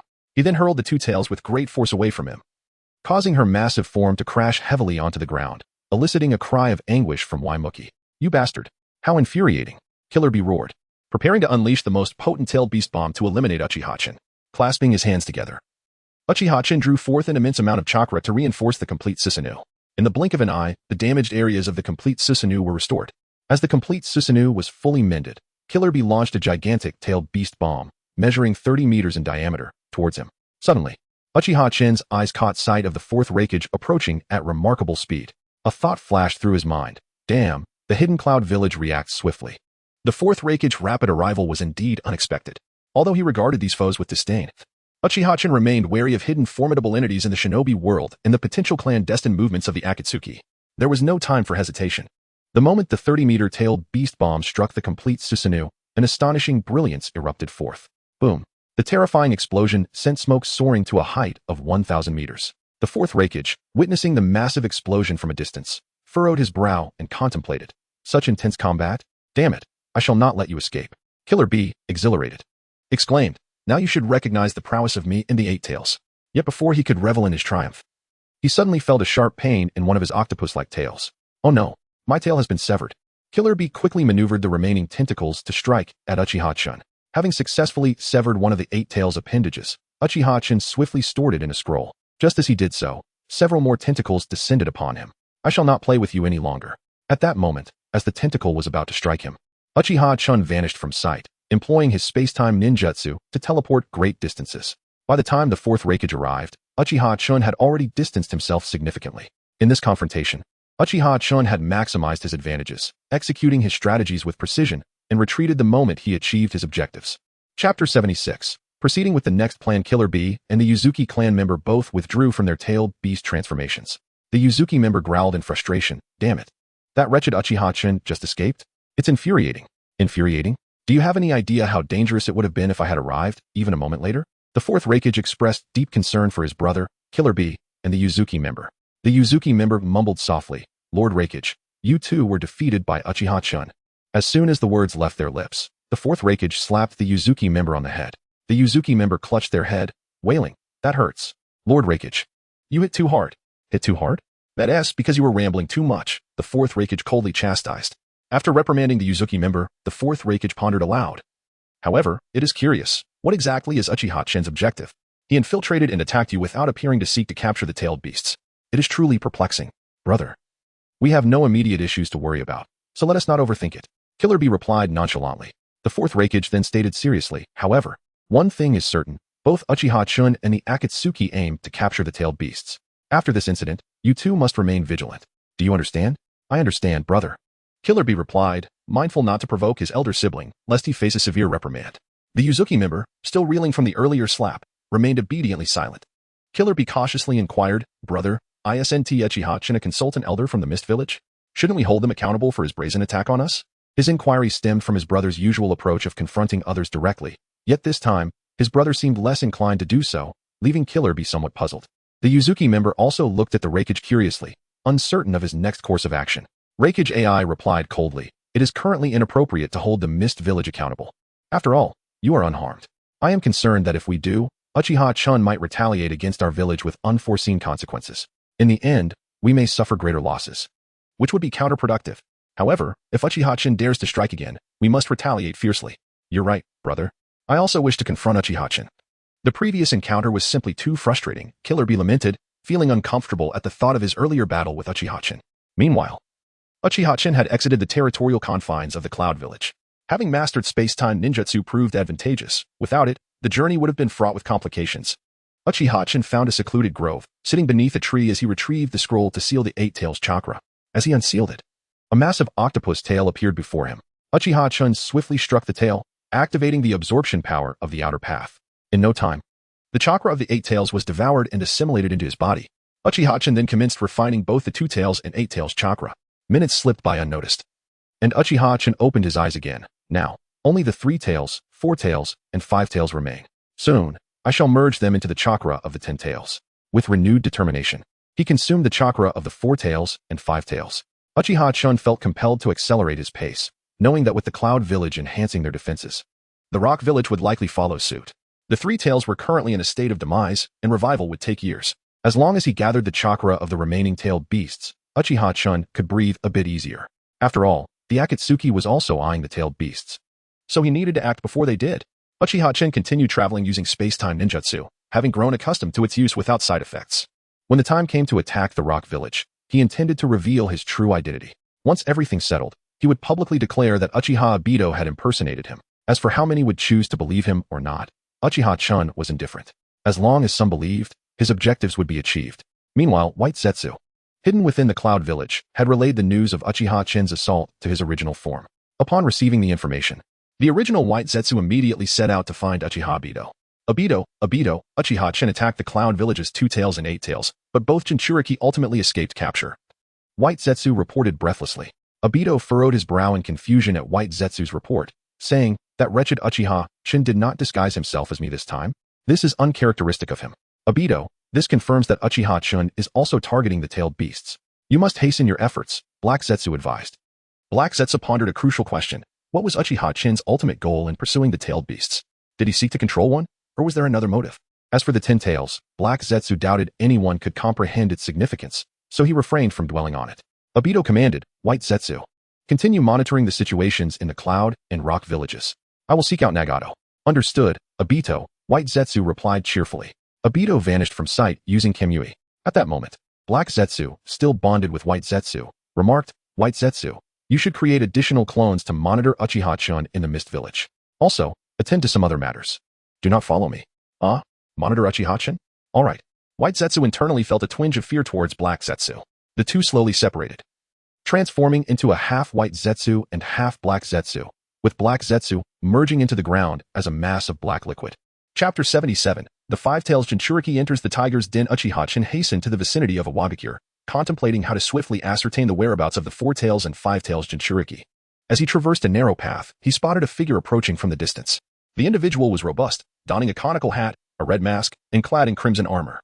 Uchiha-chun pondered, that person must be the 5 Tails Jinchuriki, right? Just as he was deliberating on how to locate this Jinchuriki, he stumbled upon him effortlessly. Though Uchiha-chun was unaware of why the 5 Tails Jinchuriki had ventured out of Awagakure, the mere fact that their paths crossed was an opportunity he would not squander. Meanwhile, the 5 Tails Jinchuriki, walking casually, remarked, "At last, I have escaped from Awagakure. Do they intend to confine me in a detention room indefinitely? I am not so foolish as to remain imprisoned. Inoki claims it's for my protection? Utterly ridiculous." To him, Inoki's words were merely a deceptive facade, cloaked in the guise of protection, while in reality, they amounted to house arrest. The ninja world is vast. As long as one hides in less populated areas, they can live comfortably. Who would even know of his whereabouts? His time in Awagakure had long been unbearable, and if it led to him becoming a rogue ninja, so be it. Suddenly, a figure appeared before him. Uchiha-chun, arms crossed and expression tranquil, inquired, "You are the 5 Tails Jinchuriki, correct? Who are you, and what do you want with me?" The 5 Tails Jinchuriki replied, immediately sensing the precariousness of his situation. Uchiha-chun did not rush to extract the Jinchuriki's chakra. Instead, he ventured a guess. "You intend to defect from Awagakure, don't you?" Upon hearing this, the 5 Tails Jinchuriki furrowed his brow but refrained from responding. Observing the change in the Jinchuriki's demeanor, Uchiha-chun concluded his suspicion was correct. "Since you plan to betray Awagakure, you will inevitably be pursued. Therefore, why not join me in Kirigakure? I am a senior advisor there, and I assure you, you will enjoy considerable freedom unlike the restrictions imposed on you in Awagakure due to being a Jinchuriki." "You are Uchiha-chun? I've heard of you," the 5 Tails Jinchuriki acknowledged. Recalling the recent tales of the renowned Uchiha-chun, this individual had quite the reputation. Transitioning from a rogue ninja of Konoha to a senior advisor in Kirigakure, an unprecedented feat in the annals of the ninja world.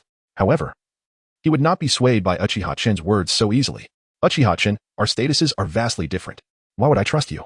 The Jinchuriki was acutely aware of his reality. Wherever he went, he would be treated as a pariah, for he was a beastly vessel. In contrast, Uchiha-chun was merely a normal person, albeit with a different status. The Jinchuriki had long understood the stigma attached to being a Jinchuriki. Thus, he dismissed Uchiha-chun's invitation with indifference. Uchiha-chun smiled knowingly. "I comprehend your concerns. It's indeed due to your status as a Jinchuriki. However, even in Kirigakure, the 6 Tails Jinchuriki is also confined and monitored, lacking true freedom." The Jinchuriki, who had been relatively calm until then, erupted in anger. "Uchiha-chun, you scoundrel. You are indeed trying to deceive me. Calm down, calm down. Why not listen to my proposal first?" Uchiha-chun urged, unperturbed. Intrigued, the 5 Tails Jinchuriki asked, "All right. I shall hear your perspective, Uchiha-chun." Uchiha-chun casually replied, "You know well that as a Jinchuriki, you will always be regarded as an outcast, no matter where you are. Even if the higher-ups in a ninja village show you favor, they cannot erase the stigma attached to you." Suppressing his frustration, the Jinchuriki retorted, "If you understand this, why do you invite me to join Kirigakure?" Yet, deep down, he was curious about Uchiha-chun's proposed solution. Uchiha-chan responded nonchalantly. It is quite simple. If the beast within you were to be extracted, you would no longer be perceived as an outcast. You seek my death. The Jinchuriki exploded, unleashing the chakra of the Five Tails in a rush toward Uchiha-chan. He had assumed there was a method to liberate him, but instead, it seemed Uchiha-chan wished to take his life. For a Jinchuriki, the absence of their tailed beast meant only one outcome, death. Uchiha-chan, however, effortlessly evaded the attack using space-time ninjutsu, landing gracefully on a tree branch. Why the haste? Allow me to finish my explanation. You may find your perspective altered. He calmly suggested. The Jinchuriki was taken aback by how easily Uchiha-chan sidestepped his assault. It became apparent that the fleeting disappearance he had witnessed earlier was indeed due to space-time ninjutsu, explaining Uchiha-chan's formidable reputation. Fine, I will hear you out, he conceded. Realizing he had little choice, he could not afford to linger too long as a Wagakure would soon discover his absence. Uchiha-chan stated calmly, I can extract the beast within you without the price of your life. The choice thereafter is yours alone. I shall grant you this opportunity only once. Should you let it slip away, do not blame me for your mischance. As the Five Tails Jinchuriki beheld Uchiha-chan's eyes manifest the mesmerizing patterns of the Meijiki Sharingan, he was momentarily entranced by their power. Chapter 78, the first encounter with a cowardly Jinchuriki. The Five Tails Jinchuriki, Han, fell into deep contemplation, grappling with the words of Uchiha-chan, which he found difficult to fully trust. Throughout his life, he had believed that losing the tailed beast within him equated to losing his life. Yet, Uchiha-chan proposed to extract the beast, leaving Han in a precarious position regarding his survival. The crux of the matter lay in his inability to believe Uchiha-chan's assertions. After all, this was about his very existence. Han could not afford to be careless. He had only one life, and should it be lost, there would be no second chance. He was unwilling to gamble, nor could he afford the stakes. Observing Han's indecision, Uchiha-chan recognized that the likelihood of him agreeing to the proposal was minimal. With a cold demeanor, Uchiha-chan remarked, It seems you are quite hesitant. Does this imply that you have chosen to trust your own judgment? Upon hearing this, Han internally scoffed. Of course. Would I trust your judgment instead? However, he hesitated to challenge Uchiha-chan directly, sensing the danger emanating from him. Finally, the Five Tails Jinchuriki inquired warily. What must I do to secure my release? As long as it does not involve taking my life, I am willing to comply. The notion of allowing Uchiha-chan to extract the tailed beast from within him was utterly unacceptable. Uchiha-chan extended two fingers and calmly stated, Very well. There are two conditions. First, I require a small portion of the Five Tails chakra. Second, you must disclose the location of the Four Tails Jinchuriki. Han was momentarily taken aback, surprised by the unexpected conditions proposed by Uchiha-chan. Yet, in the grand scheme of things, these terms were far more favorable than the extraction of his tailed beast. At least they posed no immediate threat to his life. Without further hesitation, Han responded, I can agree to these conditions, but should you renege on our agreement, I will ensure you pay the price.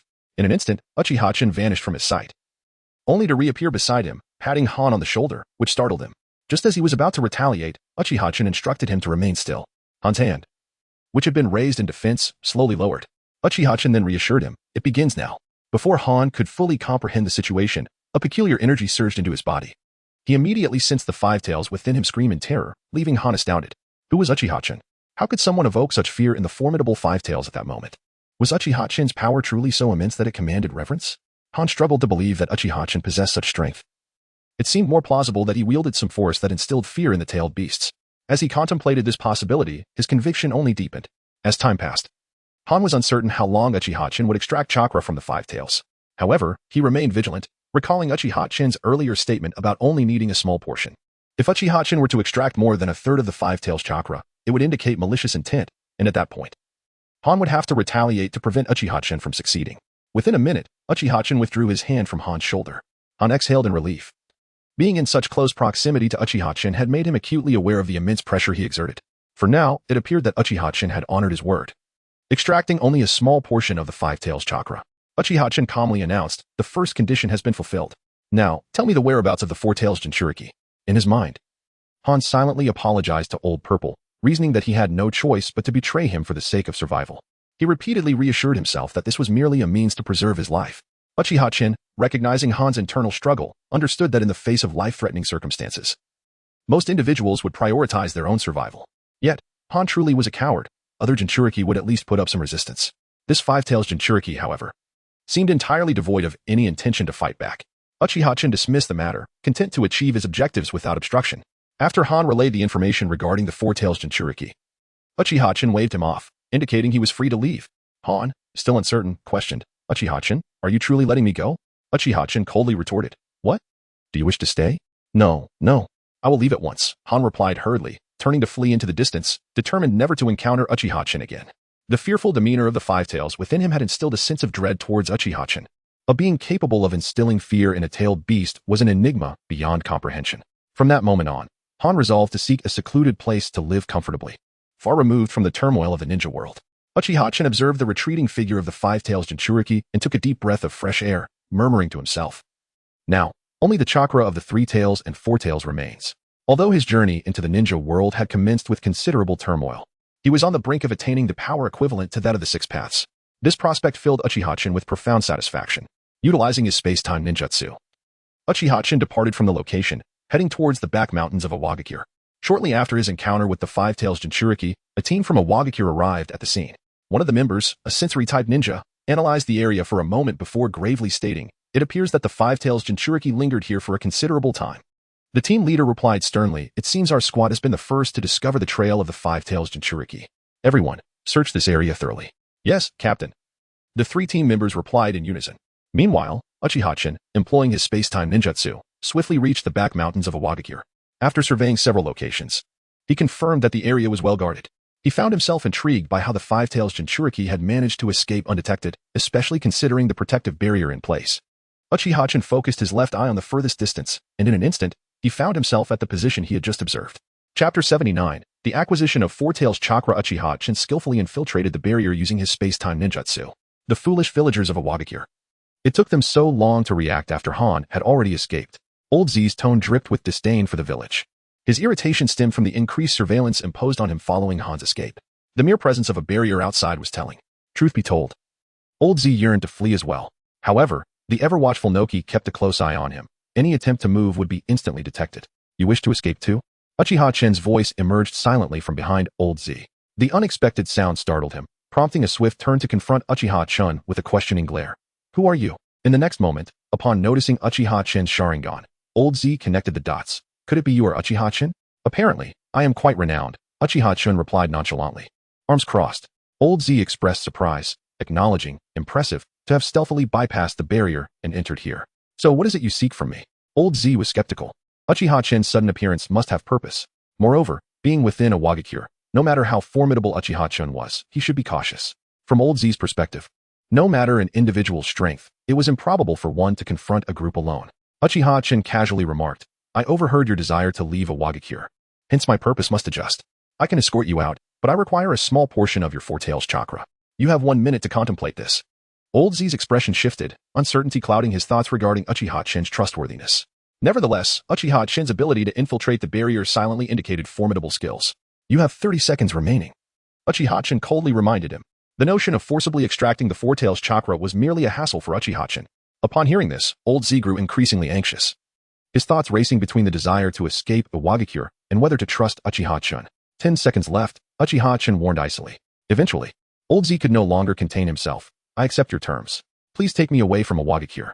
A wise decision, Uchiha-chan mused, contemplating how to expedite the process, realizing it was no longer necessary. Yet, Old Z pondered the risk. If Uchiha-chan extracted the chakra first and failed to take him along, it would be a loss. He was not intimidated by a confrontation, as he could transform into his tailed beast form. The real concern lay in the fact that they were within Awagakure's domain. Should a battle ensue, the surveillance would intensify, making escape impossible.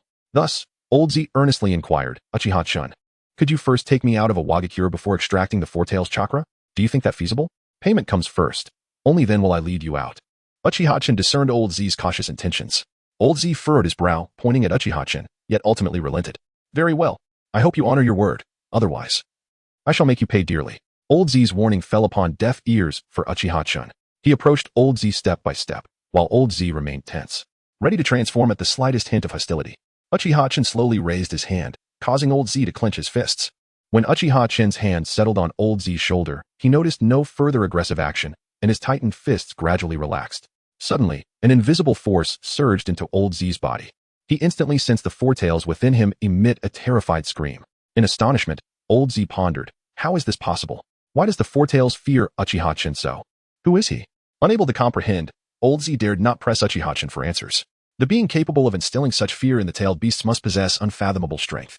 The entire process transpired swiftly, taking less than half a minute, as Uchiha-chan extracted 1/10 of the Four Tails chakra. Withdrawing his hand, Uchiha Chun excitedly mused, with this.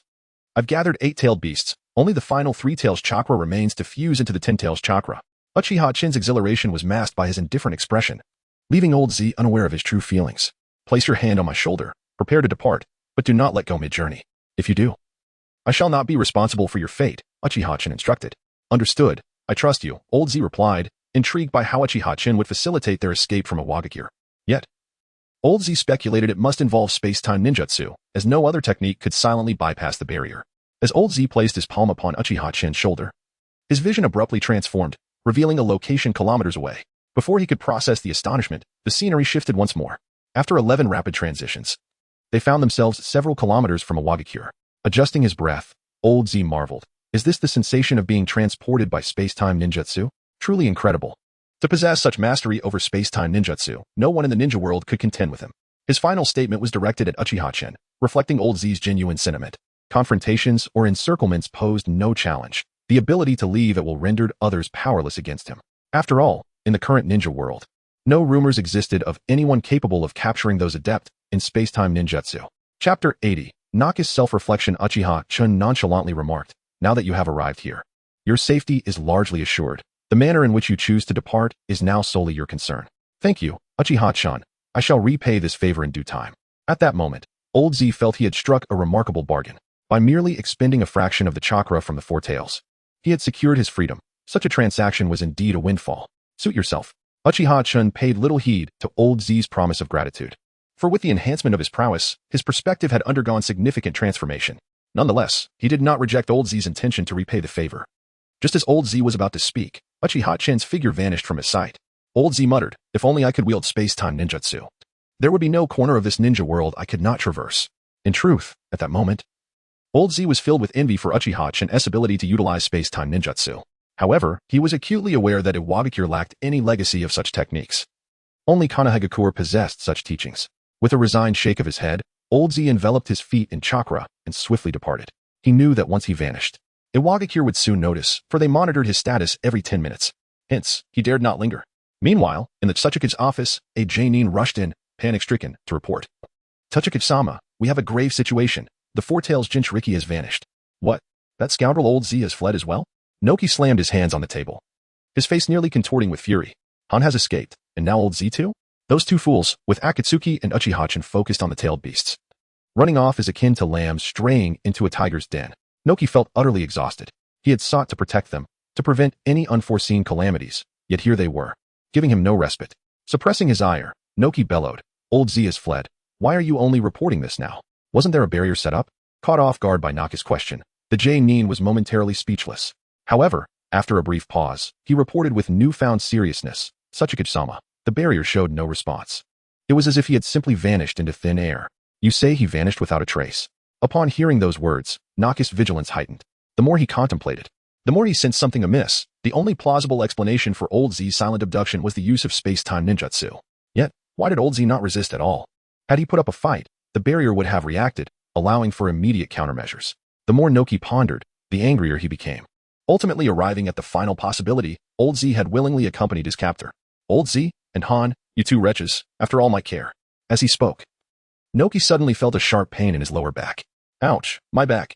He quickly clasped his hands to his waist.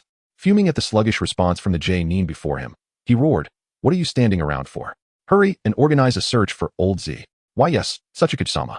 The Jonin felt immensely vexed. When the Tsuchikage was angry, he showed no regard for anyone's feelings and would unleash his fury without restraint. After the Jonin hurried off to carry out the orders, Noki returned to his chair, drumming his fingers on the table. He contemplated who might have abducted Old Z, and his thoughts quickly turned to Uchiha Chun. The possibility of his involvement was significant. After all, a recent incident had occurred in Kumogakure where Uchiha Chun had attacked a Jinchuriki. Now, with a similar occurrence in Iwagakure, Noki suspected that Uchiha Chun was indeed behind these actions. Yet, the thought of Uchiha Chun's formidable strength gave him a headache. That Susanoo alone was enough to instill dread. The only recourse left was to hold Kirigakure accountable. Damn Uchiha Chun, what is he after? Is it merely the capture of tailed beasts? That seems unlikely. As a cunning veteran, Noki was perceptive enough to glean some insights from Uchiha Chun's motives. Suddenly, a thought crossed his mind, and he clapped his hands together, exclaiming, could it be that Uchiha Chun's objective in capturing the tailed beasts is to disrupt Akatsuki's plans?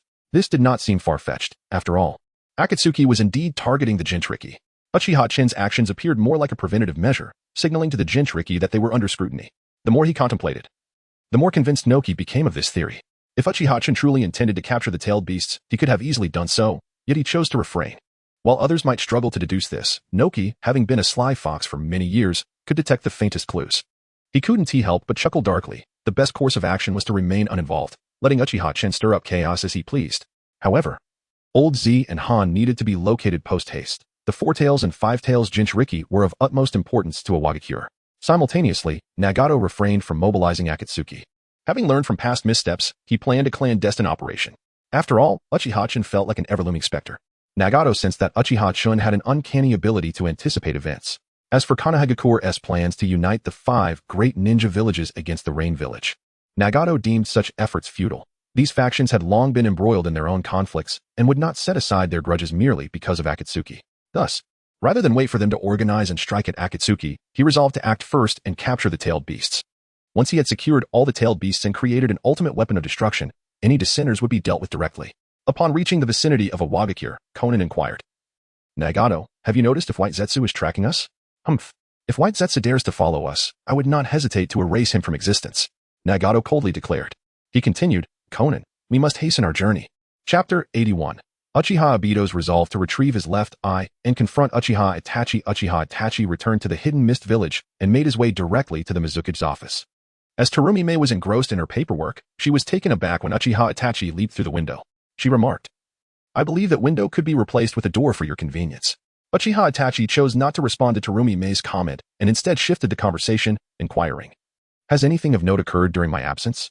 "Nothing significant. Just that Konoha has been pressing us quite urgently," Terumi Mei replied, before asking, "How did your endeavors fare?" "Quite smoothly. By the way, I intend to issue a statement declaring that Uchiha Obito impersonated me and attacked both the Hidden Cloud and Hidden Stone villages. We shall also place a bounty of 100 million on Uchiha Obito's head." Uchiha Itachi believed it was time to take decisive action against Obito. Terumi Mei was momentarily taken aback by the enormity of the bounty. "Uchiha Itachi, are you certain you are not jesting? 100 million for Uchiha Obito? Where is the Hidden Mist Village supposed to find such funds? You are making this exceedingly difficult for me. We'll figure out the money later, if necessary. We can always request it from the daimyo," Uchiha Itachi replied dismissively. To him, the world of shinobi was one governed by personal strength. Acquiring funds was trivial. The ninjas here were simply rather inflexible. Terumi Mei, feeling exasperated by Uchiha Itachi's nonchalance, retorted, "And the daimyo? Every year he reduces the funding allocated to the Hidden Mist Village. How could he possibly agree to such an expenditure?" She felt Uchiha Itachi was speaking from a place of privilege, as if every issue were trivial. Uchiha Itachi casually remarked, "If you find it bothersome, leave the matter to me." "Very well. I shall issue the bounty on Uchiha Obito. And you can handle the financial aspect," Terumi Mei conceded. Since Uchiha Itachi had taken charge, she decided to relinquish the responsibility to him. A day later, 2 pieces of news spread throughout the shinobi world. The first was that Pain, the leader of the Akatsuki, had attacked the Hidden Stone village. Although both of the tailed beast Jinchuriki were absent from the village, the Hidden Stone village made no further comment, simply declaring their intent to retaliate against the Akatsuki, without mentioning the Jinchuriki at all. The second announcement came from the Hidden Mist village, stating that Uchiha Obito had impersonated Uchiha Itachi and attacked both the Hidden Cloud and Hidden Stone villages. They also offered a staggering bounty of 100 million, which stirred considerable interest among many. In a certain underground base of the Rain Village, upon receiving White Zetsu's report, Uchiha Obito was nearly consumed by rage. "Uchiha Itachi, you have gone too far. Damn it, I will see you dead." Obito was infuriated not only by Itachi's previous impersonation, but also by the fact that Itachi was now using his own identity to commit misdeeds and tarnish his reputation. White Zetsu curiously asked, "Obito, are you planning to seek revenge on Uchiha Itachi?" But Black Zetsu mentioned that you currently cannot defeat him. "Humph. Who says I cannot defeat Uchiha Itachi?" Obito retorted defiantly. Ever since his identity had been revealed, his situation had worsened, and even Nagato and Conan were largely ignoring him.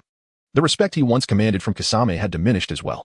These thoughts pricked at Obito's heart, and he realized that only by eliminating Uchiha Itachi could he assuage his rage. The mere thought of Itachi still being alive stirred his fury. White Zetsu reminded him. Black Zetsu mentioned that if you were to reclaim your other Meijiki Sharingan, you would be able to contend with Uchiha Itachi, closing his right eye. Obito felt a tumultuous struggle within himself. The increasingly unfavorable situation made him acutely aware of the importance of power. Without sufficient strength, even Nagato would not regard him with any seriousness. Clenching his fists, he contemplated, "Kakashi, after all these years, that Sharingan has served you little purpose. It is time for it to return to its rightful owner." In that moment, Uchiha Obito resolved to reclaim his left eye. The bond he had with Kakashi had previously deterred him from this thought, yet witnessing Uchiha Itachi's overwhelming strength kindled a yearning within him. As White Setsu watched Obito utilize Kamui to depart, he called out, "Obito, where are you headed?" Upon arriving at the Uchiha clan's grounds in Konoha, Obito was struck by the desolation of the once thriving estate. Memories flooded back, and he mourned the loss of a time long past. He was determined to initiate the infinite Tsukuyomi. Suddenly, he noticed a figure approaching with their head bowed. As he recognized the silhouette, he scoffed in disdain. Uchiha Sasuke had also spotted Obito standing on the clan street and cautiously inquired, "Who are you? What brings you to the Uchiha clan's grounds? What business do I have?" Obito slowly revealed his Sharingan beneath his mask. The moment Uchiha Sasuke glimpsed the three-tomo Sharingan, he shouted, "You are Uchiha Obito, aren't you? Why have you come here?" Obito advanced step by step towards Sasuke. As Obito closed in, Sasuke nervously retreated, warning, "Uchiha Obito, do not approach. This is Konoha. And if you dare to make a move, you will not leave here alive." Chuckling darkly, Obito responded, "Konoha? I can come and go as I please. If you doubt it, feel free to test me." However, he continued, "By the way, Sasuke, your talent pales in comparison to your brother, Uchiha Itachi. You wretched scoundrel. Do not utter that name in my presence." Upon hearing Itachi's name, Sasuke erupted in fury. Regardless of Obito's superior strength, he charged at him in a fit of rage. Chapter 82, Obito and Kakashi. The overconfident youth Uchiha Obito effortlessly seized Uchiha Sasuke's incoming fist and lifted him off the ground, coldly mocking, "With such meager strength. Do you think you can oppose me? Among the remaining 4 Uchiha clan members, your prowess is the weakest. Uchiha Sasuke, no. I should call you Uchiha Itachi's younger brother. I will kill you." In a furious roar, Uchiha Sasuke's eyes revealed the activation of his Sharingan. Obito, taken aback by Sasuke's newly awakened eye, chuckled and remarked, "So you've opened your Sharingan? This indicates that your talent is, at the very least, passable. You seek vengeance against Uchiha Itachi, do you not? Then you must strive to enhance your strength. In 3 years, if you can awaken the Meijiki Sharingan, come to me. And I shall grant you the supreme dojutsu of the Uchiha clan, the eternal Meijiki Sharingan." The words eternal Meijiki Sharingan echoed in Sasuke's mind, reminiscent of Itachi's earlier teachings. To avenge Uchiha Itachi, he must awaken the Meijiki Sharingan, a grim reminder of Itachi's warning. Even after all this time, Sasuke retained every detail vividly. Observing Sasuke's reaction, Obito sneered, "It seems Itachi has informed you about the so-called Meijiki Sharingan. This spares me the need for lengthy explanations." With that, he flung Sasuke to the ground. "Remember, in 3 years, if you can awaken the Meijiki Sharingan, seek me out." As Sasuke slowly rose, he witnessed Obito being absorbed by a swirling vortex, vanishing from sight. Clenching his fists, Sasuke silently vowed, "Even without your reminders, I will rely on my own efforts to gain the strength to defeat you all." However, deep within, he felt a strong aversion to Obito's words regarding the Meijiki Sharingan. The thought of needing to kill his closest friends to awaken such power was beneath him. He would unlock the Meijiki Sharingan through his own strength. Meanwhile, Kakashi Hitaki, crouched atop a tree, was secretly engrossed in Jiraiya's latest work when he sensed an unfamiliar chakra approaching from behind. Turning and maintaining his distance, upon recognizing the masked figure, Kakashi exclaimed, "It's you, Obito." Obito disregarded Kakashi's presence, employing the Kamui technique to teleport away, reappearing at a distance, then vanishing and reappearing again. Kakashi, realizing Obito's intent to lead him, promptly pursued without hesitation. After several previous attempts to track Obito's movements, he had found Obito elusive. Now, Obito had willingly revealed himself, and Kakashi had many questions he needed to clarify in person.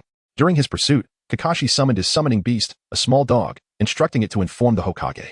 Regardless of his complex ties to Obito, Kakashi understood the gravity of the situation. Kakashi continued to chase Obito until they were far from the Hidden Leaf Village. Standing atop a tree, Obito coldly remarked, "Kakashi, you chose to follow after all." "Obito, why are you doing this? What have you been through?" Kakashi yearned to comprehend Obito's transformation over the years. In Kakashi's eyes, Obito must have experienced something deeply traumatic to have changed so drastically. "What have I experienced?"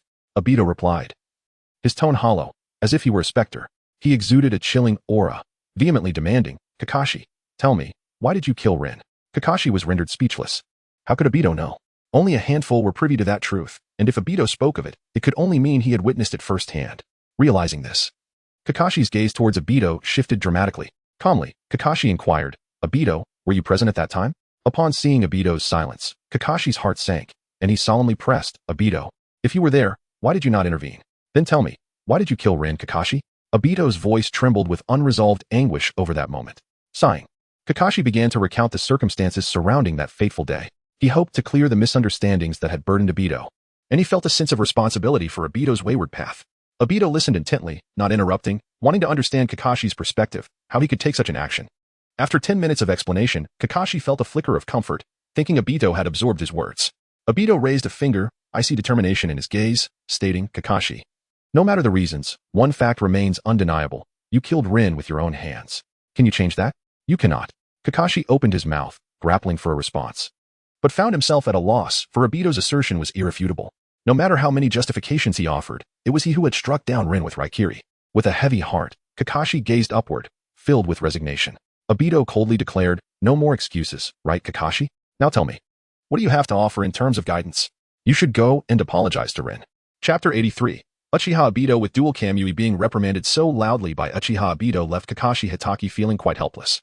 He had already explained the reasons behind his actions to Obito, yet the latter still held on to his prejudices against him, which left Kakashi feeling resigned. Taking a deep breath, Kakashi apologized. Obito, I am truly sorry. You may express any anger you feel towards me. I bear no resentment. Upon hearing Kakashi's words, Obito felt a surge of irony and retorted, Kakashi, it is too late for such sentiments. In the next moment, Obito lunged at Kakashi, and just as he grasped Kakashi, he paused and demanded, Kakashi, why do you not retaliate? What are you implying? Do you pity me? As long as you feel better, it suffices.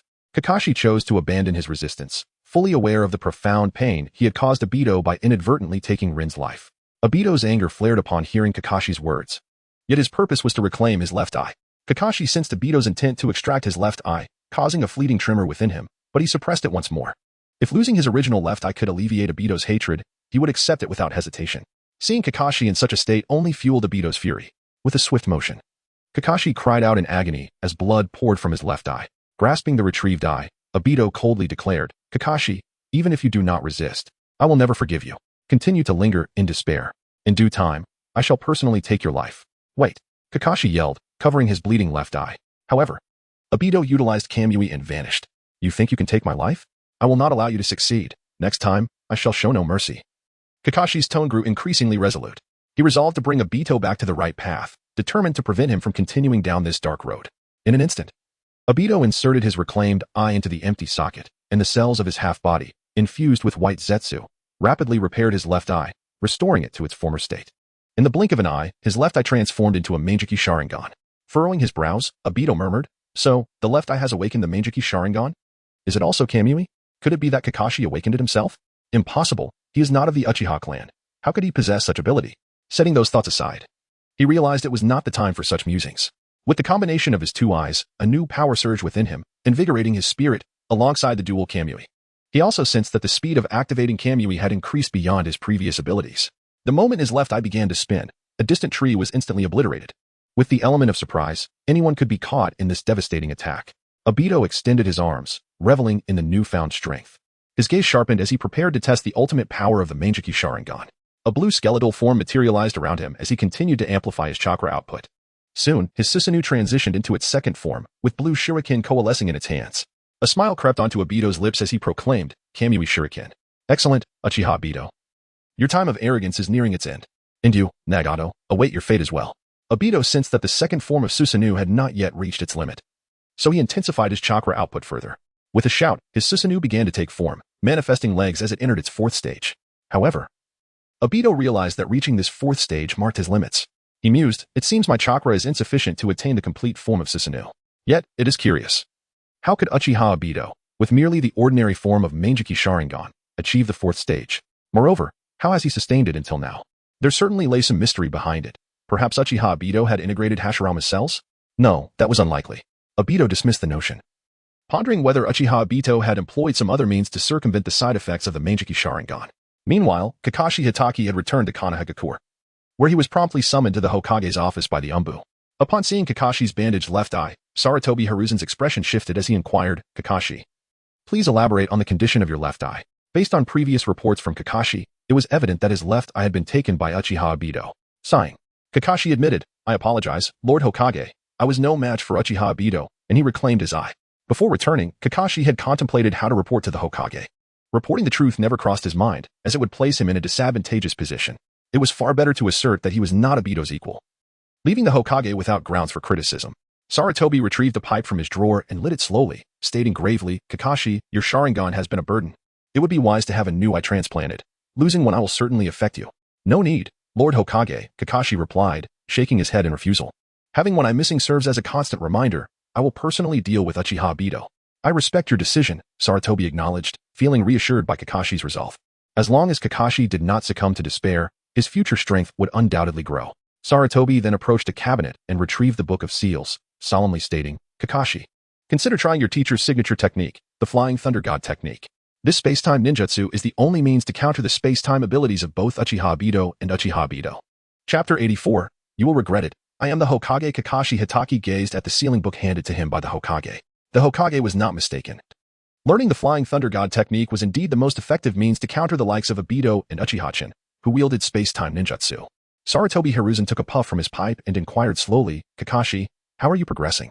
Have you mastered the Flying Thunder God technique? In the present state of Konoha, fatigue permeated the village, and external threats loomed large. Thus, Hiruzen had decided to have Kakashi learn this technique. Should Kakashi succeed, Konoha would gain a formidable asset, bolstering their resolve against the Akatsuki and Uchiha-chan. Kakashi replied earnestly, rest assured, Hokage-sama, I will master the Flying Thunder God technique. Indeed, Kakashi, I believe in your talent. Hiruzen responded earnestly. Moreover, there was another crucial reason for Hiruzen's choice. Kakashi was sufficiently obedient. As long as he remained compliant, he would be manageable. Hiruzen had no desire to nurture a rebellious subordinate. Once Kakashi had recorded the Flying Thunder God technique, Hiruzen asked, Kakashi, what is your opinion on the matter of Uchiha Obito masquerading as Uchiha-chan, as per the bounty issued by the Mist Village? Kakashi replied solemnly, Hokage-sama. I suspect that this is a deliberate smear campaign orchestrated by Uchiha-chan against Obito. Please understand, I am not shielding Obito. My judgment is based on intuition. Hiruzen acknowledged, recognizing that Kakashi's assessment stemmed from his own reasoning.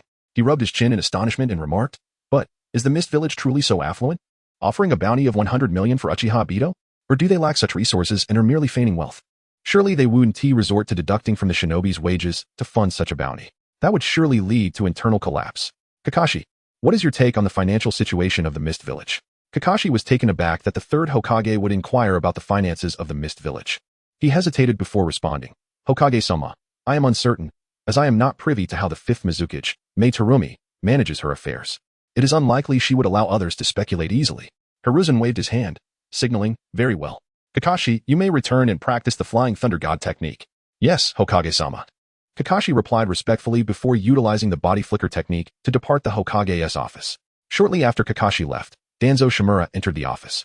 Hiruzen, somewhat surprised, remarked, Danzo, what brings you here? Shouldn't you be quite busy at this hour? Danzo tapped his cane and replied, while I am indeed busy, I must personally inquire about the matter of Kakashi's Sharingan being taken by Uchiha Obito. Moreover, Hiruzen, I suspect that Kakashi may not have resisted sufficiently when confronted by Obito, resulting in the loss of his Sharingan. We ought to question Kakashi, for this is no trivial matter. Every risk must be duly considered. Hiruzen took a deep drag from his pipe and, with a hint of exasperation, reminded him, Danzo, you are too paranoid. Kakashi is a subordinate I trust implicitly. He will pose no issues. Your trusted subordinate? Does he not have his own interests? Danzo retorted, growing increasingly irked by Hiruzen's demeanor. He approached the desk and slammed his hand down, proclaiming loudly, Hiruzen, this is your greatest folly. Do you not understand? If you fail to notice Kakashi's potential ulterior motives, Konoha will face even greater peril. Despite Danzo's lengthy admonition, Hiruzen dismissed it. He was fully aware that Kakashi was a diligent and obedient ninja, and that alone was sufficient for his trust, especially considering Kakashi was the apprentice of the fourth Hokage, Minato. However, Hiruzen felt it necessary to address Danzo's perspective. Danzo, do you wish for me to control my subordinates through cursed seals as you do? It is paramount that they trust you from the heart. Do you not see? Your methods are flawed. Hiruzen firmly believed that his teachings of the Will of Fire were the most successful, fostering genuine trust among his subordinates. In stark contrast to Danzo's preference for coercive methods. Had it not been for the necessity of Danzo managing certain clandestine affairs, Hiruzen would have long since discarded his approach. Yet, as Danzo absorbed Hiruzen's lecture, a surge of suppressed anger ignited within him, though he quickly reined it in, knowing that engaging in a quarrel with Hiruzen, particularly regarding the Sharingan, would yield more harm than good. With a forced calmness, Danzo stated, Hiruzen, we are discussing the issue of Kakashi's Sharingan, not other matters.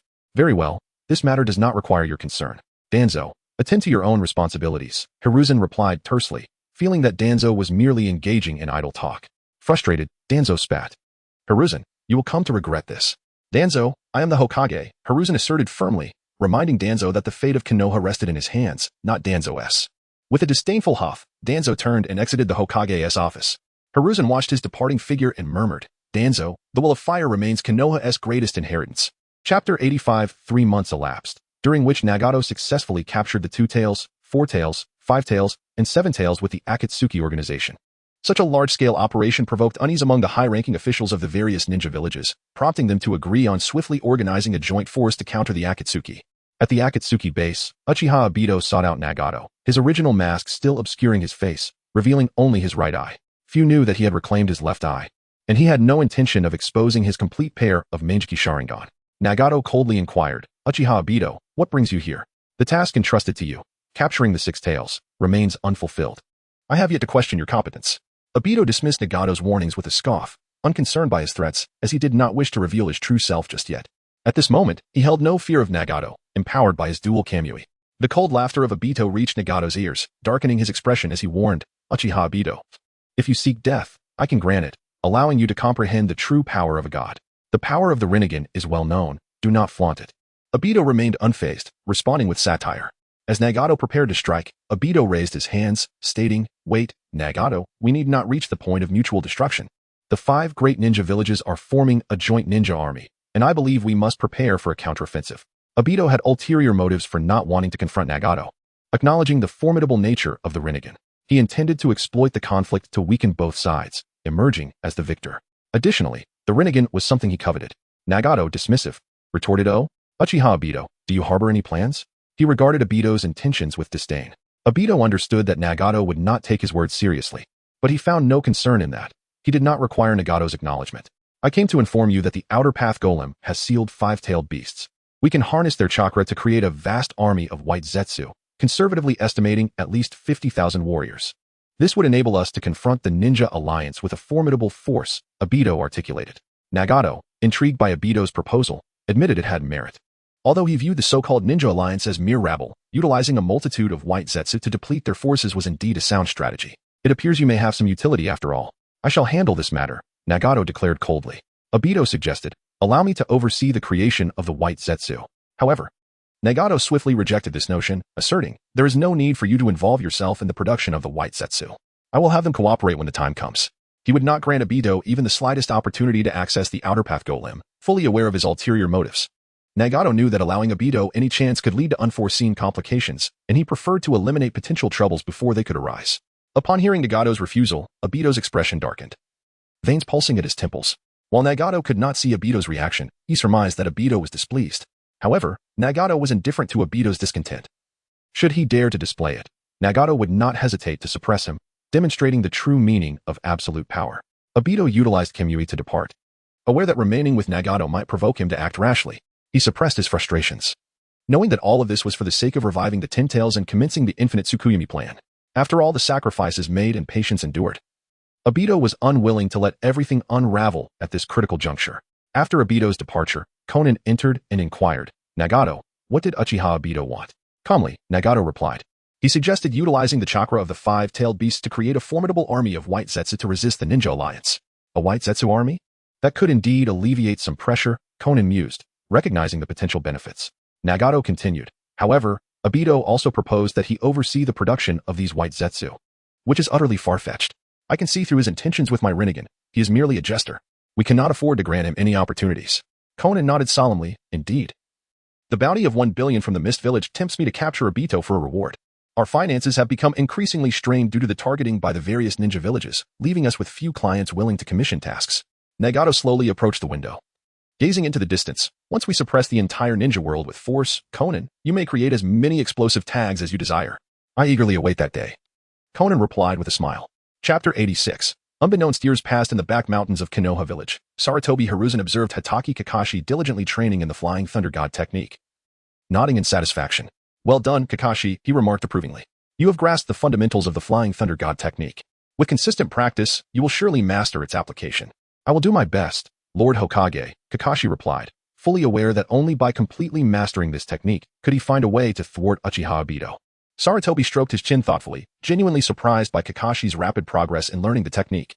He had initially anticipated that it would take Kakashi over a year to achieve even a basic understanding of the Flying Thunder God technique. Yet, in just over 2 months, Kakashi had successfully entered its realm, something Sarutobi had not expected. Sarutobi had always regarded the 4th Hokage, Minato Namikaze, as an extraordinary talent in space-time ninjutsu. While Kakashi's aptitude in this art may not rival that of Minato, it was nonetheless commendable, exceeding Sarutobi's original expectations. Tell me, Kakashi, Sarutobi inquired earnestly. I wish to appoint you as the captain of one of the teams in the upcoming Ninja Alliance. Do you have the confidence to apply the Flying Thunder God technique in actual combat? Sarutobi recognized the pressing need for skilled ninjas like Kakashi, who had mastered the Flying Thunder God technique, to bolster Konoha's reputation. This would deter other ninja villages and the Akatsuki from underestimating Konoha, given that the fourth Hokage had once forged a formidable legacy.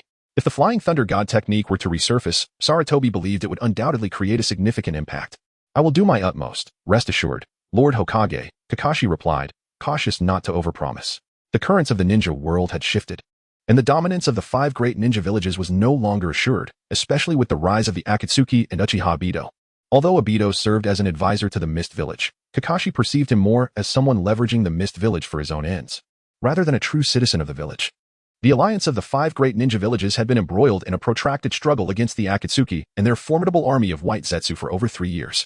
However, genuine cooperation among the 5 villages had yet to be achieved, with each contributing only a fraction of their forces while expecting the others to commit more resources. This led to a situation where individual agendas hindered unified efforts, preventing them from defeating the Akatsuki. The Akatsuki, in turn, constantly relocated their bases and employed their vast army of white Zetsu to launch surprise attacks on the 5 great ninja villages. Moreover, Nagato and Obito had not anticipated that the alliance of the 5 great ninja villages would adopt a guerrilla warfare strategy. Instead of a direct confrontation, they engaged in hit-and-run tactics. Nagato contemplated delaying a full-scale decisive battle, recognizing that the longer the conflict dragged on, the more advantageous it would be for him, as he needed time to adapt to the enhanced powers of the Outer Path Divine Tree. During this time, Kakashi's reputation soared due to his use of the Flying Thunder God technique. In contrast, Uchiha Obito remained conspicuously low-profile, seemingly not stepping outside the Mist Village. Much of the Mist Village's operations were led by Zabuza Momochi, who gained considerable renown. This year also marked the 12th birthday of Uzumaki Karen. In the Mizukage's office, she complained, Sister Mei, can I join the Ninja Alliance to fight against the White Zetsu? My strength is no longer insignificant. It is not for me to decide if you can join the Ninja Alliance. I've told you this several times, Terumi Mei replied with evident exasperation.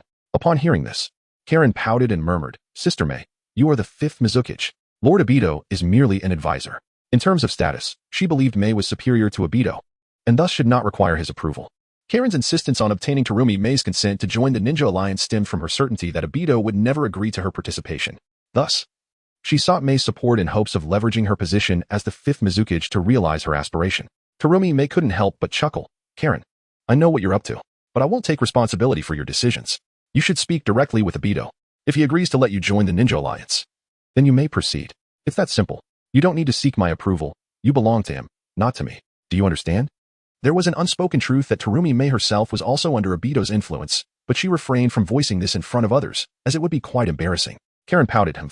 That big fool Obito 1T joined the Ninja Alliance, yet he 1T let me either? He prefers to stay holed up at home, while I want to fight fiercely and ensure not a single white Zetsu remains.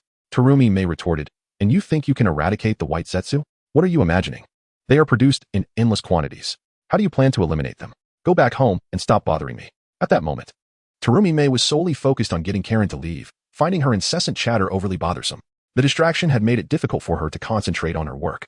And every time she heard Karen's voice, her head began to ache. It was a relentless cycle, leaving Terumi Mei both exasperated and helpless. Karen promptly claimed, Sister Mei, you don't realize how powerful I am now. Even an average Chunin is no match for me. Oh? And what then? Terumi Mei replied, feigning drowsiness. Karen suddenly faltered.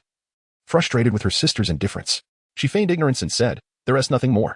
Of course, when facing enemies, I must exert all my strength without holding back. Terumi Mei shook her head repeatedly, realizing that preventing Karen from undertaking missions was indeed a wise decision. Chapter 87. The Restless Vortex of Xianglin Kozakura Mei firmly rejected, saying, Xianglin, you need not waste your efforts here any longer. I shall not agree. If you can persuade Uchiha Chun to allow you to join the Ninja Coalition, then by all means, go ahead. As for seeking my approval, it is futile. This time, Kozakura Mei's tone was notably severe, aiming to deter the young girl from incessantly pestering her. She felt a profound sense of helplessness, unable to fathom the thoughts of this girl who, despite lacking formidable strength, was always eager to charge into the fray. Was it possible that Uchiha Chun had shielded Xianglin too well, rendering her oblivious to the perils and high stakes of the ninja world? At that moment, Qingshan entered with a report. Lord Mizukage, we have received an invitation from Konoha village for the participation of lower-ranked ninjas in their organized Chunin exam. Upon hearing this, Xianglin's interest was piqued. Lord Mizukage, I wish to participate. I am currently a genin, making it quite suitable. Kozakura Mei reiterated, as I said before, if Uchiha Chen agrees, you may pursue whatever you desire. She remained steadfast in her refusal to endorse Xianglin's ambitions. After all, as long as Uchiha Chen consented, should any mishaps occur, he would have no grounds for reproach against her. Frankly, Kozakura Mei was unwilling to face Uchiha Chen's censure. After all, as the fifth Mizukage of the Mist Village, she too had a reputation to uphold. Realizing she could not sway the Mizukage, Xianglin decided to seek Uchiha Chen instead and dashed out of the office. Qingshan, puzzled, inquired, Lord Mizukage, what is the situation?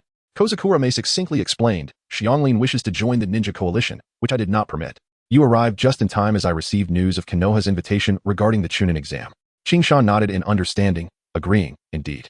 It seems best to leave this matter to Lord Chen to decide. Meanwhile, Xianglin hurried home and, as anticipated, found Uchiha Chen leisurely brewing tea. She playfully requested, Brother Chen, may I discuss something with you? What is it? Speak, he replied, setting down his teacup. However, Xianglin's visits were typically fraught with troublesome requests, a fact Uchiha Chen was all too familiar with. Eagerly, Xianglin exclaimed, Brother Chen, Konoha is organizing a Chunin exam, and I want to participate. Has it truly come to this time already? I am surprised the Chunin exam is still being held, Uchiha Chen remarked, swirling his teacup as he spoke calmly. Xianglin, confused, asked, What do you mean, Brother Chen? I don't quite understand. Uchiha Chen, unhurried, responded, What it means is irrelevant. You wish to attend Konoha's Chunin exam, correct? Yes. Yes. So you agree then?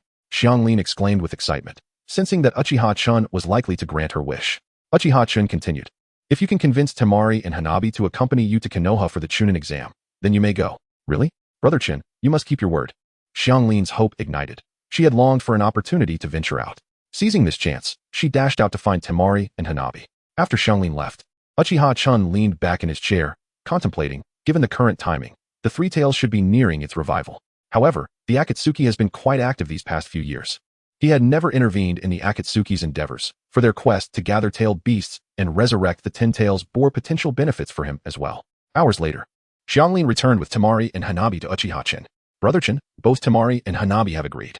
You have no objections, do you? Let the Mizukage arrange for Zabuza to escort you to Konoha, Uchiha Chen replied, remaining relaxed in his chair. Temari enviously remarked, Brother Chen, you are so at ease, free from any psychological burden. It is because of your formidable strength.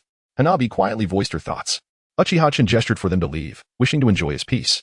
Xianglin, eager to act promptly, pulled Temari and Hanabi to find Kozakura Mei, determined to finalize their plans. However, unbeknownst to the trio, as they stepped out the door, Uchiha Chen had discreetly cast a protective jutsu on each of them, preparing for unforeseen circumstances. After all, the likelihood of chaos erupting during Konoha's Chunin exam was substantial, and Uchiha Chen deemed it prudent to ensure their safety. Swiftly, Xianglin, Temari, and Hanabi arrived at the Mizukage's office. Kozakura Mei, having just completed her paperwork, was about to leave when she saw the three girls breathlessly enter. Instinctively, she recognized that their arrival was not trivial. Xianglin might have successfully persuaded Uchiha Chen. As anticipated, Xianglin breathlessly announced, Lord Mizukage, Brother Chen has agreed to let us participate in the Chunin exam, and he instructed Zabuza to lead us to Konoha. Kozakura Mei sighed. You truly cannot sit still, and you, Temari and Hanabi, are complicit in this mischief? Brother Chen has indeed given his consent, Xianglin promptly reminded, anxious that Kozakura Mei might reconsider. With a smile, Kozakura Mei affirmed, Rest assured, since Uchiha Chen has agreed, I shall comply as well. Chapter 88. The encounter of two clans of whirlpools. A day later, at the entrance of the hidden mist village, Momochi Zabuza stood with his arms crossed, observing the three young girls before him. With a serious tone, he cautioned, During this trip to Konohagakure, you three must not cause any trouble. We are not in our own hidden mist village. We must maintain a low profile. Understand? Yes, Zabuza-sensei. The trio of Uzumaki Karen, Temari, and Haku replied in unison. Let us go, Zabuza declared as they set off. On the streets of Konohagakure, Uzumaki Naruto, with his hands clasped behind his head, exclaimed excitedly, This time for the Chunin exam, I'm definitely going to take first place, Sakura. Naruto, stop boasting. Just focus on the exam when the time comes, Haruno Sakura responded, exasperated by Naruto's blind confidence. As long as Naruto didn't cause a ruckus, she would be fine, considering he often found ways to create chaos. Just wait and see how I shine, Sakura. Naruto confidently patted his chest, determined to impress her and divert her attention from that scoundrel, Uchiha Sasuke. The mere thought of Sakura's focus on Sasuke infuriated him. Suddenly, Naruto and Sakura spotted four individuals approaching, one man and three women. The man wore a fierce expression, radiating a menacing aura. Sakura, recognizing their forehead protectors, whispered, Naruto, they are from the hidden mist village. The one leading them is likely their Jonin instructor. Hidden Mist Village? Naruto's foolish demeanor vanished, replaced by seriousness. Uzumaki Karen remarked sarcastically, I thought you were just a fool. Turns out you have some semblance of sense. How dare you? Naruto exploded with anger, shouting, You better remember my name. I'm Uzumaki Naruto, the future Hokage. Temari, intrigued, chimed in, Karen, that blonde is from your clan too. You both share the Uzumaki surname, yet it's curious that you have red hair while he is blonde. Naruto and Sakura were momentarily stunned by Temari's observation. Karen, too, was taken aback to discover this blonde shared her surname. Naruto, perplexed, asked, Why do you share my surname? Are you perhaps an imposter? You're the one who's an imposter. Brother Chen has confirmed that I am a true member of the Uzumaki clan. I think you're the one pretending. Karen retorted sharply. This foolish blonde dared to question her lineage, which only fueled Karen's irritation. Momochi Zabuza interjected calmly. The Uzumaki clan has had members join Konoha before. Little blonde, perhaps you are of mixed Uzumaki blood. What? Naruto seemed to latch onto a significant clue. Mixed Uzumaki blood? He earnestly inquired.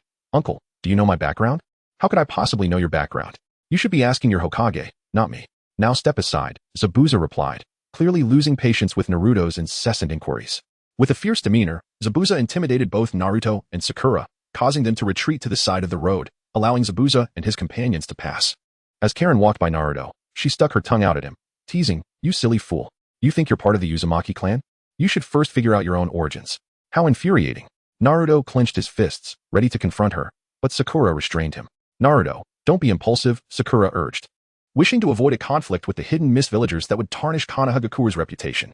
Once Karen and her group departed, Naruto headed towards the Hokage tower to inquire about his heritage. Just then, Uchiha Sasuke, who had been hiding in a tree, leaped down and remarked, Idiot. You want to ask the Hokage about your lineage, right? It's pointless. If the Hokage wanted to tell you, he would have done so by now. Sasuke, you jerk. Instead of helping me, you're just making it worse. Naruto pointed at Sasuke, feeling dejected.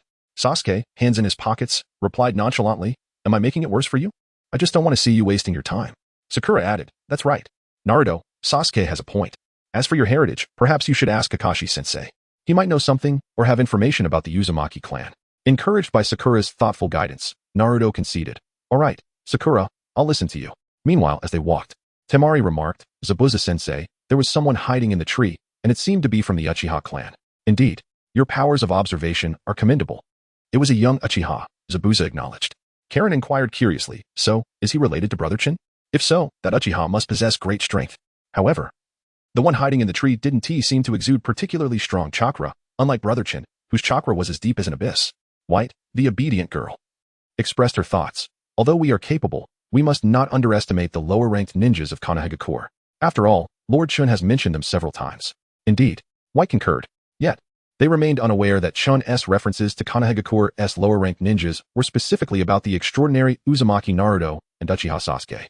Other lower-ranked ninjas were merely inconsequential in comparison to these two formidable individuals. Chapter 89. The Schemes of Shimura Danzo. As evening descended, Temari, upon learning that Gaara and Kankuro had also arrived in Konoha, promptly set out to find her two younger brothers.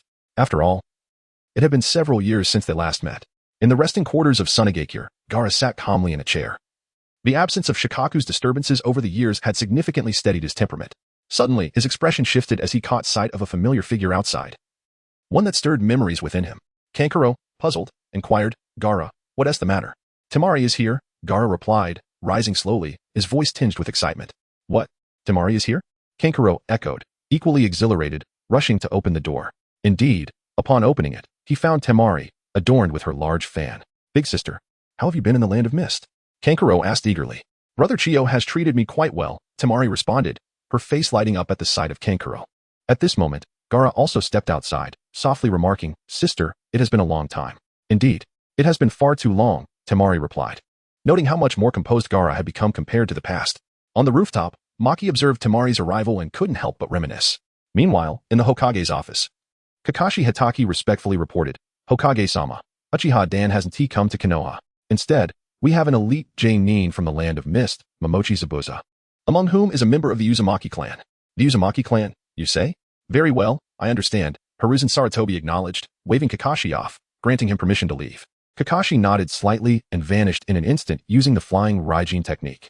Shortly after Kakashi's departure, Shimura Danzo entered, stating directly, Kakashi just left, didn't he? Yes. What brings you here unexpectedly, Danzo? Hiruzen queried, observing his longtime friend with curiosity.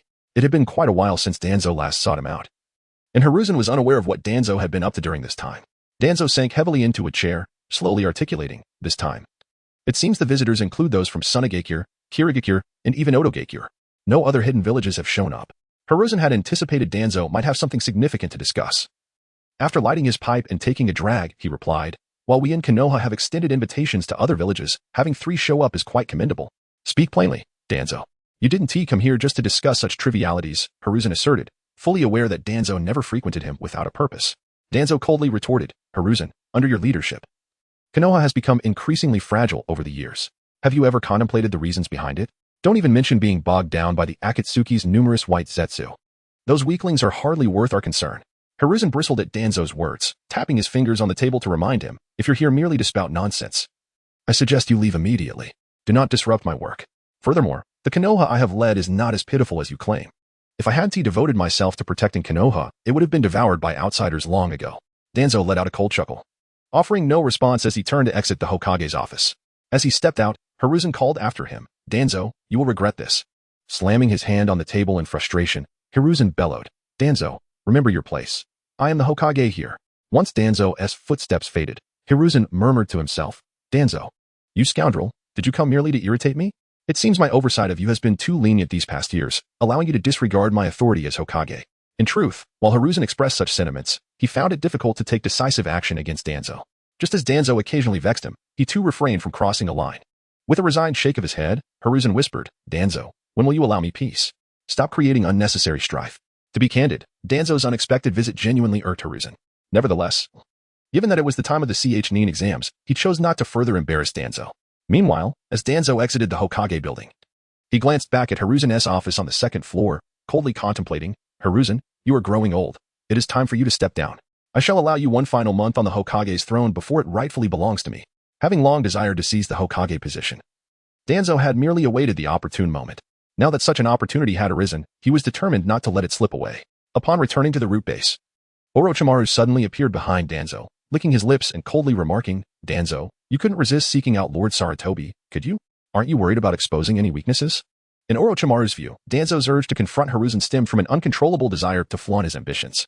Humph, what I have to fear? Danzo replied dismissively. The true question is whether you possess the strength to take down Hiruzen when the time comes. Should you fail, all our efforts will be in vain.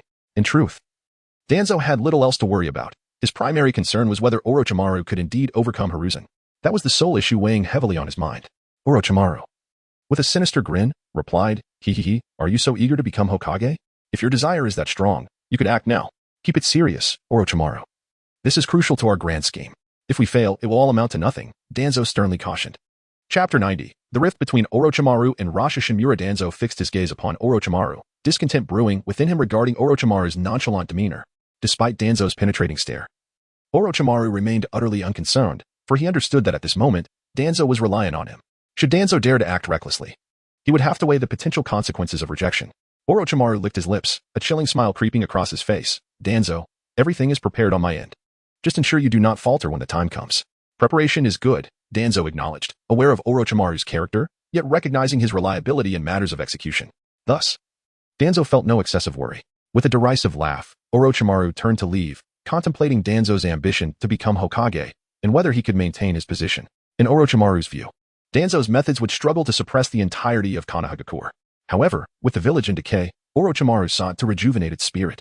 Meanwhile, Yakushi Kabuto respectfully inquired upon Orochimaru's return, Lord Orochimaru, shall we commence our operations? Let us depart, lest we miss the rendezvous with the 4th Kazekage, Orochimaru coldly replied. Orochimaru and Yakushi Kabuto exited the root base, as the 4th Kazekage Rasha journeyed from Tsunade towards Konohagakure. Beside him, Jonin Doikenji expressed his concerns. Kazekage-sama, are you truly intent on collaborating with that Orochimaru? I sense his ulterior motives, trusting him is perilous. Doikenji perceived the collaboration with the serpentine Orochimaru as laden with uncontrollable risk. Furthermore, after years of recovery, Tsunade had finally regained its vitality. Yet, what if this partnership with Orochimaru brought forth new perils? Rasha understood Doikenji's apprehensions but was primarily focused on securing ample resources for Tsunade. After all, the village currently lacked tailed beast Jinchuriki and was not under the scrutiny of the Akatsuki. Should this collaboration with Orochimaru succeed, it could yield a wealth of resources from Konohagakure. Upon reaching the meeting point with Orochimaru, Rasha addressed him. Orochimaru, are your forces in Konohagakure prepared? Orochimaru turned his head, licking his lips as he replied with a sinister grin. Rasha, it is indeed fortunate that you survived Nagato's assault all those years ago. Rasha felt an unsettling shift in the atmosphere upon hearing Orochimaru's words. Doikinji urged, Kazekage-sama, we must flee. I will hold Orochimaru back. It is too late, Orochimaru declared, clapping his hands together. The Sound Ninja Quartet, Kadamaru, Tayuya, Sakan, and Yukon formed a square, sealing them within the four purple flames formation. Rasha's expression darkened at the sight of the formation, confronting Orochimaru. What are your intentions? Have you considered the consequences of attacking me? Rasha did not anticipate that Orochimaru would brazenly strike against him with such decisiveness. Doikinji, visibly alarmed, exclaimed, Kazekage-sama, this is the four purple flames formation. We are trapped within, and escaping will be arduous. What shall we do? He had previously cautioned against trusting Orochimaru, yet Rasha had dismissed his warnings. Now, it appeared that Orochimaru was indeed making his move. Doikinji feared for their lives, though he refrained from voicing such thoughts. They could escape if they were to defeat Orochimaru. That was their only path to freedom. Orochimaru, arms crossed and a chilling smile on his face, taunted, Rasha. What do you think I intend to do? If you can guess correctly, perhaps I shall spare you. But if you cannot, do not blame me. Rasha scoffed, unfazed, Orochimaru. Do you truly believe you can best me? Let us put that to the test. He instructed Doikinji. Kinji, you will confront the individual beside Orochimaru. Understood, Kazekage-sama. Doikinji replied respectfully. Orochimaru then commanded Yakushi Kabuto. Kabuto, engage with that individual. Yes, Lord Orochimaru, Kabuto replied with a smile, adjusting his glasses. Orochimaru leapt down from the stone, smirking. Rasha, will you take action, or shall I do it for you? Orochimaru's confidence ignited Rasha's fury. He felt underestimated by this audacious foe. He resolved to make Orochimaru pay for his insolence.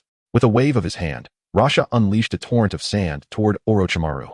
Yet, Orochimaru remained composed, having witnessed many grand spectacles throughout his life. As the sand engulfed him, Orochimaru opened his mouth, unleashing a multitude of black snakes that surged forth to attack Rasha. In an instant, the two engaged in a fierce confrontation.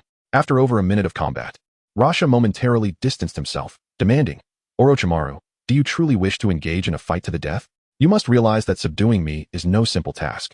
Who said it would be easy? Orochimaru mocked. What grants you such confidence, Rasha? Rasha frowned.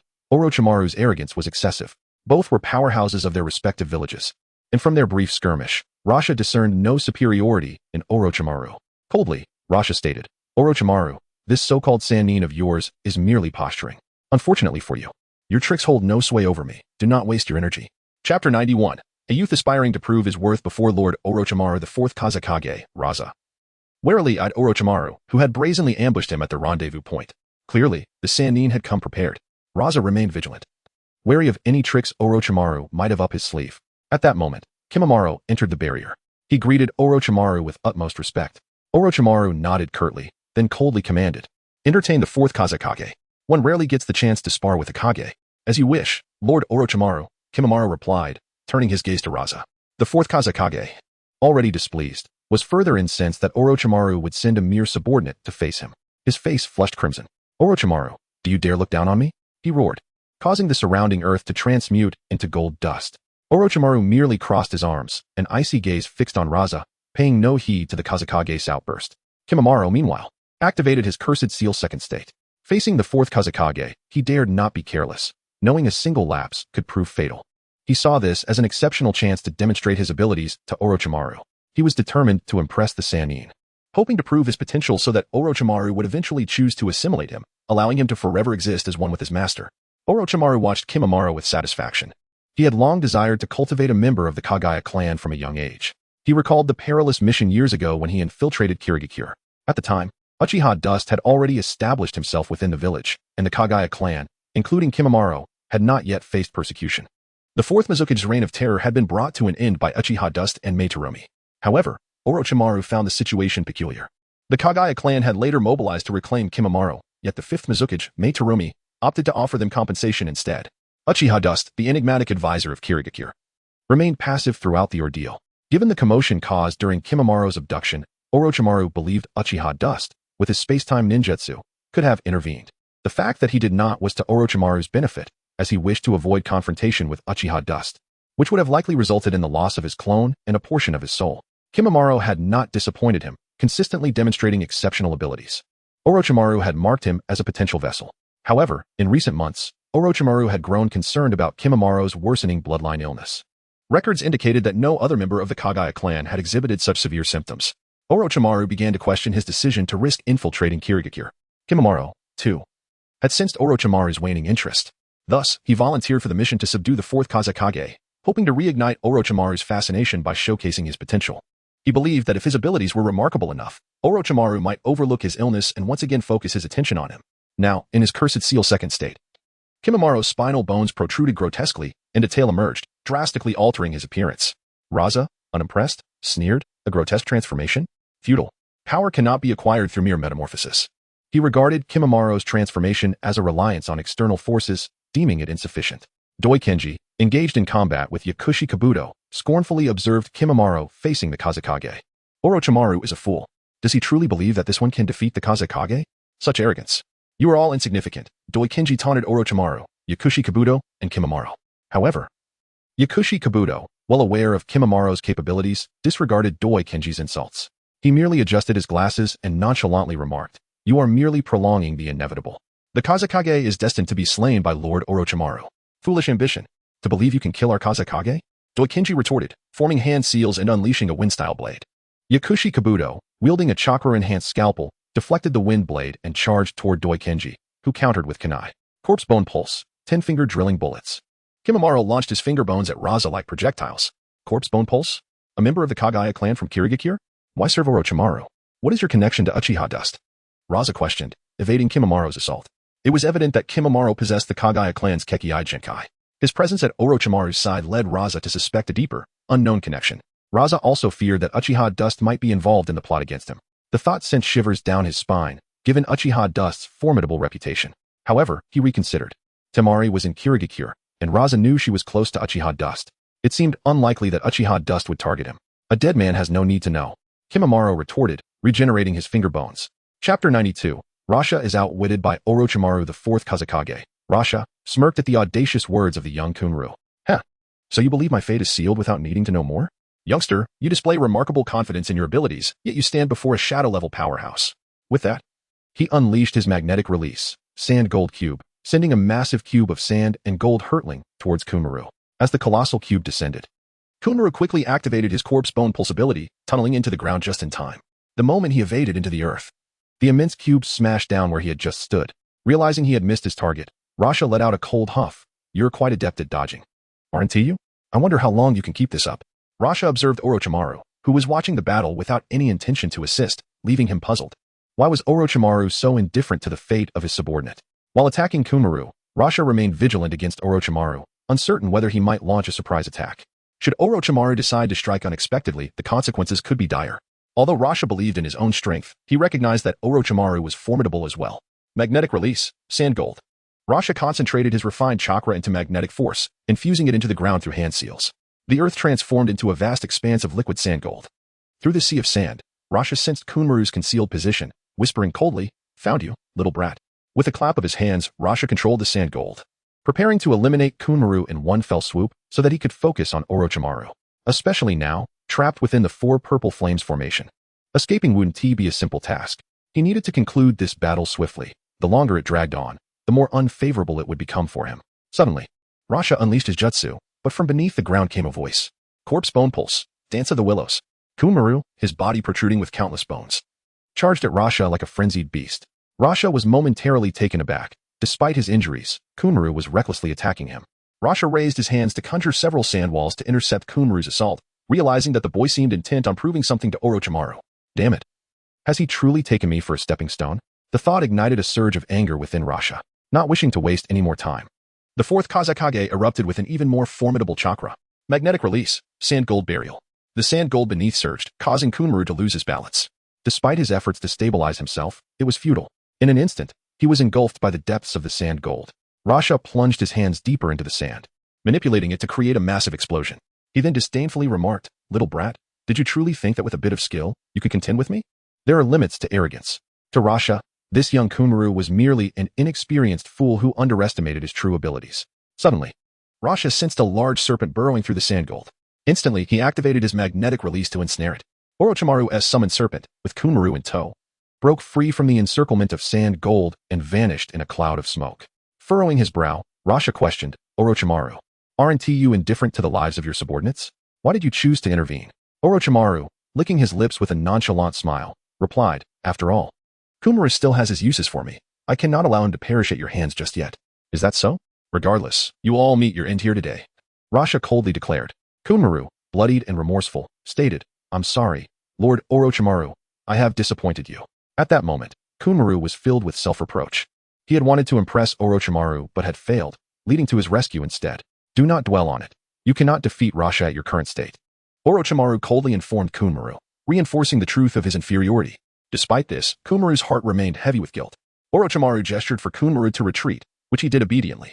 At last, it is your turn to take action, Orochimaru. Let us settle this swiftly. Rasha, eager to avoid further meaningless dialogue, initiated his assault with magnetic release. To Rasha's astonishment, Orochimaru remained eerily calm and did not evade the incoming attack. This left Rasha bewildered. What was Orochimaru's intent? Did he not wish to fight? Or did he simply dismiss Rasha's jutsu? Infuriated by such disdain, Rasha resolved to make Orochimaru pay dearly for his arrogance. He could not let this slight go unpunished. After Rasha's magnetic release shattered Orochimaru, he soon realized something was amiss. Orochimaru had transformed into a puddle of slime. Rasha reacted swiftly. Noticing that Orochimaru had created clones to escort Kumaru and Kabuto out of the four purple flames formation.